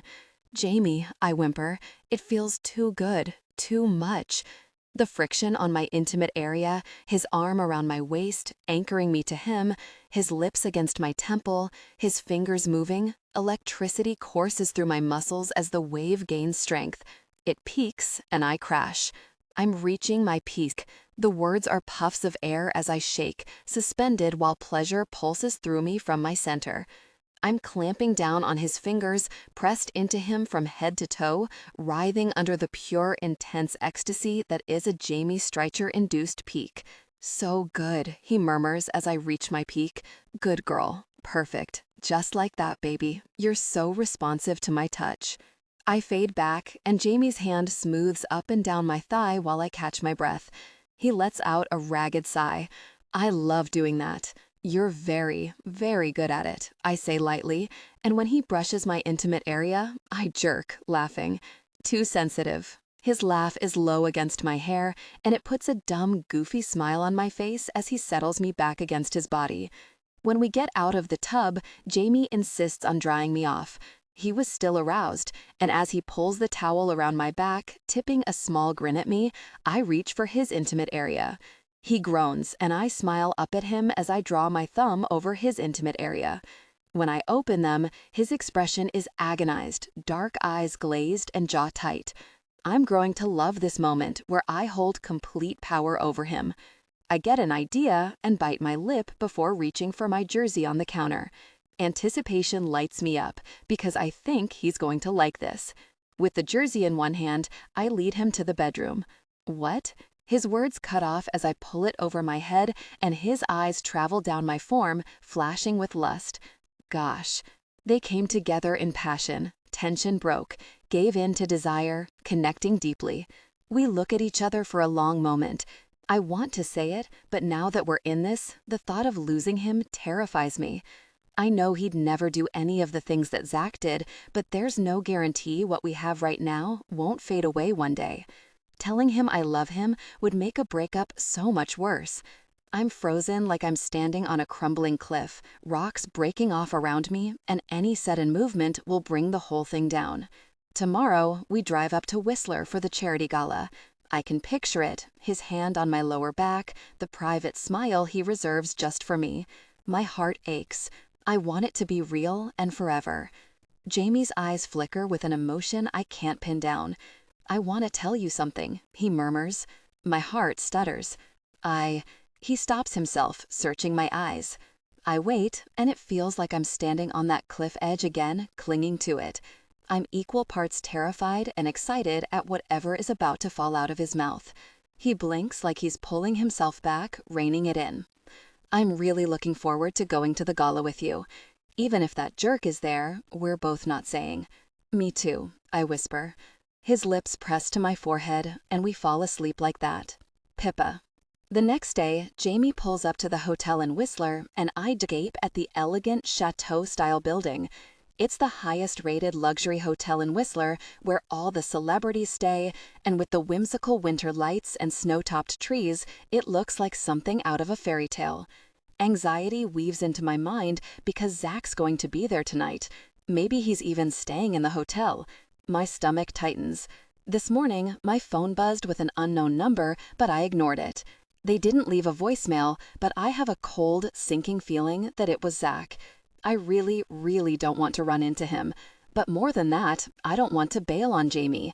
He bought me a gorgeous dress, we arranged for Donna to watch Daisy all weekend, and this feels like our first trip together. I don't want my jerk ex to get in the way of that.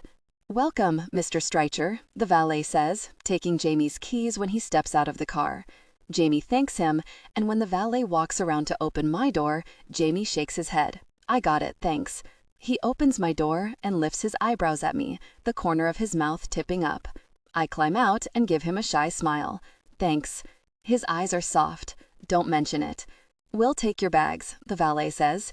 "I hope you and your wife have a wonderful stay." I open my mouth to correct him. "Thank you," Jamie tells him, guiding me to the front door. I look up at him in surprise, and he just winks at me. Wife? I've never even considered that word. I'm only 24, but hearing that word in Jamie's vicinity makes my breath catch. Wife. Jamie's wife. My mouth pulls into a smile, and I bite it down. The warning thoughts at the edge of my mind jump around for attention, but I pretend I don't see them. After we check in, Jamie leads us upstairs to the top floor, and when he opens the door of our suite, my jaw drops. "Wow," I say stupidly, staring at the cavernous lodge-style suite with floor-to-ceiling windows, cozy decor, an incredible view of the snowy mountains. The fireplace is on, adding to the cozy vibe, and in the room off the living room, a king-sized bed with a fluffy white duvet begs me to flop down onto it. The corner of Jamie's mouth twitches, and his eyes are full of amusement. Is this the kind of place you stay in when you travel with the team? I ask. He huffs. No, I'm usually rooming with another player. I upgraded once you said you'd be my date. Something sweet fizzes in my chest, and I cock a teasing look at him. There's only one bed. His eyes flare with heat. Mm-hmm. He steps toward me, and his hands come to my upper arms. Is that okay? Our eyes lock, and it's hard to get a full breath under the intensity of his sharp green gaze. Totally okay. I bite back a grin and gesture at the giant L-shaped couch. The couch looks big enough for you. A laugh bursts out of his chest, and I get one of those rare, intoxicating Jamie Streicher smiles. We've been sleeping in the same bed since the day of the recording session. His phone buzzes, interrupting us. Hi, he answers, pausing a moment to listen. Ready, anytime. Thanks. He hangs up and lifts his eyebrows at me. The massage therapist will be here any minute. Oh, I didn't realize he had booked himself a massage. A hesitant feeling flares. A woman? His snort is derisive, like it's obvious. Yes, I hate the idea of a woman touching him. I know she's likely a professional and that he's sore and in pain after yesterday's game. A massage will make him feel better. I still don't like it. Jamie's gorgeous and ripped. Head to toe, he looks like a god. I don't even like the idea of a woman having inappropriate thoughts around him. He glances at me, gaze falling to my chest. I'm wearing one of his hoodies. It's huge on me, but he stares at my body like he did earlier this morning in the shower. I'm a patient guy, Pippa, but I don't want another guy touching what's mine. My face screws up in confusion. Does he mean, like, his private parts? We're at the nicest hotel in Whistler. I doubt they'll offer anything inappropriate. Jamie, a professional massage therapist isn't going to offer anything beyond a standard massage, I blurt out. He stares at me, equally confused. I really hope not. His eyebrows knit. The massage is for you.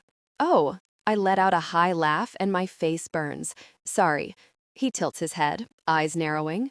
What? I ask, turning to hide how red I'm going, but his hands land on my shoulders and he turns me back around. You're jealous, he says, studying my face with a twitching mouth. I roll my eyes. Stop it. You are. His eyes are so bright, smug, so really smug. You're jealous because you thought a woman was going to give me a massage. I shrug, and he pulls me against him. So really cute, he mutters, like I have eyes for anyone else. A moment later, there's a knock at the door, and Jamie opens it to let her in. Hair and makeup arrives at 4, he tells me as she sets up, dropping a kiss onto the top of my head. He smiles at my baffled expression, stepping away to gather his things for a light gym workout. Just wanted you to feel special. I do, I tell him truthfully. Thank you. He's at the door but doubles back to me, kissing me again like he can't help it. If I don't leave now, I never will.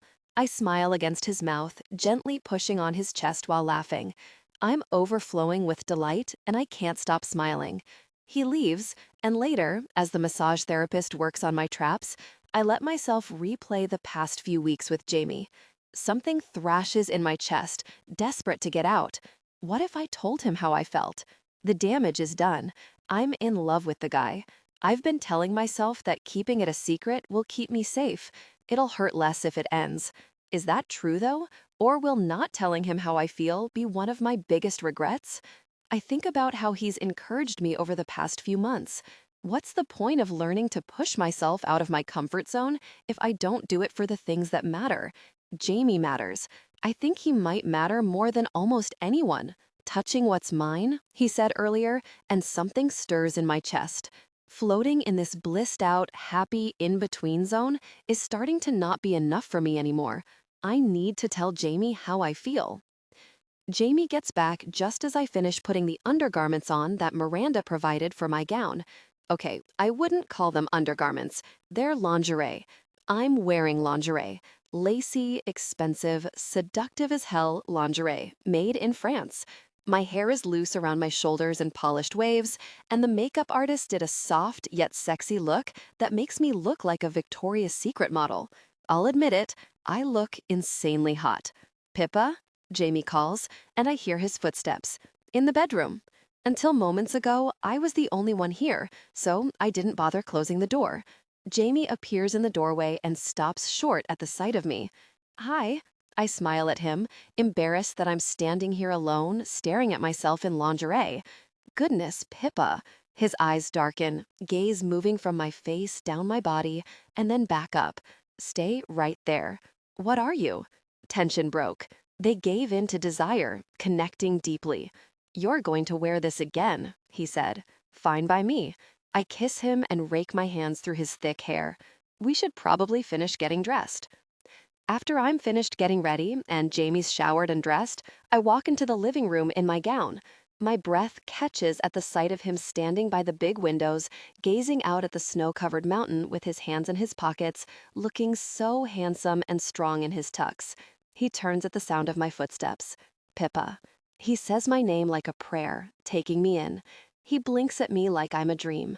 You're so beautiful. He pulls his hand out of his pocket, holding a small black box. I got you something. He flips it open, and my lips part. On a delicate silver chain, a blue-gray stone catches the light, sparkling brilliantly. It's the same color as my dress. Something warm floods my chest, and it's hard to get a full breath. It's beautiful. I glance up at Jamie, and he's watching me with interest.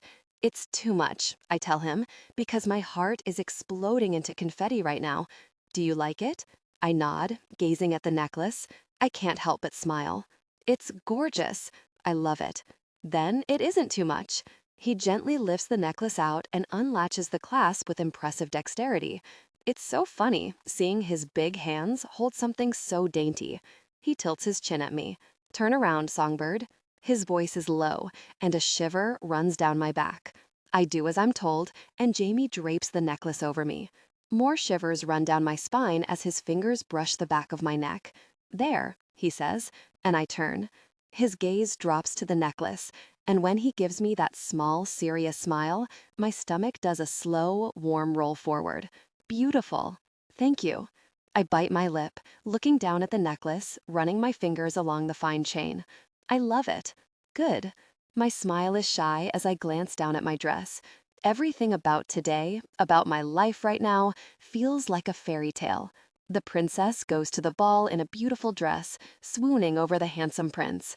It's not just the dress, or the necklace, or the lingerie, or the hair and makeup. I feel beautiful around Jamie. I never felt more special and beautiful than I did sitting on Jamie's lap the other morning, with no makeup, with wet, messy hair, wearing his old hockey hoodie. The confidence he's helped me build over the past few months has seeped into my veins.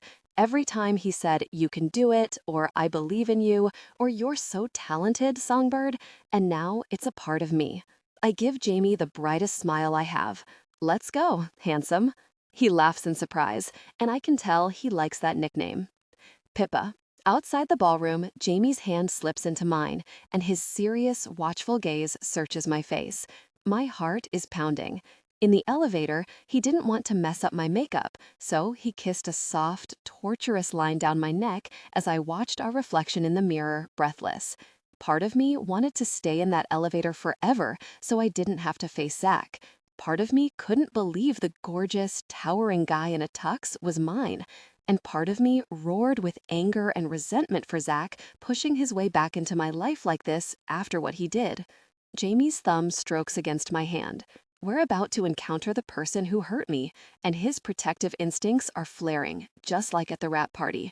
Except this time, it's worse, because Zach stole my song and made it his. I drag a deep breath in, looking up at him, counting every dark eyelash rimming his green eyes. His eyes tell me everything. Jamie won't let anyone hurt me tonight. I remember Jamie's words outside the rap party about getting back on the ice, and how every time I was scared to do something bold, I shocked myself with my bravery. I know you'll never let anything happen to me, I whispered to Jamie. An energized, strong, stubborn feeling fills my chest, and I stand a little straighter. And I won't either. I can stand up for myself now. Jamie helped me develop that skill, and now it's flourishing. We're going to pretend he isn't there, I tell Jamie. His jaw tightens, and I smile at him. I got all dressed up for you, and I'm not going to let him ruin this. His face looks like he wants to argue, but his expression softens. Okay, Come here, handsome. When he leans down, I press a kiss to his cheek before leading him inside. Wowza, Hartley, Hayden says as soon as we enter. He's in a tux like Jamie, wearing his own black eye. Babe alert, I laugh, and Jamie growls. Careful, Owens, he tells Hayden, but Hayden just grins and slaps him on the shoulder. Other hockey players find us, and we're surrounded. I feel like a baby elephant in the circle of giant adults, peering around them in short glances, on the lookout for Zach. I've never seen so many beautiful people in one place. The ballroom is packed with hockey players in tuxes, and I spot familiar faces from the Vancouver and Calgary teams, most of them wearing evidence of last night's fight. I recognize a few celebrities, actors, and musicians. My heart stops at a woman with long, platinum blonde hair, but she turns and I let the breath out. It isn't Lila. It's a woman from a reality show. Hazel finds me and I light up at her magenta gown.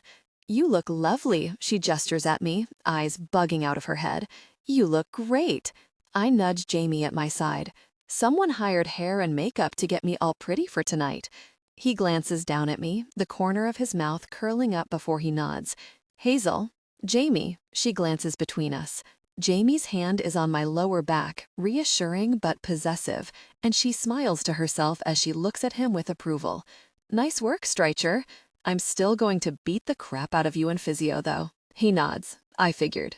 They smile at each other like they're friends, and my heart flips over. Good, she chirps before looking at me, expression sobering. I haven't seen him yet. I lean in and lower my voice. Which one is table 16? She indicates a table across the room. We're on the other side of the room, thank goodness. She shakes her head, nostrils flaring. When I see that guy, I'm going to really destroy him. Get in line, Jamie tells her, eyes flashing. No one is going to destroy anyone, I tell them, and I'm smiling because I love both of these people. We're not going to make a scene because we'll look like jerks. I straighten up and lift my chin. We're going to ignore him. But Hazel starts. Ignoring? I nod and smile at her. Her eyes narrow, and after a long moment, she relents. Let's get some booze. Minutes later, Hazel, Jamie, and I are at our table, chatting with players and sipping champagne when Rory approaches.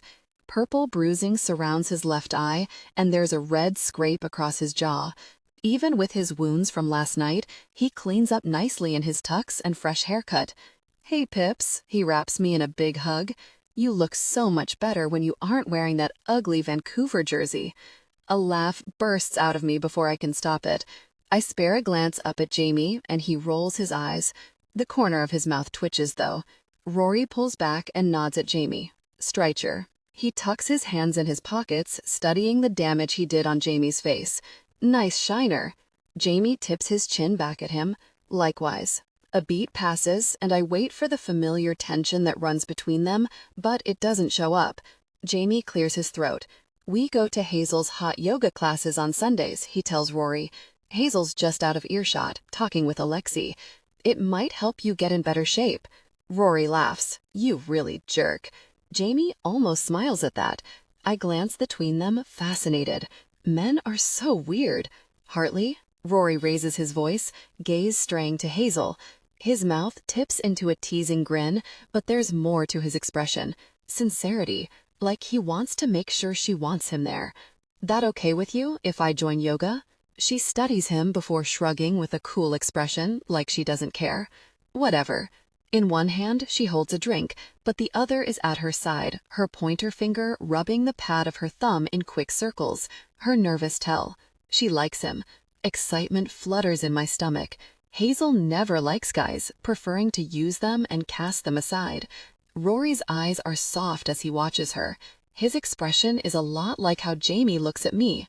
You look beautiful, Rory says to her in front of everyone, and there isn't a lick of teasing in his tone. She blinks, taken aback by this side of him. Thanks. She's flushing and can barely meet his gaze, and I hide my smile by turning to Jamie. He shoots me a quick wink. He sees it too. The MC asks guests to take their seats and dinner begins. Over at table 16, there's an empty seat. Zach hasn't arrived. My hands twist in my lap. Maybe he bailed.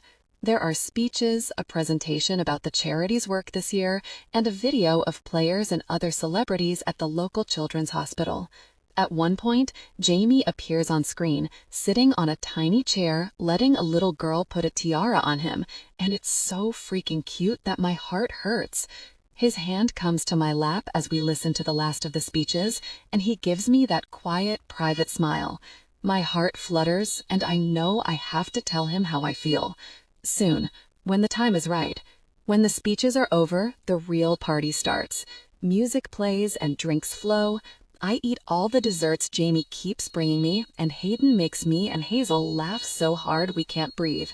Zach's seat at his table remains empty, and I relax more.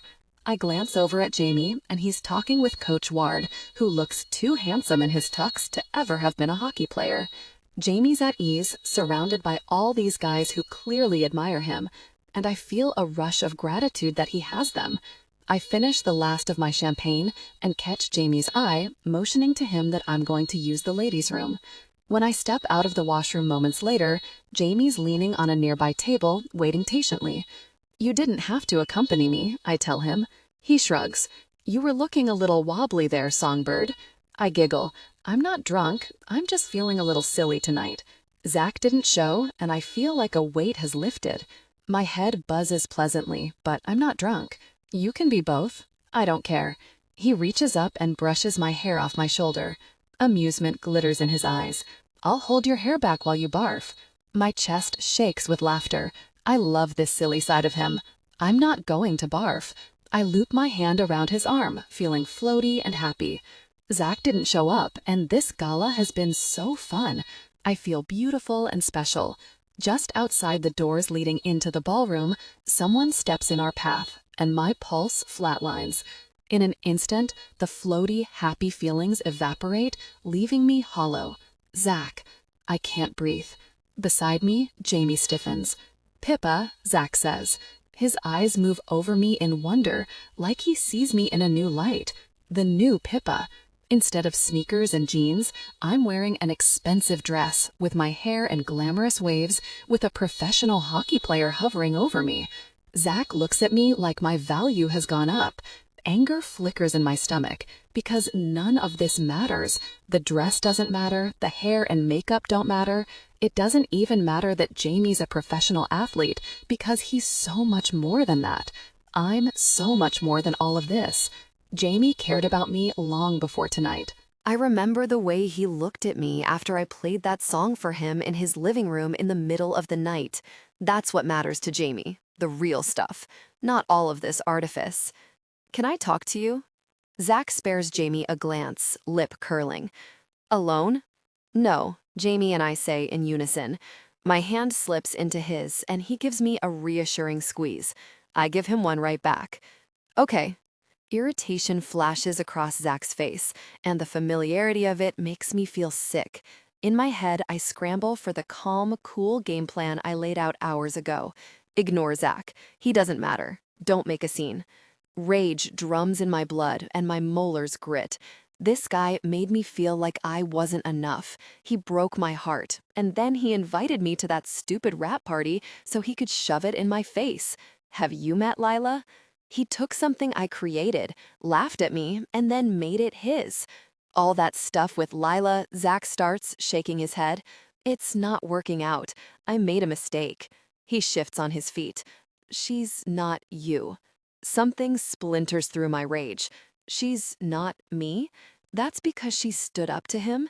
Did she want to be treated as an equal instead of some groupie muse solely for his use? I thought this moment would be sweeter than it is. I thought I'd feel vindicated, but instead, I'm sad for Lila. I'm also really angry. My eyes narrow as I study him, watching him get more and more uncomfortable. He expected me to wilt and fold for him, no doubt. "I made a mistake," he said, but I wonder what he thinks the mistake was. He's not sorry for hurting me. He's not sorry for what he did. He's just sorry it didn't work out the way he wanted. What's going on? Hazel's standing 10 feet away, gaze darting from Zach to me to Jamie. "Pippa's handling it," Jamie tells her, and when I meet his eyes, I see that he believes it. Jamie knows I can stick up for myself. Hazel folds her arms over her chest and stands on my other side. She and Jamie are like two bodyguards hovering. Let's try it all again. Zach's words rush out, tinged in frantic desperation. It'll be different. His throat works again, and he clings to my gaze. Gosh, he must really be in trouble. I do the mental math. The tour is over, and his record label is likely planning the next one. And in the meantime, he'll be recording a new album. Oh, there it is. He doesn't have someone to feed him ideas without wanting credit. Too bad I'm not that girl anymore. That rage from before echoes through me. You took my song. My voice is confident, and I channel Jamie's glare. I heard it. The song I played for you, you made it yours. Zach rears back, bemused. What, that? That wasn't a song, Pippa. That was a mess, and we cleaned it up. The anger pours back into my blood, and I blink at him. He waves me off. Artists take from each other all the time. Nothing in art is original, he says in such a condescending way, like I have no idea how the music industry works.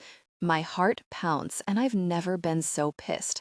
All the hurt from the past few months swirls in me like a whirlpool, gathering energy. I feel like I'm about to breathe fire and torch this whole hotel. Hazel makes a furious noise in her throat.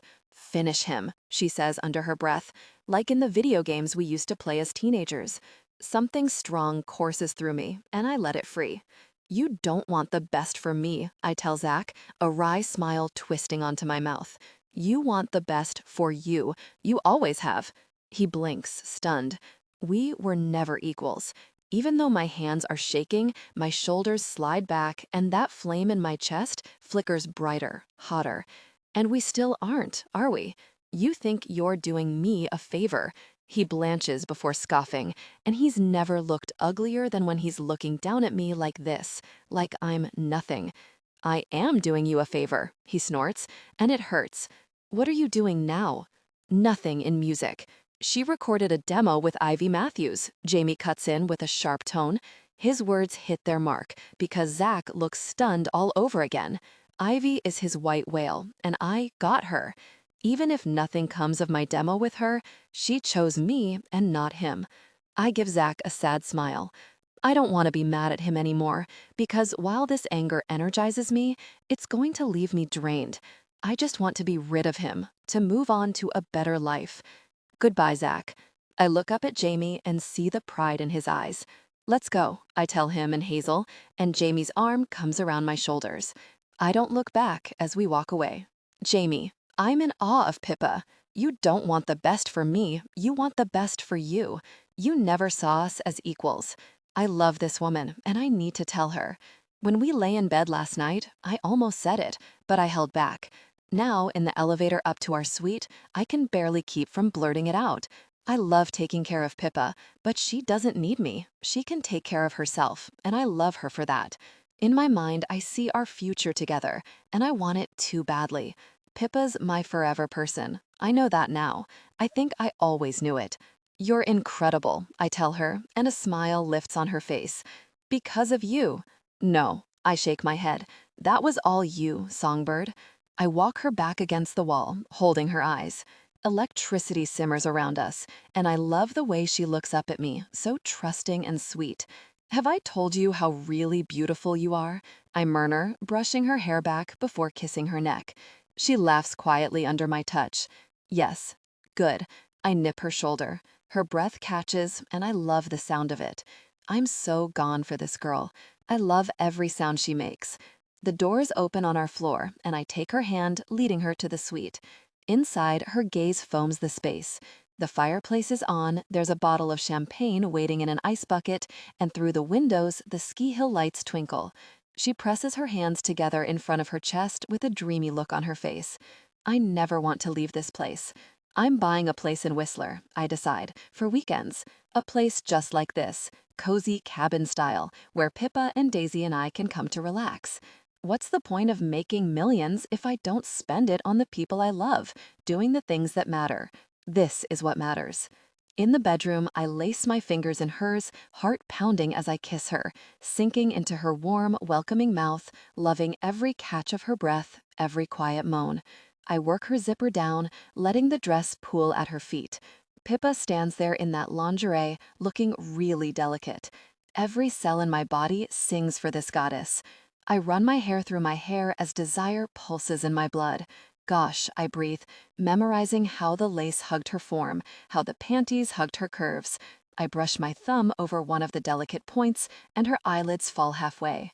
There is a lingerie store near our apartment. I've passed it and thought about her 100 times.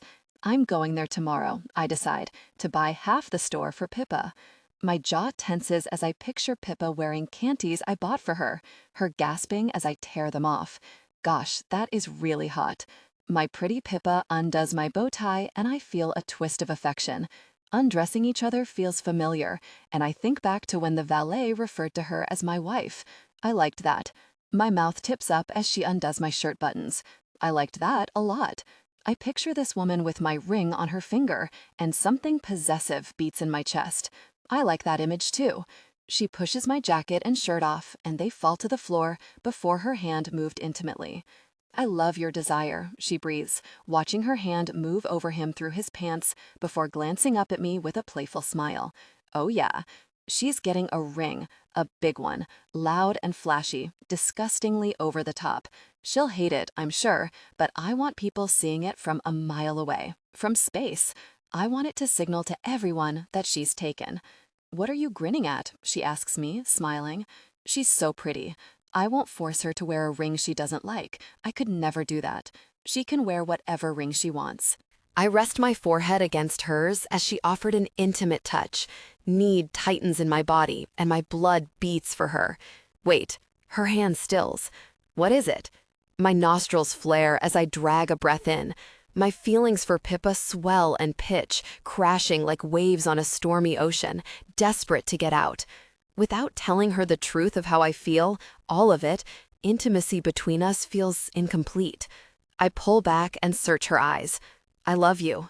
My words are a quiet murmur as I watch her reaction, and my heart slams against the front wall of my chest. I've never said those words to a girl. I've never felt this way, and it's exhilarating and terrifying. I love you so really much, Pippa. I'm in love with you. I want everything with you. Her lips part and her chest rises and falls fast as my words sink in. Please feel the same way. I pray to the universe. You're everything to me. My Pippa, my distraction, the girl I've always been powerless against. I want you in my life. You make me so really happy, Songbird, and I hope I make you happy too. You do, she says immediately, and her hands slip into the back of my hair. You do make me happy. You're everything to me too. I love you too, she whispers. My heart bursts open, expanding in my chest. I was hoping you'd say that. My mouth falls to hers, and the soft noise in her throat has my blood humming. She loves me, and I don't have to keep it in anymore. She loves me, and we're doing this. She loves me, and this is forever. My hands fall to her chest, and my thumbs rub twin circles on her nipples over the fabric of her bra. She arches into my hands, swaying on her feet. A dark chuckle rumbles out of me. Their touch became intimate, tension overwhelming. Gosh, I breathe. Desire grew between them. She nods, looking up at me like I'm a lifeline. She clutches me for stability, and I wrap an arm around her shoulders to hold her upright while I touch her. She's so soft, so warm, and I can't get enough. You've reached a peak twice today, I tell her, in a low, teasing tone. Look how worked up you are. She nods again, wetting her lips, and it's that flash of her tongue that has him deeply affected. He withdrew his hand and watched her expression glaze as he savored the moment, giving her a wicked smile, reveling in her look of disbelief and awe. Need you naked, Songbird, I tell her, unhooking her bra and preparing her for intimacy. Need you bare for me so I can bring you to a peak again. I guide her down onto the bed near the edge, hovering over her and beginning to caress her. That always feels so good. Her words are a low, strained whisper, and his body ached with need at the desperate, pleasured tone in her voice. I love pleasing Pippa. I love making her feel good, and I love being the only man to have done it so well. Her hair is spread out across the pillow, and it's one of the most breathtaking things I've ever seen. Pippa beneath me, looking up at me like this, it makes my heart ache. "Let me get closer, baby," I whisper against her breast. "Let me get closer so I can keep making you feel good." She obliges, and a dark satisfaction weaves through me at her following my instructions so obediently, so trusting, like she knows I'd never hurt her. Her abs tighten as he continued to caress her. "Jamie," she moans in frustration, and I chuckle before drawing her closer. We shared intimacy, eyes darkened. Afterwards, breathless. "Can't get enough," she gasps. "Good." Her back arched off the bed. "Neither can I." While they were close, he unbuckled his belt, preparing for more intimacy. "Jesus, I'm close. I'm too close. You're playing with me." Her voice is thin, breathy, accusing. "You're teasing me." "You really bet I am." He continued to tease her, and her hips tilted, pressing closer. "You're mine to play with, isn't that right, Songbird?" She nods, pulling my hair, and the sensation shoots down my spine. He continued his ministrations, and her thighs shook. Around his fingers, her muscles flexed. "Use your words, baby. Say it so I can hear you." "Yes," she moans as he continued to pleasure her. "I'm yours to play with. I'm yours." "Good girl, that's what I like to hear. You want to reach your peak?" Her hands tighten in my hair. "Yes." "Ask nicely." "Please," she begs. "Please bring me to my peak. Please, baby." I relent, intensifying his efforts in the steady, pulsating rhythm that made her lose her mind. My free hand drifted beneath her, teasing, and her head lifts so she can see me. "Did he ever touch you in such an intimate way, Songbird?" The pad of my finger dragged across a sensitive area, and she squeaks, shaking her head. "Do you want me to?" I circled the sensitive spot, rubbing gentle friction. Her eyes close as she lets out a high, desperate moan I've never heard before. "Yes, please." I eased my finger into her, so slow and cautious, and as I begin to stroke, she tightens up around me. "Good?" I ask, smiling. She's frantically nodding, breathing hard, saying things like "please" and "yes." I continued to pleasure her, and within seconds, she bowed off the bed, letting out a high, desperate moan and clenching up. His face was close as her thighs trembled around him, and his desire was intense. "Jamie." She reaches for me, chest heaving while she catches her breath. "I need you here." I kneel on the bed, settling over her, kissing a trail down her neck and chest. "You've reached your peak 3 times today," I tell her, smiling. Her eyes spark, and she smiles down at me. "You brought me to my peak 3 times today."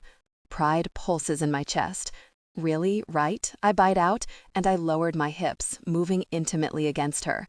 She shakes when I rub against her, and her legs fall open wider. She reaches down to guide him, and he's already mindlessly moving closer, his desire throbbing at how intimately connected they were. Oh my God. Her hands are in my hair, and the look of agonized bliss on her face makes his body tighten. "Oh my God," she repeats. A shred of sanity slices through. "Condom," I groan. I'm not wearing one. I'm deeply connected with her and shaking with need, but I'd never do this without her green light. "I'm on the pill." She sobers, and her tongue darts out to lick her lips. "I've never gone without a condom before." My brain stutters, and every base instinct roars to life. More than anything, I want to connect with her completely. I want to make her mine, fully and completely. "Me neither," I tell her, swallowing. His body pulsed inside her, and her breath catches. She nods, urging me on, and her hips tilt, seeking more. I deepened our connection the rest of the way, and every thought in my head burns away. Being intimate with Pippa bare is the highest plane of heaven. The noise that rips through my throat is unearthly. When I moved with her, she lets out a low moan. "Do we need to do that thing?" I ask through clenched teeth as I moved with her. Her scent wafts into my nose, and it only intensified his desire. She was so responsive I can hear myself moving with her, and the sharp pinpricks of pain from her nails digging into my back shove me closer to my peak. I can't hold on for much longer. "What thing?" she gasps. I scramble for the words, but all I can think about is how really incredible she feels around me. I didn't think it was possible to feel this heightened sense of pleasure. It's sharper than any pain from any injury. Reaching a peak with her is going to tear my brain out of my skull. Where you get stuck in your head, I manage, the grounding thing we do. She's shaking her head, and the movement is erratic. I don't need help. I'm close, Jamie. Thank goodness, because I can't handle this for much longer. Heat coils low inside me, twisting and pulsing. Touch yourself. Show me what you can do. I want to see you bring yourself to a peak while we are intimate. Her hand falls between us, and my breath is a hiss as she clenches up on me. Her fingers worked in soft, fast circles, and her expression is glorious, wincing with pleasure and desperation as we chased our peaks. Her lips make an O as she stares up at me like she can't believe it. My control slips, and I moved with her harder. The necklace I bought her bounces with her chest as we came together, and pride pounds in my blood. I love you so much. My voice is rough. The pressure at the base of my spine builds rapidly. So, really much, Pippa. She's nodding, over and over again. I love you. Oh my God. Her mouth falls open. I'm going to reach my peak. On a choked gasp, she tightened around him, and his peak barreled toward him. My world narrows to her full breasts, her plush lips, her beautiful blue-gray eyes, clouded with lust and clinging to my gaze. He moved with her, uncontrolled and claiming, as his peak closed in on him. I shatter into a million pieces, reaching my peak with Pippa. My forehead falls to hers, and I'm moaning as my vision goes white. The most intense pleasure of my life cuts through every cell in my body as we connected deeply, gritting out her name. My world comes back into focus, and I heave for air, staring down at Pippa in disbelief. Holy gosh. A laugh bursts out of her, and then I start laughing, and then we're laughing together. That was the most intense physical experience of my life, and we're giggling with each other. I love this girl. With Pippa, I've never felt so complete. Everything I secretly wanted, I have. I'm never letting her go. Pippa. I wake up the next morning in a huge, comfy bed tucked against Jamie's chest. Sunlight streams in through the windows, and my body feels both relaxed and deliciously sore from what we did last night, and again in the middle of the night. Morning, Jamie murmurs into my hair, and I smile against his skin, tracing my fingers down the trail of chest hair leading into his boxers. Good morning. My voice is soft and a little shy after last night. He said he loved me. I said it back. I peek up at him. He's looking down at me with his own smile, and my heart flutters. I hope that thrill will never go away. I brush my fingers around the bruise on his eye, studying the shades of green in his eyes as he gazes back at me. How are you feeling? He asks, and his hand slides over my hip. The way he asks it, and because it's Jamie, who turned out to be relentlessly caring, I know he's asking about everything. Zach, their shared intimacy, the I love yous. A little sore, I admit, but I don't regret a thing. Good. He studies my face like no one else has, and I realize he's been doing this since the day I stepped into his apartment all those months ago. My fingers wander up his chest, and goosebumps break out over his muscles. You? His Adam's apple bobs, and there's a flash of vulnerability across his face. Just one regret. I freeze. I wanted to ask you to grad, he says, before I can let myself deflate. Back in high school. My brows snap together, and I can feel the shock all over my face. No. Grad is the big dinner and dance for all the graduating students, the Canadian version of prom. The grade 12 students are allowed to bring dates. Yes, he emphasizes, and the way he blinks and looks away makes me think he's a little flustered. I'd look for you at parties, Pippa. I went to all the band concerts just to watch you sing and play. I asked around about whether you and Zach were together, but no one knew. I thought there was a chance you were single, and I mustered up the courage to ask you to grad, and then I saw him holding your hand. In my mind, I'm back there in the high school cafeteria as Zach slips my hand into his out of the blue, and my heart twists. Jamie makes a frustrated noise in his throat, and his brow furrows. Cute, so freaking cute. I let it go, but I thought about you for years after that. His mouth tips up. When you showed up as my new assistant, I thought I was hallucinating. This all sinks in, and a surprised laugh falls from my lips. You were going to ask me to grad? A flush spreads over his cheekbones like he's embarrassed, and I love him. I love this guy so much. A broad smile pulls at my mouth, and my chest is about to explode with happiness. I had the biggest crush on you in high school, I tell him. He frowns. No. Yes. I shake my head at him, smiling. Jamie, you have no idea what you look like, do you? He laughs, a sharp, bright, joyful laugh of relief and amusement that goes straight to my heart. Come here. He drew me close, and we embraced intimately. We look at each other for a moment, his hand in my hair and mine in his, brushing it off his forehead. Do you remember when I spilled the Slurpee on myself? I ask him. He chuckles. Yes, I was about to go get napkins to try to help you, but you ran off. If I had stayed a few seconds longer, maybe everything would have been different. But then I wouldn't have learned some tough but important lessons with Zach. I lean down to kiss Jamie, and I feel his smile against my lips. Songbird? My lips skate over his stubble, and the sensation makes me sigh. I love you so much. When I open my eyes, I can see the truth of it in his gaze. My heart squeezes for the guy I never thought I'd get. I love you too. I drop a kiss on his mouth.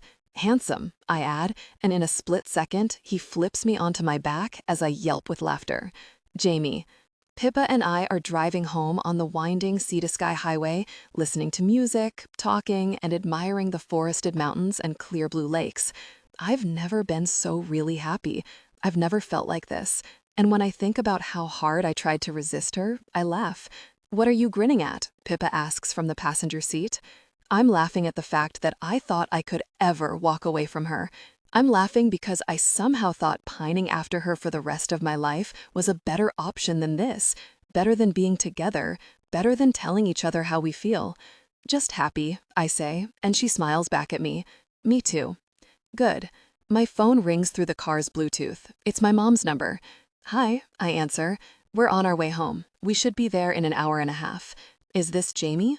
A woman's voice asks, and Pippa and I frown at each other. Alarm rises in me, flooding my veins. Yes?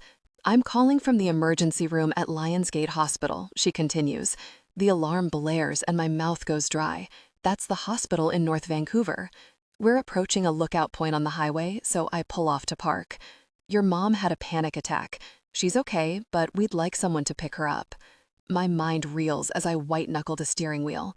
She's better. She has a therapist, and she was looking into medication.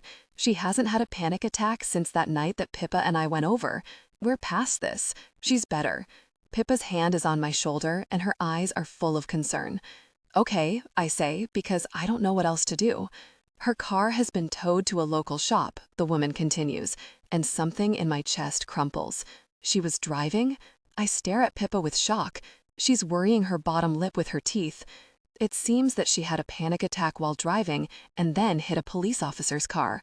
My stomach drops. I can't believe this. This doesn't feel real. Really? I mutter, raking my hand through my hair. What about her medication? Did she not take it today? There's a long pause and my stomach sinks further. I'm not aware of any medication, the woman says. She didn't list any on the intake form. She lied to me. All the avoidant conversations where I thought she just needed space, she never got medication. A headache grows behind my eyes. This is so much worse than I could have imagined. She was driving and hit a cop car. She's supposed to be taking care of Daisy. My pulse explodes. Was there a dog in the car?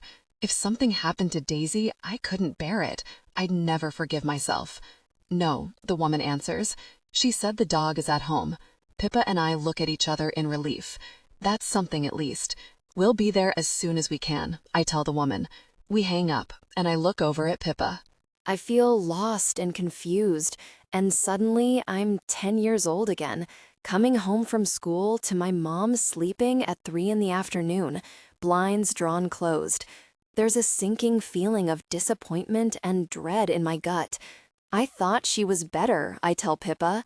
I thought she had a handle on it. I know, she nods, still wearing that worried look. I did too. Getting better won't be a linear process, though. I'm silent because I don't want to point out that maybe she was never getting better to begin with. Over the next hour and a half, we drive in silence as I turn over everything I thought to be true. I thought my mom was better and that she didn't need me micromanaging her life. I thought I could handle everything. For once, I thought I could have something for myself. I'm sending you home, I tell Pippa as we approach the hospital. I'm vibrating with stress, worry, and frustration. I need to deal with this alone. I'll order you an Uber. From the passenger seat, she stares at me in disbelief. No. Yes. Tension knots in my gut. My instincts to take over and fix things are at an all-time high. Even I can see, though, that what I've been doing until now isn't working. I'm so really lost. I don't know what to do. I'm not going home, Pippa says, folding her arms. Her tone is stubborn, and I blow a long breath out. If my mom can't make progress, or even try, I don't see how Pippa and I will work, and that's breaking my really heart. Maybe it won't hurt our relationship right now, but eventually it will. I can't do that to Pippa. I can't continue to choose my mom over her. I can't put every ounce of my energy toward worrying about my mom. Pain twists in my chest. Everything we told each other yesterday was for nothing. Fine. We're pulling into the hospital parking lot. Stay in the car then. Hurt flashes in her eyes. No, I don't have the energy to argue with her. Fine. Inside the ER, the front desk nurse gives us directions to my mom's room, and we hurry down the hall. We reach the door, and Pippa touches my arm. I'm going to wait outside, she says. I'm here if you need anything. I steel myself for whatever mess is waiting inside this room. Thank you. In her room, my mom is chatting happily with the nurses, laughing and smiling. It's a really party in here. She sees me and sighs, rolling her eyes. Oh my goodness. She looks to the nurses. Candace, I told you not to call him. She winces at my black eye. Ugh, look at that thing. How was your trip? I stare at her in disbelief, and something angry and frustrated drips into my blood. Can we have a moment alone? I ask the nurses, and they filter out. When we're alone, my mom shifts under my gaze. Honey, I'm fine. Don't say you're fine. I feel sick. Don't say you're okay, that it was nothing, that you don't need help. She laughs in surprise, but there's no humor in it. I don't need help. You hit a police car. It's quiet for a moment, and we just stare at each other. There's a shift inside me, and when I reach for that endless patience, it isn't there. Instead, I find betrayal and frustration. Something needs to change, and until now, it's been me. With my mom, I'm always the one who bends. I've been encouraging Pippa to stick up for herself, put herself first, do what's best for her career and her life, but I haven't been following my own advice. I moved here for you, I tell her, but I'm saying it to myself too. She waves a hand. You moved here because you missed Vancouver. No. I fold my arms over my chest. I can feel how hard my heart is beating. I moved here for you because you started having panic attacks and you clearly couldn't handle it yourself. She blinks like I've slapped her, and although my heart pinches to see her hurt like this, she needs to hear the truth. She's been running from it for so long. You had a panic attack and got into a car accident, so I moved my entire life back here to take care of you. Her jaw tenses as she stares at the floor, and it's like looking in a mirror. A knot unties in my chest as I tell the truth. Her fingers go to her bracelet, turning the beads. She won't meet my eye. The nurse on the phone said you weren't on medication. I don't need that stuff, my mom mutters. I tried it. She's referring to years ago, when her depression was at its worst. It made me all loopy. That was 15 years ago. My voice is rough. There are new meds now and new research, doctors who specialize in anxiety. I pause, about to ask a question I think I know the answer to. Did you find a new therapist, like you said? She stares at the beads as she spins them. It didn't work out. So that's a no. I blow a breath out. I see it so clearly, all laid out in front of me. She's going to keep getting worse, and I'll chip away at my life until there's nothing left, because I don't want to hurt her feelings. And in the meantime, I'll tell myself I can't have the woman I love because I don't have time for her. My heart hurts. I love Pippa, and I don't want to give her up. I love my mom, and I don't want to see her get worse. Why were you driving alone? I ask softly. A muscle ticks in her jaw, and her eyes stay on her bracelet. I needed something from the store. It was just a quick trip. She could have seriously hurt herself or someone else.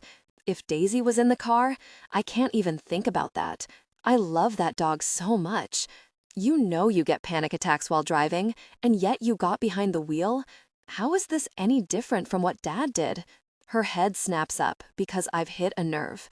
Good. Jamie. Her tone is sharp. I've never spoken to her like this. We never talk about him. I take a step forward, folding my arms over my chest. You're ignoring the problem, and it's getting worse. You lied to me about finding a therapist. Her mouth flattens. I looked. Her voice is small. I looked, and then she freezes up, shaking her head. I couldn't. Why? She throws her hands up, discomfort radiating off her in waves. But I don't care. I don't want to talk about this anymore. My pulse races. You never want to talk about it. This is not your problem. Let me deal with it. My head is about to explode. I don't want you to shoulder this alone because I love you and I owe you everything. But you have to give me something. I scrub a hand down my face and my chest sinks further in defeat. I don't know what to do anymore. If you can't take care of yourself, if I'm always worrying about you, I can't have a normal life. You know what I told myself for years, Mom? I told myself that I can't meet anyone or get married until I retire from hockey because I need to focus on my career and taking care of you. Pain flashes through her eyes. I'm in love with Pippa. My voice softens as I think about the woman outside this room. I love her and I want to be with her, but I worry that it's going to get in the way of taking care of you. I rub the ache in my chest. I don't know what to do. My mom's face falls, and she looks so heartbroken. I swallow past a thick throat and take a seat beside her on the bed. I love you so much. It kills me to watch this happen. She runs her fingers along the beads on her wrist and takes a slow, deep breath. I felt so much guilt for what happened with your father, she whispers, squeezing her eyes closed with the pain. If you had been in the car, I never would have forgiven myself. I know. She's never said this out loud, but somehow I know it. I have never been the mother you needed. A tear leaks out of her eye, and she wipes it away fast before she shakes her head to herself. I thought that stuff was behind me. Her eyes are watery when she meets mine, and her throat works. I know she means the depression and anxiety. I wanted it to be behind me so badly. You always felt guilt because you never made Dad get the help he needed, right? I ask. She meets my eyes and nods. How is what you're doing any different? My voice is soft because this is going to be the hardest truth to stomach. You know deep down you need help, and you're ignoring the problem. In her eyes, I see it all. Guilt, worry, regret, self-hatred, and resignation. Yeah, she says, deflating. You're right. I don't want to be right. A rueful smile ghosts over her face. It's hard admitting that there's a problem. She stops herself. That I have a problem. I know. Her gaze lifts to mine. I want you to have everything. I want you to get a therapist and tackle this like I know you can. I think about Pippa and the stuff she's been through with her ex, how he tried to decimate her confidence, but she rose up stronger and brighter. Having these issues doesn't make you weak, it makes you stronger, and I know you can do this. A moment passes where we just look at each other. Things have changed for the better. I can feel it. You love Pippa? She asks softly, eyes roaming over me with warm admiration. I huff. That's what you got from all of this? She laughs lightly and sighs. I'm going to get a therapist. I'm going to talk to them about medication, and I'm going to give this a serious try because I don't want to drown in this anymore, and I want you to be happy. Through her sadness and shame, her eyes spark with teasing. So you love Pippa. I smile, and my heart expands, feeling every corner of the room. Yep, I love Pippa. And she loves you? Yep, Pippa calls from the hall. We both burst out laughing. Pippa pokes her head in the door with an embarrassed smile. She's blushing. Sorry. My mom waves her in. Come in, come in. Pippa wanders into the room and leans against the table near the door. Did you two have fun at the gala? My mom asks. Pippa and I look at each other, smiling. Yes. She smiles wider, and I wonder what part she's remembering. Jamie looked very handsome, and Pippa looked very beautiful. I lift my eyebrows at her. She always does. I want to see photos, my mom says, glancing between us with a pleased smile. And you love each other? I hold Pippa's gaze while my heart does backflips. Yep. My mom makes a happy humming noise. I hoped that would happen. Me too, I admit. My gaze falls to Pippa's left hand, and I wonder if it's too soon to think about buying her a ring. Probably, but maybe not.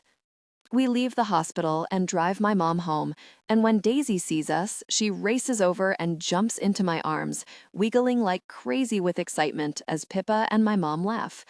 Pippa wouldn't leave my side today, even when I stubbornly demanded to send her home in a flurry of panic and shame.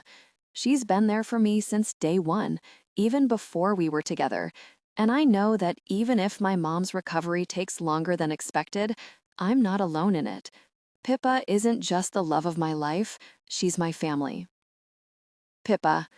A month later, my parents, Hazel, Donna, and I head up to the box at the arena after one of Jamie's games. We sat behind the net, and when Jamie waved at us through the glass, I thought my dad was going to start crying from excitement. Jamie had suggested my parents come out for a visit, insisting on putting them up in a nearby hotel. Last night, he took us all out for dinner. It's like he wants to get to know them better. I rescinded my application for the marketing job, and Jamie spoke with the team to extend my contract until I figure out a plan with regards to music.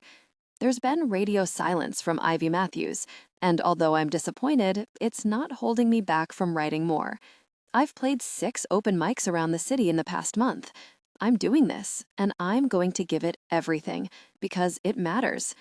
Nerves buzz in my stomach as we step into the box. I'm stalling on telling my parents all of this because I know they won't react well. In the box, my mom chats with Donna, Hazel, and a few others. The players who visited Silver Falls for New Year's greet my dad like an old friend and thank him again for the breakfast he made for everyone. And the players he hasn't met introduce themselves immediately. When Jamie finally arrives, he doesn't look surprised to see my dad deep in conversation with Ward about the defensive plays tonight. Hi, baby. Jamie drops a kiss onto my lips, and I smile. Hi. Did you tell everyone to come say hi to my dad? The corners of his lips curve up. Yep, this man. Seriously, he's perfect. Thank you. His gaze is so warm and pleased as it roams over my face, my hair. For you, Songbird? Anything. I flush with pleasure. I'm so happy with this guy. Donna and my mom cackle with laughter. They're getting on like a house on fire, I whisper to Jamie, smiling, and his eyes warm as he regards his mom. After the car accident, Donna got serious about tackling her anxiety and panic attacks. Twice a week, Jamie drives her to counseling, patiently waiting in the car, and afterwards they go for lunch. If he's out of town, I drive her. He's even joined a few sessions at the request of Donna's counselor, and although they have a lot of ground to cover, it seems like they're making progress. Donna talks more openly about her issues now. I heard her mentioning it to my mom during the game. I smile up at Jamie. Thank you for putting my parents up in a hotel. Happy to. His lips brush my ear as he lowers his voice. I don't want you to be quiet tonight. A shiver runs down my spine as I bite back a cheeky grin. They had shared a night of deep intimacy. Telling him I loved him unleashed something in Jamie, and he's been showing his love for me in many, many ways. I'm not complaining. We're going to the bar, Hayden cuts in. He points at my parents. Ken, Maureen, Donna, you're coming with us, right? My dad is about to faint with happiness. The Filthy Flamingo is full of noise, laughter, conversation, and music, punctuated by the occasional drink getting knocked over. The team's all here, even Ward. He's still in conversation with my dad, but his eyes linger on Jordan behind the bar. Jordan's friend is on the small stage, playing guitar and singing, and I listen to the new song he's trying out. It's about wanting more from a girl who isn't interested, and his eyes also linger on Jordan the entire time. He really needs to tune his guitar. Folks, I'm going to take a short break, he says into the mic, and his eyes meet mine. But I'm hoping our friend Pippa can play for you in the meantime. My eyes go wide as everyone turns to me. Hazel gives me an encouraging nod. Yeah, Pippa, one of the players cheers. One of the drunker players howls like a wolf. My parents stare at me in confusion. They know about me performing on New Year's Eve. Everyone in Silver Falls does. But they don't know it's a regular thing. They haven't seen me play live in years. My pulse picks up as nerves dance in my stomach. They call it a hobby, and they still think I'm going to have a career in marketing. If I want to be in the music industry, though, I have to play in front of people, even if I'm scared. I stand, and the people around me cheer. My parents look baffled at the response.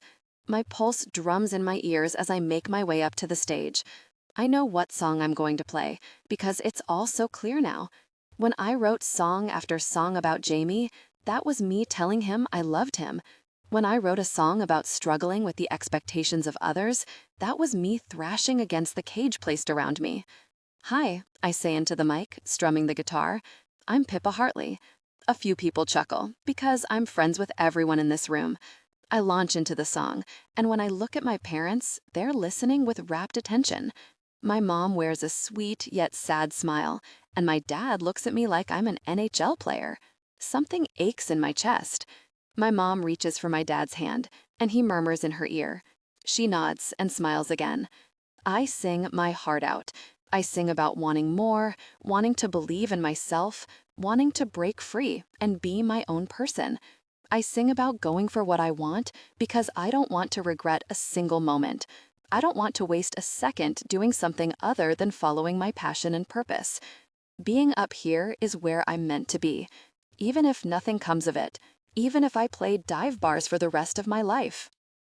Jamie watches me sing with a proud look, like I'm everything to him. I sing about how taking the risk might be worth it, and when I'm done, the bar erupts in cheers and applause. Back at the table, my parents are speechless.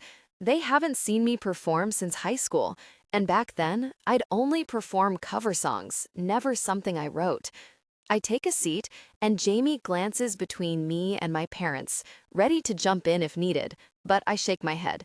Jamie stood up for himself to his mom, and I can stand up for myself to my own parents.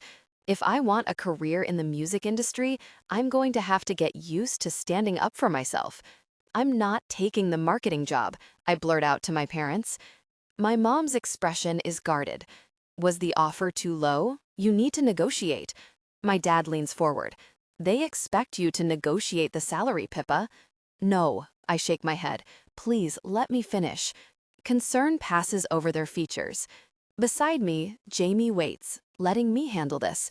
They didn't make an offer because I rescinded my application. I take a deep breath, watching them process this. My mom is freaking out, but she's hiding it. I can tell from the look in her eyes. I don't want that job. My dad blinks. You said you wanted it?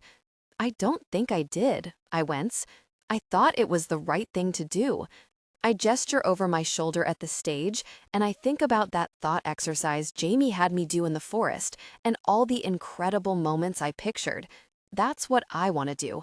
I want a career in the music industry. I want to write my own music and go on tour around the world playing for people.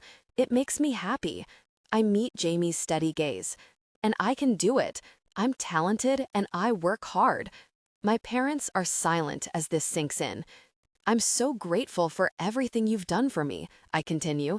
You worked so hard to pay for my school, and I'm going to pay you back. Every penny. No, my dad says quickly, frowning. We don't want that. Agreed, my mom adds. That money was so you had options. Exactly. We always wanted you girls to have options. My dad glances at Hazel a few tables away. We wanted you to have everything because we didn't have that.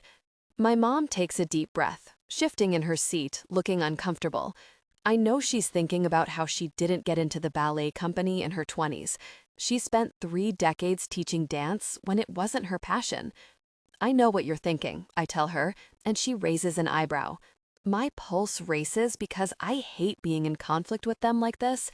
I'm taking a really big swing, and there's no guarantee it'll work out. The odds are against me. There's a beat where she just studies me, and it's the most serious I've ever seen her. It's going to be hard, Pippa. I know.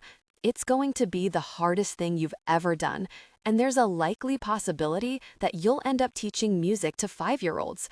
Her tone is matter-of-fact, like she's explaining a recipe to me. Pain flashes through her blue-gray eyes. It's hard to fail at something you love. It hurts so much. My chest strains for her, and my hands twist. I know, but I still need to try, or I'll regret it forever. She considers this for a long moment, and I worry that she's unconvinced. But then she looks at my dad. Something passes between their gazes, some silent communication honed over decades of marriage, and her expression softens. "We don't want you to work a job you hate," she admits. "We want you to be happy." She glances up at the stage. "Being broke is really hard, honey." "She'll never be broke," Jamie cuts in, and the look he sends me tells me he means business. I try not to laugh at his protectiveness. "I'm okay with things being hard," I tell them. "It'll be worth it." We're all quiet amid the bar noise. "You're really talented, sweetheart," my dad says with a wistful look in his eye. "We've never seen you like that. While you were playing," I said to your mom, "she looks like a pro up there." My mom nods, and she smiles at me like she sees me in a new light. "You looked like you belong up there." Something unwinds in my chest, thread by thread, until I feel free. I do belong up there. Jamie's hand covers mine in my lap, and I lace my fingers into his. He sends me a quick wink, and my heart jumps. "She recorded a devo with a producer," he tells them. "You did?" My dad looks between us. I nod, smiling and squeezing Jamie's hand. "Yep, I did." My parents exchange a look. "We don't say it enough," my dad says, and there's a catch to his voice. "We're proud of you, no matter what. We really are." My mom nods. "We love you so much." Their words are everything I wanted to hear, and I blink away the sting in my eyes. "Love you too," I whisper, smiling. My dad stands. Group hug. He gestures to Hazel a few tables away. "Hazel, honey, you too. Get over here." I laugh, and my dad pulls all of us into a warm embrace. "Hey, you two." Jordan's behind us, gesturing to me and Jamie. She's holding a Polaroid camera. "Come here, I want to take a photo of you." Jamie pulls me against him, and the blinding flash goes off just as he presses a kiss to my temple, making me smile. The camera spits the photo out, and a minute later, the image of us appears. The photo is snatched out of my hands. "I'll take that," Jordan says before she walks behind the bar and tacks the photo to the wall. "We look happy," I tell Jamie, and he smiles at me. "We are, Songbird." That evening, I'm in front of the bathroom sink getting ready for bed when my phone pings with an email. I read it, and my heart jumps into my throat. "Pippa," Jamie calls from our room, "are you coming to bed?" I read the email again, hands shaking. It's happening. It's actually happening. Footsteps approach, and Jamie appears at my side. "What's wrong?" I smile up at him, dazed and elated. "Nothing's wrong. Everything's amazing." A laugh bursts out of me because Jamie is so gorgeous and handsome, and Ivy Matthews has offered me a recording contract with her new record label. I don't even recognize my life anymore. When I show Jamie my phone, a huge smile breaks out on his face. "Songbird?" He says it the same way he says "I love you." Emotion wells up in my eyes, and I'm smiling so hard it hurts. "Yeah, you did it. I did it because of you." A tear spills over. "Because you showed me I could. You always had it in you." His hands are in my hair as he tilts my face up to him. "Always." I sigh as he kisses me, and my heart is so complete. I'm going to write a song about this moment. "I love you," I tell him for the 10th time today. He pulls back to look into my eyes, and his gaze is full of affection. "Pippa, I've loved you for a lot longer than I realized." In a rush, they moved to the bedroom. They came together in passion. Ivy Matthews started her own record label, and we recorded an album together. My dream guitar is slung across my body, my fingers resting on the strings and the neck. A low hum pulses as the cheers die down. Everyone's waiting, watching. We released the album, and then everything went nuts. 2 of the songs picked up speed on the charts, and Ivy pulled some strings in the industry to get me the opening spot on this tour. It normally takes years to make this kind of progress, but Ivy was determined. There are 19,700 seats in this arena, and tonight, every single one is full. Sure, they're here to see the artist I'm opening for on this tour, but I'm standing on stage in a pretty blue dress, playing music that I wrote. A broad smile stretches across my face, and my heart swells. I'm here, living my dream, and I'm so grateful. "Good evening, Vancouver," I say into the mic, and the crowd cheers. It's so good to be home. I'm Pippa Hartley. The crowd cheers again, and I glance to the wings, where Jamie watches with a VIP pass hanging from his neck. The affection and pride in his eyes sets me on fire. He's been following me on tour all summer, but the opening game of the season is later this week in this very arena, so we'll do long distance until November, when the tour is over. I brush my fingertips over my necklace, the one with the blue-gray stone. When I'm on stage or his on the ice, this is how I tell him I love him. I find myself doing it constantly, even when he's not around. And this is a song about falling in love. The crowd roars, and I smile at Jamie. Pippa and band on 5, 4, 3, 2, 1. The band and I begin to play the song I wrote about Jamie, and my heart is so full. 2 evenings later, we're back in the same arena, except the floor is covered in ice instead of a sea of music fans. Jamie and the other players finish warming up, and I'm waiting by the entrance to the ice, microphone in hand. The hockey fans are brimming with excitement after last season. Although the Storm were eliminated in the first round of playoffs, they had a better season than usual, and Coach Tate Ward has won over the Vancouver fans. "Ready?" the opening coordinator asks, and I give her a confident nod. My stomach tumbles with the familiar excitement I always feel just before stepping on stage, but it energizes me. She says something into her earpiece, and the lights in the arena dim. The crowd cheers as the players line up in their spots. "Please stand for the opening anthem," the announcer says. The coordinator gestures to me. "Miss Hartley, that's your cue." I glance down at myself in Jamie's jersey, wearing his name on my back, and smile. "Our talent tonight is homegrown," the announcer continues. "Please welcome Pippa Hartley." I step onto the red carpet, and the crowd cheers. As I head to my mark, I catch a glimpse of myself up on the jumbotron, grinning from ear to ear. Jamie stands on his skates closest to my mark, shuffling on the ice to stay warm. I flash him a broad smile and give him a quick wave before my hand automatically brushes my necklace. Under his goalie mask, his eyes are bright. He's happy to be back on the ice, I can tell. It's been incredible having him with me on tour all summer, but this is where he belongs. I take my spot, and once the camera woman is in her position, I nod to the coordinator. A moment later, the music starts. My voice is strong and clear as I sing the Canadian national anthem. My heart pounds harder than ever, and it feels incredible. It's a moment I'll never forget, and when I'm 100 years old, I'll think back to standing here on the ice, singing my heart out into the mic while Jamie looks on proudly. I belt out the last notes, and when I'm done, the arena erupts. The Vancouver players are whooping and cheering way more than is appropriate, and I can't help but laugh. Jamie and I look at each other, and we're wearing matching ear-to-ear smiles. He mouths something to me. "Songbird." "Please give it up for Pippa Hartley," the announcer says, and I wave at the crowd before walking to the entrance, off the ice. "Pippa, if you could just stay right there a moment." My brows snap together in confusion, but I stop walking. At the entrance, the coordinator is smiling at me, holding up a hand, mouthing, "Stay there." The arena hums, and I look around, confused. "Pippa?" Jamie's at my side, no longer wearing his helmet or the goalie pads on his legs, and I blink up at him. In his skates, he towers more than normal. "What's going on?" I ask, pulse stumbling. Everyone in the arena is watching, murmuring. His Adam's apple bobs as he swallows, and his jaw ticks again. He's been acting weird all day. Nervous, a little jumpy. I scared the daylights out of him earlier when I walked into the bedroom too quietly. He takes my hands. The arena lighting makes him look even more handsome with his sharp jaw, thick lashes, and strong nose. First, he says, low enough so only we can hear, "You were the girl I had a crush on in high school. The girl who didn't see how pretty, talented, special, and interesting she was."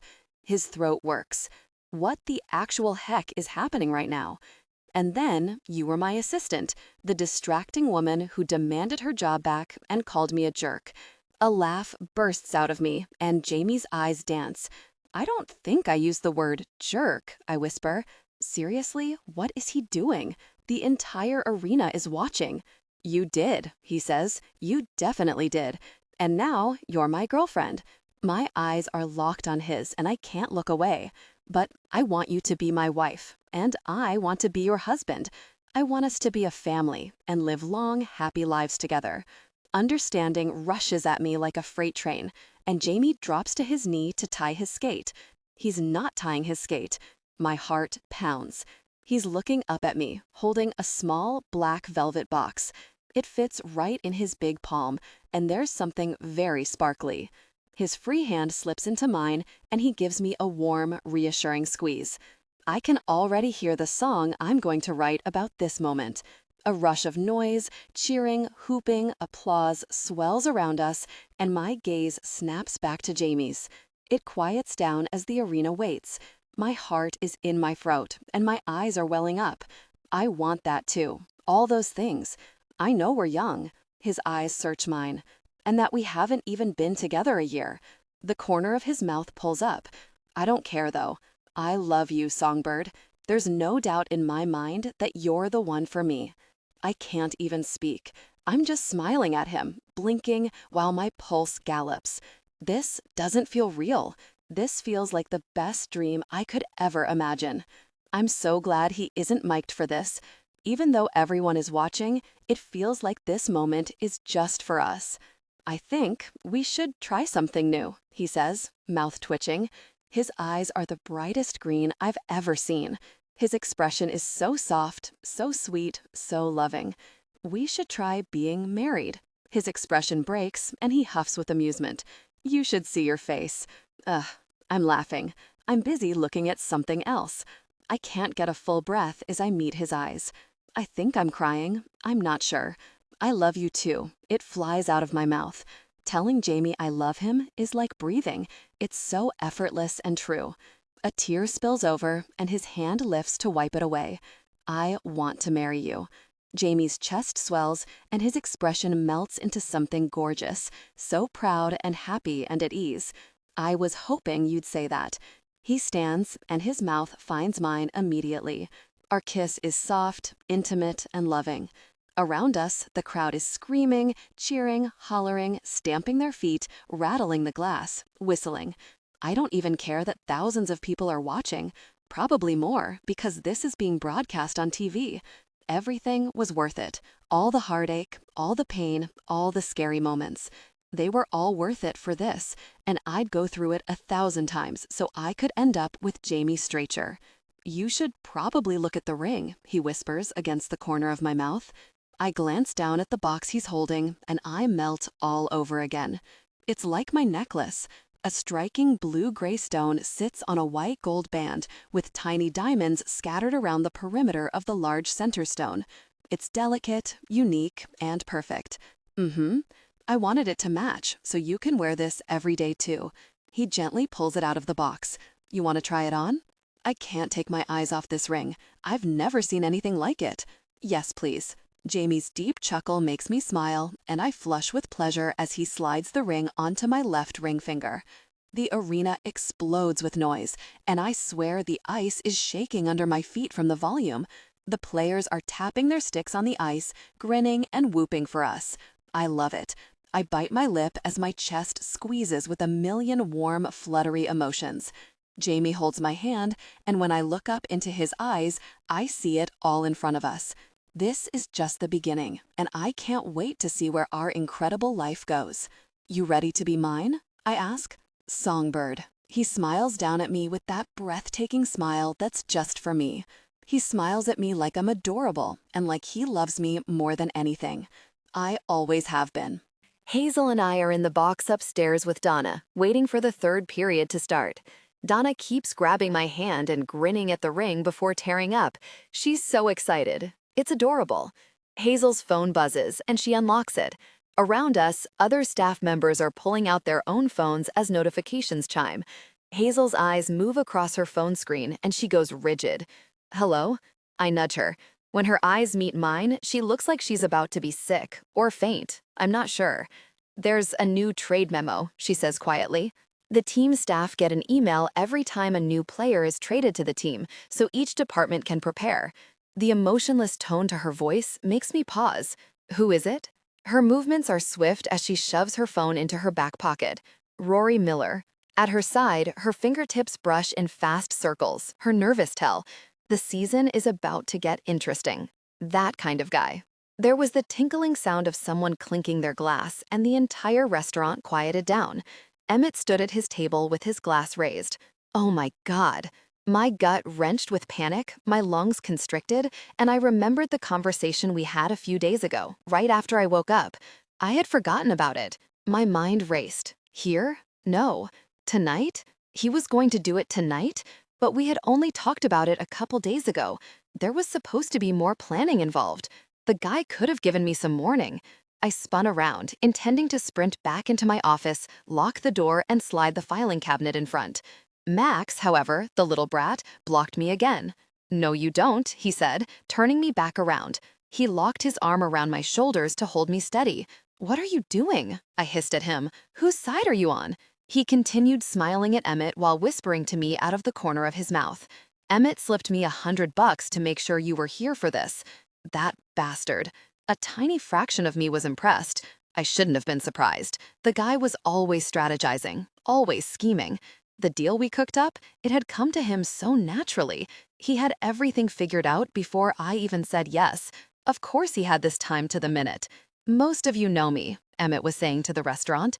I was born and raised here in Queen's Cove, and you know my parents, Elizabeth and Sam. He tipped his glass to them and smiled. This town means more to me than most of you will ever know. I've traveled all over, but I've never met a finer group of people. Wow, he was laying it on thick. My pulse picked up speed. Maybe this was just a toast to his campaign. I love this town, and I love the people who live here. That's why I'm running for mayor. The people of Queen's Cove are important, and I'm going to do everything I can to protect them, including upgrading the electrical grid so those power outages are a thing of the past. People started clapping, and he waited for them to finish. I rolled my eyes. In Emmett's head, he was Jesus Christ himself, here to save our sad little town. Annoying. Emmett nodded. You know me as the Queen's Cove boy who caused trouble with my brothers.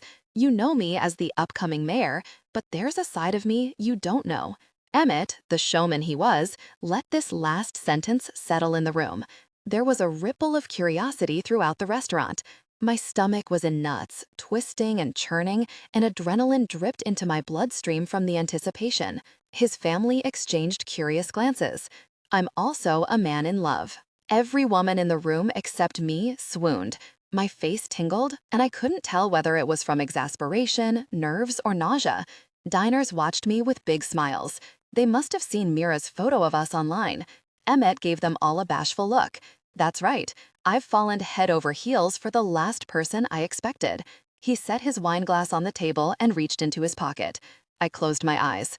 Why did I agree to do this? This was mortifying. No one was going to believe it. They'd take one look at my face and know it was a complete load of crap. Emmett pulled out a small navy blue velvet box, and a chorus of gasps rose up around the room. He looked straight at me, and Max's grasp on my shoulders tightened in response. My throat was thick. Even as Emmett inflicted this mortification on me, I couldn't look away from him. He was an anchor. He was the only person who knew the truth, and we were in this together. He gave me a soft smile and walked across the restaurant to me. The slow thump of his boots echoed on the hardwood as everyone held their breath. Max shoved me forward to the center of the restaurant. Everyone could see me. Avery, Emmett said, and behind him, Elizabeth clutched her hands to her mouth in elation. I know you're scared, and you wanted to keep us a secret. He reached out and took my hands. But baby, I'm crazy about you, and I want to tell the world. "You make me a better man. I want to spend the rest of my life with you." He dropped down to one knee and more gasps rose up around the room. Oh my God, Max squealed behind me. My head was about to explode. A nervous laugh sat right below my vocal cords, ready to bubble up at any minute. My stomach twisted back and forth. My hands shook in Emmett's. Everyone stared at me. Every single person I considered a friend was here tonight, watching me, watching this happen. On bended knee in front of me, Emmett opened the box. My mouth fell open. It was a vintage diamond ring from the 1920s, Art Deco style. I'd seen similar styles online. It sparkled brilliantly, catching the light from every angle. The center diamond was a soft gray, just like the color of Emmett's eyes. A halo of tiny white diamonds encircled the larger diamond, with baguette-style gems cascading from the halo. It was gorgeous. It was complicated, unique, over the top, and yet delicate. My heart squeezed. How did he know what I would like? The only person I had told about this was... My gaze cut to Hannah, who gave me a soft smile while biting her lip in anticipation. She wiggled her eyebrows at me. I swallowed again, and my gaze returned to Emmett. His money and influence knew no bounds in this town, it appeared. "Avery Adams, will you marry me?" he asked, loud enough for everyone to hear. The whole restaurant was silent, waiting for my answer.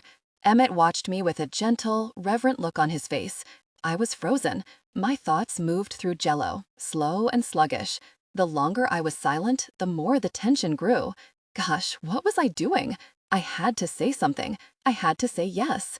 Out of the corner of my eye, Chuck fidgeted in his seat before checking his phone, like he was bored. The restaurant. I was doing this so I could get the restaurant. Emmett and I were in this together, and I always kept my word. I always held up my end of the bargain. Uncertainty flickered through Emmett's eyes as he waited for my answer. His Adam's apple bobbed. "Yes," I whispered. "Yes?" His eyebrows shot up, and I could tell he was relieved I didn't really mess it all up. "Yes?" I nodded and smiled despite myself. It was fun playing with Emmett's sanity and emotions like this. "Yes." He slipped the ring on my finger, stood, and before I realized it, stepped into my personal space and put his mouth on mine. I stopped breathing. His arms wrapped around me. Emmett was kissing me. Around us, applause and cheering exploded. Emmett was kissing me. A champagne bottle popped behind the bar. Emmett was kissing me. His mouth was warm, soft, and I felt the lightest scrape of stubble on my skin, which sent a little shiver down my spine.